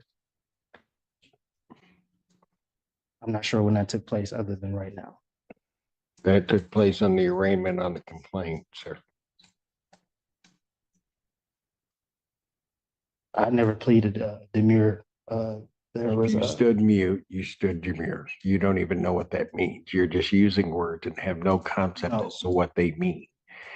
Demurrer and mute are two separate things, but that's neither here nor there. No, they're not. You have no legal degree. They are not. They are not. They are not. They are virtually the same thing. So where do you wish to proceed now? As I stated, my motion. Do you wish this set for preliminary examination? Your motions have been I denied. wish for the prosecution to provide the evidence that any of this needs. You don't have discovery on this case. Is that what you're asking? I'm not asking for discovery whatsoever. So what are you asking for? I stated that the prosecution needs to prove that a crime was committed, and they also need to show and prove that there is an injured party for the crime to have even been committed.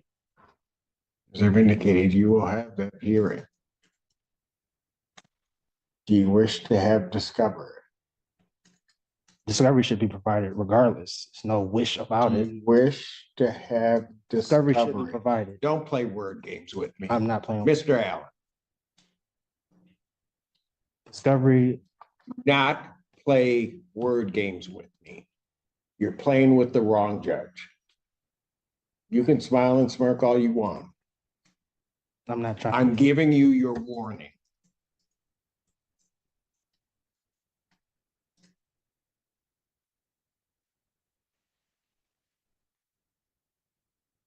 I will ask you again.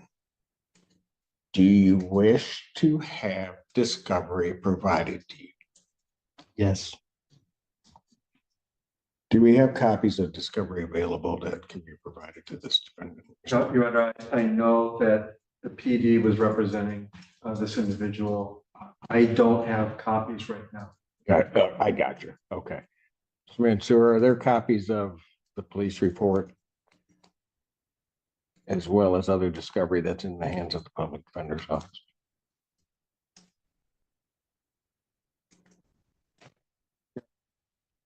I do see traffic stops and discovery videos onto our program. All right. Documents. All right. Those need to be gotten to the defendant.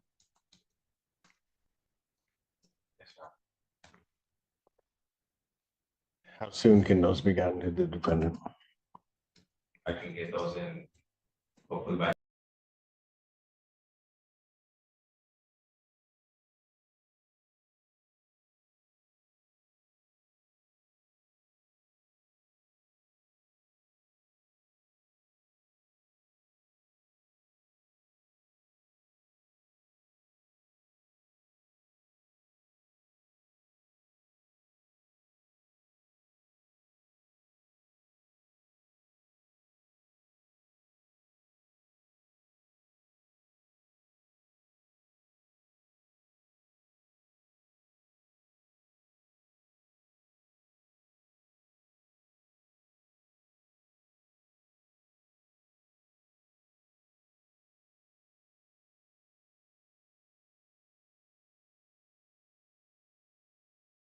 Tomorrow around.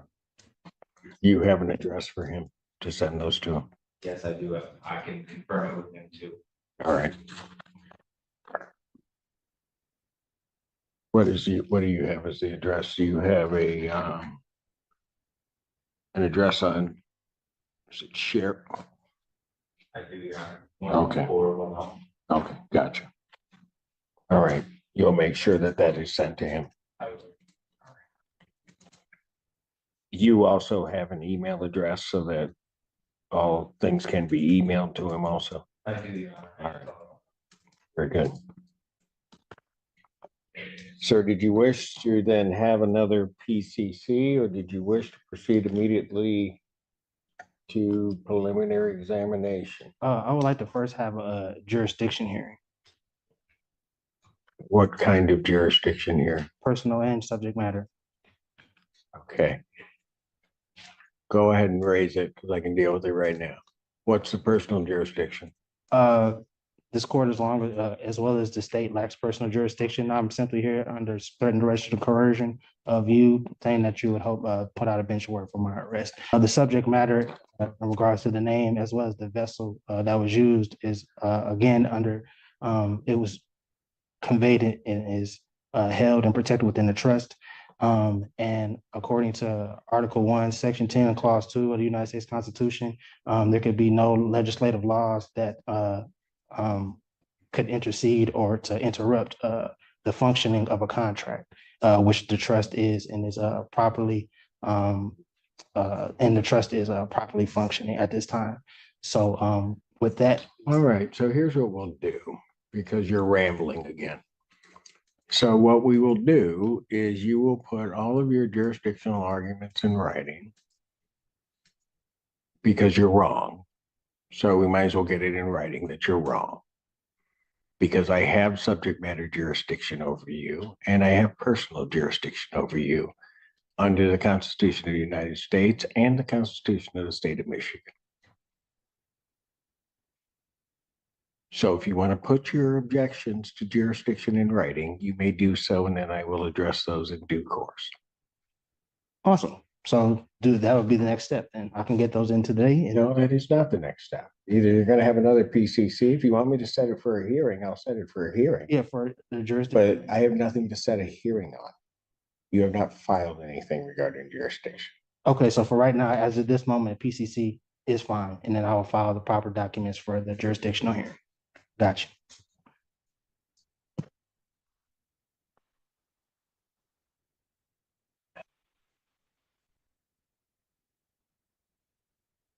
So I'll adjourn the probable cause conference in this case. April 25th, 2024 at 3 p.m. Is it possible to get another week for person. to provide to accumulate my documents for my defense? Is there what? Is it possible to have that extended out another week so that I can provide my? I'm going to set it 25th. I mean, I was on the call. I've heard you give multiple councils extended times. So what is the bias? I have no bias against you, sir. Well, I'm simply asking for I'm a reasonable setting the date of 2 weeks out. You can have your motion together, file your motion. I will be able to address your motion at that time so that we can get this headed to a PC, to a preliminary examination.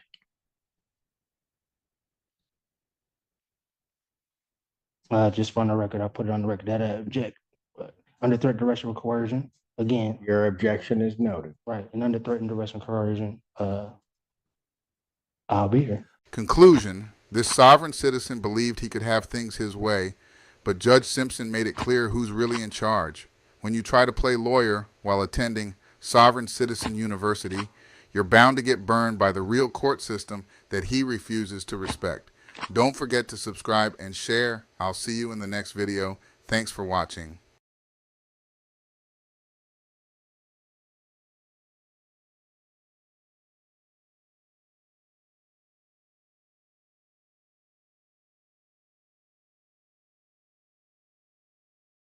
Florida judge rejects sovereign citizen claims and court ruling. Come on up.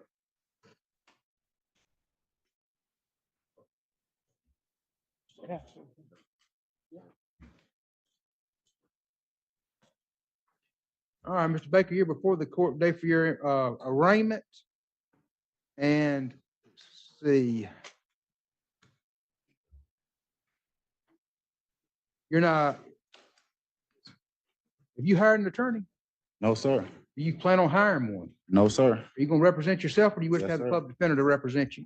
No, sir. I'm representing myself. All right, you're before the court today for your arraignment. You've been charged by way of an information with possession of a cocaine, possession of a controlled substance, count 1 and 2. Those are both third-degree felonies, punishable to 5 years in the Florida Department of Corrections and a $5,000 fine.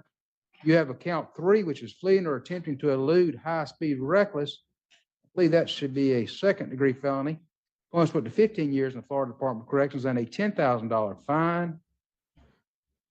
Count 4 is drive my license, cancel, suspend, or revoke third or subsequent offense. That's a third-degree felony, punishable to 5 years in the Florida Department of Corrections and a $5,000 fine. And count 5, possession of marijuana less than 20 grams, which is a first-degree misdemeanor, punishable to 1 year in the county jail and a $1,000 fine.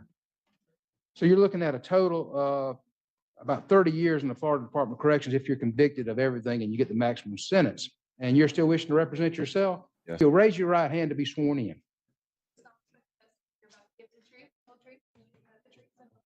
Yes, sir. All right, Mr. Baker, state your name. Lee Baker. And Mr. Baker, you have asked to represent yourself. Is that correct? Yes. How far did you get in school? 9th grade. Okay. And so you can read and write? Yes. Okay. Are you employed? No, sir. All right. How do you make a living? I'm unemployed right now. I was living with someone else. Sir? I'm unemployed. I was living with someone else. I just got out of jail about 5 months ago. Okay. Well, what is your trade? I have my own business, All right. What kind of business? a cleaning business. Okay. And have you ever represented yourself before? Yes. All right. Let's see, are you under the influence of any drugs or alcohol today, which would affect your ability to make this decision to represent yourself? No. Have you ever been diagnosed with a mental illness that would affect your ability to to make this decision? No. All right. You understand that attorneys are trained in the rules of evidence, criminal procedure, and the law, and they're there to assist you in preparing pretrial motions, preparing for pretrial hearings, and to participate in discovery, and also preparing for trial. I comprehend that very well. All right, and sir, you understand that if you're representing yourself, you'll be held to that same standard. I comprehend that. All right, and I cannot assist you in any way. The state attorney would not be able to assist you in any way. Is that correct? I comprehend. All right, and you still wish to represent yourself? Yes. All right, Madam Clerk, if you'll print out the information, and Deputy Dexter, it's okay if the clerk hands the information to Mr. Baker? All right, Madam Clerk, if you'll do that. Mr. Baker, when you receive that information, I'm gonna ask that you enter a plea at this time. I'd like to file 2 motions on the record as well, sir. I want to do your arraignment first. All right.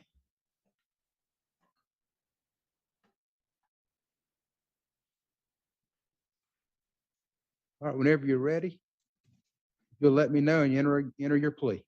I end up plea of not guilty. Okay. All right, you're filing motions? Yes, sir. I You have copies for the state? Yes, I do. Okay. I got a declaratory judgment, and I want to furnish this bond to the clerk You file it, go ahead. for my release from the Bay County Jail today. Okay.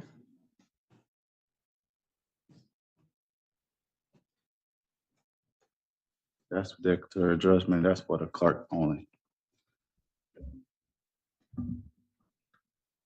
Now, you're providing a copy of the state, everything you've given the clerk?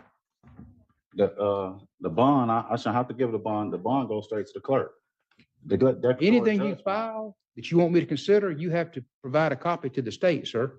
That's you're representing yourself. You have to know those rules. If you don't, you're gonna mess up. That. If you're not providing to the state, I'm not gonna consider it. Okay. And the clerk doesn't make any determinations on that. All the clerk determines is whether you're indigent or not. I'm not talking about the bond for the declaratory judgment. I'm talking about the bond for the clerk to release me today. I filed my eligible obligation.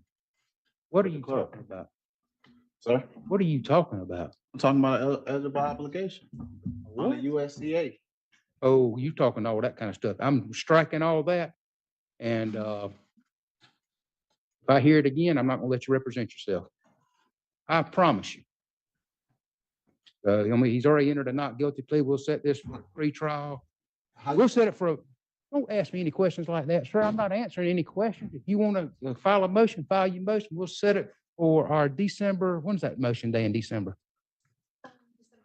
December 19th at 9 o'clock. Sir, you may, if you're going to do the sovereign citizen, all that, you may want to consider having the attorney. I'm a private citizen, sir. I'm not a sovereign citizen. I'm a private citizen. Listen to me. If you're going to pursue that, you may want to reconsider representing yourself. No, sir. But I'm not going to pay attention to any of that, and I'm going to strike all that. Okay. So we'll see you December 19th at 9 o'clock. It's no problem. Oh, That's enough. I don't want to hear another word. okay. I'd like to also. Another one, I don't want to hear another word. No, put him out. Put your hands on me like that. Hush. Get him out of the courtroom. I don't want to hear another word.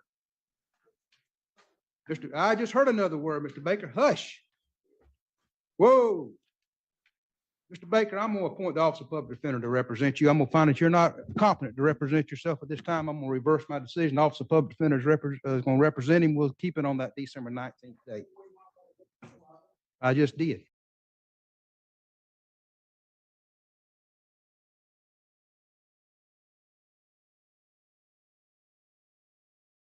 They say they're above the law. The court says otherwise.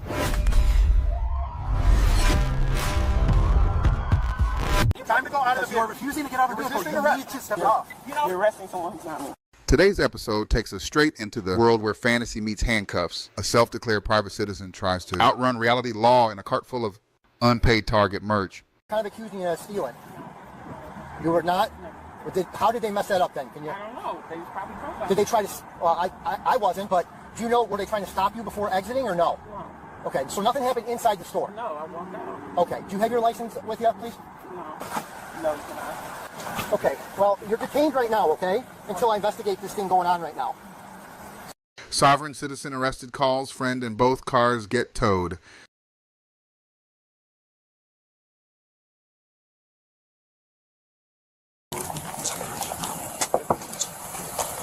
Can you roll this back window down for me? Hello. Hi, can you roll this window down for me? Hi, my name is Officer Fager with the Edgewater Police. The reason I stopped you, he's not in his seatbelt, and your tag is obscured. The top of it, you can't see what it is, and it doesn't come back to anything. My camera is blocking the top. Yeah, do you have your driver's license with you? Do you have an actual driver's license? No, that is my ID. I'm an American State National. Okay, that's not a thing. Yeah. Do you have a registration and valid proof of insurance?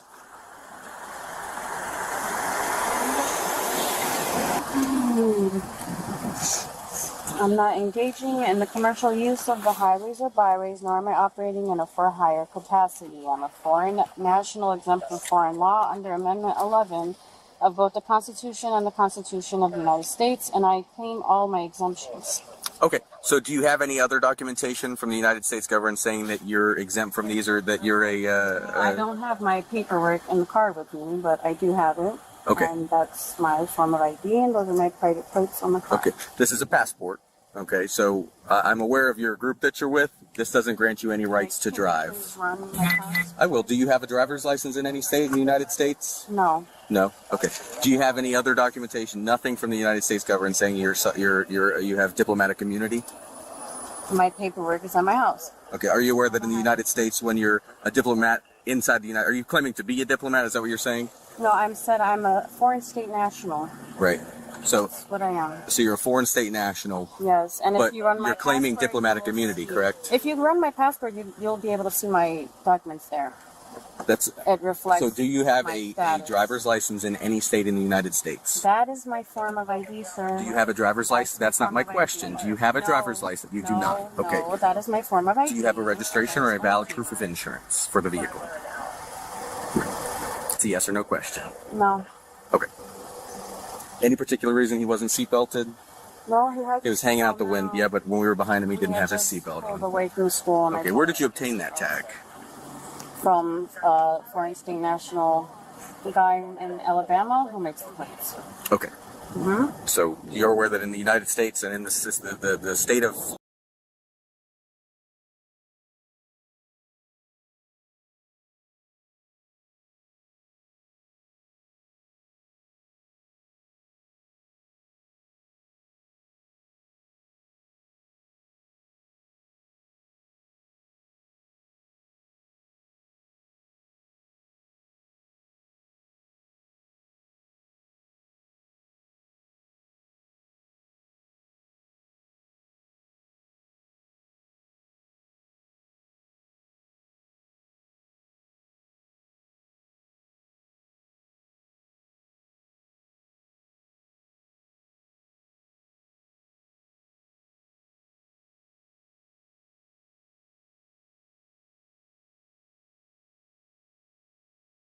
Florida, you're required to have specific tags that actually go to the vehicle and is registered. Are you aware of that? My private automobile. Okay. Those are my You've been private filled with some plates. false information. So in the state of Florida, you're No, I'm required to not have a sure driver's that- license. I'm not sure many people are aware. We of are. the I actual- have read a lot about the foreign state Well, I nationals. don't know. I feel like they give people a bad rap because I've been in situations before where I try to explain to them and they keep calling me sovereign citizen and like.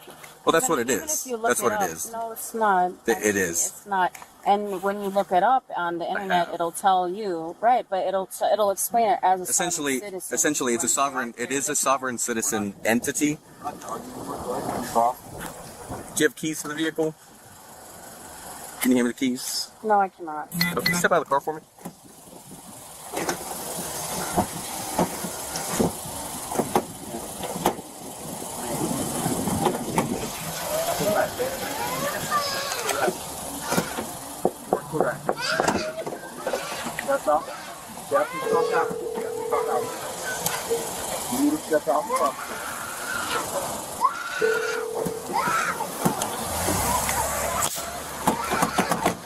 Get out of the car. Unlock it.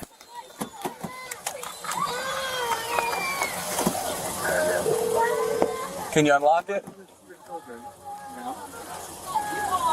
Your call has been forwarded to voicemail. Step out of the car. Close my door. Step out of the car. Step out of the car.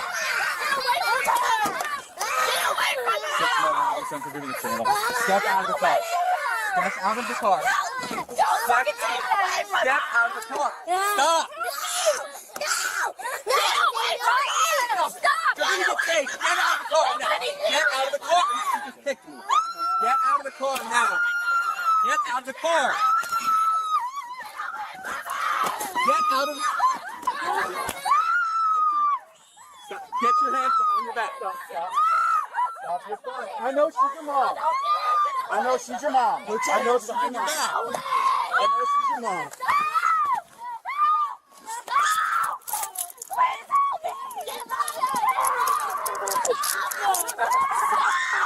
Your mom's fine, okay? Go back in the car.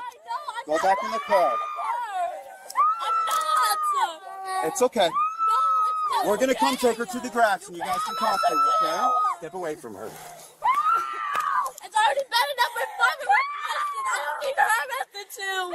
She's the only person I have. Please. Step back over here. Please, please. Go back to the car, please. Your mom's gonna be okay. Your mom's gonna be okay. Please, just don't. We're not gonna hurt her. Your mom's gonna be okay. She's the only person I have. Okay. Nothing wrong. Please. Okay. These are my children. Okay. Please, please. Go back in the car. Get these kids away from me. They forced me on my car. They dragged me on the floor like an animal. I did nothing at all. I just Stand up. picked my children up from Stand up. school. Watch your phone. Walk over to that car. I can't believe you're doing this. Grab that one too. There's nothing wrong. Come here, bud. Come here, bud. Hey, come on. Step over here.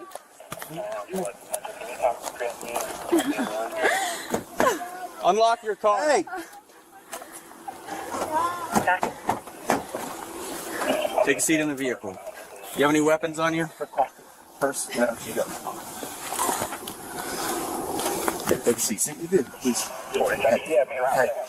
Hey, try to talk to you, okay? Hey, that's I tried to talk to you. No, but Why you weren't would you listening. drag me out of my car like that? You had no right. Motor Auto says you saw the channel. Right? I'm not a U.S. citizen. Okay, I understand you're doing your job and all that, but I did nothing wrong. And now you're forced to be pushing me into Get in the the car. You're under arrest. Why? Because you kicked me. Battery on a law enforcement officer. You did. It's on camera. did You not did kick kick me. you. You did kick me. No, I didn't. Yes. You were pushing me, pulling me out of my car. Okay, I'm right here. Yep. You want some quick games like this? I'm not playing any games.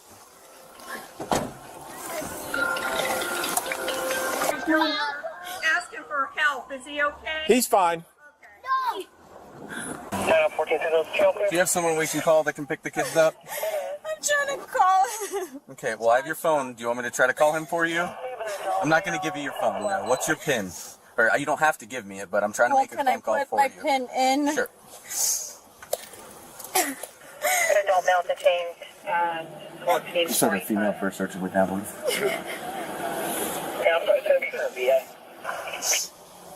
Adult male Baker at 1446. No, they arrested me and they have the kids. I did nothing. Move your foot. And he dragged me out of my car. They dragged me out of the car. Give me a second, let me see who I can find. I'm trying to make a phone call. There's 3 kids in the car. They're freaking out right now. Where are you going to be? Where are you? Hi, this is Officer Fager with the Edgewater Police Department. Who am I speaking with? This is Joshua. What's going on? Are you Are you husband or father of the kid? No, don't touch me. I'm not going to touch you. Are you able to try to respond to take the kid? She's under arrest for battery on a law enforcement officer and resisting an officer with violence. That doesn't seem like her. I don't understand what's going on. Okay, well, you can review the body camera footage because it was her. So do you want to respond to take the kids? Talk to Dad. Do you want to have a conversation? My son.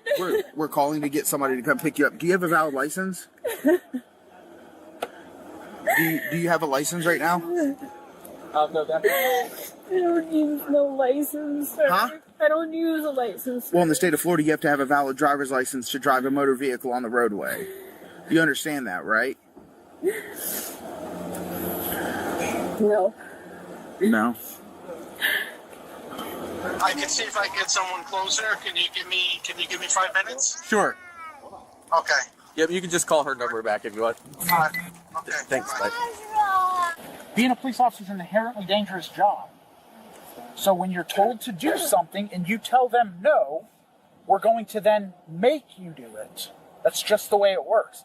This whole sovereign But it's still not right. They really You forced committed a me to the crime. I did not hurt anyone. I was not committing a crime. You committed They dragged me out. You of committed my a misdemeanor in car the state of by my Florida. legs, like a Listen.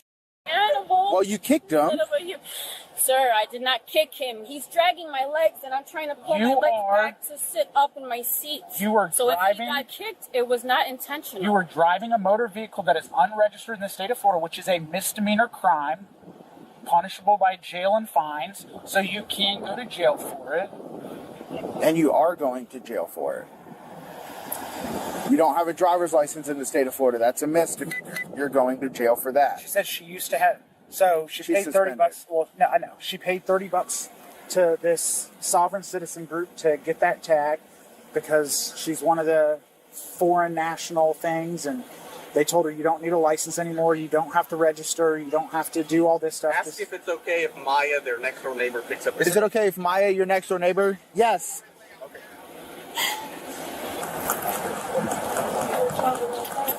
Hello. Hello, are you Maya? Yes, I am. Gotcha. 6 Alpha 15. You realize all your cars. Do you have a driver's license? I do. Can we see it so we can make sure? You realize in the state of Florida, your vehicle has to be registered, right? It is registered. Because it's been documented time after time after time that somebody tries to do this, and it's proven that it's false. It's not true. Okay? But ultimately, at the end of the day, you can't put your hands on a police officer.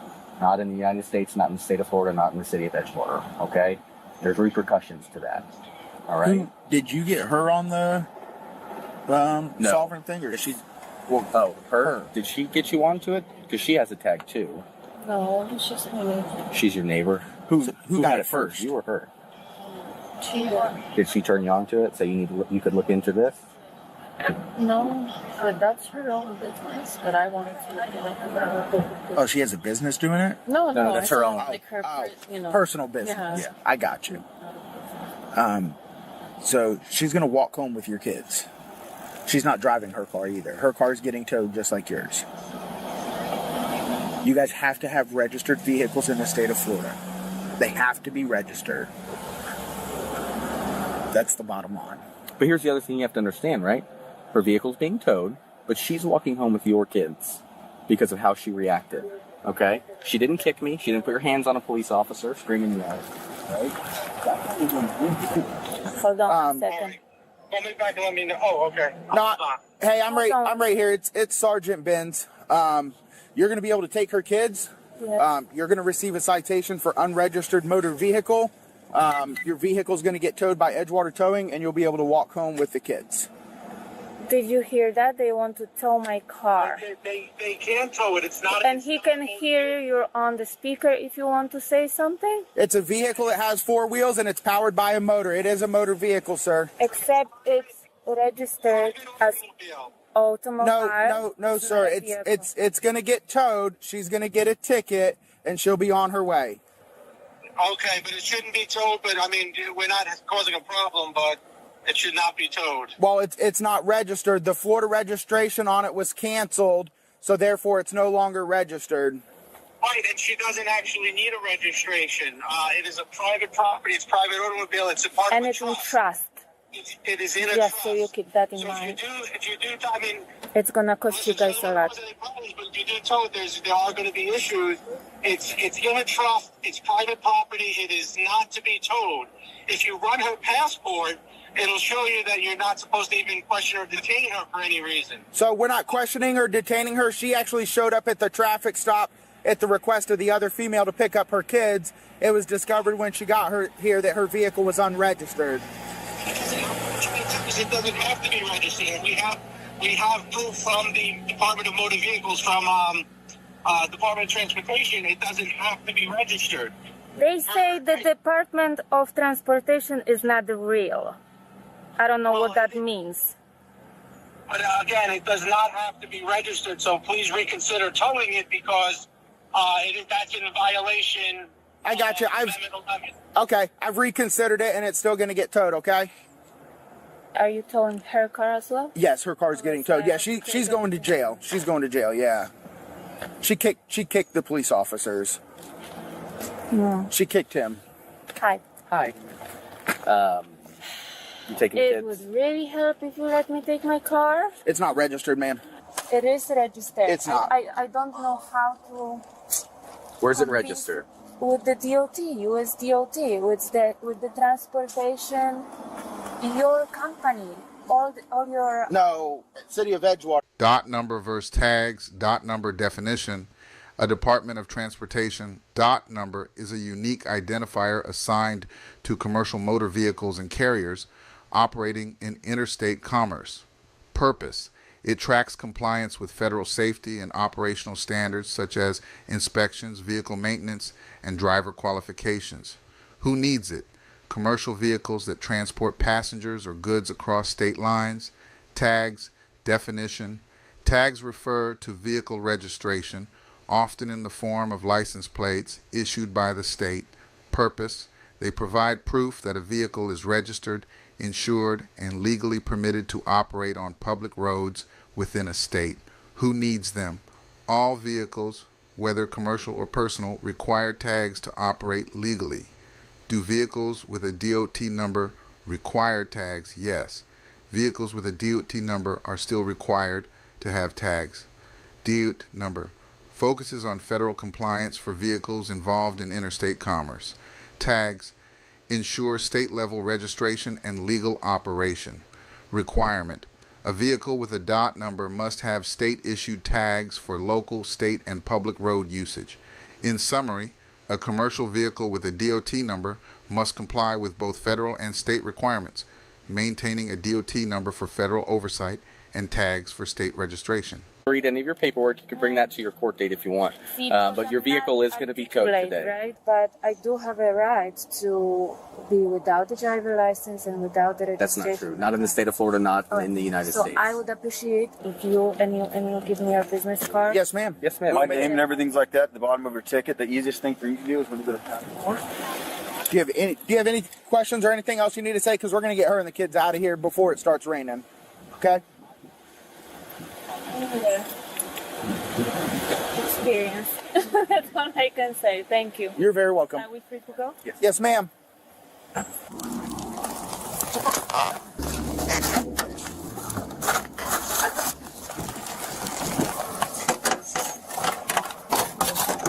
Come on, baby.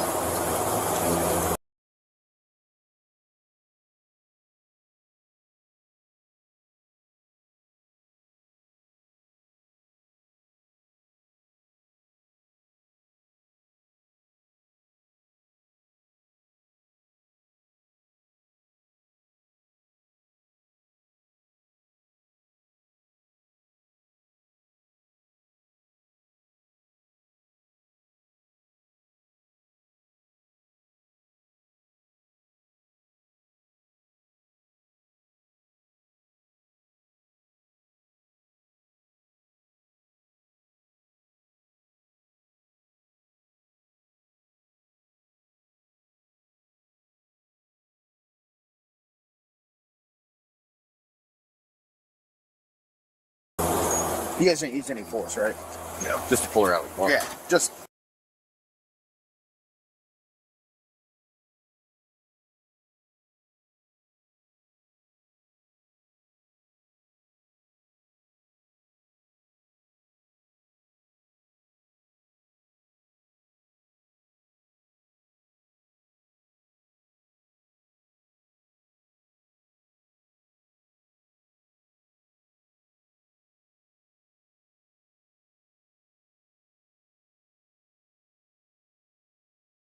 They say they're above the law. The court says otherwise.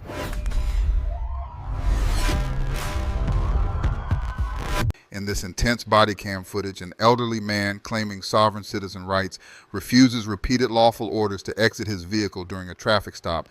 After multiple warnings and attempts to de-escalate the situation, officers are forced to break the vehicle windows and remove the driver from the car. Can you roll your window down? Thank you so much. So the reason I pulled you over is your plates. I'm not able to get them to come back or anything. May I take it so I can see it? Is that okay? Yeah, you're gonna want to call the sheriff to come out. Okay, can I see the paper you were trying to let me see? Is that okay? So you don't know anything about me or anything about this car or anything about what's going on? I don't know. What's with the car? Okay. What's going on with the car? Okay. I'm not on my way to get breakfast in 5 minutes. I'll give this to you. And you can check it out. Okay. But then you can do what you want. Okay. I'm not getting out of this car. Okay. And you can throw any paperwork you want, but then I didn't ask you to get out of the car though, right? Yeah, I know. I'm trying. You know what? I'm sorry, I haven't met you before, so I don't know what you're. I've dealt for 5 years. Okay. I have every piece of paper known to man. Okay. That shows that nobody has jurisdiction over me. Okay. So here. Am I able to see that? Thank you so much. That's what I'm a claim. Okay. You and the village of Fox Lake and the police department. Okay. $30 million. So, That's a lot of money. Yeah, it is. Okay, so that's what's going on. I'm so tired of this. Right. I know my rights. I know exactly what I've done for 3 years. Now that number that you see. Okay. In fact, here, let me give you that too, because here you go. Is your name Leon? I just want to make sure I've got the right. It's the highlight. Okay. Okay. This is what that number means. You see this number? That's now you. What number? You said that number this number that you're talking about is this man that I gave on this date. Okay. I told him my jurisdiction. This person? No. Sorry. This is the tracking number. Oh, I gotcha. That's the tracking number. Okay. So now that you asked me, okay. Now this is what you're dealing with. I don't know those people. I'm sorry. Here you go. And that's Thank what you. number means. Thank you. Were told it was their duty and obligation to tell everybody who I was, and they haven't. They threw me in jail for 18 days. Okay. I'm not happy. And 18 days in Lake County? In Kenosha. They have in Kenosha. $30 million lane too. You want to see more? I'm sorry. I never wanted this interaction. These are all the $30 million liens I have. Okay. That's a lot. Well, and you know what? You know what? Do you live in Colorado? You can't get liens like that on bogus stuff. Okay. Do you live in Colorado? Because I see it all says Colorado. I gotta get going, so please go check it out. Let's get out of here. Or arrest me. Do what you gotta do. Okay. Do you have any type of identification or a name or anything? Let's go find out who I am. Okay. Oh, here. You know what? I'm sorry. I'll it's okay. Okay. I appreciate that very much. Thank you. You've been very cordial so far. Jurisdiction is. That's the problem. Okay. Here's the laws are up in here right now. Okay. Go see that everybody knows about it, including the governor on Friday. Okay. So these are the laws. You can just look at them. Or you want to take a picture? Oh. Okay. Okay. Well, I can look up the laws. That's not an issue. Okay. Do you have insurance on the car at all or no? Like car insurance? Sorry. That's what I meant. You know what? And now that you asked me, I'm also indemnified. This is beyond any. This is beyond insurance companies. Okay. Okay. There. May I have that? Yes, that's my American State National Credential. Okay. Now you might want to read this part. It says, "Do not detain and do not interrogate." Okay. Thank you so much. An injured party. Okay. Thank you so much. You're welcome. I'm sorry. I'm trying to calm down. Give me 1 second. Okay. Here's this. I'm gonna. This is what I went through in 24. Okay. Okay. With Nicholas? Whatever his last. Oh, I see. Alapajanis. We have a few Nicholases. That's why. You can have that back. Okay. So I've already been through it. Everybody's in the fault. Okay. Sometimes everybody. I'm talking 100% everybody I've interacted with about this stuff. Okay? I hear you. I hear what you're saying. I hope so. Okay, give me 1 second. I'll be right back, okay?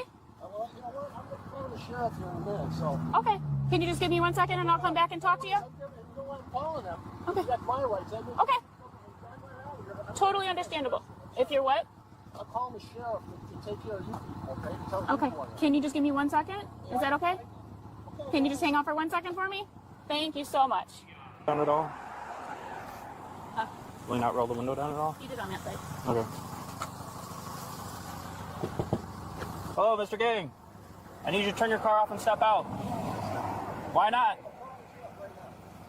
Did you call the sheriff? I need you to step out. I'm giving you a lawful order to step out of the car. Do you have an injured party? Pennsylvania versus Mims, get out of the car now or I'm going to take you out. Get out of the car. Hey, Leon.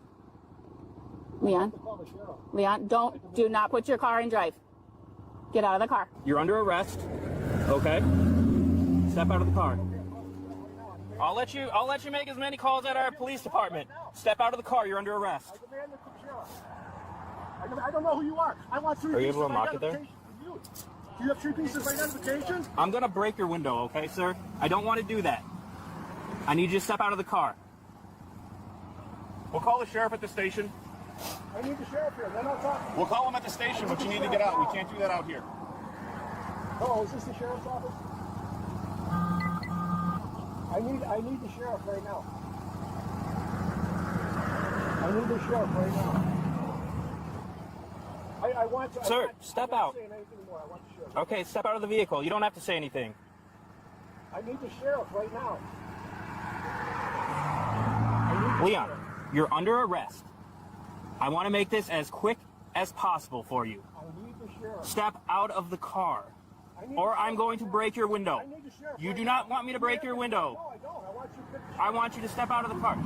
If you, listen, I'm giving you multiple. 4 Fox Lake police officers here. Leon? I don't know who they are. I need a sheriff. You just said it. State Park Road and State Park Road, Last Road. Leon, I'm gonna break your window. Because they're ready to break the window. They all have guns. My life is threatened.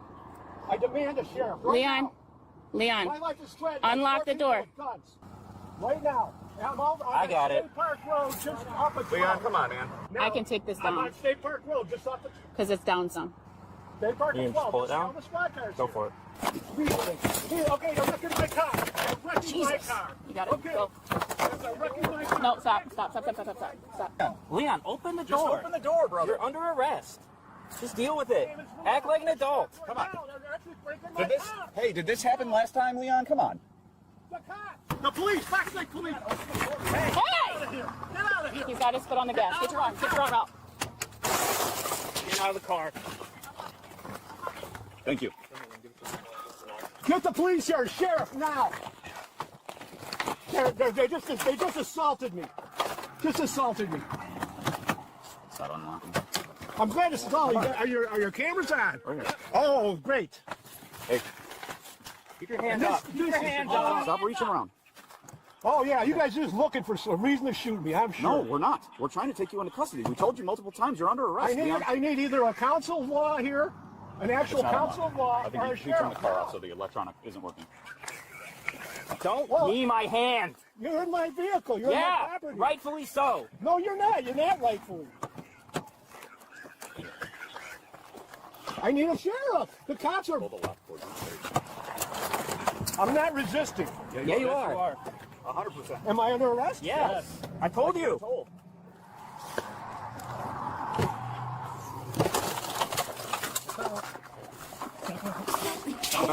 Okay. Can't run you back. Don't punch him up. Who's got cuffs? Don't grab my hand. Don't grab my hand. I need to spit. Well, you say you need to spit? Wait, and we'll let you spit on the ground. Spit on your car, don't spit on us. Otherwise, we're putting it. Spit on you. I just need to spit. Okay. Well, let go of my thumb, please. Well, you know what? Leon, thank you. Okay, I hope you guys. All right. Yes, it's all being recorded. The yellow button is the double. So you denied me a sheriff? You denied American State and Stop. a sheriff? Stop. Do you have anything on you that's going to poke me, stick me, or hurt me, Leon? You know what? No, I don't. And all that paperwork goes with me. Every bit of it. That's everything I have to say right there. So all that, I'm going to grab all that stuff and I'm taking it with me. We'll grab it for you. I'm going to tell you which ones to grab, but I'll make sure. Well, You know just what? grab What are you doing? That's my money. Searching you. Yeah, you got my paperwork. You're in default. Come to think of it, I just recognized your name. Right here, okay? Well, this is going to happen again, but now it's 30 million. Sorry. Hey, wait a minute. I got to get Stop. that paperwork. I have to get that paperwork. grab it. No, I need the. All right, the big folder and the small folder on the seat. Before I Get get in, in. can I see No. Leon, get in the car. Because we're gonna catalog leg. every piece that's in there that I tried to offer you. We're going to photograph everything. Oh, good. That's great. I'm glad. All my paperwork? Watch your leg. Everything that's in the car. Leon. I need watch your that leg. paperwork now. That's Thank my. you. That's my. Watch face. And then there's a smaller folder on the seat, please. Okay. So we got your Do you want your phone. passport also? I grabbed the ID that you had with your paperwork, but do you want your passport as well? It's in there? Yeah, please. Okay. I'm going to put it in the big black binder. It's with your phone, okay? Okay, thank you. No problem.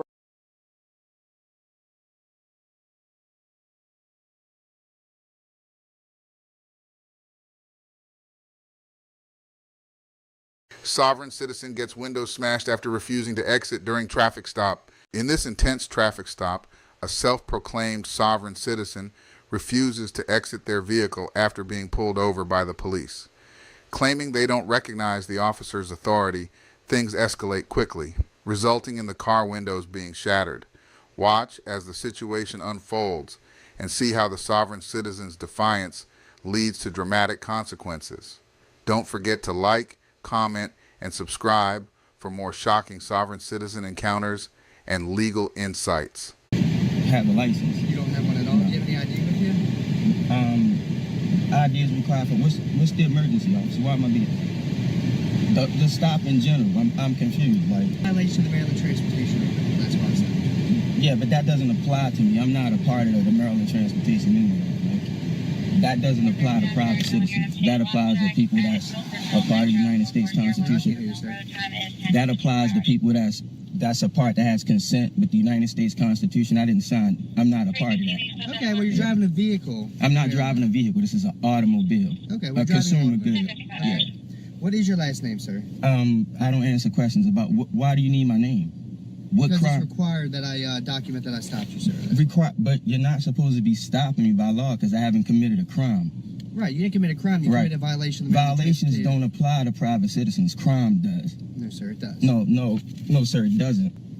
No, sir, it doesn't. I'm recording as well. Okay, that's You fine. took an oath for the Constitution, right? Sir, do you have an ID? You with took you, an or you want oath me to of- supply me with your information? Why do I need to supply you? Because you're driving a vehicle. Am I under sir. custodial arrest? You're not under arrest. So why do I even need to answer a question? You don't need to answer a question. So why are you I'm asking me for your questions? information. What do you need my information for? Because I need to identify you. You don't need to identify me if I haven't committed a crime. Okay, well, here's the issue. It's no issue. You're making an issue right You now. can either supply me with your information Or- so I can identify you, or else you're going to be arrested. Arrested under what grounds? Because I don't know who you are. What crime have I committed? Right now, you're breaking the Constitution. You're going to arrest me and you have no crime. Who said that I committed something? Who was damaged? Where's the damaged party? You have to point them out. That's a crime. I'm sitting here with paperwork now, and you're still going to stand here thinking that you're an authority. You're not. We're recorded for all our safety. Right now, so what am I going to be arrested for? For not identifying yourself. I don't have to identify myself unless it's a crime. You're lying right now. It's not a crime. Do you know what a crime is by the United States I never said you Constitution? committed a crime. I said that you committed a violation of the So Maryland you cannot have your property or your personal being touched if you did not commit a crime. There has to be a crime. Again, where's the crime? Sir, there could be a violation What of you're doing? You're lying under oath right now. You're recorded. I'm not.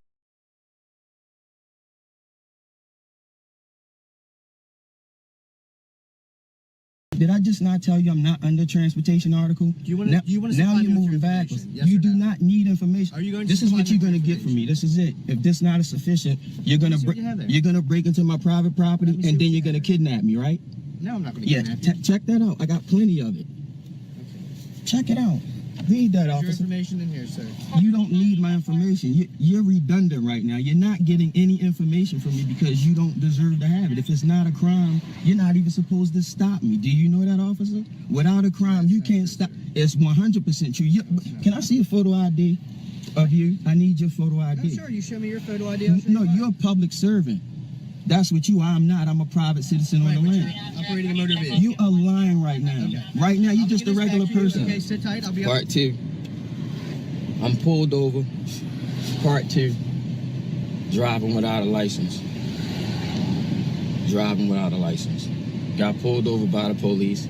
The first officer just called his backup in. I'm quite sure he never heard about any of this before, so he had to go get his supervisor. Right, sir. Yes? Are you going to give me your information? Or I'm not giving anything. Am I under arrest for anything? You will be unless you identify I will yourself. be under arrest for what? Under what grounds? What's the emergency? I didn't say there was an emergency. Well, if it's no emergency.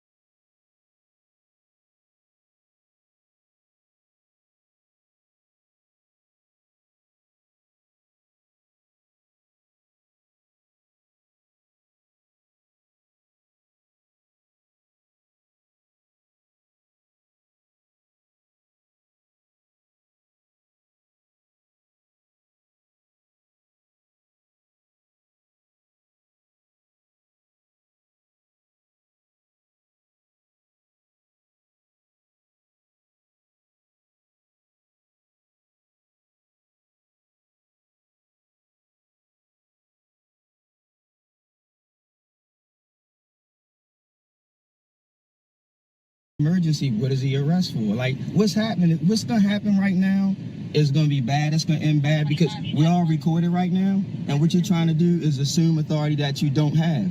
What I'm being very lawful right now. I'm within the law. And what you're trying to do, it's not gonna work out. I'm trying to help you out right now. Right. You're assuming that you have an authority. No, you're not, because you're not, because I haven't committed a crime. Right. Do you understand? I haven't committed a crime. You're not even supposed to be talking to me. I'm a free man in transit right now. You stopped me for no reason. You need to know what civil codes are and what crime is. I'm talking to you like a calm man. We're being recorded. You got us flanked right now by your partner. You are so out of line right now. You can't even come in my car. This is a private vehicle. You have to ask me out of it. If you come in here and do anything, you just trespass. Are you going to exit the vehicle? I'm not exiting the vehicle. Under what grounds? You have no grounds. You're just going to try to bully. You don't even understand right now because it's who you are. It's who y'all are as a people. You refuse to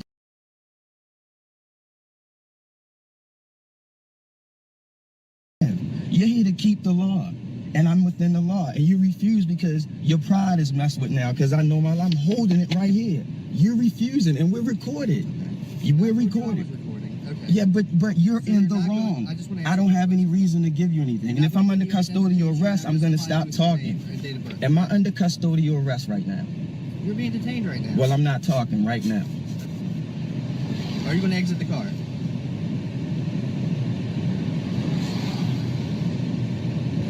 Natter around the back of the vehicle, playing like they have authority.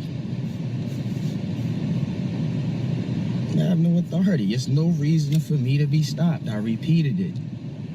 And it's a peaceful detest. Like, I'm telling you what the law is. I'm showing it. I'm not getting out of my vehicle. I have no reason to get out of my vehicle. They can call the whole force here. I'm not getting out of my vehicle. And I'm going to drive away. Or it's going to be problems civil rights wise. And I can use the money, and it's not going to be against the police force. It's going to be against that personal officer. Now I need you to identify yourself, because you haven't properly identified yourself. Now you just a man outside my car with a gun. We have to go to that, because I asked this officer for a photo ID to see what corporate, or not even officer, this person. Because you're only an officer if I committed a crime, which is an emergency, damage to somebody or their property. It needs to be a witness charging me with whatever he's talking about, because he's an observer to some violations that clearly I'm not a part of. I'm a free man and not a part of this United States of America thing where you need a driver's license in capital letters, a birth certificate and not a live certificate of birth, and a social security card, which is something that only like federal agents are supposed to have. So I'm gonna sit tight and see what happens. This is the part where they try to wait you out, like the duress part. This is what will happen when like normal people that don't know the law, like you go to pieces while you waiting. They like, oh, we got something on you. They have nothing on you. If you haven't committed a crime, nobody pointed you out, said you did this to them, it's no crime. This is the part where they pretend like they have the authority. But what you have to do is you still have to act peacefully. Like they want me to act out. If I act out, then they have cause. I guess that falls under mayhem or public nuisance. That's why cops always say shit like calm down. They're trying to promote a narrative like they're recording at your wild. But as long as you talk in a conversational tone, don't get all expressive and shit, you're fine. They don't have the authority to pull you over. This is an illegal stop because no one said I committed a crime. He's coming off like, oh, you got a violation, I can't see your license plate. I don't even need a license plate on the car. That's what the law is, because I don't have to register it. It's a personal good, a household good. So when you don't... Automobiles and cars are not considered household goods, and they must be registered in one of the 50 states or Washington, D.C. The only exception is if the vehicle remains parked on private property. Once it is driven on public roads, it must be registered and insured. Sovereign citizen claims that argue otherwise are baseless and have no support in any court within the United States. What did I say my rate was? $100 an hour? That's pretty cheap. I should charge more. I should give myself a raise right here because it's raining outside. On rainy days, it costs more because of travel. You know what I'm saying? While I'm traveling and not driving my car, while I'm traveling and my consumer good to the place that I have to go inside to make my commerce. You know what I mean? Free man on the land, that kind of stuff. Wow, the land of make-believe. But he knows though, like They can't stand down. That's the thing about it. This is America on a whole. And when I talk about the construct, when I'm talking about white versus Caucasian, this is what I'm talking about. Right now, this is the white man in them. Like, this is that no matter if you have the right or not. Like, I don't give a fuck is what I say. And this is the problem with this country in a whole. These are the people that racism exists in, while they look like all the other people. This is police, right? This motherfucker right here, he a regular citizen off the clock. And what I'm talking about, hold up for him too, but since this is his job, he gonna go hard with it and try to make, here come the third cop now. They gonna all get the same thing. You're gonna get, it's not gonna change. It's not, nothing's gonna change. You're gonna need the supervisor out here. And it don't matter. I already told them. I already showed them this, so they can try to take it all they want. And actually, I'm gonna give it to them. This above all of their pay grade and shit. They trumping people like, I got something in the car. I'm lawful right now. Y'all the ones that's not lawful. Y'all talking about a legal system versus a lawful system. The Constitution is the law of the land. Sovereign citizens love to reference the Constitution, but they selectively follow the parts that suit their beliefs. I wonder if they've ever heard of the 10th Amendment, which grants states the right to self-govern. As long as state laws don't violate federal law, states can be more restrictive, but not less restrictive. Pulled over. I apologize, man. I legitimately can't hear you. There's no crime committed, so you guys shouldn't be pulling me over. Well, there's a traffic violation. I said crime. You talking violation. The law of the land, the law of the letter versus the color of the law, all right? Like, you know what a violation is versus the law? What the police has jurisdiction over private citizens about is crime. Me hurting somebody or their property, right? That's what crime is. That's part of it. No, that's crime. That's what I fall under. What you have a jurisdiction. When I succumb to your orders is when I violate somebody's property or them. This is some civil nonsense. This is violations in code. Very minor. It's so minor that it's not a part of who I am, because my car is an automobile. It's not what you talking about. I'm not a part of any of that you're talking about. I explained this to your officers, but y'all still here. And you haven't identified yourself. Anybody got a photo ID? See, no, I already identified myself. No, you haven't. I need a photo ID because you work for a corporation. Otherwise, I'm talking to a regular man right now. Under what grounds? This is your final warning. Under what grounds? Why are you arresting me? We don't want to do that. Listen. We're not gonna play this game. You're gonna have to break into my private property and then kidnap me. That's what you're gonna do. See, I would hate. No, that's what you're gonna do. If that's what you're gonna do, we're not gonna bargain that out, because I know my rights. And you're gonna come to court, not the police department, you, because that's who I'm gonna file the suit against about violating my civil rights. Well, you absolutely have well, okay, that is my right. And here you are. This could go one of two ways. Right now, I'm not talking anymore. I'm under custodial arrest. This is what I'm saying at this point. You're being detained right now. You don't need to be arrested. I mean, it's going to come to that if you fail to identify yourself, unfortunately. But we don't want it to come to that. I'm quite sure you don't want it to come to that. So, if you have anything with your name on it, we can handle the traffic violation. We can all move on about our day.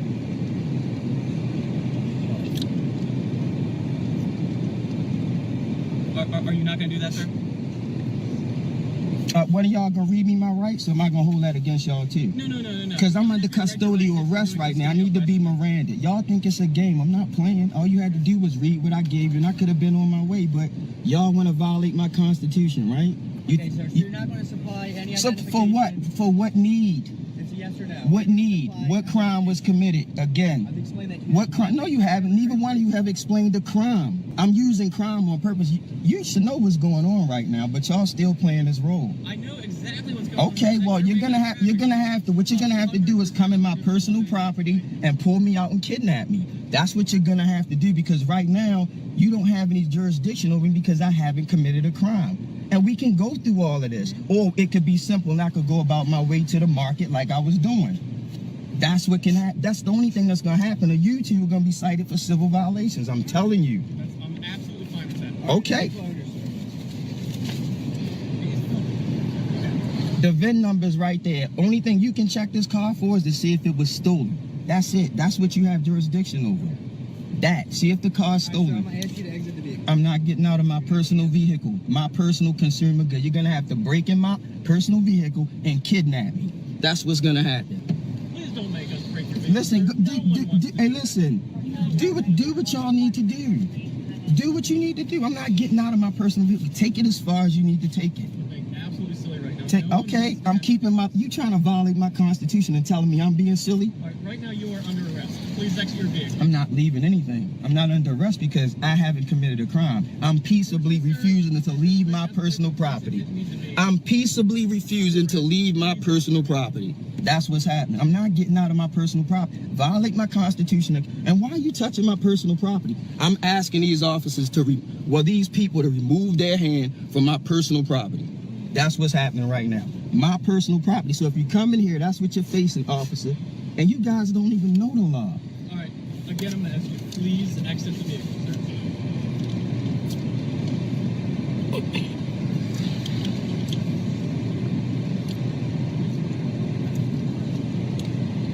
They're about to break my window, which I'm pressing charges about. I'm not leaving my vehicle.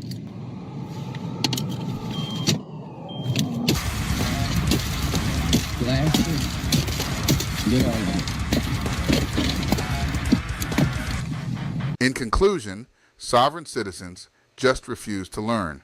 This particular one will likely have their windows smashed out, something that could have easily been avoided, but they insist on being right, despite having no real understanding of the law. Because they continually refuse to obey and fail to learn from their mistakes, we can expect to see them get their car towed, their windows shattered, dragged out of their vehicle, and lose in court yet again.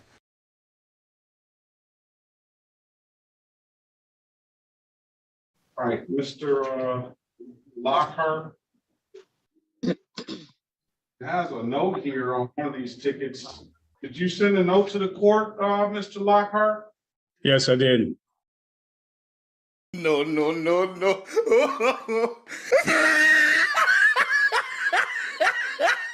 Do not accept your offer to contract and do not agree to these proceedings.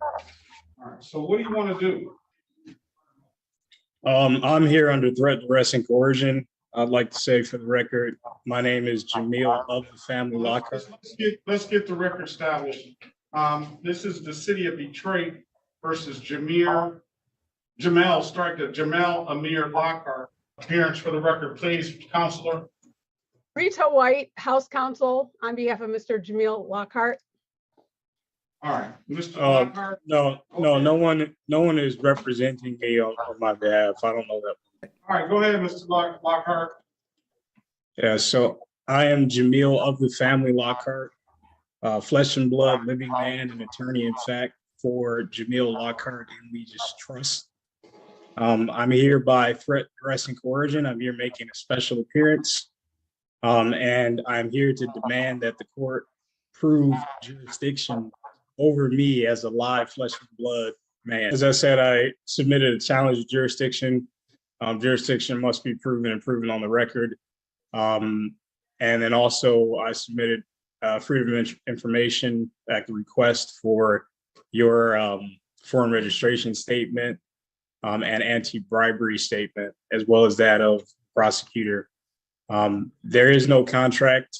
Every presentment that was made to me was formally rejected and sent back to the court, which is what you have a copy of, by my notary. I do have a live witness notary who can come in and testify to that fact. Given that there is no commercial contract, no commercial agreement, I fail to see how the court has jurisdiction. Furthermore, there's been no injured party. And no, there's been failure to state a claim through a verified affidavit. So if someone can prove to me how this statutory commercial court has some kind of jurisdiction over me as a live flesh and blood human being, I think we could start there. Well, let's start here. You have a notice is not what you think notice should be. Notice is what is if it's properly effectuated in the court rule. And I'll certainly give you whatever hearing that you want if you file the proper motions and material to contest that. I'll give you an opportunity to be heard on that.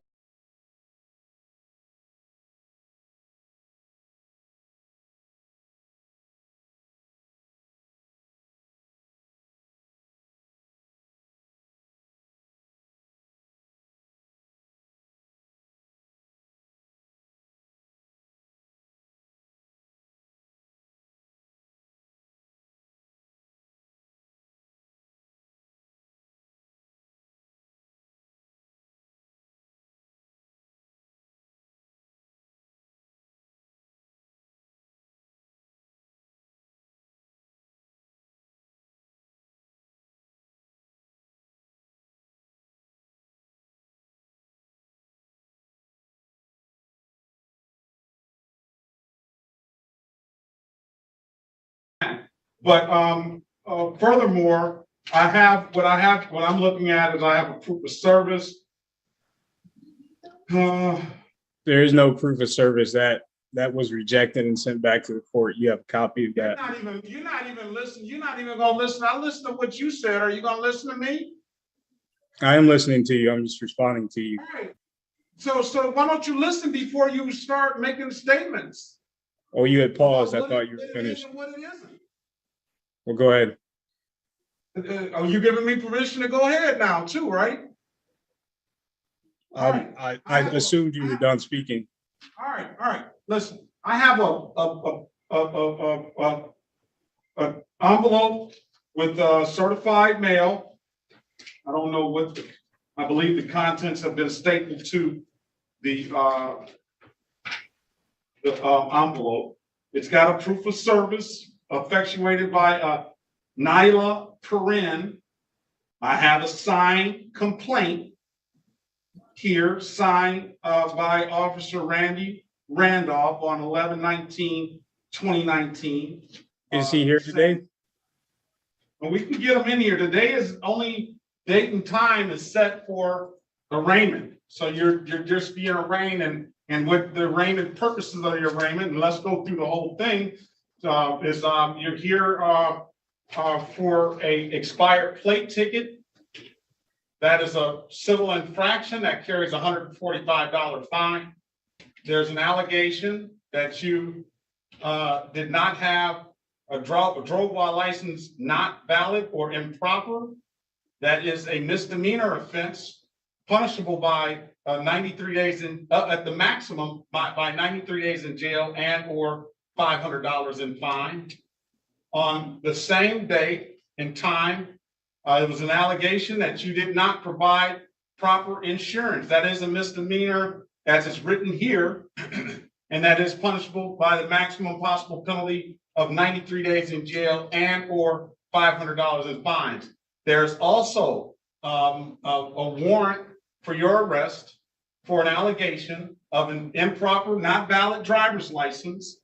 So today is the date and time set for arraignment. You have the option of pleading guilty, not guilty, or standing mute. You stand mute, I'll enter a not guilty plea on your behalf. What would you like to do, sir? I am here under threat, duress, and coercion to demand You're that not this here under threat, duress, or prove some kind of jurisdiction. And until jurisdiction has been proven, we can go no further. I would also like to ask you, is this proceeding taking place under common law? This proceeding is taking place in accordance to the court rules and the statutory laws of the state of Michigan. So I am not a creature of statute. I am not under statutory law. I would demand that this proceeding take place under common law, as I am a live flesh and blood human being, under no authority but that of God. All right, I'm not going to go back and forth. I'm going to give you another court date. I don't have any All I need you to do is prove jurisdiction. You don't tell me what you need me to do, sir. Don't do that. Just let me finish. With all due respect, the court must prove jurisdiction. I understand that. We can get this over with quicker rather than later if you let me do my job. What I was trying to say, you're making your claim and stating your case that the court doesn't have jurisdiction over you. In order for me to properly review that and go, it's got to be done according to the court rules. I need a motion, and I will read that motion. I have submitted a motion to dismiss for lack of subject matter jurisdiction. I don't have it. I don't have it in front of me. Sovereign citizens are hilarious. They actually believe they can have things their way. And then I'll give you a motion. I have a timestamped copy of it if you'd like me to show you. All right, you got to submit it to the court. Look at the. It was filed by the clerk just 2 days ago. Okay, I have a well, it timestamped copy of it.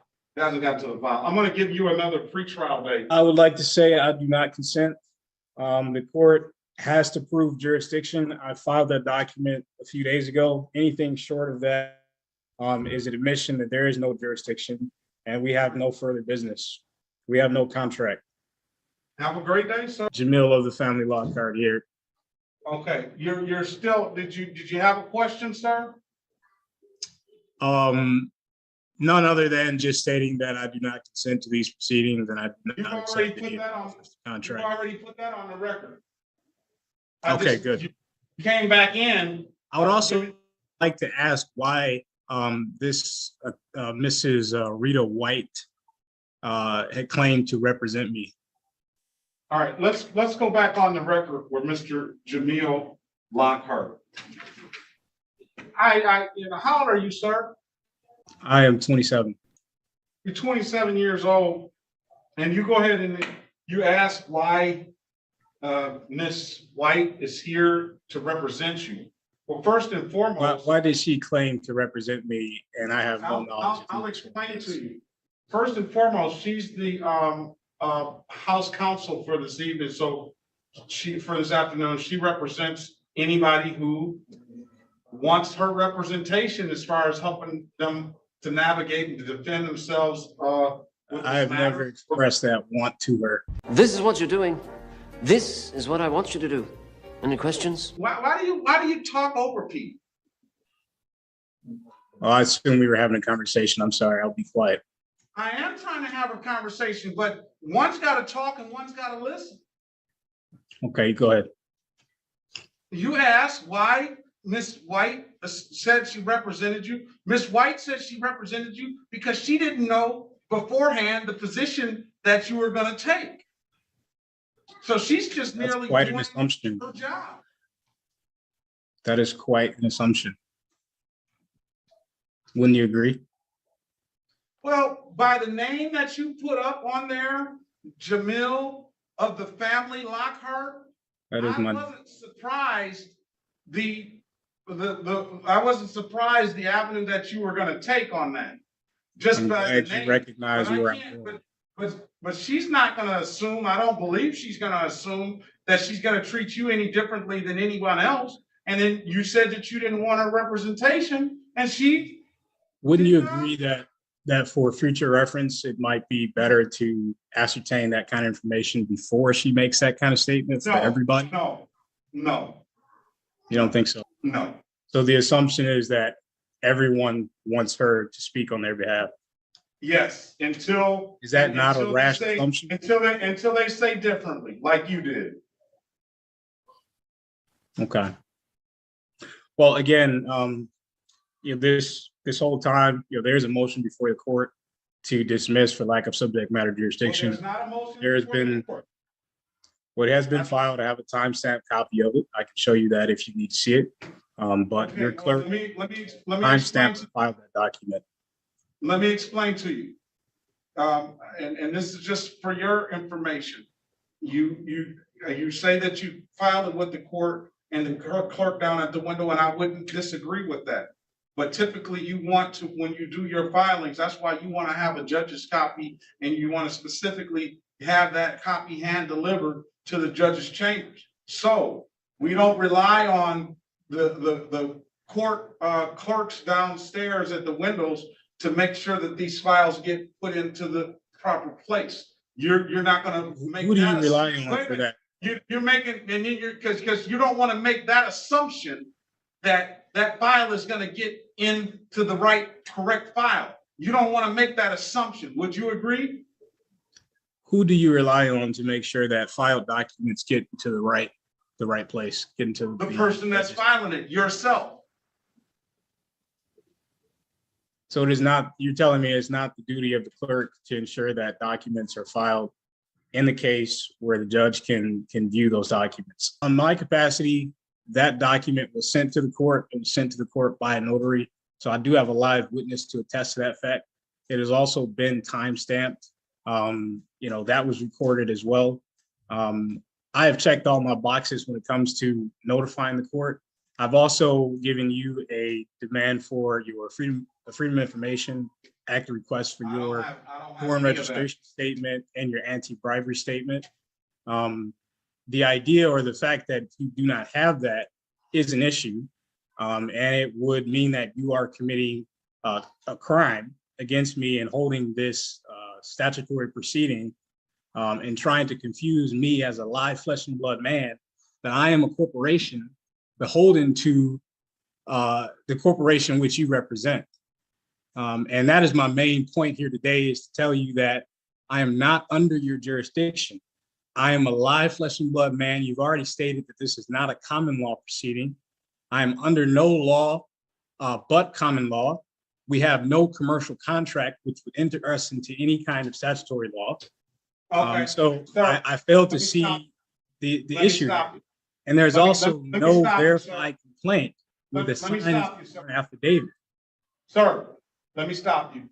And I'll let you put that on the record. I'll let you put it on the record already. We've already done those things. So, I'm gonna end it. What you're I'm gonna committing end here it. is a fraud. Okay, That's I'm what gonna you're end- participating in.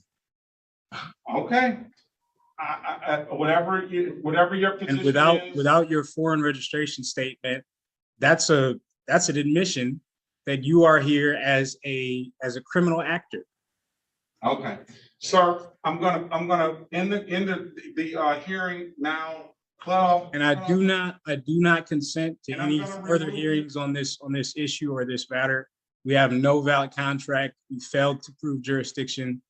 There is no valid claim. All right, you've I do already not said consent. that, sir. I've already let you make a record, and I don't want you to mention any more because I'm gonna hold you in contempt of court, okay? So I'll let you make your record. I set a date. Do whatever March you the feel 20th. like you need to do. I'm here to set a tell date you of that March I am the not under 25th, your sir. jurisdiction. All right, it seems that you really need an education on how this stuff works, and I'm gonna give you one today.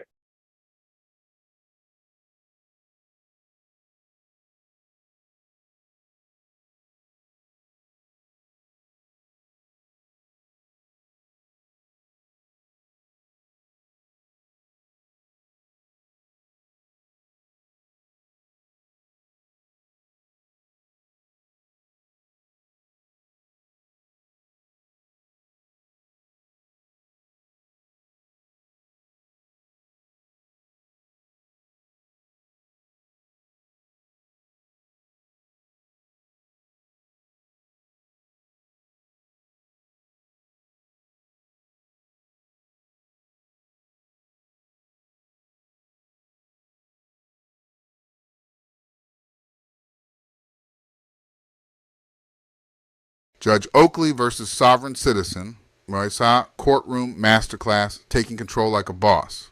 Watch as Judge Oakley skillfully handles a sovereign citizen's antics in this intense courtroom exchange. With unwavering composure and authority, Judge Oakley sets the tone and takes control of the situation, showcasing exactly how to maintain order and respect in the courtroom. A must-see moment for anyone interested in law, courtroom dynamics, and the art of commanding authority. All right, appearances for the People versus Frank Mishaw Jr. Good afternoon, Your Honor. Mohammed on behalf of the people, P86771. No, it's not. You have work. So Yeah, you're on Friday. Are you representing at the desk, representing yourself? The judge needs to address you, sir. Is that a problem, sir? Yeah, you're a defendant. Sit at the defendant's chair. I'm not defendant. I'm sorry. Judge, if I may try to help explain. Try. I'll try. Mr. Michaud is a sovereign citizen and. No, I object. I'm not a sovereign citizen. All right, sir, don't speak. I maybe am not phrasing that correctly. Don't speak until I ask you to speak. But there is a difference between Frank Michaud, or I think it is Mr. Michaud's assertion that there is a difference between the natural person, Mr. Frank Michaud, and the sort of legal entity. I don't recognize that. And that's what I've prepared Mr. Michaud for that. Sir, you're a defendant in my courtroom. Either I issue a bench warrant because you haven't appeared, or you come up here and sit in the chair and we proceed. All right, so you're threatening me to. Absolutely, I'm threatening you. Either you're here today or you're not. If you're not here today, a bench warrant will issue. If you're here today, I need you in the chair so we can proceed with the proceeding that's scheduled, which is a preliminary exam. And if I may, I have advised Mr. Michaud that the courts receive objections all the time, or rule objections that are preserved on the record. If he has, He can appeal me. I'll let you build whatever record you want to build, Mr. Michaud. Are we on a record? Yes. Are you on your oath to the Constitution? Hold on. Are you picking him up? That's one of the reasons I want you up here, is through the microphone here.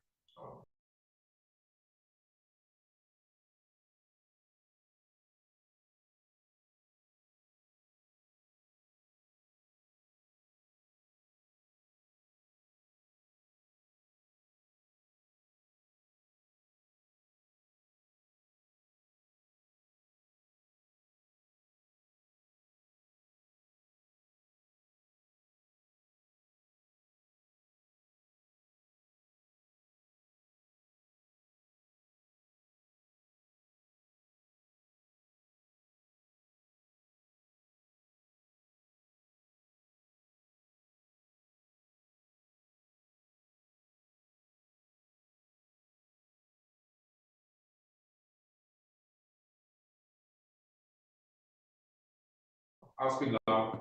Are you picking them up? Yes. Go ahead. Are you honoring your oath to the Constitution today?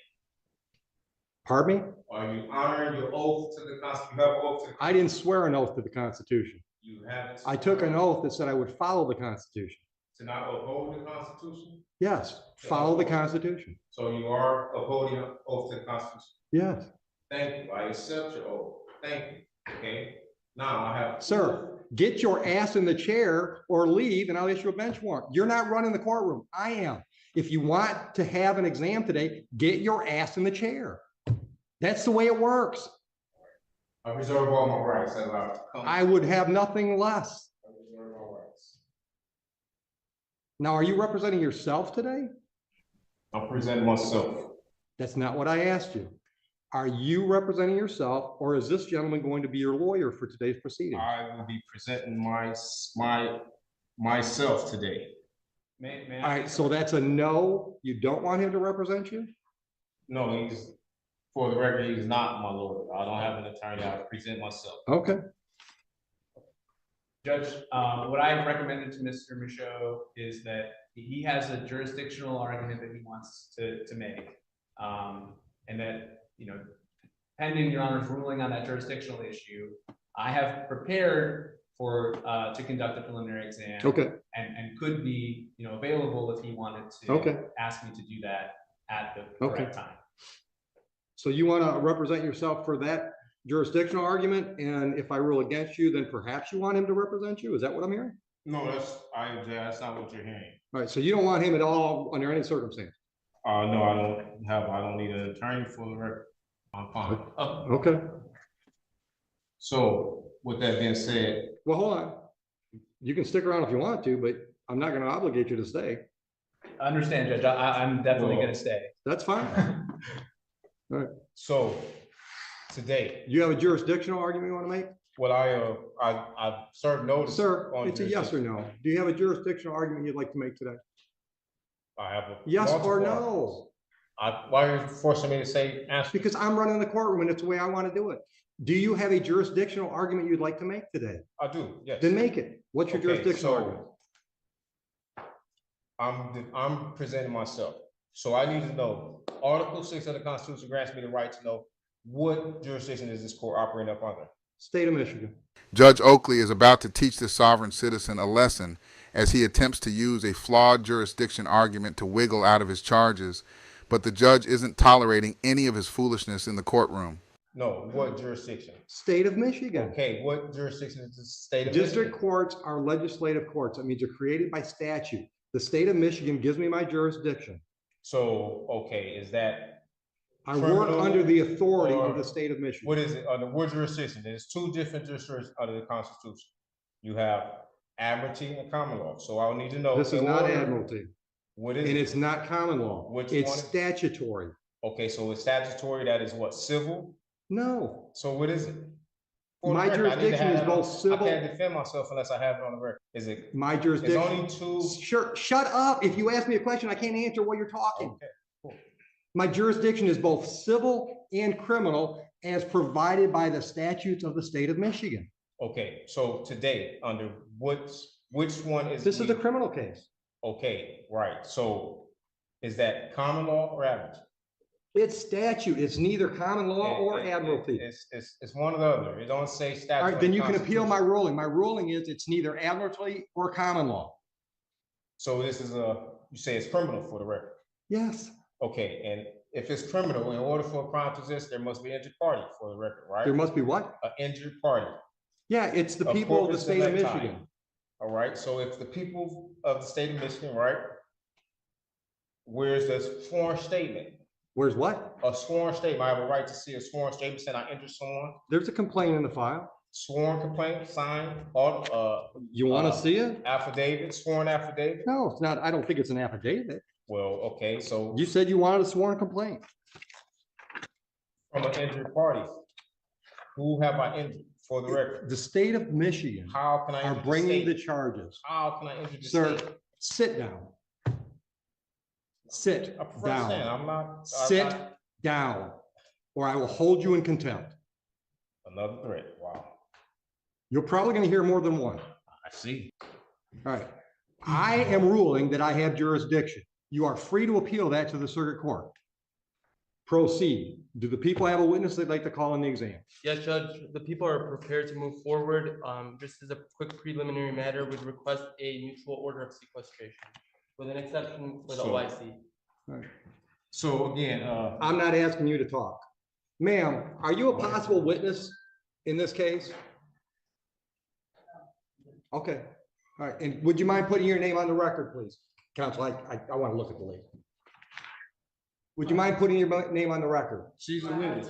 She is a witness. Sir, you speak again when I haven't asked you to, and you're in contempt. And we'll deal with that first.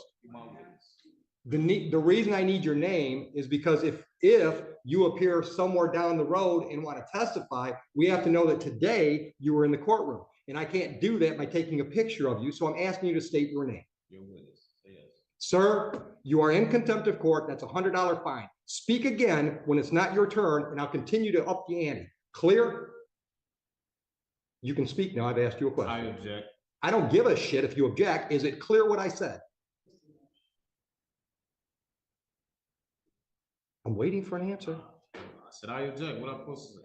I want to know if you understand you've just been fined $100 for contempt. I don't understand. Okay, well, you still owe me $100. Nice. Are you going to give me your name? That's fine. Thank you. Witness. Your Honor, the people called Officer Steppen. Oh, I'm sorry. One last quick preliminary matter. Pursuant to 76611D, we'd like to introduce a certified registered of action in regard to this individual being a previously convicted felon. I object. Hold on. Have you showed that to him? I object. I object. What's your objection, Mr. Michaud? My objection is that I am here under the guise of Bless you. probable cause conference. And I don't know how we're here at a preliminary exam when I did not waive any right to waive a probable cause. This is a preliminary exam. This is, okay, so right here. This is the probable cause hearing. It says. All right, stop. Right now, the question on the table is, you've objected to admittance of that document. I want to know what your legal objection is. I'm also objecting. What is your legal objection? To not waiving my probable cause hearing. Denied. That's admitted. Under what grounds am I denied not? Because you didn't give me a valid objection. I object. You can't just object. You got to explain with the valid objections to the I object evidence. that we are having a preliminary exam when I haven't had a probable cause hearing and that I did not. They're the same thing, It's Mr. Michaud. still, on this. Mr. Michaud, they're the same thing. But it's still, I have a right to a probable cause. Am I right or wrong? Sure, try. Am I right? Do I have a right to a probable cause? That's what today is scheduled for. But today it says preliminary exam. Right here it says probable cause conference. And today is a different date that says a preliminary. Have you ever had a grilled cheese? If it was different. Have you ever had a grilled cheese? If it was different, why would it have two separate? Have you ever had a columns? grilled cheese? I object to any of that. Why would it have two separate columns? Take him out. Why would it have two separate columns? I'm not playing this game with him today. If you think you can get him to shut up long enough so we can have our hearing, we'll do it. But I'm not going to let him try to run my courtroom. Okay, I'll just be very brief in my one attempt here. I would like to try to explain what I understand Mr. Michaud's objection to be, and what I have also represented to him regarding that objection. Mr. Michaud, I think the court record will reflect, had a probable cause conference first on November 29th and then again on December 20th. I have disclosed, I think I've been very transparent with Mr. Michaud that probable cause conference is a bit of a misleading name because probable cause conference under the court rules does not require that probable cause be established. Right. At the second probable cause conference, Mr. Michaud was caring for a sick relative, so he wasn't able to attend that probable cause conference scheduled December 20th. Which didn't hurt him at all. Right. I represented him on that day, and I asked the court to waive his appearance so that he could remain with his family. Which we I did. understood to be his wishes. I may now understand differently that I misrepresented him in some way, but my goal was just to be able to conduct a probable cause conference where we were going to find out if there was any offer, whether discovery. You don't have to tell me what they are. I know what they are. I know, but I'm just trying to explain. And I'm trying to explain it to him too, but I'm not going to talk over him. Right. And I'm not going to play that crap today. Right. So if you want me to explain what's scheduled today versus what was scheduled last time, I'm happy to do that, but you got to be quiet while I'm talking. Clear? Oh, dude, I hear you. All right. The last court date that we call a probable cause conference is like a pretrial on a misdemeanor. It gives the parties a chance to discuss the case and see if there's any resolutions prior to the next step. Next step being preliminary exam. At the preliminary exam, the people have to prove to me that there's probable cause to believe that there was a crime and there's reason to believe you were involved. That's what's scheduled today. The court has been very understanding when it comes to family issues, but Judge Oakley isn't going to let this sovereign citizen talk over him or play games. The problem is the sovereign citizen refuses to understand the law and cooperate to resolve the case. If he doesn't get it together soon, he's looking at a more serious contempt of court charge. That is a probable cause hearing. Probable cause conference is just a name that we all came up with instead of saying it's a pretrial for a felon. Do you have any questions based on that? At what point did I waive it? Because if it's a hearing, or You a conference, didn't right, waive it. so There's nothing so to do hold. I have a right to have a probable cause conference? No. What? You can do that right now. Do you want to make a deal with the people?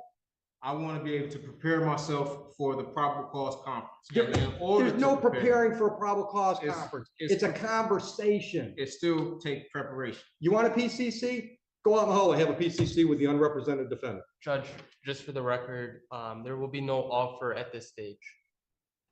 There's your PCC. Now, do you want to plead guilty? Do you want to have an exam? And at the exam, he's got to prove to me those two things I just said. Probable cause to believe a crime was committed on this date and reason to believe that you were involved. Do you want to have that hearing so he has to prove his case? Or do you want to waive? That's the other option. You can waive the preliminary exam and we'll take the case directly to circuit court level 2 weeks down the road for an arraignment on information, which I would describe as another pretrial on a felony, where you and the prosecutor can discuss the case, see if there are any offers. That's another option. Would you agree with that assessment, Mr. Sullivan? I would agree, and I would also just add that Mr. Michaud has made his arguments today, he ruled on his arguments, and that he preserves his right to— He can appeal them. As you've already said, at circuit court. And so if he wants to sort of move forward on that defense alone, that, the waiver does not preclude him from not at all arguing jurisdiction at the circuit court level. But likewise, if he holds a preliminary exam today, holds the people to their burden, he also maintains the right to, continue his objections to jurisdiction, to appeal the court's orders regarding jurisdiction at that next level, at the circuit court level, assuming that the people are able to prove probable cause today. Now, do you want to have an exam today? Well, I wanted to address some, I served the court some notices. I haven't read any of that because you were represented by counsel. No, I wasn't. I don't have any contract. As far as I knew, you were represented by counsel. Okay, so now you know. And I served the court notices. And I would like to— First notice, what would you like to put me on notice about? Well, I served you notice that I requested the criminal bonding information. I requested Criminal what? bid bond. Hold on. I What? requested the bid bond, the performance bond. I have an affidavit. There is and I no did- bond. There are bonds. This is Okay, you said it's criminal. listen. You can't tell me something and then just disagree with me Well, and figure. okay, Listen to me, sir. I am not gonna let you interrupt me. Oh, you just interrupt me. I'm in charge. I get to do shit you don't get to do. It's part of the black robe, okay? That's just the way it works. My courtroom, I get to decide how it's run. There are no bonds required for me to do what's scheduled today. I've been doing this 25 years. I've never had a bond. You have a bond. Okay, I have a bond. Everyone I here don't- has a bond. Not in any definition I know. So let's get to the point. Do you want an exam today? No, I really want to address, okay, so. I'm not addressing any of that crap you Can got in you- front of you. Well, since you say you don't have a bond,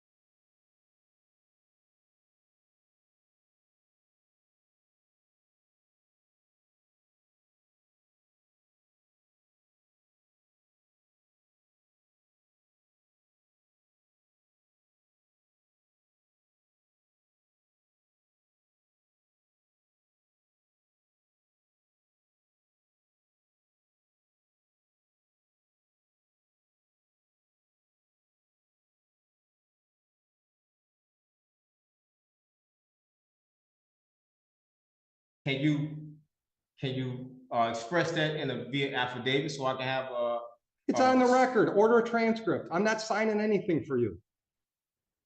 okay. Also, I want to also address that. I sent affidavit of fee schedule for violation of any of my rights. There are no fee schedules. Well, I gave you notice and. Great, you have it? then you gave me notice. Doesn't change anything. We still scheduled for an exam today. Yes, just put it on the record that I served you notice, okay? Also, I served you notice on my power of attorney. Okay, you Okay. said that. Right, and Move on. you haven't responded to that, as well as my indemnity bond, which separates me, and I have a private capacity. I am not the artificial person. I don't am not recognize a any of that. United States citizen. I am Stop, actually hold an on, identified. stop. You can put on notice what you sent the court if you want to make a record of that. But I'm telling you, I don't recognize any of that stuff you're talking about. I don't recognize that you're not really Frank Michaud. Okay, I understand that's what you're trying to argue, but I don't Under recognize what- that. Under what law could you represent or you can use, tell me that, not just from what you say, because ignorance of the law is no excuse for you or nobody else. So what you're saying just don't mean nothing. I need to have facts. Okay, well, it does Can you mean, hold prove on. It does, it should mean something Can you because, prove it? Please prove can I it prove then. what? Prove that I am not that I am the artificial person. Period. I can prove you're Frank I have Michaud. full faith and credit. I can I prove. have- Okay, so. Hold on, you've Are asked you- me. I can prove you're Frank Michaud. You know how I can prove that? Because when I called the case and said you either come up here and be Frank Michaud or you leave, you came up here. And I asked You you proved it you for threatened me. You threatened me. But if you're not you, the threat means nothing. It doesn't mean nothing. But Okay? you still threatening me and you're using it under color of law. Okay, listen. And plus Listen you to have, me. Mr. you Michaud, have, you have. I've multiple wasted officers. too much time with you. Yes or Okay. no? So. Sir, don't argue with me. Yes or no? Are we doing a preliminary exam today? Yes or I no? object. I will address. Answer the question. I want to address other issues as well. You're in contempt of court. Put him in jail. He gets held in contempt of court and ends up in jail simply because, like most sovereign citizens, he doesn't know when to stop talking and follow the rules. In court, it's not about your personal beliefs.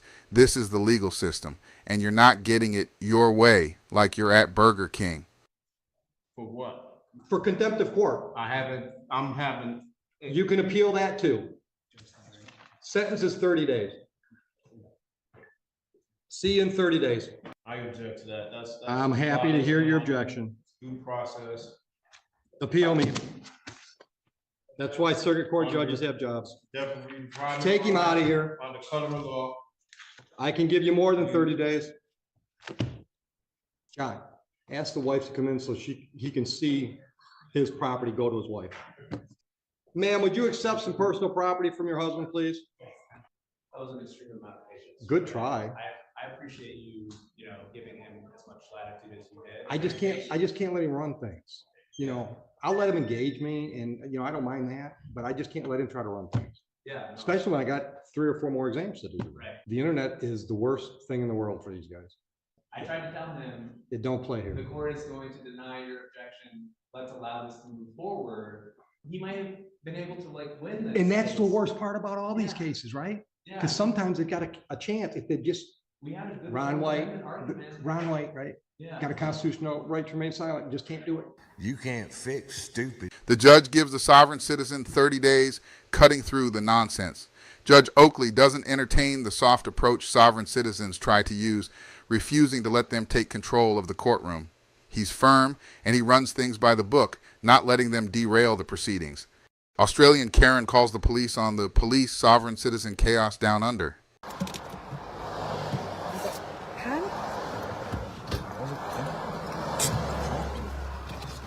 Can you check in there for a pen? Yeah, hey. How are you? I'm all right. Before I fall over. Pen from the back. Acting Sergeant Patterson, I'm from Roads Policing Team, just to let you know you're being recorded. Yeah, you too, mate.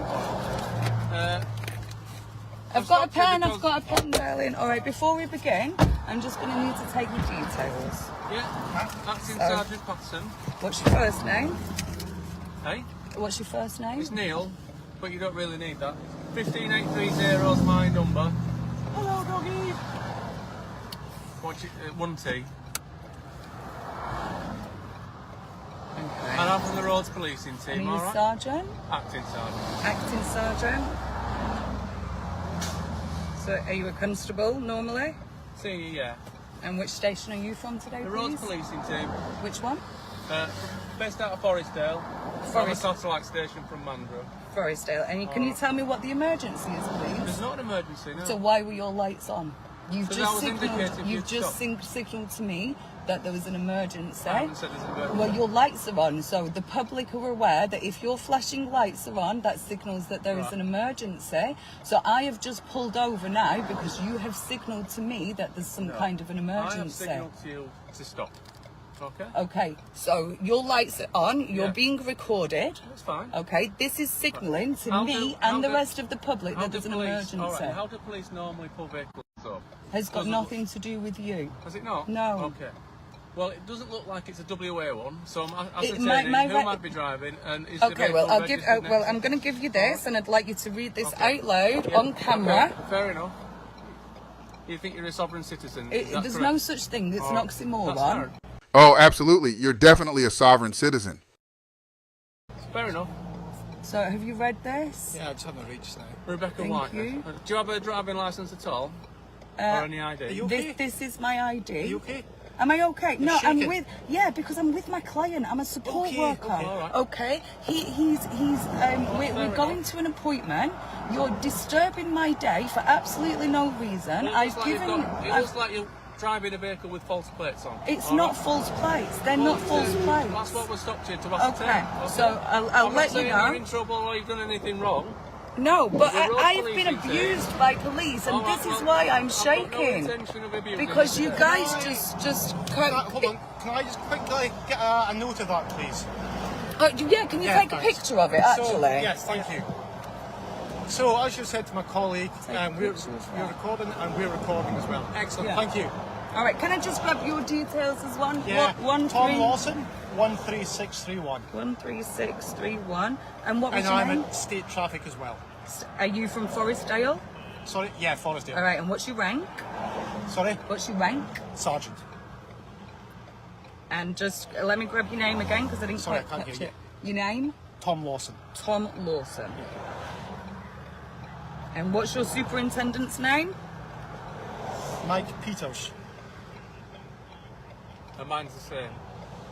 All right, where are you from? Leeds.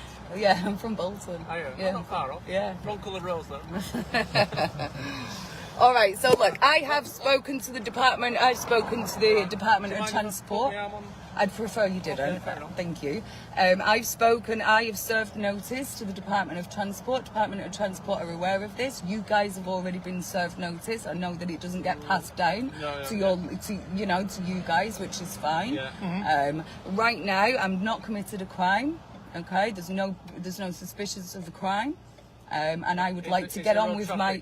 And I would like to get on with my day, if that's okay, because I'm with a client. Then maybe stop driving around with fake plates if you don't want to get pulled over. As least time as possible. Thank you. But we just need to ascertain whether or not the vehicle has a registration. It's nothing with it. to do with you, I'm sorry. Right. It's already been dealt with. I know you don't, I know, but I'm telling you. So this has already been dealt with. Your notices have already gone to the police, the courts, and the Department of Transport. They are all well aware about that.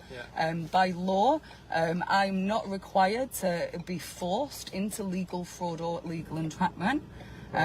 You guys. I'm not going to force you to do anything. Thank you. I appreciate that. Can I just take your name again? You're here.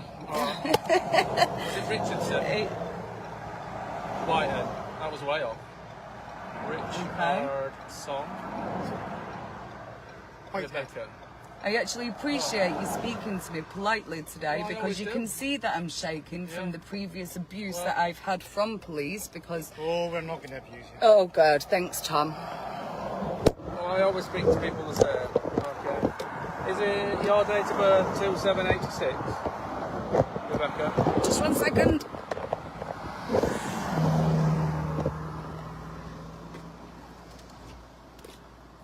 Yes, it is. Okay. All right. And has you got your address on there? Nope. It says legal entrapment is a crime. Okay. That's what it says. Okay. And what's happening here? I know you guys aren't going to comprehend, because you've only been taught one out of the 4 laws. All right. If I show you this, then is that your current address, or an address that you're aware of? It's an address that I'm aware of. Right. Thank you. Okay. It's looking on our system.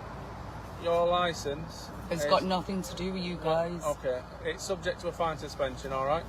It doesn't look like it's a repeat, so I'm just making you aware of it. Right. Okay. Do you want a note of that? I can put it on a card if you want.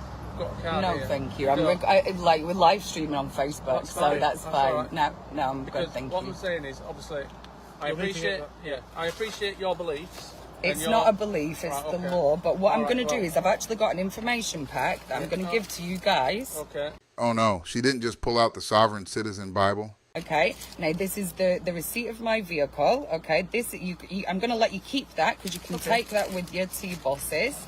Okay, and then what we've also got is that you guys have also got to make sure that you're not harassing and threatening members of the public as well. So we're not. let me just check. Obviously, being road police, we've got to make sure. You guys can take, you guys take that with you. Oh, sorry, not my receipt. We've got to make sure that everybody's licenses are in order and vehicles are in order, so they don't unknowingly. Perfect. So keep that. You guys take that, because there's information in there for you to. Can I give you that then? I'm good, thank you. Well, you can just put it up to the screen. I'm not touching any of your paperwork. Yeah, got it. It's the number of the fines enforcement that's making your license under fines suspension. There's some And more. that's been enforced There's since some the more 12th of, information to go in your February. information pack. Okay. Thank you. It's been a very informative day. I know. Can I just check you're not on my list? All right. Right, you're not on my list. So you're like, no, we're good guys. All right. So, like I say, your license is all paid up to 2028. Unfortunately, it's just got that one fine suspension against it that I'm making you aware of today. Cool. Should you have any sort of crash or anything like that, it may invalidate any private insurance. I'm not that you planning to have well, any accidents. Well, nobody plans to have an accident, do they, Rebecca?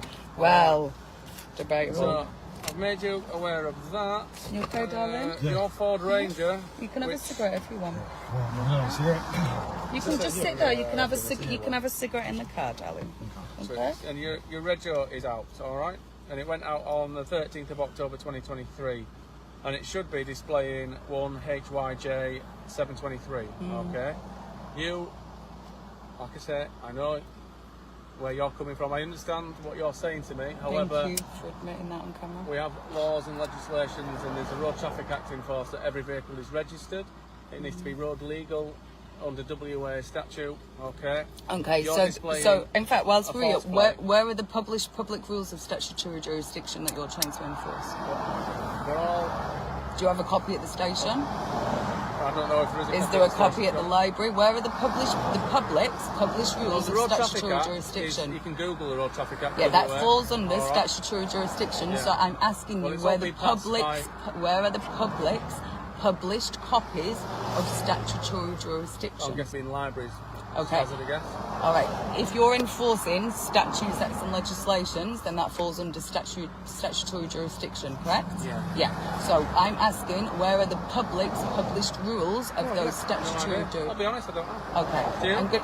They Can don't you tell me? exist. They don't exist. They don't All right, exist. okay. Now, the reason they don't exist is because all law should stand under judicial law, and what you're trying to do is enforce statutes, acts, and legislations when there is no statutory jurisdiction in Right, place. okay. There's heaps of Okay. information that I've just Yeah, given you in yeah. that Fair enough. pack. Have a look through Well, it we'll have a look yourselves. through that. This isn't going to help you But in the on your meantime- professional level, but it's No. going to help you on a personal level. In the so- meantime, Rebecca, we're going to remove the plates from your vehicle because they don't follow this car. You can't touch my vehicle. can. I don't think so. No, I don't. That's assault on my vehicle. I can't assault You an do object. not Okay. do not touch my.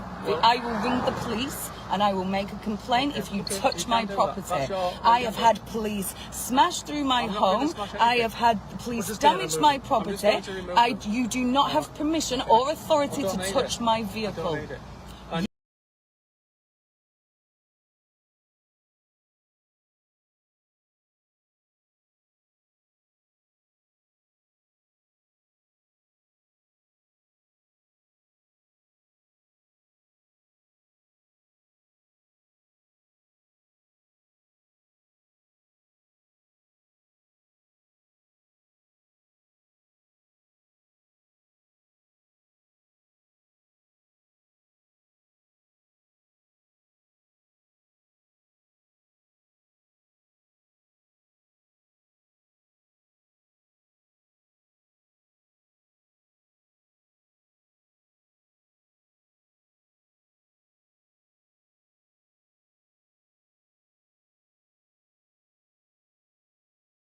Yes, Not from you do. We don't need any authority from Absolutely, you. you do. Okay, no. Okay, well, That's what's happening. all Okay, right, so no, that's it's the- not okay, happening. well- Hang on, I require you to speak to your superintendent then. I require a senior won't be able to officer. speak to- I'm the senior Do officer not here just now. touch my... Give me your phone, I need to ring the police. Okay, while he's doing that... No, you wanna- do not touch my vehicle. Harry, turn the bloody phone on. Right, I just want to let everybody on Facebook know this. He is now touching my car. You are now stealing, and I will be filing a lawsuit against you personally, Neil, for touching my vehicle without permission. You are now breaking the law yourself. Give me your phone,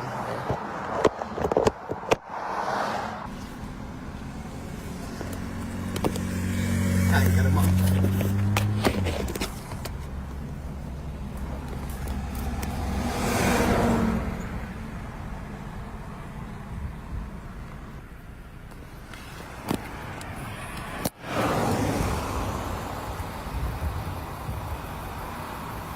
I'm going to file a lawsuit to the pair of you for this. You shouldn't be touching my vehicle. Okay. We can seize exhibits at common law. It's nothing to do with common law. Okay. It was common law was put in by the barons. It's had nothing to do with that. They're projecting things on people's. But on this occasion, the plates don't match the vehicle, so that's why we've taken them. Okay. You can't. You're literally stealing my property. You're literally stealing my property. You think that you can go around and behave like criminals, and you can't. You have an obligation. This is a dereliction of Right, duty. we all good with that? We all good with that? I've got the other one. Okay, final thing we've got to do. Okay, would you want your screws back? It's your property. Why don't you take them since you're stealing the rest of my I'll put property? the screws back in at the back. Do you want your screws back on? Okay, so I require a specimen breath for a breath test. I require you to stand down and stop trying to bully me. One continuous breath until I I'm not doing it. I'm not drinking. I'm in the middle of work. What are you doing? So all you've got to do is blow What into are you this on doing, one continuous Tom? breath until I tell you to stop. Okay, it Okay, is very understand clear that? and obvious that I am not drinking. I am in the middle of Okay, work. but I'm giving you a outside breath test. Okay, and I do not need to do that. Okay, You are so- trying to get me to contract with you No, not to at all. profit from equity No, bonds. under section I am not 66 doing of the it. Road Traffic Act, I require you to give me a And we've specimen just breath. had a conversation that you don't have the jurisdiction to follow through because you didn't even know it existed. She's definitely had way too much of the sovereign citizen Kool-Aid. Okay, so are you telling me that you're not going to provide me a specimen I breath? am telling you that I do not consent to contract or joinder with you. I waiver the benefits on offer. Okay, so you're I not would going like to give me a specimen breath? I would. Did you hear what I said? No, say again. I do not consent to contract or joinder with you. Okay. I waiver the benefits on offer. Okay, so are you telling me that you're I am failing to provide wavering. a specimen No, breath? you're not listening. I am wavering the benefits on offer. Okay, right, bear with me. What I'll do is I'll set up the secondary and we'll give her that opportunity and then... I cannot believe you're doing this. I'm a support worker. You can see that somebody here is distressed in the car. Where is your heart? Where is your heart? My heart? Yes. We're road policing officers doing our duty. No, you're not. You're wasting my time. Well, you just provided a minute of breath. I don't need to. I'm in the middle of work. You can see I've not been drinking. You're trying to get me to contract with you. Are you behind on your quotas this week? Is this what this is about? You're behind on your quotas, so you decide to interrupt me whilst I'm in the middle of work. You're now putting... Yes, I'm glad you've read that sign as well.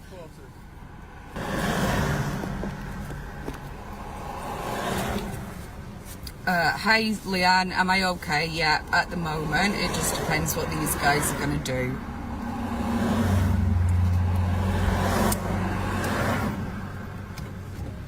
If you guys could keep watching this and if you can screen record everything that's going on, because this will be for my lawsuit. I'm live on Facebook. People are watching you.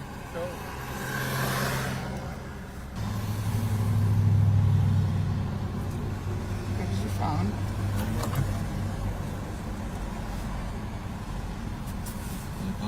No, just your camera.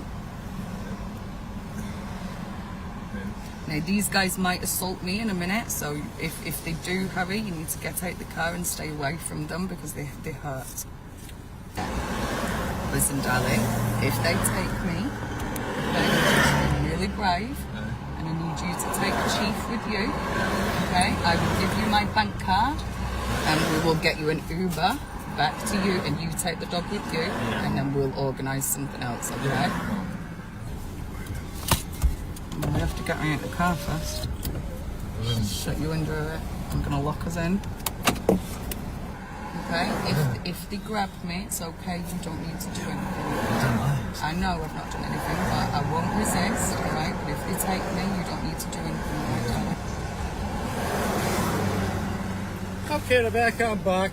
Hey. So just to remind you, Tom Lawson, State Traffic, my camera is recording. Okay, so what I've been doing whilst you've been sitting here, I've been setting up the breath machine at the back of the car. So I'm going to give you another opportunity. I'm going to serve you guys notice on the spot. You guys are being I require served. a specimen breath or breath test. I require you to blow into this device one continuous breath until I tell you to stop. Do you understand? I don't understand. Okay. So what I'm doing is I'm requiring a roadside breath test. Okay, just to under let everybody section know, these 66 of guys the are Road getting Traffic Act. served lawful documents. Okay. So do you Neil. consent? Right, well... Do you... Okay, this guy's now been served. This is recorded on camera. I Tom. require specimen breath or breath Okay, test. Do you both of understand these that? guys have... I do not understand. Okay, you need to blow into it in one continuous I breath do until not I tell you to stop. understand.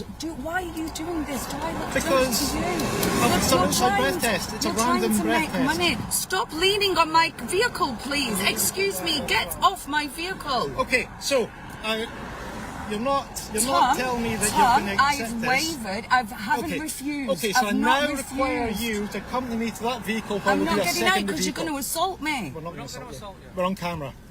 If you think that makes a difference, Okay, right. Do Come off the vehicle, no. please. I've got the key. Can you please come out the vehicle? You've just stole it. You've hurt my hand. I've got your now. key. Yes. You've just hurt my Okay, blooming can you- hand. I Jump out knew the vehicle, you that please. you was going to assault. This is what you I do to require women. you to accompany me This to that is what vehicle you while do. we'll do a You're second plumbing out my request. hand. Get me the police. I'm going to call the police. Okay. Okay. Right, I I'm now gonna require get you to- require a superintendent to the scene immediately. Rebecca, it's gonna. Rebecca. Stop damaging my I'm car. not damaging your car. Get the Okay. police. Get the police. Okay, so I require you to Next accompany to to a that busy vehicle. road, Rebecca. Get we the don't police. want to be manhandling you. You've out of the hurt vehicle. me already. Just stop. Just please step out the vehicle. I'm ringing the police. You Okay, shouldn't be well- doing this well, to we're me. already No. here. Please, please. Where the Sorry, we'll wait. We'll wait. Hurry! Okay, so you can be arrested for failing to provide a second I've not committed a crime. Okay. I've not Do you committed any understand that? crimes. We may I keep have to telling arrest you. you. What, Okay, for what you've crime? got to come to for that what vehicle. crime? Provide a specimen under the Road Traffic Act. Please, please, quickly. Emergency, please, please. I have 2 police officers breaching their dereliction of duty. I'm from Western Australia. I require a superintendent to the scene immediately. These police are bullying me. They have weapons on them. They have guns on them. They have hurt my hand. How dare you grab me? Please, please, I require a superintendent to the scene immediately. I'm in, where are we? Mandurah. Where are we, please? We're on Mandurah Road, across of Coodinop Drive. Mandurah Road. I require a superintendent to the scene immediately. I have 2 male police officers attempting to hurt me. We're Tango Sierra 219. You've just... Tango Sierra 219. Tell the operator. There are Tango 2 police Sierra. officers. They are with weapons. They have hurt my hand. They are bullying me. I have committed no crimes. I require a superintendent to the scene immediately. You just tell the operator we're Tango Sierra 219. Tango Sierra 219 are the road policing group. culprits. Okay. You've really blooming out my finger. Look what you You did. caught my finger. What are you grabbing my stuff Yeah, for? I you grabbed require my a hand. superintendent to the scene immediately, please. My name is Rebecca Whitehead, lowercase. My name is Rebecca Whitehead, lowercase. They are harassing me. They are threatening me. There is a dereliction of duty. There is a gross misconduct. No, I don't want you to speak to them. I'm ringing to complain about you. Right. I require a superintendent here immediately. Your police officers are rogue. Who are not, who are breaching their code of conduct. No, I require a superintendent to the scene. You are live streaming on Facebook. I am requiring a senior member of staff. Please help me. This is what happens when parents let their kids eat lead paint. Just stop it. Mandurah. I've just told you. Cooler. No, there's 4 men. 4 men and 1 woman. Well, we're not even touching you. I require a superintendent here immediately. Your police officers are breaching their code of conduct. There is a gross dereliction of duty. One of them has just grabbed my hand, grabbed my car keys. They are trying to force me to do things that I do not want to do. They have weapons on You them. are under There are requirement 4 to men. provide a specimen of breath for analysis under section 66. If I do this of breath, the are you Road going to let me go then? Yes. Right, well Yes. go on and get it. No, I'm not getting out of the car. You've already hurt me. I still require a senior officer, please. I require a superintendent to the scene immediately. I need to make a complaint about these police officers. Rebecca, the station. I'm not going to the station. If The you want to make a superintendent. complaint, the superintendent is not going to come out to. I'll be honest with you. You need to make. If you want to make a complaint, you can make a complaint online. I'm not via the doing that. It's Waycott, legal entrapment. Or you can go into a police station, Rebecca. All right. They're your options. They are threatening and intimidating me. You're telling me if I don't do it, you're going to arrest me for nothing? I haven't done anything wrong. It's road traffic law. Yeah, it comes with the power of arrest, Rebecca. Yeah. When you get to the station, okay, you can't complain on a 000 line. So if you go I'm not asking to complain. I require. How many times do I have to say it? I require a senior member of staff. You've got 2 sergeants on scene. You're not going to get anybody more senior than us. you can't make that request on a 000 line. You're going to have to go to the station and request it there. Right. So there's no seniors. When you get to the station, Rebecca, you can make a complaint. Okay, but you can't Ask to make a speak to complaint your on a 000 line. You're going to have to follow the instructions of the officers. Okay, if you want to make a complaint, you can do that online. But I'd really like to take that, and we don't have to. That's the end of it. Right, thank you. We don't have to make you feel horrible. We don't have to reluctantly use force if we have to. We don't want to. We're just asking you, all right? Right, but you can see that I'm not drunk. I know. Well, I don't drink. We don't know. You can see you're not daft. I know. You're not daft.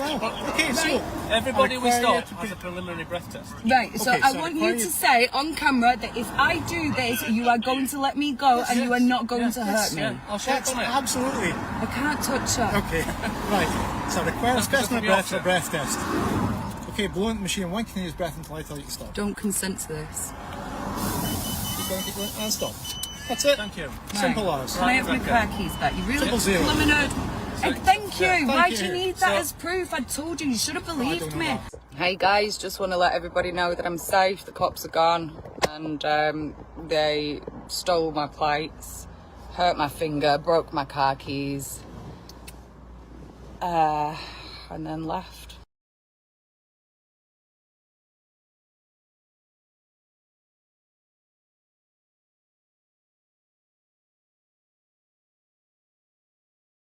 The dangerous effects of sovereign citizen ideology on your mind. Sovereign citizen ideology is more than just an internet trend. It can have serious impacts on the way people view authority, society, and even their personal safety. In this video, we dive into the psychological effects of sovereign citizen beliefs, exploring how adopting these ideas can distort perceptions of reality and potentially lead to risky behavior. Join us to learn why this mindset can be dangerous, both legally and mentally, and what warning signs to watch out for. Right. Perfect. So Ms. Pugh, Mr. Jeffries has been appointed to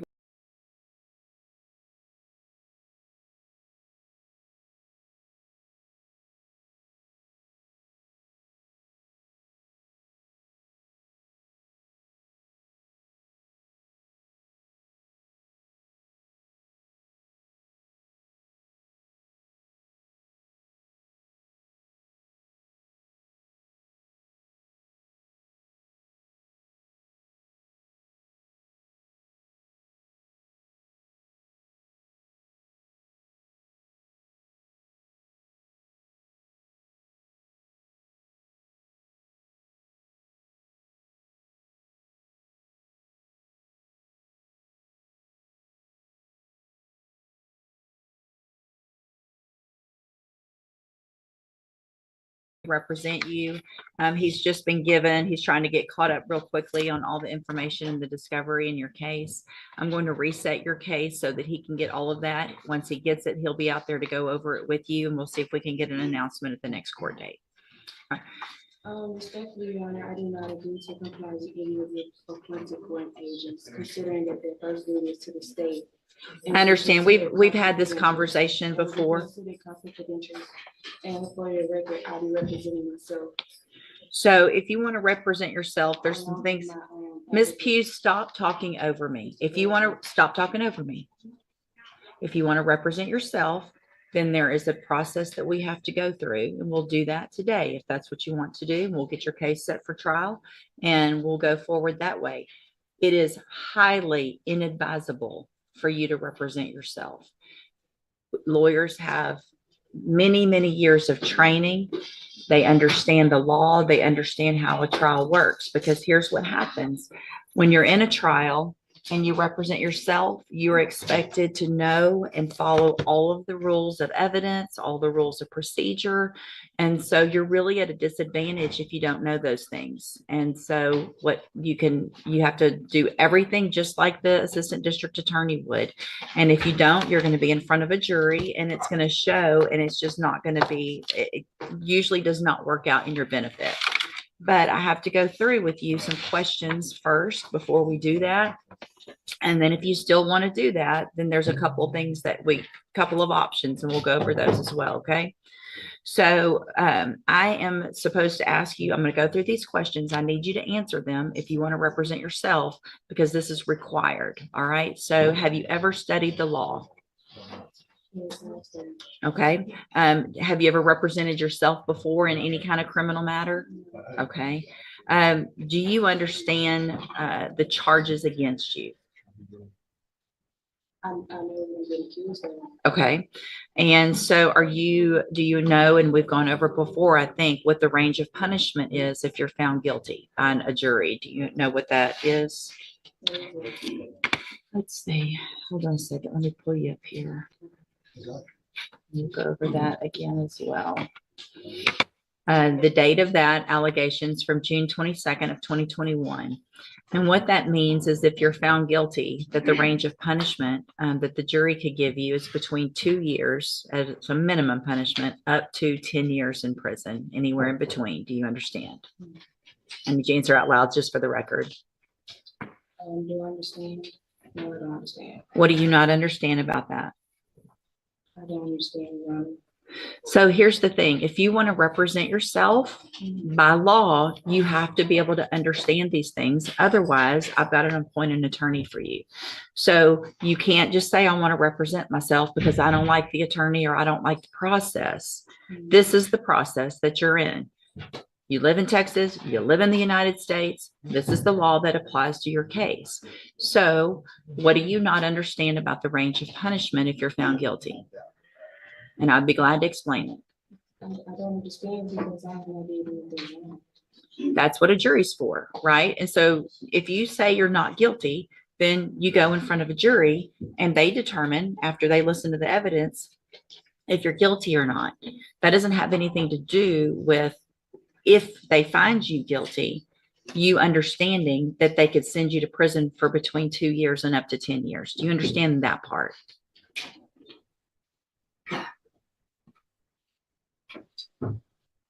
What are you, yes or no? No, you don't understand that. So, Ms. Pugh, it's my understanding, I'm not going to allow you to represent yourself because you don't understand the law and the process. So we're on question number 4 out of 15 that I'm supposed to ask you. So Mr. Jeffries is going to stay on your case. I don't care what you want at this point. You can't do it. All right, you can go back with the bailiff. I'm done. Go back with the bailiff. Go back with the bailiff.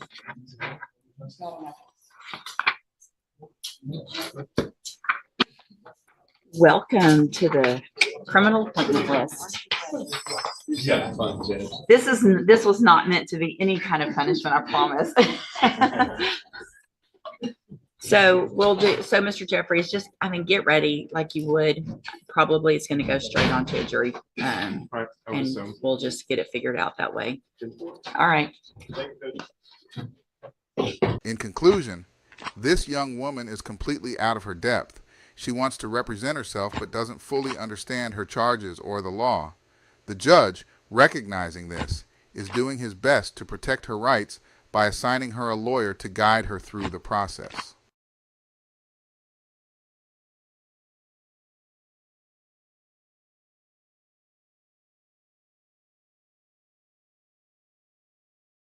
Florida cops versus sovereign citizen with no license, fake plates. Backup SovCid arrives, window smashed. In this intense video, Florida cops confront a sovereign citizen driving with no license and fake plates. As the situation escalates, another sovereign citizen arrives on site to assist, but ends up facing the same consequences. Her refusal to cooperate leads to her windows being smashed in a dramatic standoff. Watch the shocking moment as law enforcement takes action against both defiant individuals. Like, share, and subscribe for more jaw-dropping police encounters and sovereign citizen showdowns. It's going to be at Howland and Catalina. It's a blue Ford truck displaying some kind of sovereign citizen looking tag. Can you start us a second, please? I think it says post the Union Treaty. Geneva Convention neutral zone transport vehicle. That's not how this works, man. This sovereign citizen actually printed his own fake plates. Talk about DIY legal loopholes.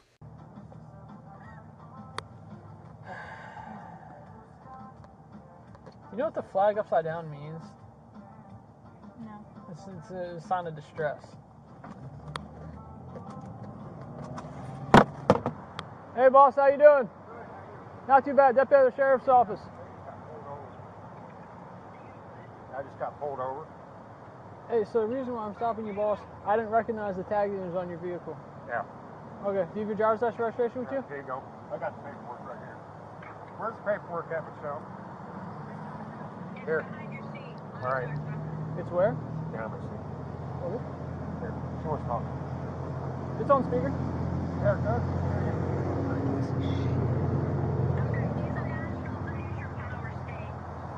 Okay, where's your driver's license, boss? That's what it is. No, I don't need my window down. I'm sorry. So, do you have a driver's license? Yeah, right there. Okay, what's your name, boss? I don't see your name on here. Can you point it to me? Yeah. Okay, that's not how this works. Where's your name at? I'm just getting him the paperwork.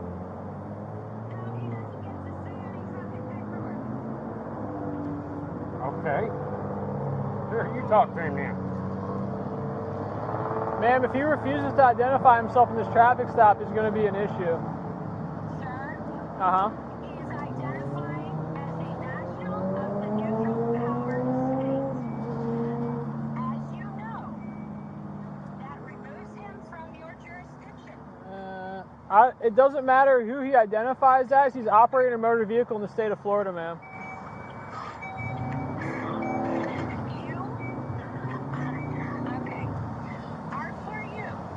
What? Volusia County Sheriff. Yeah. Okay. Charlie, 44 seconds? So, are for you. When? 44. How far out is my second? Your... Patrol off Charlie 49. 93, how far are you guys? No, I just was checking. Ma'am, so this is what's going on. The tag on his vehicle does not appear like it's proper back to any state. So it appears the vehicle is unregistered.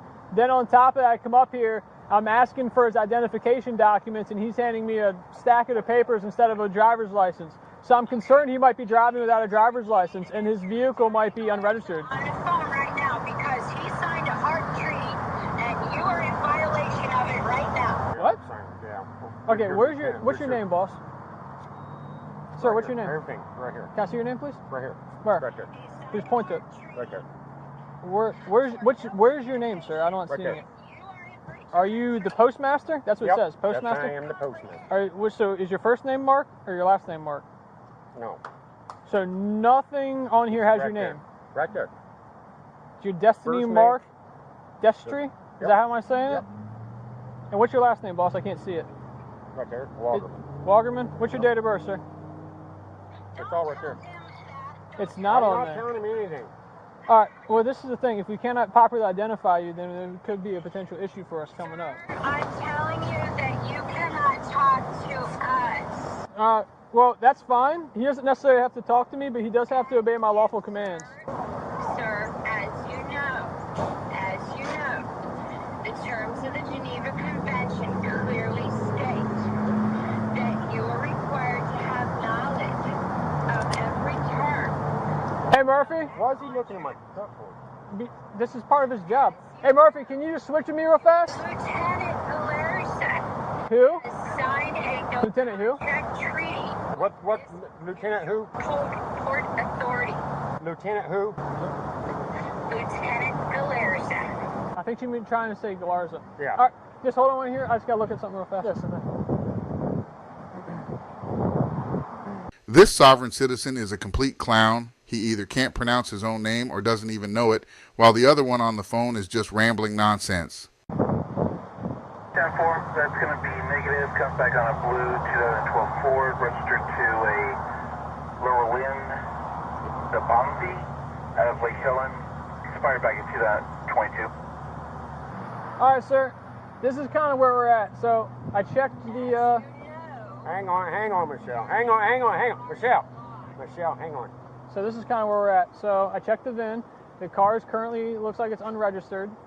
So if you don't have, do you have a Florida driver's license or a driver's license out of another state that I can check to ensure that you're a licensed driver? Right there's all I got. Okay, well, there's a problem. So I tried to search you up under this. I can't find anybody, I can't find you. So if I can't verify that you have a valid driver's license, then how am I supposed to let you drive off? She's coming. That's not gonna change anything. He's saying I gotta have a valid driver license, to operate a motor vehicle in the state of Florida. Yes, sir. Okay, you're at Catalina and Howland? Yeah. Okay, sir. It's a simple question. Do you have a valid driver's license? Right there's all my paperwork I got. Okay. She's coming. Ask him that because he's not required to provide any First name is it Destry? Is your middle name Mark? Well, because he's got it right here. He's got the paperwork in his hand. All we're trying to do is just identify it, that's it, and then send you on your way. Is that your last name? Yep. Okay. Is your ID through Florida? Yep. What state is it from? I'm right here. Yep. What state is it from? But she's coming to talk to you. That's fine. What state is your ID from? I don't have an ID. I was surrendering my ID, my birth certificate, and everything. When you used to have an ID, what state was it from? Colorado. Colorado? Yeah. Okay. But What's they your, don't- what's that? They won't register because it's fine. Here she is. She's right there. That's fine. I don't need her actually, and she's not going to come over here. What is your date of birth? It's right there. Everything's right there. No, not everything is right here. Well, he has a birthday. He is a living soul, not a corporation entity. Okay. Does that make sense? Not at all. All this, I know. Destry, hop on out. I'm not. Why do I need to get out of my car? Have I done something wrong? Wait, whoa! Before you drag me out of the car, what have I done? Hop out of the car. Have I done something wrong? You're failing to identify yourself. That's not a law. That's not a misdemeanor. It's not a law. Hey, don't get in my car. What are you guys doing? What's this? They're jerking me out of the fucking car, Michelle. Get out. They're getting me out of the Get car. out. All right, I'm getting out. All right, I'm getting Stop out. pulling away I'm from me. getting out. You guys are jerking me around. You guys are jerking me around. Look over. I got you. All right. Well, I'm not jerking around. Well, now you're under arrest, buddy. Damn. We're not doing anything. What? I'm resisting and you guys are jerking me around. How the hell am I supposed to Walk over to the fucking car, hands? man. We'll figure this all out, sir. Well. Not to show my ID is not a federal offense. You tell me. Not an ID stay Separate your here. feet, boss. Not an ID stay here. And I don't go for certain seats. Stop bucking on me, please. It's not registered. Stay on my wallet. No. It's not. Stay on my wallet. Everything's coming out your pockets. No, man. no. Hey, Stay on switch my sides, wallet. Murph. I don't accept. You might not accept it, but it No, doesn't mean it's not happening. You guys are illegally fucking searching me for no fucking reason at all. No. Okay. Yes. Do you want to talk to him or not? If not, we're going to get him out of here. We're trying to give you the keys.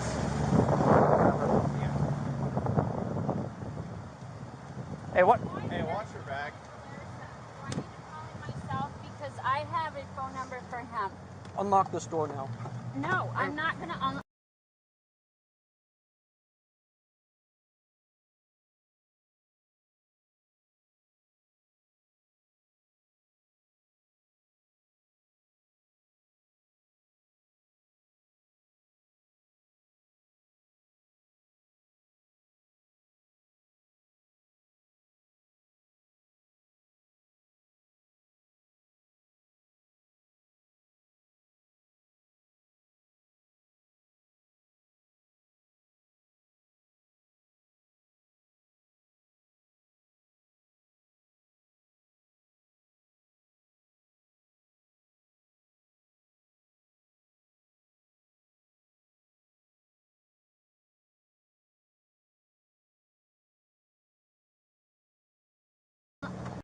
Get out. We breaking it? The door. No. Yes, so.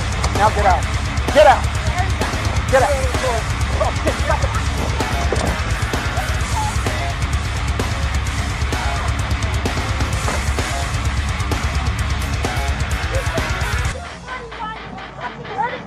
Get out. We breaking it? Open the door. No. Yes, so. Now get out. Get out. Get out. Out of the car. Oh, shit, stop it.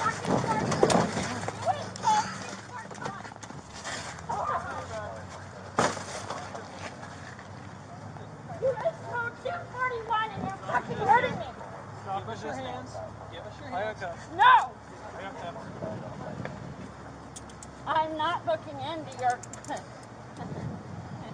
You're not signing anything? X-ray 90 Central. Oh, yeah. Right. We have another 1015. Do we have a watchman there while going? Conclusion: this Florida traffic stop began with fake tags and quickly spiraled out of control. When the sovereign citizen's assistant arrived on the scene, she ended up having her windows smashed and was dragged from her car. This situation could have been avoided, but like many sovereign citizens, they believe they are above the law. These dedicated officers demonstrated that no one is above the law. Don't forget to subscribe and leave a comment. Thanks for watching.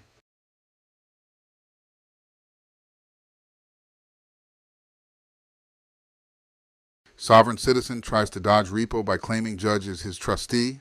Legal fail. In this bizarre courtroom moment, a sovereign citizen attempts to avoid a vehicle repossession by claiming the judge is his trustee. Watch how the judge responds to this confusing argument and how sovereign citizen tactics fail once again. This video shows the challenges courts face when dealing with these unconventional legal claims. Don't miss this entertaining and educational courtroom showdown. Ms. Walsh, are you going to be arguing this? That's correct. Good afternoon, Your Honor. Good afternoon. I think I see a Jeffrey Lawrence. Jeffrey-Lawrence, Cowgill, beneficiary.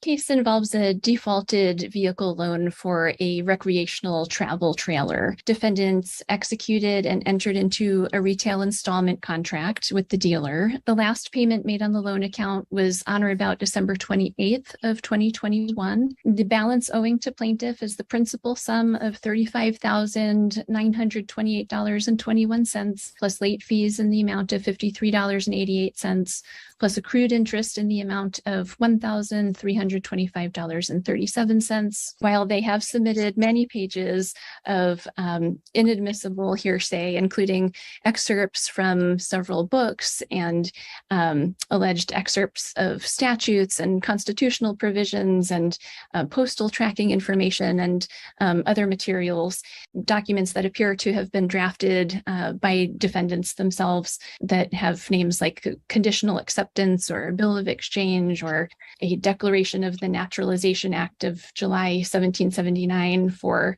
Jeffrey L. Cowgill status correction to the land and soil jurisdiction, not Sea Admiralty.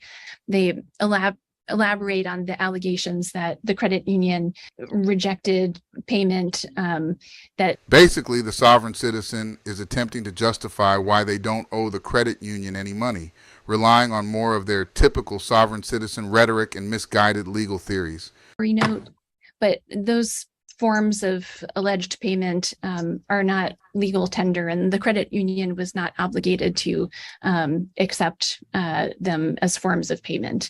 Defendants also argue that they sent a bond coupon in the form of a promissory note to the credit union as an attempted tender of payment under the contract. However, defendants have not submitted any admissible evidence to support that proposition, and even if they had, that is not a valid form of payment. So the plaintiff asks that the court enter the revised proposed order granting summary judgment to plaintiff. Mr. Cowgill, I did, just so you're aware, I did read through your response and attachments. So if you have, I'd like to hear what argument you have in response to counsel. Without prejudice, I, Jeffrey-Lawrence, Cowgill, with Teresa-Ann Cowgill, the beneficiaries, make a special appearance sui juris propria persona under fraud, menace, and duress before fiduciary Basher. This is a Sesticate trust action, which you are now a real party in interest to. I'm the living, breathing man on the land and soil. Dead entity, all caps, Jeffrey Lawrence Cowgill, was expatriated, and I, the living man, have an unrebutted UCC-1 lien and security agreement with the all caps entity, and Gary Basher serves as the entity trustee in a fiduciary capacity. Virginia law further provides to authorize such filing, the debtor must do so in an authenticated record by authenticating or becoming bound as a debtor by a security agreement, or 3, by acquiring collateral. I have supplied that to you, that there's a UCC-1 claim. The plaintiff's agents are outlandish, stating Federal Reserve published documents are hearsay. Statutes and constitutions are admissible under 56B, as it states, the defendant may move with or without supporting affidavits for a summary judgment in such party's favor as to all or any part thereof. Since the plaintiffs have violated RCWs, UCCs, and U.S. codes, among other laws, these laws are fact and admissible per CR 56B. The plaintiff says the conditional acceptance is a nonsensical document, yet it is in Black's Law Dictionary under conditional acceptance.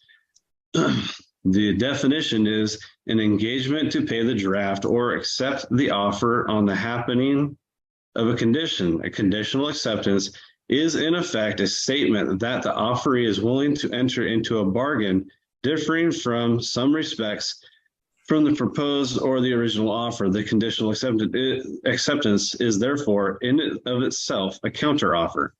We conditionally accepted the offer of the plaintiff, but the plaintiff ignored us, knowing that the conditional acceptance stated acquiescence would void the original contract. The postal tracking combined with the Esquire Scroggins letter is fact and evidence to the plaintiff receiving the bills of exchange that they did not return. The plaintiff's agent, Esquire Bertolino, admitted they received them as well. What qualifications does any of the plaintiff's agents have to declare what is and is not a bill of exchange? Since the plaintiff's agents, the Esquires, lied about the redacting and have submitted affidavits that they are not qualified to submit, how can their words be trusted? They are not bankers, nor is Mr. Howard. What is his qualifications to make such declarations? He looks at a piece of paper, the plaintiff's agents hand him, and he takes it as gold. I have people at work that know federal and state policies and procedures, but they're clueless as to what those policies and procedures are for. How can Mr. Howard be trusted acting as an entity's agent? No offense, lawyers lie all the time. Fact, Agent Howard produced a terrible photocopy that has a signature on it for the dealership that is not on our copy. Who signed the contract? Can the plaintiff's agents prove that an authorized representative for the dealership that is delegated by the plaintiff signed that contract? The plaintiff wants to rely solely on the contract, so let's talk about the contract. Who signed it for the dealership? Why hasn't the plaintiff gotten an affidavit from the dealership? Because they don't know who signed it. Washington rule does state that the photocopy can be used in the original's place unless there's genuine question of the original. And that alone poses a major question. Where's the original? Is a signature on the original more legible? Is there any other evidential factors on the original that can give us the answers to that truth? On the UCC, we did tender for payment bills of exchange, who the plaintiff's agents are not qualified to decide with their opinion what is and is not a bill of exchange. And as for where the bills of exchange are, ask the plaintiff. What did they do with them? They did not send them back. What did they do with them if not monetize them for gain? Esquire Bertolino states that the instructions on the 1099-A state tangible property is not included, yet the exact wording is no reporting is required, meaning you don't have to, but you can. It does not say no tangible property, so Esquire Bertolino lied. The plaintiff has violated many UCCs, U.S. codes, not just 12 USC 5511B2, C codes and definitions on everything that the plaintiff has violated, and I have proven the facts. Why didn't the plaintiff return the documents they say are not bills of exchange with an explanation or dishonor? Why wait and have Esquire type up some bunk letter and still not return those bills of exchange? When you're doing something and you find out that there's fraud or some shenanigans going on, you stop. That would explain why we made payments until we found out that there was fraud. Payments in fiat currency were being made until we discovered the truth and the plaintiff's agents violated laws and codes. All they had to do is return the bills of exchange with dishonor and or validate the debt or answer the conditional acceptance. Instead, they ignored us. That's why we're here. The Federal Reserve publications, like Hearing the Truth from the Horse's Mouth, said exactly how banks operate. How is that not fact? The Federal Reserve dictates what the banks can and cannot do. I'd say their publications are not only admissible, but damning to the plaintiff's complaint. As the plaintiff, they have to prove their complaint, and not only are there holes in their contract theory because of the signature, but it begs the question, why are they dismissing the UCC, which all banks and courts are bound to? And why didn't they rebut the UCC one? And as for the Leach Act, I submitted the copy to the court from the plaintiffs behind a sealed financial record. There's no explanation for these agents or their office to be passing around sensitive information that the agents do not need. So they did violate the act. What is their confidential material protocol? Who has seen the documents and where is it stored? How was it sent to the plaintiff's agents? By mail, fax, email? So how can you tell me it was secured when they didn't take the precaution when they send it to me in regular mail, not certified? The plaintiff never asked if they could share our personal information of that magnitude. This alone sets forth facts to either dismiss or send this complaint to trial so the plaintiff's agents can be questioned. Put the qualified bankers on stand so we can find the truth. The plaintiff's esquires are not qualified to speak on the plaintiff's behalf. Mr. Howard is not a banker, so neither is he. I sent, and if you use it without prejudice, like I have, a 1099-A can be anything I want. I can write a bill of exchange on a blank piece of paper. It's what they do with it. They didn't send it back with dishonor. They didn't send it back at all. All they said is, well, now we're going to limit how you can and cannot pay. And so they violated the UCC. And with that, I'm done. Response? Thank you, Your Honor. The retail installment contract expressly provides that that the borrower the borrower agrees to pay the amount financed and the finance charge in U.S. funds according to the payment schedule below, as explained on section 1 on the back. That's at Exhibit 1, page 2. It's undisputed that the defendants did not do so, that they defaulted under the terms of the contract. They don't dispute that they received the trailer. They don't dispute that they received this loan. They don't dispute that they made payments under this contract. They knew how to make payments under this contract. And they don't deny that they stopped making those monthly payments. There is no genuine issue of material fact that they entered into the contract, that they defaulted under the terms of the loan, and that they owe the amounts set forth in the Howard Declaration. It's, not appropriate for defendants to malign attorneys generally, or my colleague, Ms. Bertolino, in this court, with no evidence, no admissible evidence that would support any of the allegations that defendants have stated here today. There is no demonstration, no allegations, no demonstration of fraud by the credit union or by anyone. There is no, defendants just simply have not created a genuine issue of material fact regarding the credit union's claim for breach of contract or its entitlement to replevin in this case. And that is, those are the plain facts. So I got one question I have, which is not necessarily germane to my decision. Does your client still have the bills of exchange that were submitted? That I don't have an answer for you today. Your Honor, I've asked for them back and they just blatantly ignore me. All right. Well, when I look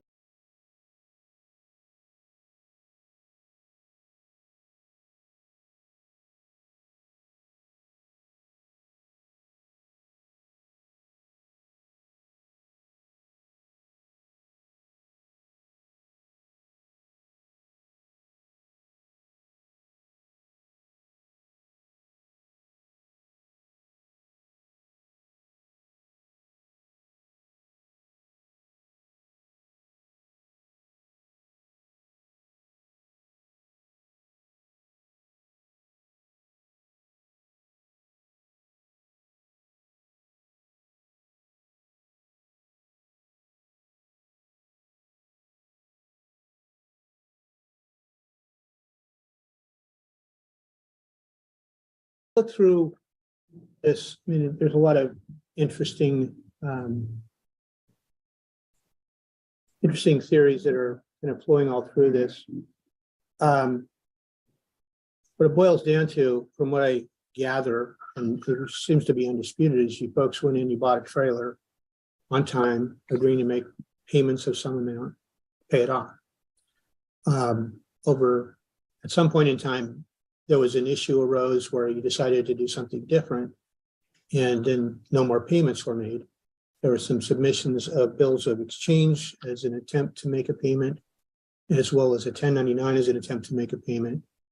And I guess my answer to that is those probably would not be something you could walk into Safeway and buy a banana with, because it wouldn't be considered regular money for purposes of buying things in a retail situation.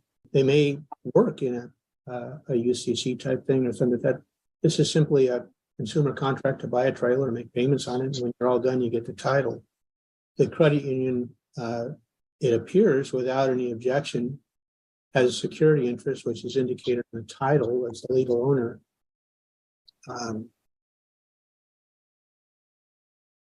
And I've not heard, I mean, there may be some other claims, but that you may have against them. I'm not making an assessment of that, because even if you did, it would not upset the contract to buy the trailer. So, I mean, you buy the trailer, you got to make the payments, you make the payments, they get the trailer back. So I am going to grant the motion for summary judgment. In doing so, I want to just give you some guidance, sir. What will ultimately happen is they get the trailer back, and then they sell the trailer to somebody else. They apply the funds they get from that against the bill that's still owing. So the more money they get out of that trailer, the less money you end up having a judgment for. Does that make sense? So it's in your best interest not to do anything to the trailer. It's probably in your best interest to hook it up and drive it down to the credit union, because that would save some costs. Oh yeah, I don't have a truck to do that, so they can come get it. Oh, okay. I'm just trying to point out it's. And so my copy of the contract not having a signature from the dealership doesn't matter. It really doesn't. And you being the trustee in this case doesn't matter. Well, I'm not a trustee, sir. I'm a judge. You are, because I appointed you one. As the beneficiary, because I'm not to do that. Okay, I'm not able to accept that as a Superior Court judge. So what about them just putting out our social security numbers without our say so? Like, they could have completely ruined our credit. Someone could have those numbers and be doing damage to us right now. Well, if those were passed to the attorneys as part of the collection, then that would be something that would be allowed. If that was sent out beyond that, obviously that's a separate issue. And if in fact that were a claim that were proven, there may be something there. But again, that doesn't affect the contract. Those are all other claims that you may have. I'm not saying you do or you don't, because I don't know enough about those, even based on all the information that you filed. And I read through all the stuff you filed, because it's what I do when I do my job. So, so can we have those forms of payment back? I would. Can you order them to return those to us? Well, I think it's appropriate. If there's some value in those, those should be returned to There's a lot of value in them if they still have them. And if they don't have them, then what happens if they don't return them? The sovereign citizen stopped making payments on the trailer and attempted to use sovereign citizen arguments and a misinterpretation of the UCC to justify keeping it. However, the judge ultimately ruled in favor of the credit union, ordering the return of the trailer. As expected, the sovereign citizen didn't get his way and claimed he didn't have a truck to return the trailer, asking the credit union to come pick it up instead. Florida cops versus sovereign citizen with no license, fake plates. Backup SovCid arrives, windows smashed. In this intense video, Florida cops confront a sovereign citizen driving with no license and fake plates. As the situation escalates, another sovereign citizen arrives on site to assist, but ends up facing the same consequences. Her refusal to cooperate leads to her windows being smashed in a dramatic standoff. Watch the shocking moment as law enforcement takes action against both defiant individuals. Like, share, and subscribe for more jaw-dropping police encounters and sovereign citizen showdowns. It's going to be at Howland and Catalina. It's a blue Ford truck displaying some kind of sovereign citizen looking tag. Can you start us a second, please? I think it says Post the Union Treaty. Geneva Convention neutral zone transport vehicle. That's not how this works, man. This sovereign citizen actually printed his own fake plates. Talk about DIY legal loopholes.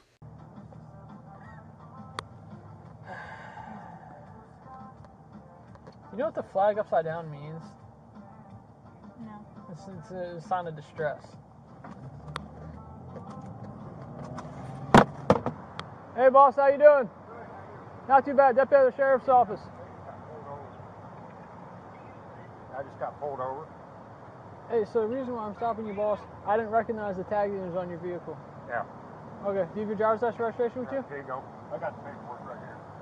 Where's the paperwork at, Michelle? Here. All right. It's where? Yeah, let me see. Okay. Here. She wants to talk. It's on speaker. Yeah, good.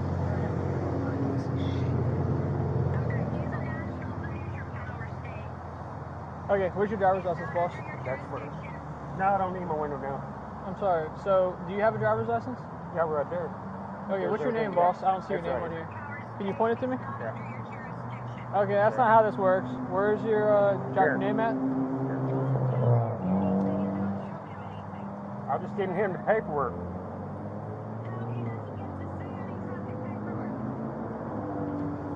Okay. Here, you talk to him then. Ma'am, if he refuses to identify himself in this traffic stop, it's going to be an issue. Sir? Uh-huh. He is identifying as a national of the neutral power state. As you know, that removes him from your jurisdiction. It doesn't matter who he identifies as. He's operating a motor vehicle in the state of Florida, ma'am.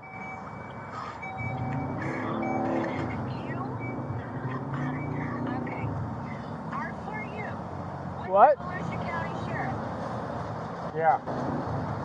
Okay. Charlie, 40%? So, R for you. Sorry, buddy. When? 44. How far out is my second? Your... Put your along, Charlie 49. 93, how far are you guys? No, I just was checking. Ma'am, so this is what's going on.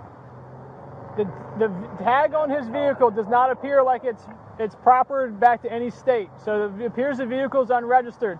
Then on top of that, I come up here, I'm asking for his identification documents, and he's handing me a stack of the papers instead of a driver's license. So I'm concerned he might be driving without a driver's license, and his vehicle might be unregistered. On his phone right now because he signed a heart treaty, and you are in violation of it right now. What?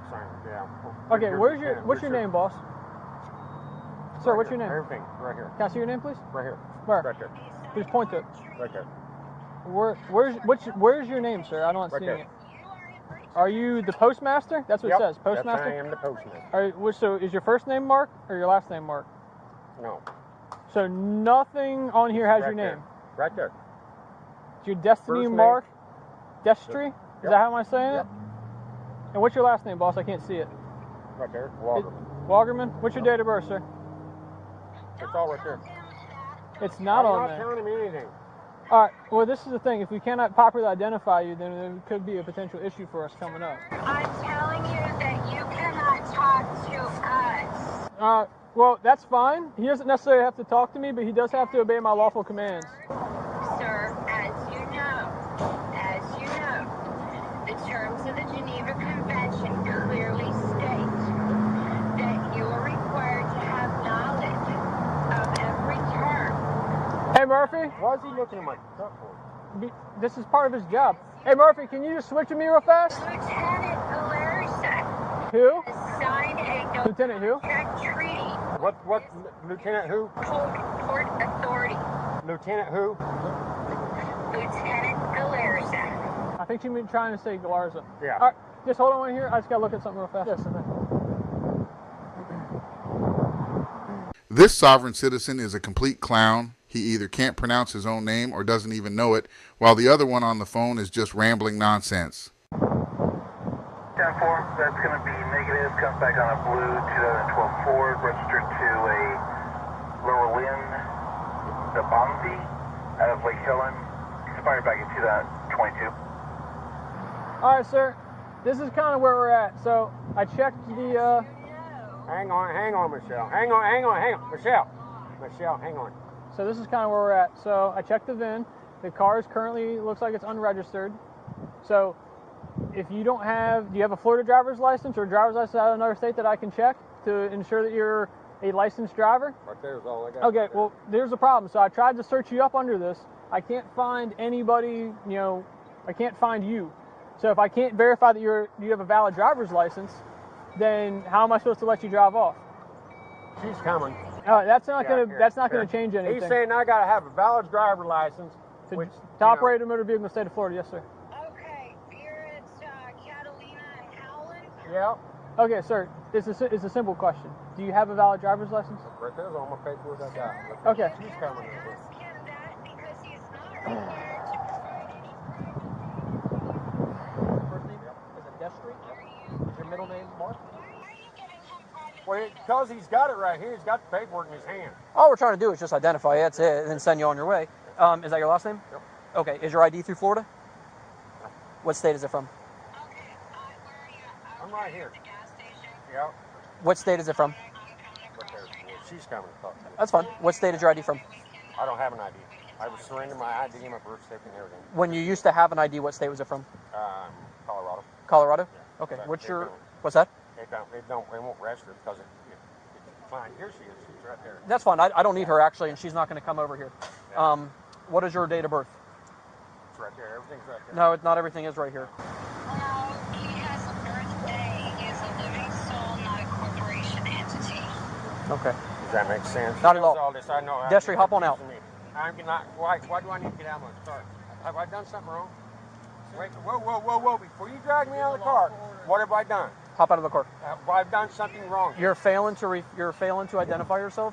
That's not a law. That's not a misdemeanor. It's not a law. Hey, don't get in my car. What are you guys doing? What's this? They're jerking me out of the fucking car, Michelle. Get out. They're getting me out of the Get car. out. All right, I'm getting out. All right, I'm getting Stop out. pulling away I'm from me. getting out. You guys are jerking me around. I Look over. I got you. All right. Well, I'm not jerking around. Now you're under arrest, buddy. Damn. We're not doing anything. What? I'm resisting and you guys are jerking me around. How the hell am I supposed to Walk hold over my to the fucking car, hands? man. Figure this all out, sir. Well. Not to show my ID. It's not the federal offense.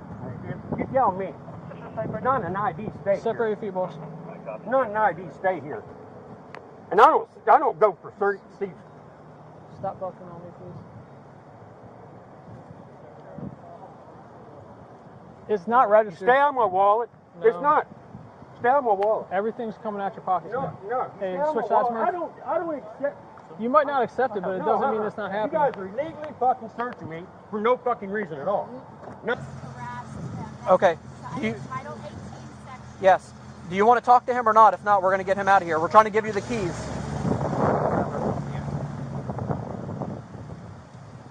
Hey, what? Hey, watch your back. Myself because I have a phone number for him. Unlock this door now. No, I'm not gonna, you. Get out. We breaking it? The door, no. Yes, so. Now get out. Get out. Get out. Oh, shit, stop it.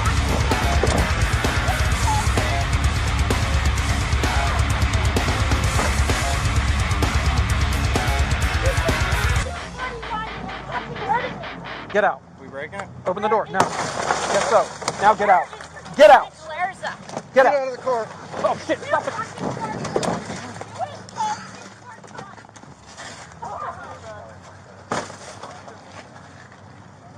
You just told 241 and you're fucking hurting me. Give us your hands. Give us your hands. No! I'm not looking into your.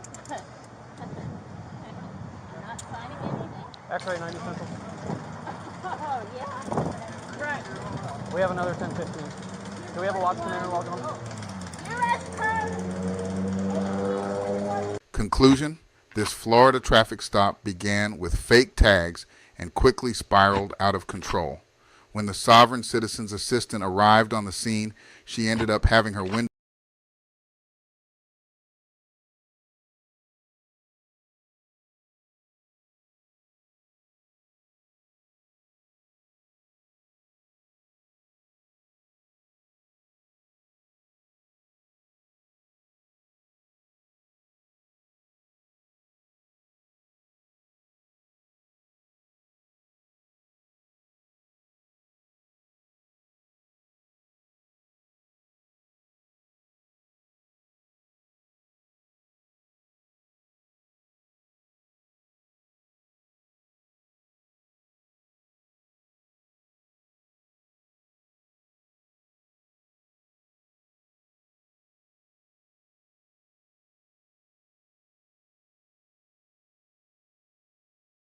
smashed and was dragged from her car.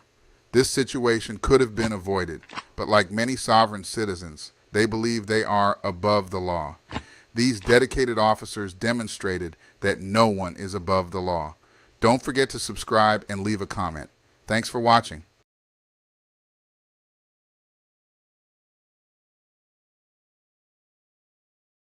Confused sovereign citizen attempts pro se representation, judge shuts it down. In this video, we dive into a courtroom moment where a self-proclaimed sovereign citizen tries to represent themselves in court pro se, only to have their request denied by the judge. Watch as the judge explains the legal reasons behind the rejection and how the court handles these unique situations. Learn about sovereign citizen claims, pro se rights, and the realities of courtroom procedures. Don't forget to like, comment, and subscribe for more legal breakdowns. Ms. Pugh, stop talking over me. If you want to stop talking over me. If you want to represent yourself, then there is a process that we have to go through, and we'll do that today if that's what you want to do. We'll get your case set for trial and we'll go forward that way. It is highly inadvisable for you to represent yourself. Lawyers have many, many years of training. They understand the law. They understand how a trial works, because here's what happens. When you're in a trial and you represent yourself, you're expected to know and follow all of the rules of evidence, all the rules of procedure. And so you're really at a disadvantage if you don't know those things. And so you have to do everything just like the assistant district attorney would. And if you don't, you're going to be in front of a jury and it's going to show, and it's just not going to be, it usually does not work out in your benefit. But I have to go through with you some questions first before we do that. And then if you still want to do that, then there's a couple of things couple of options, and we'll go over those as well. Okay. So I am supposed to ask you, I'm going to go through these questions. I need you to answer them if you want to represent yourself, because this is required. All right. So have you ever studied the law? Okay. Have you ever represented yourself before in any kind of criminal matter? Okay. Do you understand the charges against you? Okay. And so do you know, and we've gone over before, I think, what the range of punishment is if you're found guilty on a jury? Do you know what that is? Let's see. Hold on a second. Let me pull you up here. We'll go over that again as well. The date of that allegations from June 22nd of 2021. And what that means is if you're found guilty, that the range of punishment that the jury could give you is between 2 years as a minimum punishment up to 10 years in prison, anywhere in between. Do you understand? And you answer out loud just for the record. Do I understand? No, I don't understand. What do you not understand about that? I don't understand, Your Honor. So here's the thing. If you want to represent yourself by law, you have to be able to understand these things. Otherwise, I've got to appoint an attorney for you. So you can't just say, I want to represent myself because I don't like the attorney or I don't like the process. This is the process that you're in. You live in Texas, you live in the United States. This is the law that applies to your case.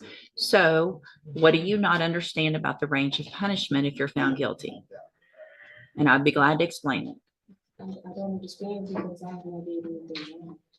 That's what a jury's for, right? And so if you say you're not guilty, then you go in front of a jury and they determine after they listen to the evidence if you're guilty or not. That doesn't have anything to do with if they find you guilty, you understanding that they could send you to prison for between 2 years and up to 10 years. Do you understand that part?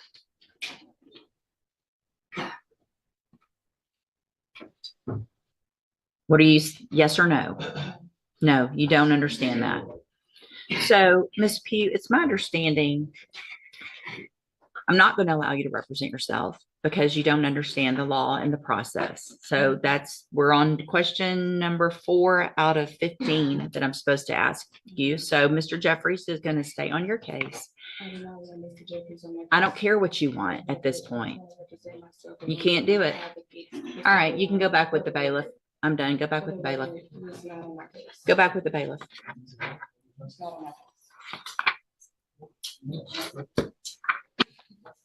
Welcome to the criminal appointment list. This was not meant to be any kind of punishment, I promise. So Mr. Jeffries, just, get ready like you would. Probably it's going to go straight onto a jury. And we'll just get it figured out that way. All right. This young lady, also a sovereign citizen, wanted to represent herself in court. The judge carefully observed her responses to key questions to assess whether she was capable of handling her own defense. Ultimately, the judge denied her request to go pro se, ensuring she received proper legal counsel to protect her rights throughout the process. They say they're above the law. The court says otherwise. Hello, peeps. Hey, a solid citizen, watch, you know what it is. We got this crazy chick who's a sovereign citizen who thinks she can get over on the popos. Unbeknown to her, I see she should know better than run away from the police. They're going to get you no matter what. I don't know. I think I'm going to have a discussion on the mindset of sovereign citizens because I think a lot of them are batshit crazy. But it's not about them really being crazy. It's about them being gullible and finding a solution to the problems that they have. So, example, you have a suspended license. You want to be able to drive. Some clown comes to you, tell you, hey, the right to travel applies to everything. And they avoid all the, how can I say this? They avoid everything that the Constitution says and the rights for states have governed, and they completely ignore that the Constitution was written before cars were automobiles were created. So we had buggies and horses and things that way that we driving around. They loop that all together, take a few other articles, spin that, and if anybody with more than an ounce of brains actually went back and look up some of these claims, they'll find out they're completely false, but they so impressed that I can drive again, or I don't have to pay, registration fee for a car. $32 a year, you can go out and sell apples for that. And I mean, there's a few states that have property taxes on the cars. I can understand that being a problem, but registration, license, you pay that once and you can get it for 5, in some cases up to 7 years. I don't see the problem with this. This is a financial issue that they have an issue with. And on top of they may just be horrible drivers. But let's go ahead and watch this clip about this chick, this lady, who not only is a sovereign citizen, but she absolutely refuses to listen to what the cops are saying. Let's go ahead and put this on. All right. Hey, how's it going? Good. Can you put the window down a little bit more, please? I can hear you. All right. What did you put me on? Sorry? So what is the cause? Well, you're all tinted out and there's no plates. There is plates. There's plates in my car. Where's the plates? It's one in the back and one in the front. Well, it says in the back it's not a plate. It's not an Ohio plate. Or any state. Where are you from? Speak up, please. I'm from Morocco. Morocco? Yeah, that's the name of this country. It's called Morocco. Okay. Well, you need a plate. You don't have a plate. Do you have your registration? That's a plate issued by my consulate. I'm not from this area. Okay, so where are you from? You said Morocco? Corporate state, Illinois. I'm from Illinois State, the Corporation of Illinois. Okay. Do you have your license on you? I have my nationality card, that's it. It's my nationality card, issued by my consulate. My consulate issued this. That's not a license. It's a nationality card. All right, I need a license. You need a license to drive. I'm not driving, sir. What are you doing there? Driving is when You're driving. We're not going to do the whole sovereign citizen thing. I'm not a sovereign citizen. That's what you're explaining to me. You're saying I'm not explaining that. you're saying you just have I have a nationality card, Right. which is recognized by the Department of Justice. well, I need a license. I'm not driving. I'm traveling. You're driving. If you're on the road, you're driving. What was the reason for you pulling me over? Well, you're alternate out and you don't have plates. There's no I do visible have plates. One in the front and one in the back. It's Is that your ID? It's my nationality card. Can I see it, please?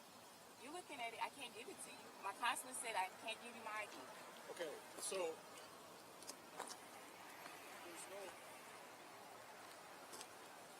you need Are you all? Where's your supervisor at? So I can speak to the supervisor. You can talk to our supervisor when you're done at the station. Okay, I'm not going to the station. We 'Cause I need didn't do anything illegal. We need your driver's I didn't do license. anything illegal. What was the reason for you pulling me over? I've already given you 2 reasons. What's the reason? You're alternate out. That's illegal. And you don't have a yes. Your window tints. I'm not from Ohio. Well, we don't know that because you're not giving us an ID and you don't have no plates. I'm showing you the ID. You have right to here. identify yourself. Okay. I just need to speak to the supervisor. You can talk to him when we're done here. Okay, well. But we need to finish what we're doing. Okay, well, I need to get where I need to get. So if you want to do what you need to do, I need to speak to the supervisor. Okay, you can talk to him at the station when we're completed. Because I didn't do anything illegal. Okay, I need a driver's license and an insurance I'm not card for driving, the I'm vehicle. traveling. You are driving. I'm not driving. Yeah, I'm you're. traveling. Yep, you're driving. You're behind the. Okay, so am I transporting goods and people? It In order doesn't for me to matter. get You're you driving on a. You're driving a motor vehicle on the roadway in the United States of America. You're driving a car. This is an engine. It doesn't have a motor in it. It has an engine. We're not going to play these games. I'm not playing no games. You need to identify yourself. Mia McLean L. Mia McLean L. L. E-L. Make sure you add the E-L. Why does the VIN number take over on the windshield? Because the car is not under United States jurisdiction, so I don't have to show you the VIN number.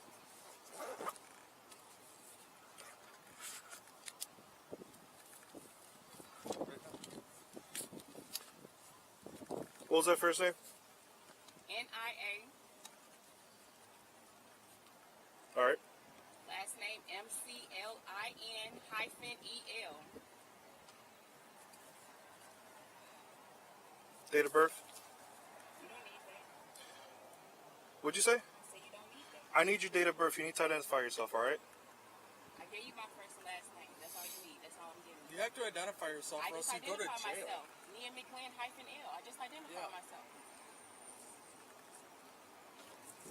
I just identify myself. Did I not? You asked for a name, so I gave it to you.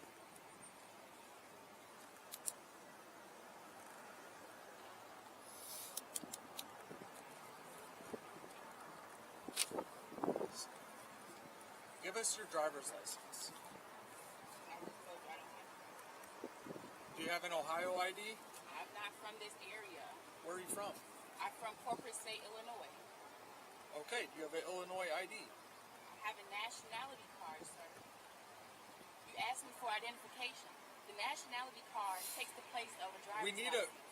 a nationality card does not take the place of a driver's So license. foreigners not live in this area. You need a driver's license to drive on the roadways. But that's if I'm transporting goods, services, and people. I'm just traveling by myself. It doesn't matter if you're by yourself or you're with 17 So other where's the people law on a that bus. says I need a driver's license? You need a driver's license.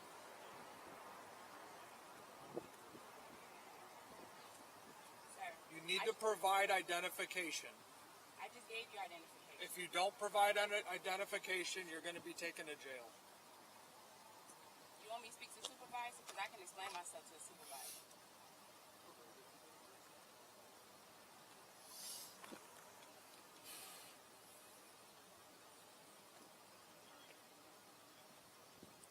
You need to provide identification or else you're going to go to jail. Do you understand that?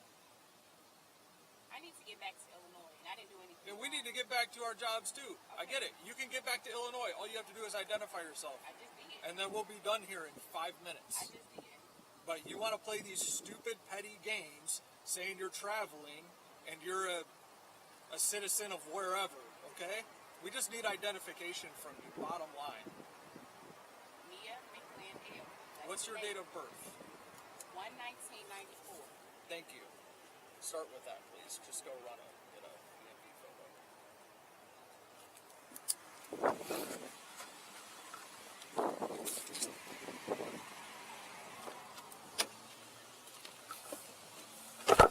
These people can be difficult. Obviously, all their arguments are nonsense.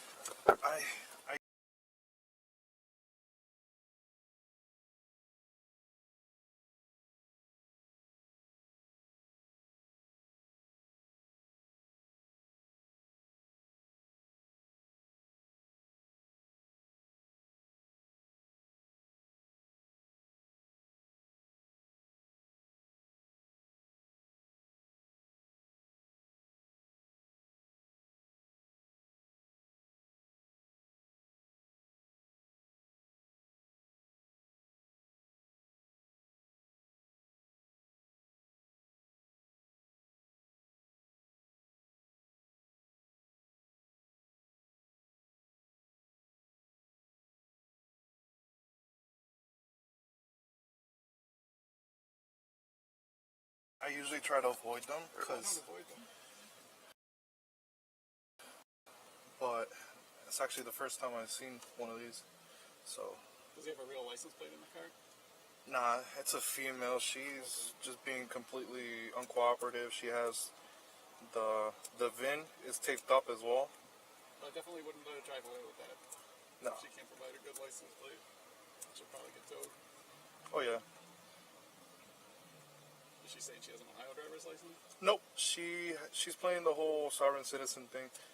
She has a Moorish national, what is it called? Just a nationality. It's a fake card or whatever. It's from the consulate or something. She doesn't have a driver's license from another country that she's showing you? No. Well, Active warrant. that's why. Active warrant. Yeah, armed and dangerous, violent tendencies, known to abuse drugs. Misdemeanor, Ohio and state hiccup. Check that picture, Nick. Double check, make sure it looks like her.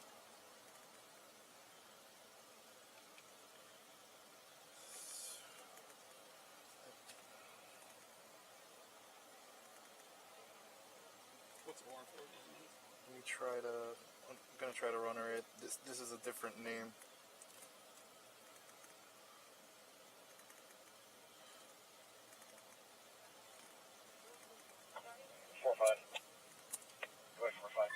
Suspended license. Suspended license.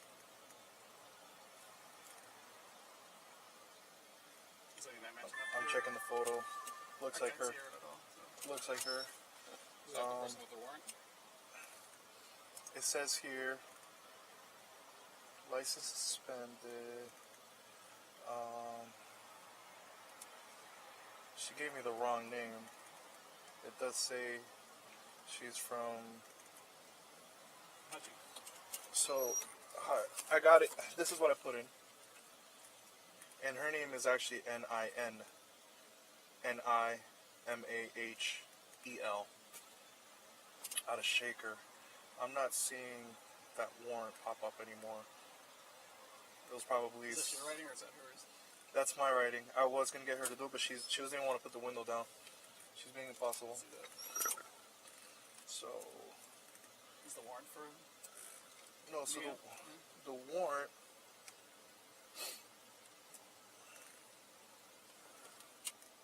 No, that's somebody else.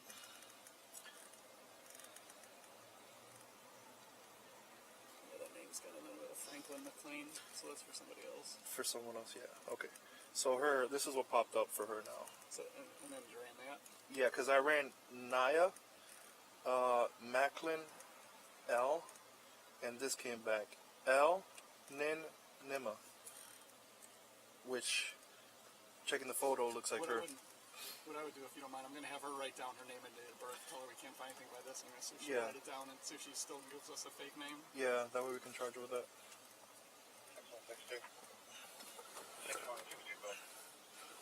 I'll be out on our traffic stop.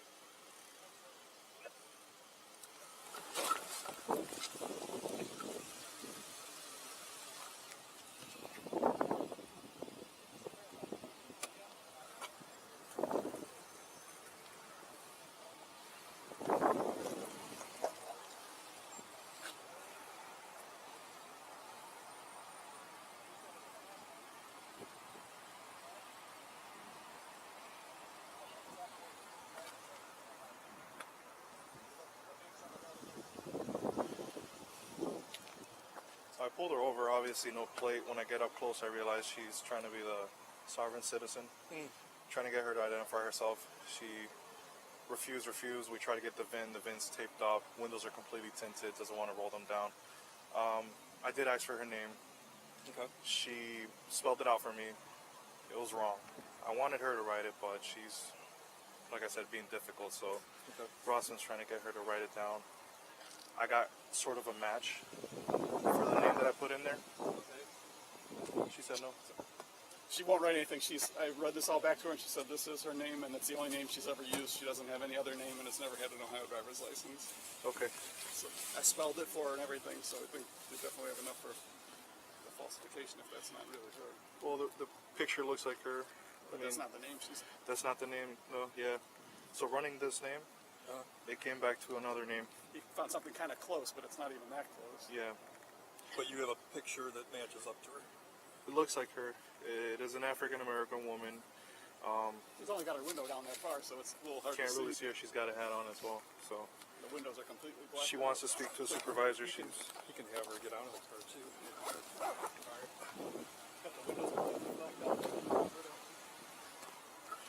Grab my gloves.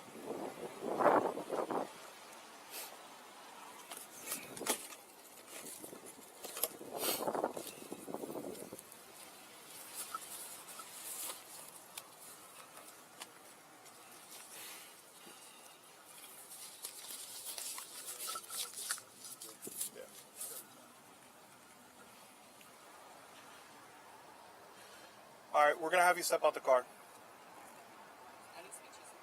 I'm sorry? I said I'm not stepping out the car. I need to speak to the supervisor. Supervisor's right here. Okay, well, I'll speak to him. I don't want to speak to him. Yeah, come on out. I can talk to you. Oh, no, I'm not coming outside. I can talk to you right here. I can't hear you. I said I'm not coming outside. You've been ordered out of the car. Do you You've been understand ordered that? out of the car. I'm not coming out of the car. You understand you're going to be placed under arrest if you don't exit the car?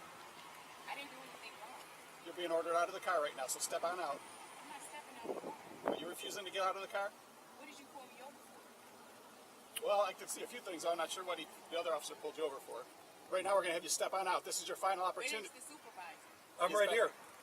What's your name? Sergeant Mike Daly. Okay, Sergeant. Badge number 62. Okay, so what am I being pulled over for, Sergeant? I told her the tints and no plate. And Yes, I have tints, but my car is private. So that's why I'm operating privately. Okay, For right now, we're gonna have you step out of the car. We got the legal right to ask you to step out of the car for a traffic stop. So step on out. But I didn't do anything wrong. If not, you're obstructing official business. Sir, I didn't do anything wrong. So how about you get the sheriff down here instead? 'Cause I don't want to talk. Well, sheriff isn't coming down here. Okay, well, I'm not talking. You have to step out of the car. Yeah, I did anything wrong. You don't step out the car, you're going to be under arrest. Sir, what did you pull me over for? I'm not going to keep explaining Why the are you same all thing to you. intimidating me? Huh? I said, why are you all trying to intimidate me? We're not trying to intimidate you. I've been trying to cooperate. She's closing the window. She's driving.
It's Naya or Nia.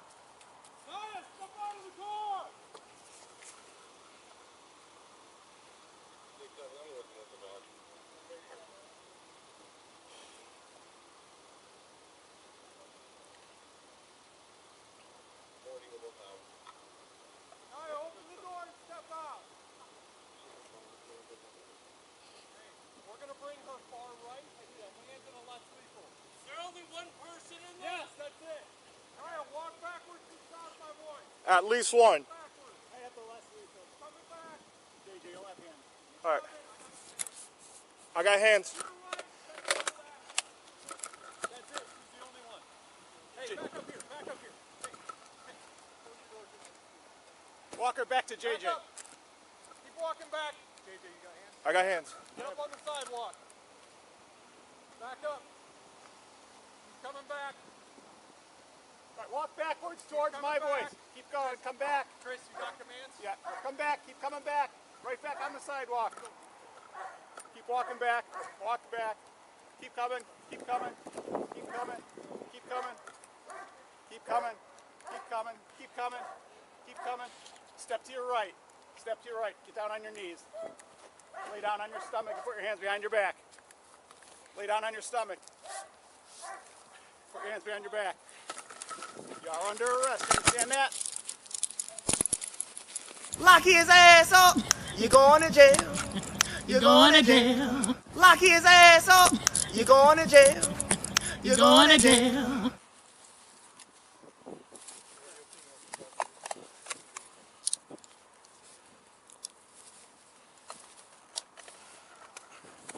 All right, roll over.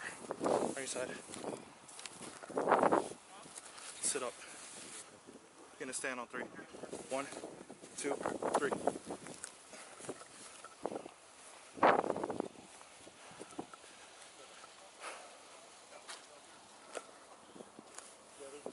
Can we get her over there? Hey, Drew, can you see if Parver's female can come over, pat down? You got anything on you? Any weapons on you? You got any weapons on you? Spread your feet. Anything in the car we need to know about?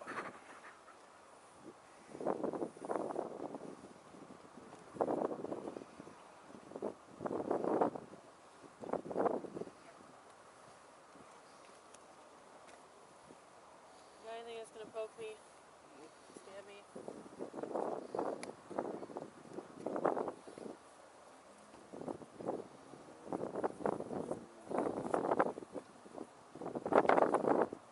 Open your bra, your penis.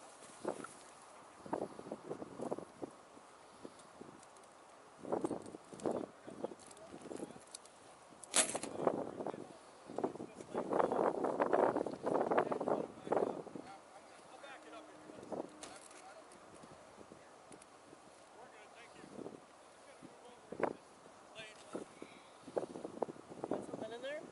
No, I don't like nobody touching me. Okay, well, you'll run from the police.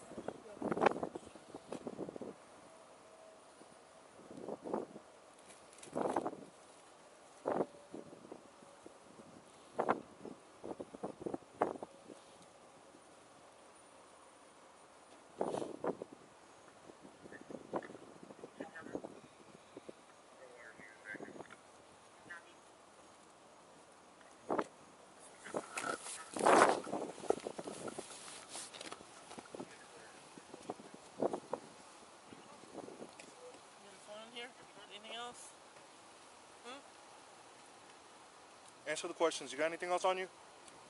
Sheet for my food.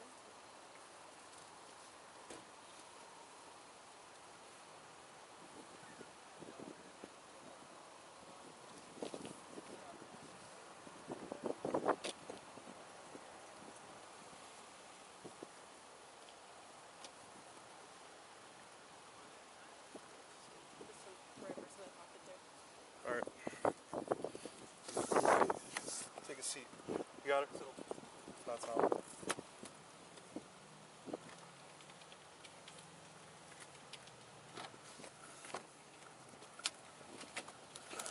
My bad.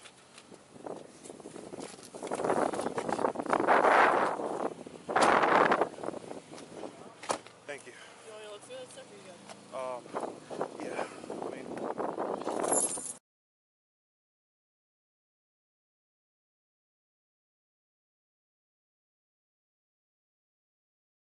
Friday with Frank epic showdown with a sovereign citizen.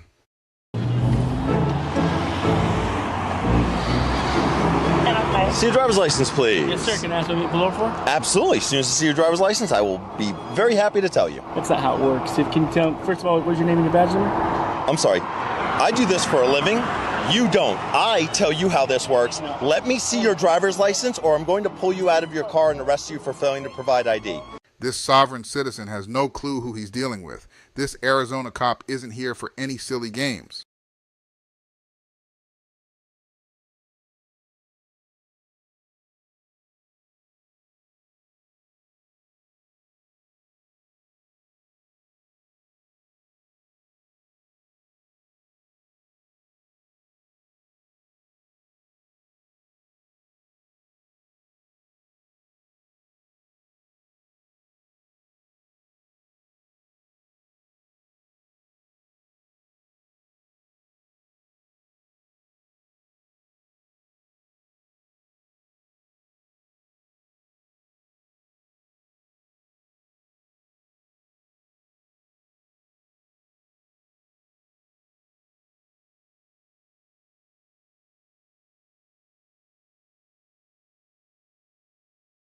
This is a legal request. I don't want to hear any other words out of your mouth except here's my driver's license. Please.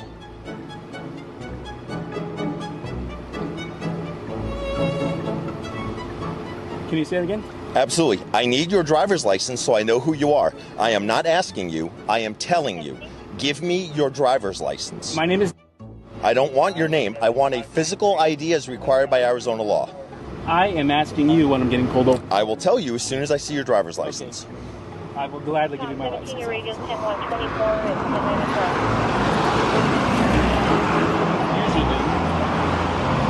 I get some identification of the reason why I'm getting pulled over. That's usually All right. Well, I'm Deputy Slope. I work for the Pinal County Sheriff's Office Traffic Unit. And the reason I stopped you is you're traveling 71 miles an hour in a posted 45-mile-per-hour zone.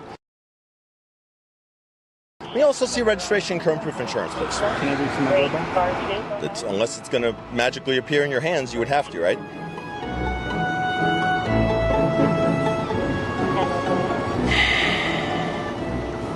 All of your information still current, still living on Mesa? I don't answer any questions. Okay. And I had to get on my phone. You're the one who decided that it needed to be recording, so you could also use it to provide current proof of insurance.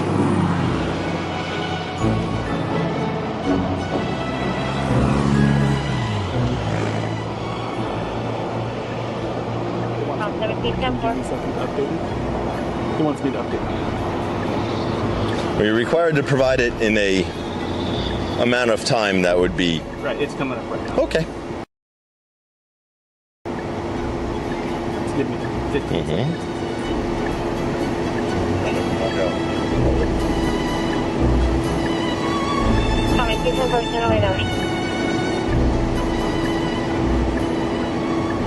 So while I'm sitting here, and I am a public servant, is there any other questions I can answer for you, reference our contact? Okay, just wanted to make sure.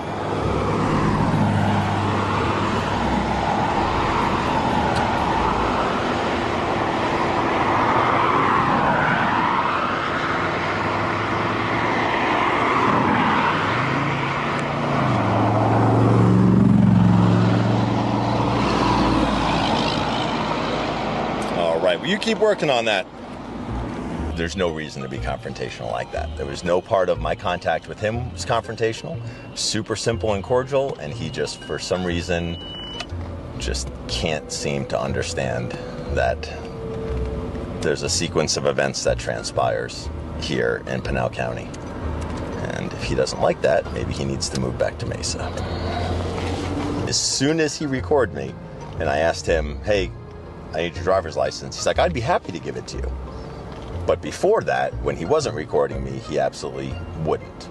So it's, that's why you can't believe everything that you see online, is because there was that whole entire contact that happened, and then he starts to record, and all of a sudden he's just the nicest guy, and I'm this big mean guy that's just demanding stuff. I would imagine he will interpret the fact that he's getting a ticket as a result of his terrible attitude, when really it's just the fact that he is just violating Arizona motor vehicle law. So in case you're wondering what 71 miles an hour at 1,065 feet looks like on a laser, that's what it is.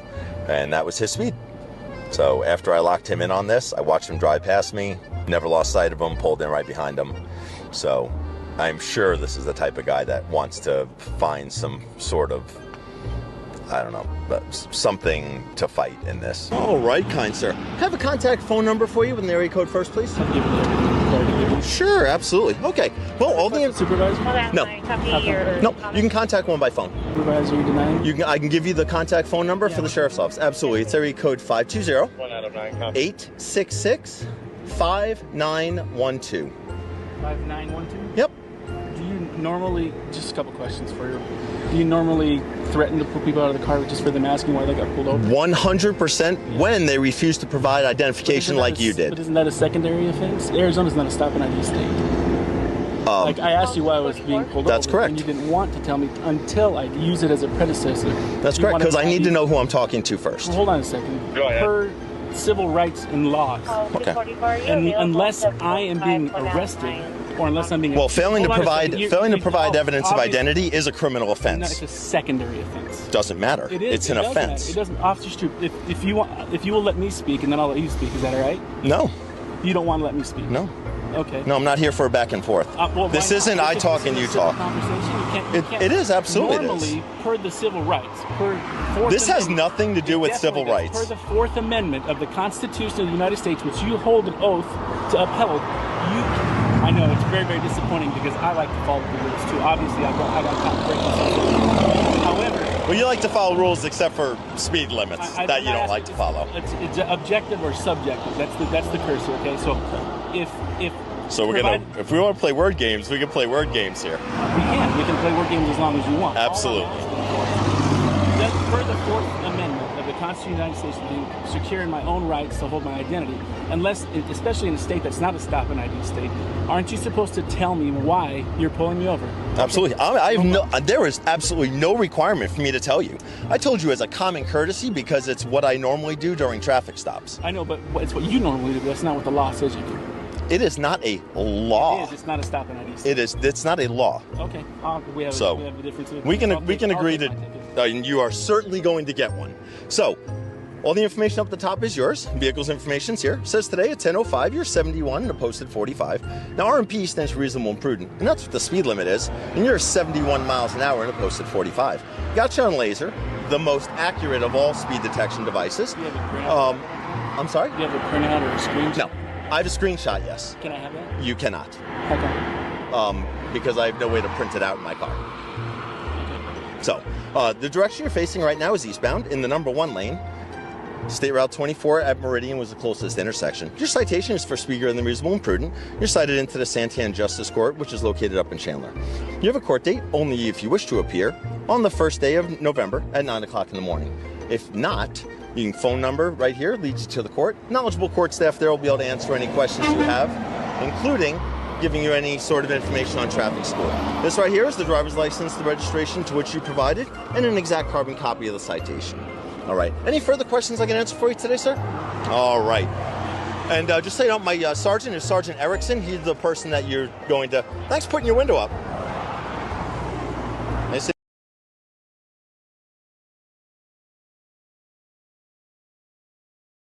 Texas sovereign citizen caught driving without license in Kansas. Judge shuts him down. Watch as a Texas sovereign citizen faces the consequences after being pulled over in Kansas for driving without a license. Despite his attempts to argue against the legal system, the judge quickly puts him in his place with a firm, no-nonsense approach. This courtroom exchange is a powerful reminder that no one is above the law. Witness the tension and legal expertise on full display. The trial is set for jury Wednesday and Thursday of this week, February 7 and 8. There is one count of operating a motor vehicle without a valid license. Now, that seems to the court to be you either had a license or you didn't. Of course, the burden would be on the state to show there was no license. But Mr. Kervin, are you challenging that? Are you saying you did have a valid license? No, I had a question before all that about the jurisdiction. Here comes the jurisdiction argument that never actually works. But let's see him try to wiggle out of it.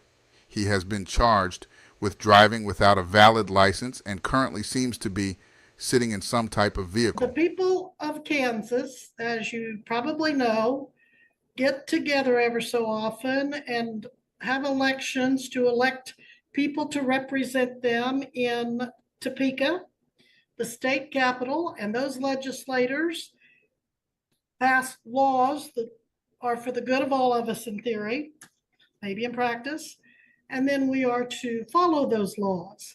One of the laws at some point in time that those legislators made was that if we are going to operate a motor vehicle in Kansas, we have to have a valid driver's license. And if you do not have a valid driver's license when driving the automobile, it is to be treated as a Class B non-person misdemeanor. And they set the penalties of up to 6 months in the county jail and a $1,000 fine. So the authority comes from the people of the state of Kansas that pass the laws through their elected representatives. And they also pass laws to have judges, and I'm one of those judges that presides over these type of cases. They also passed the law that you can't have a jury trial for this type of offense. And so that's the authority, that's the nature of it. It's a traffic case, but it's also designated a criminal case, a B misdemeanor. So does that help you with your question, sir, or is there something else we need to address? Well, yes, I have another question. When you say it's been a criminal, would that give the court 2 ways? Sixth Amendment actually gives the court 2 ways to do it. They can do it through either common law or is it colorable maritime admiralty law? Which one am I want to be tried under? With jurisdiction? This is neither common law nor admiralty law. This is criminal law under the Constitution of the state of Kansas, as affected by case law and federal law, of course. So it's neither It's neither common nor color That is aberrant. correct. It's neither, That it's is neither one. correct. Neither So which one? What am I going to be tried under? What jurisdiction am I fall under so I can properly move and so I can understand how to defend myself? You're being tried under the criminal jurisdiction of the Kansas statutes. Statutes, but under the Constitution, it grants you only two, and it has two criminal matters. One has to be common law, the other has to be the maritime amnesty. Ms. Gillette, do you wish to be heard in response? I'm sorry, I didn't mean to cut you out. Judge, this is basically kind of more of a statutory violation. This defendant, you know, when you enter into the state of Kansas, you consent to the laws of Kansas when you drive upon the highways. The interstate compact between all of the states that are members of the interstate compact for traffic infractions means that when you consent to the laws of your state, or you drive upon or travel upon the roads of Kansas, Oklahoma, any of the states that are part of the compact, you consent to those laws when you enter into that state. So with the interstate compact, he would be consenting to the laws of the state of Kansas the moment he drives across the border. That law becomes effectual upon you, and it's your responsibility. It's when you become a licensed driver, or you have a license, or you become a driver and you're driving, then you are consenting to the laws of that state that you are traveling within. So jurisdiction is set up, as the judge said, by the Constitution of the state of Kansas and the laws of the legislature that are passed statutorily, and our statutes are passed with the law in this case. I would note for the record, Judge, that there is still no things on Odyssey for me to see. There's not a written request for jury trial. There's no motions to be heard today. I cannot respond to any motions because there's none on file. Well, Therefore, if if he is going to file anything of record for me to respond to, he would need to have his filings on file at least 7 days advance of a hearing for me to respond, and that there is no proper written request for a jury trial at this time. Therefore, this case could go to bench trial on Wednesday, and we would not have to have a jury present due to the fact that there is a lack of request for jury trial. And if there is no written request for jury trial, the case goes to bench trial. Ms. Gillette, we just had this exact issue on not filing a demand for jury trial in a Butler County case right before the lunch hour. Mr. Patterson presented 19 Canap 2nd 982, State of Kansas versus Gardner L. Jones III. Jones raised two issues on appeal: whether the district court abused its discretion by denying his request for jury trial, and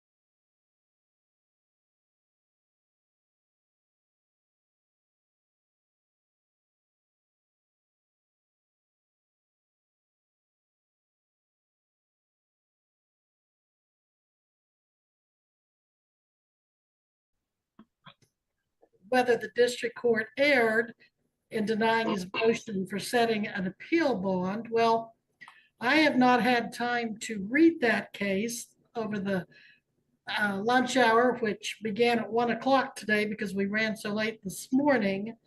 But Mr. Patterson, as an office of the court, informs me that in a case like this, even though the statute of Kansas is very clear that you are to put your demand for jury trial in writing, the case law says you don't have to because of your constitutional right.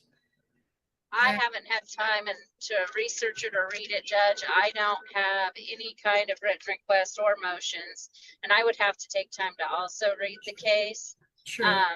And see if it's distinguished, if there's different issues. But he's wanting to argue jurisdiction, dismissal motions, and all kinds of motions. There's nothing before the court in writing for me to respond to.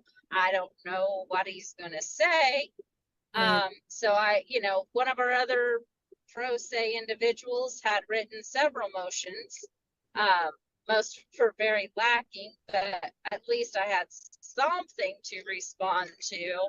In this case, under the laws and Constitution of Kansas, you submit when you come into our jurisdiction.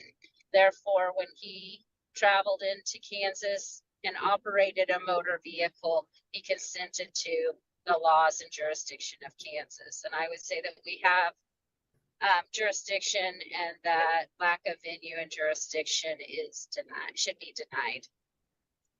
I had a question about that, because when you say that I consent, is there like a form? Would that be under? That would be civil? Would Sir, that be you consented by your conduct of going on to a road that is a state of Kansas highway and a. So which jurisdiction would be under? Like, would that be like maritime, like as a Sir, contract? I've answered that question to you, and you got on the road and you consented to driving on the road, and therefore you did consent to laws associated with driving. So I am going to hold you to the law in this particular case. Now, what I'm understanding, when you say you said the cause of nature, and but that's why I was not understanding still about that, because you said the cause of nature, and I asked. Sir, if you want me to entertain any of your arguments, you need to have them well thought out, and you need to have them in writing, and you need to have them, sir, listen to me, please. You need to have them in writing. You need to have them filed with the court. You need to give copies and notice to Ms. Gillette so she can have an opportunity to respond. And I'm not going to entertain this process throughout the proceedings where you come in and you just start saying things. I have a question. Things that you may have picked up here or there on the internet or by other people. I don't know where you get some of this stuff, but it is very common for people, certain individuals, to come in and start repeating some of this stuff that so far I haven't heard anything that has merit. These arguments of, well, you're either maritime or you're common law. That's not going to carry weight with me. You're going to have to give me something that tells me I have to follow those arguments, because I think you're misstating the law. So by now you should have had all your motions on file. We're ready. Maybe misunderstood what I was asking. Please don't interrupt to me. I had a question. Sir, stop and listen to me. If you want a jury trial, I will make sure you have a jury trial. If you want to represent, sir, stop interrupting me.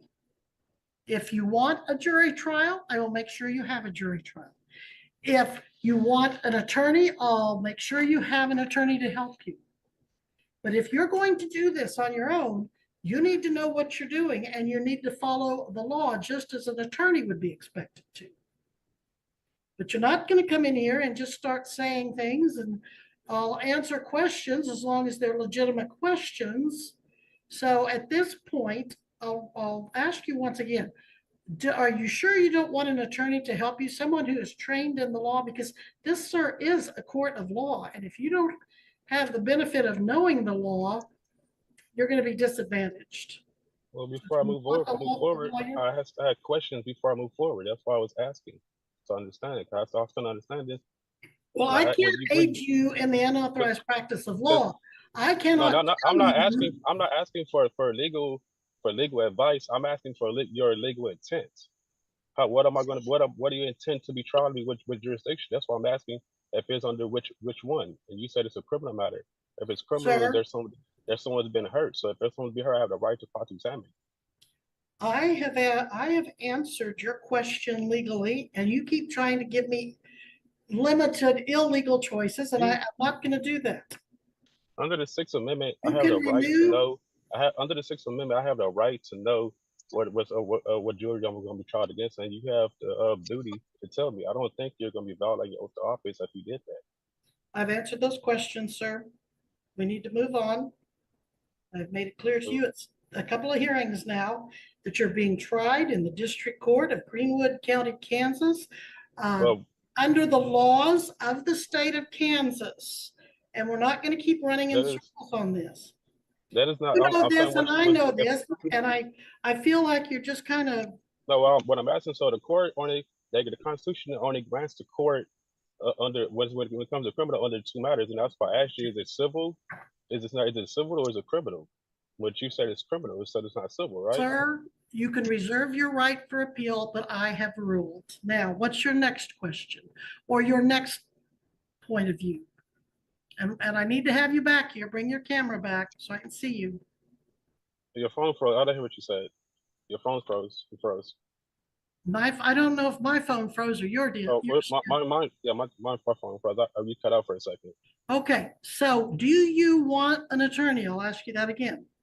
Before I get to that, I still have to find out. I have the Sixth Amendment right to know. If I ask, I have the right to know. I'm not asking for legal advice. I'm asking for your legal intent. Do you want a jury trial and do you want a lawyer? Those are the two things. Before I get to that, I have to understand what jurisdiction I'm under so I can rightfully, know how to defend myself. Okay, now. You don't like my ruling. You don't. So are you telling me I have to get a lawyer to understand? For the record, you just have to get a lawyer to find out what I'm going to be tried against? Is that just some type of secret jurisdiction that I shouldn't know about? Okay, sir. Here's the deal. You're either. I'm not going to play games with you. I understand the sovereign citizen position that you take. I'm not claiming. I didn't say anything about sovereign anything, ma'am. I'm asking how the right to defend myself under my Sixth Amendment right to know. I have right to know which jurisdiction are you going to try me under, and you're telling me in order to ask me for a lawyer. And I'm like, before I even go to trial, I like to know what jurisdiction am I falling up under. And you're telling me how to find, in order to find out, I have to get a lawyer. So you're telling me for the record, the defendant has to get a lawyer because there's already some way only lawyers understand what jurisdiction or what I'm going to be tried under. So that's the only way I can know. Instead of you asking me, but you have the duty to tell me under the Sixth Amendment. Do you not? Okay, now it's your turn to stop talking and my turn to talk.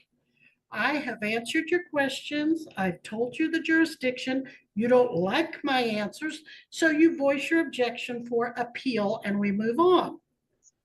We're not going to keep playing this game, sir. Now, do you want a lawyer or do you not? I need a lawyer for you to tell me. When I'm asking you, like, because you saying it's not in the criminal matter, so there's a hurt party. Sir, quit repeating yourself. If there's a hurt party, can you present the hurt party to me? If you keep sitting here wanting to argue with the court, I may have to find you in contempt. Is that what you're trying to get me? I'm not arguing about the court. I'm trying to understand. I cannot educate you and train you. I'm not asking for educate. If you want to sir, do you know there's a person that's going to try to type out this transcript? And if you keep talking over me, do you know what chaos you're going to cause for that transcriptionist? We have to take turns talking. I've answered your question repeatedly. Let's move on to the next question. Or the next point. You don't have any motions I can rule on because you don't have anything in the file. So are you going to hire an attorney, apply for court appointed, or continue on your waiver? So if you're going to try, is there someone that was hurt to make a criminal matter? I'd like to know who it was. Are you going to hire an attorney? Apply I'm, for I'm, court appointed? Or continue to waive your right and represent yourself? Keeping in mind, sir,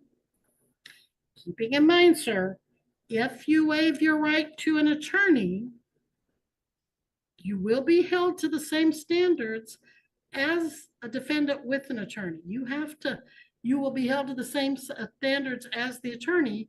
You need to know the same rules, procedures, and laws. So what are you gonna do on the issue of attorney? Continue to.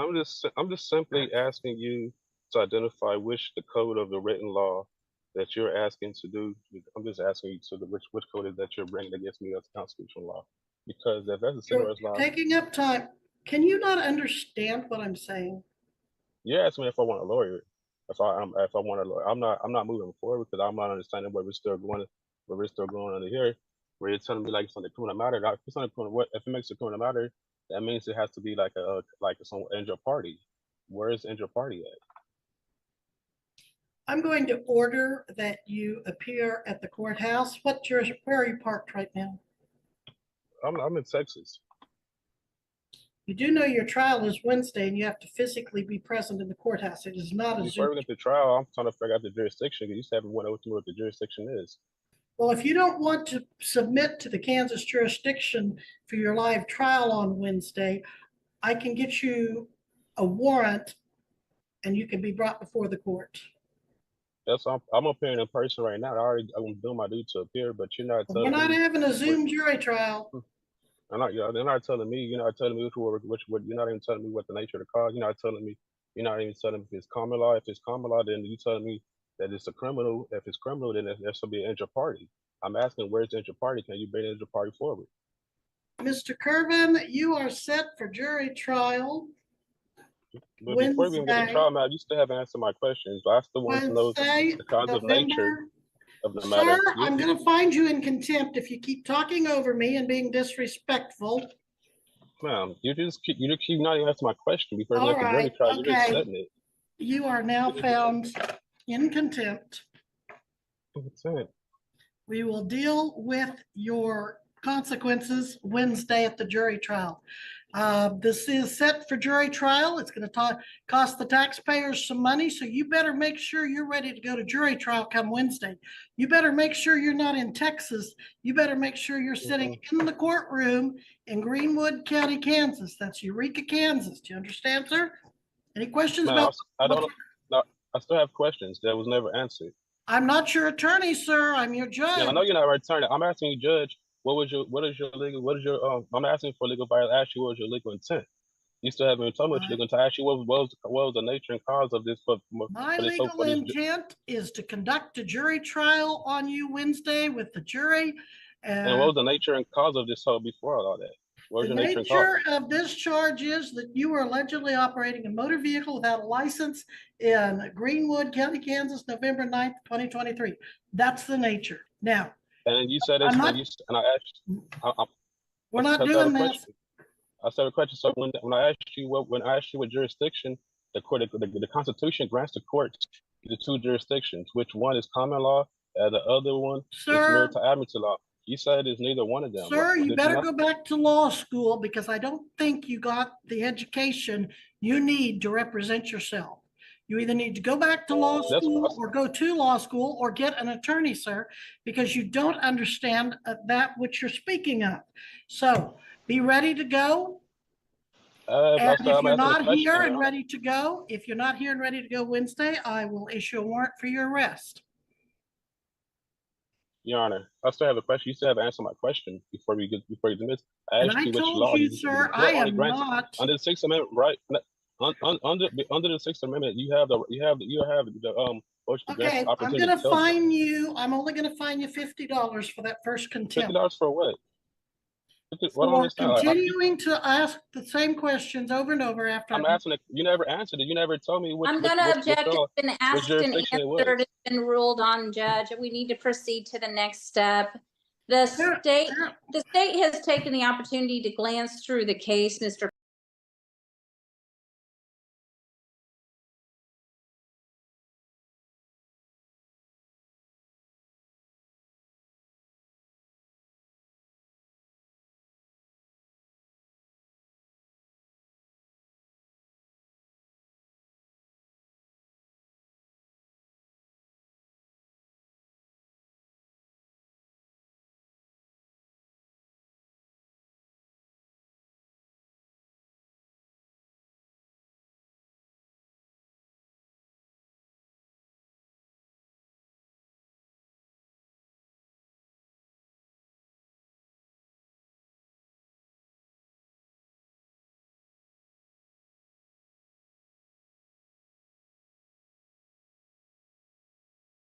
Patterson cited. It can be distinguished from this case because the ruling says the person has to be subjected to up to 12 months imprisonment. It is a DUI case where someone was convicted of a first-time DUI and they were subject to 12 months of prison time or jail time under the law. This is a Class B non-person misdemeanor that's 6 months or less. It must be greater than 6 months in order for the person to be subject to an automatic jury trial. Otherwise, lacking the request, it may be a trial to the bench under the case law. So therefore, the State v. Jones did not apply in this matter. He is facing no more than up to 6 months. So the automatic requirement for jury trial does not apply in this case to Mr. Curvin. The request for jury trial would still need to be in writing for a matter that's up to 6 months. And therefore, I would ask that we don't waste a jury's time and have a bench trial on Wednesday. And move forward in the case.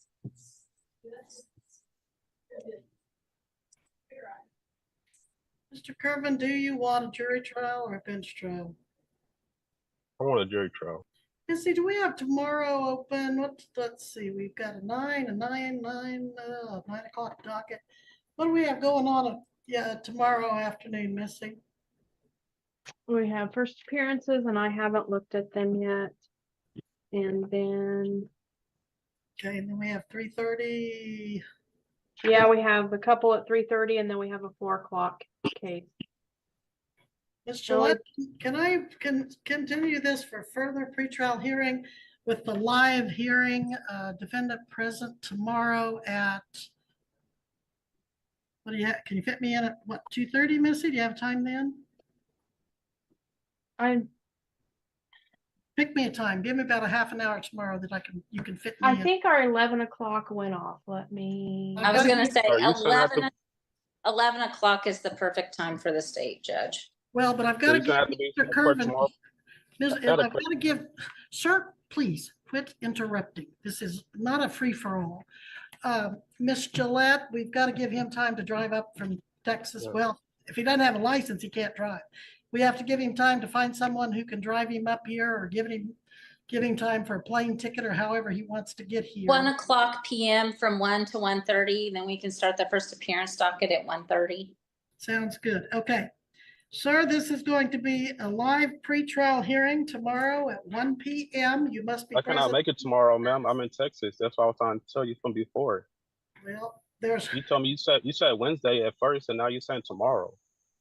Well, your jury trial is Wednesday. Your pretrial is continued to 1 p.m. tomorrow. There is no law that says I have to give you a Zoom hearing. I try to do that as a courtesy. I could do the Zoom, but I wouldn't be able to drive because just where I'm at, I'm already right here by San Antonio. It's about a 14-hour drive. Like even if I drove right now, I would still wouldn't make it to probably 2, and I would drive just 32, 14. That's half the day driving. Now I don't have nobody to drive like that. You know, man. That's why if you don't have a license, you better not be driving because then that'll be another violation of the law. But that's my order. Be here at 1 o'clock tomorrow. Live and in person. If you're not here, then most likely a warrant would issue for your arrest, and we'd go from there. Well, I'm telling you, if I wouldn't make it, what's my other option? If I'm already in Texas, not to, that's hours away. You know, it's about 4 different states. Well, sir, you came to Kansas. You violated the laws allegedly in Kansas, and you've taken up a lot of the court and counsel's time. So, well, I was told the officer said he told me I can take care of it from Texas. I will have to come back to Kansas when I got the rest of the ticket. I have always told you that the trial would be live. Don't be pulling that on me. No, not you. I'm talking about the officer when I got the ticket. When I first got it, I let him know I was just coming through Kansas. You don't live here. He said normally it's to do video and stuff because it's different state. Normally it is, but I'm ordering that you be here in person tomorrow at 1 o'clock. And anything further, Miss Gillette? Nothing at this time. Hold on, my phone cut out. Hold on. So, Mr. Kervin, say that again, ma'am? any motions you want to take up tomorrow at the pretrial, you better have them filed by 5 o'clock tonight with copies served on the prosecutor, or I'm not going to entertain them tomorrow. You've had a long time to get those on file and you haven't done it.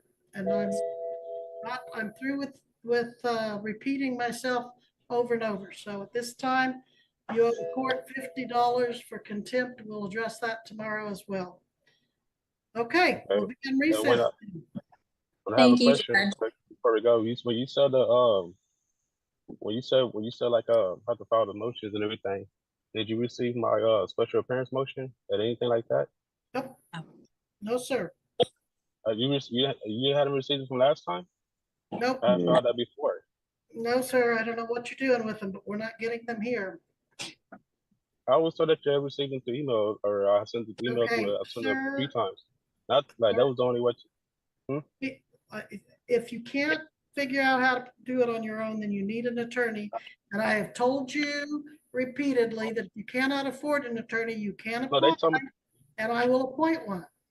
They told me they had received them before. That's why I was understanding. Like you say you never received them, but you say you received them before. Like the first time we appeared, and then I actually haven't received them. I haven't called.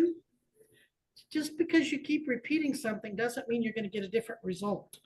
No, I haven't repeated. I'm asking like they never received it, but they told me they did. That's just You keep saying the things over and over, thinking like you're going to get a different result, and the answer is going to be the same every time. okay. You have a good day, Your Honor. Thank you, sir. The sheer delusion of some sovereign citizens isn't confined to the state they live in. In this video, the individual repeatedly asks the same question about jurisdiction, refuses to answer whether he wants an attorney, and invokes common law and admiralty law, all while rejecting the state's statutory laws. This is a harmful, brainwashing ideology that does nothing but waste court time. Fortunately, the judge had to step in and put him in his place. Sovereign citizens often use tactics like repeating questions and talking over others to evade prosecution, but the law always prevails in the end. Beware of sovereign citizen scams. Don't fall for these legal myths. Scammers posing as sovereign citizens are spreading misinformation, claiming people can avoid laws and taxes, but these myths don't hold up in court, and following them can lead to serious legal consequences, including jail time.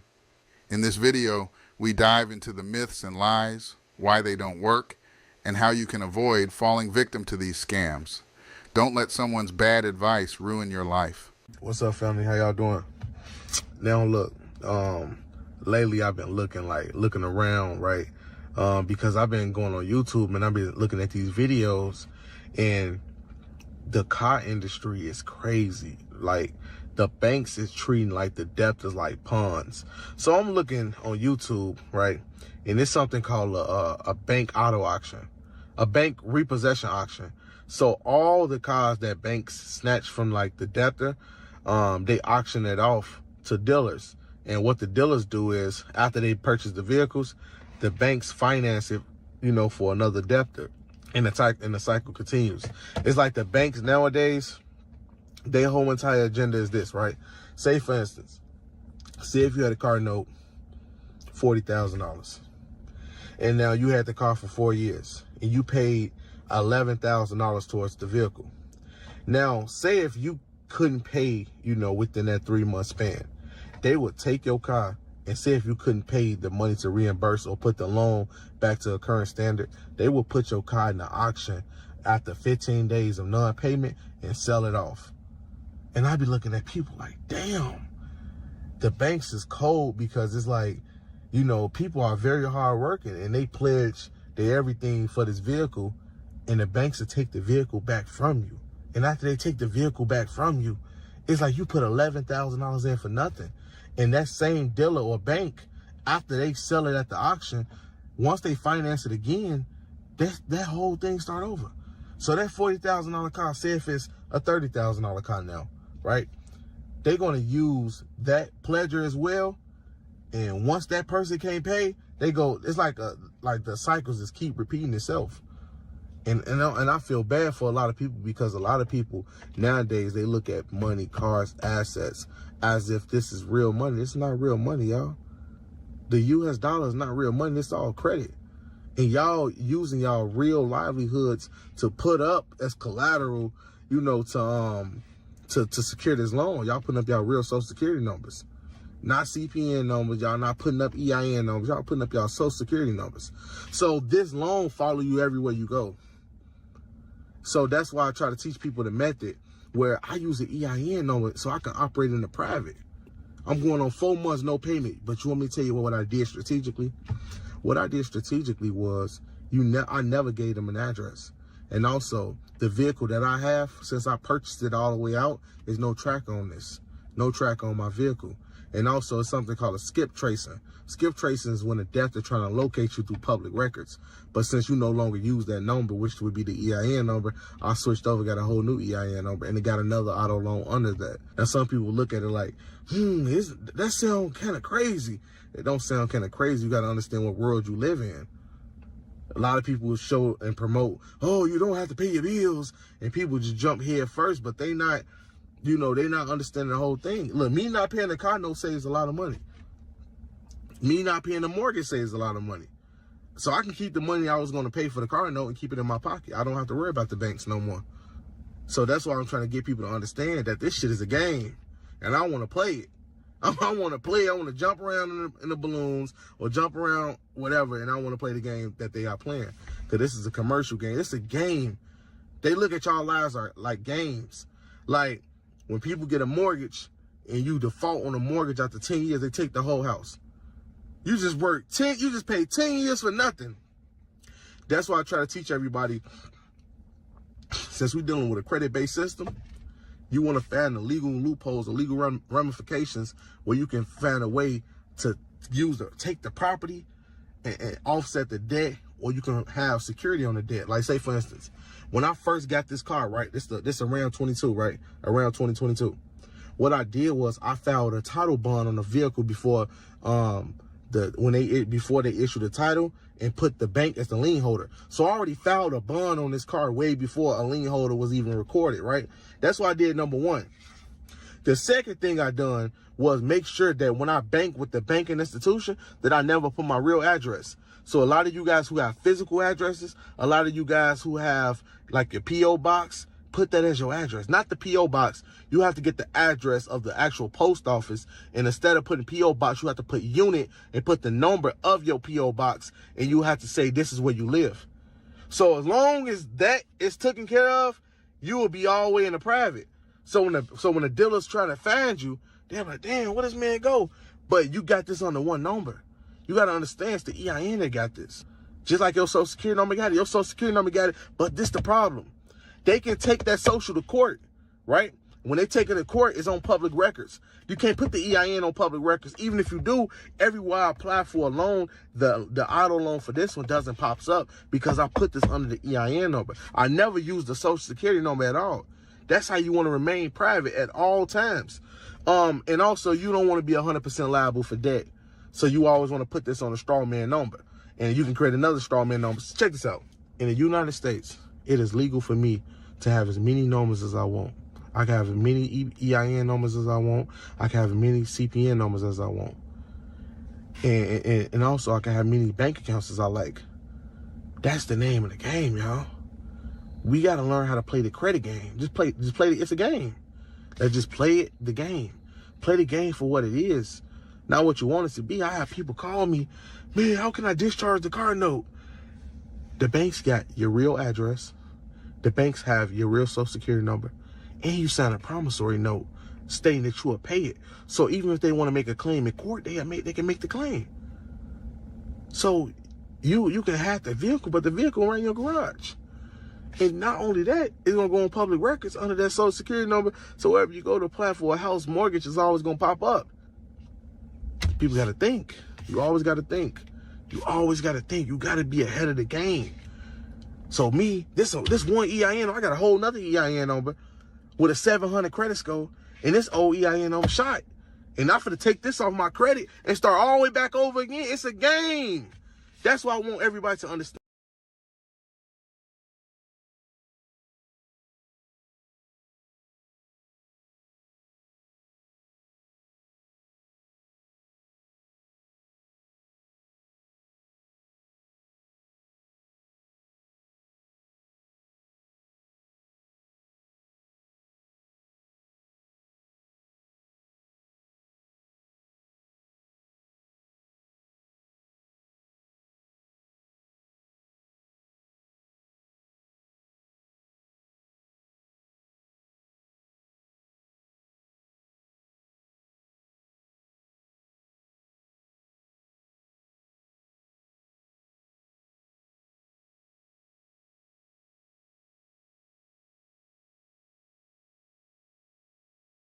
Credit is a damn game, and I would never take credit serious because the bank's giving you extension of credit, which is a game. You retrieving credit, which is a game. Everything is a game, y'all. Now, I'm not telling you do anything illegal in the sense of stealing something. This sovereign citizen is trying to give you a one-way ticket to jail by defrauding banks. Sure, you can have an EIN, but that's meant for legitimate business purposes. Using it solely to get loans without intending to pay them back, that's the definition of fraud. He's giving out bad advice, like providing incorrect addresses and hiding behind an EIN to avoid identification.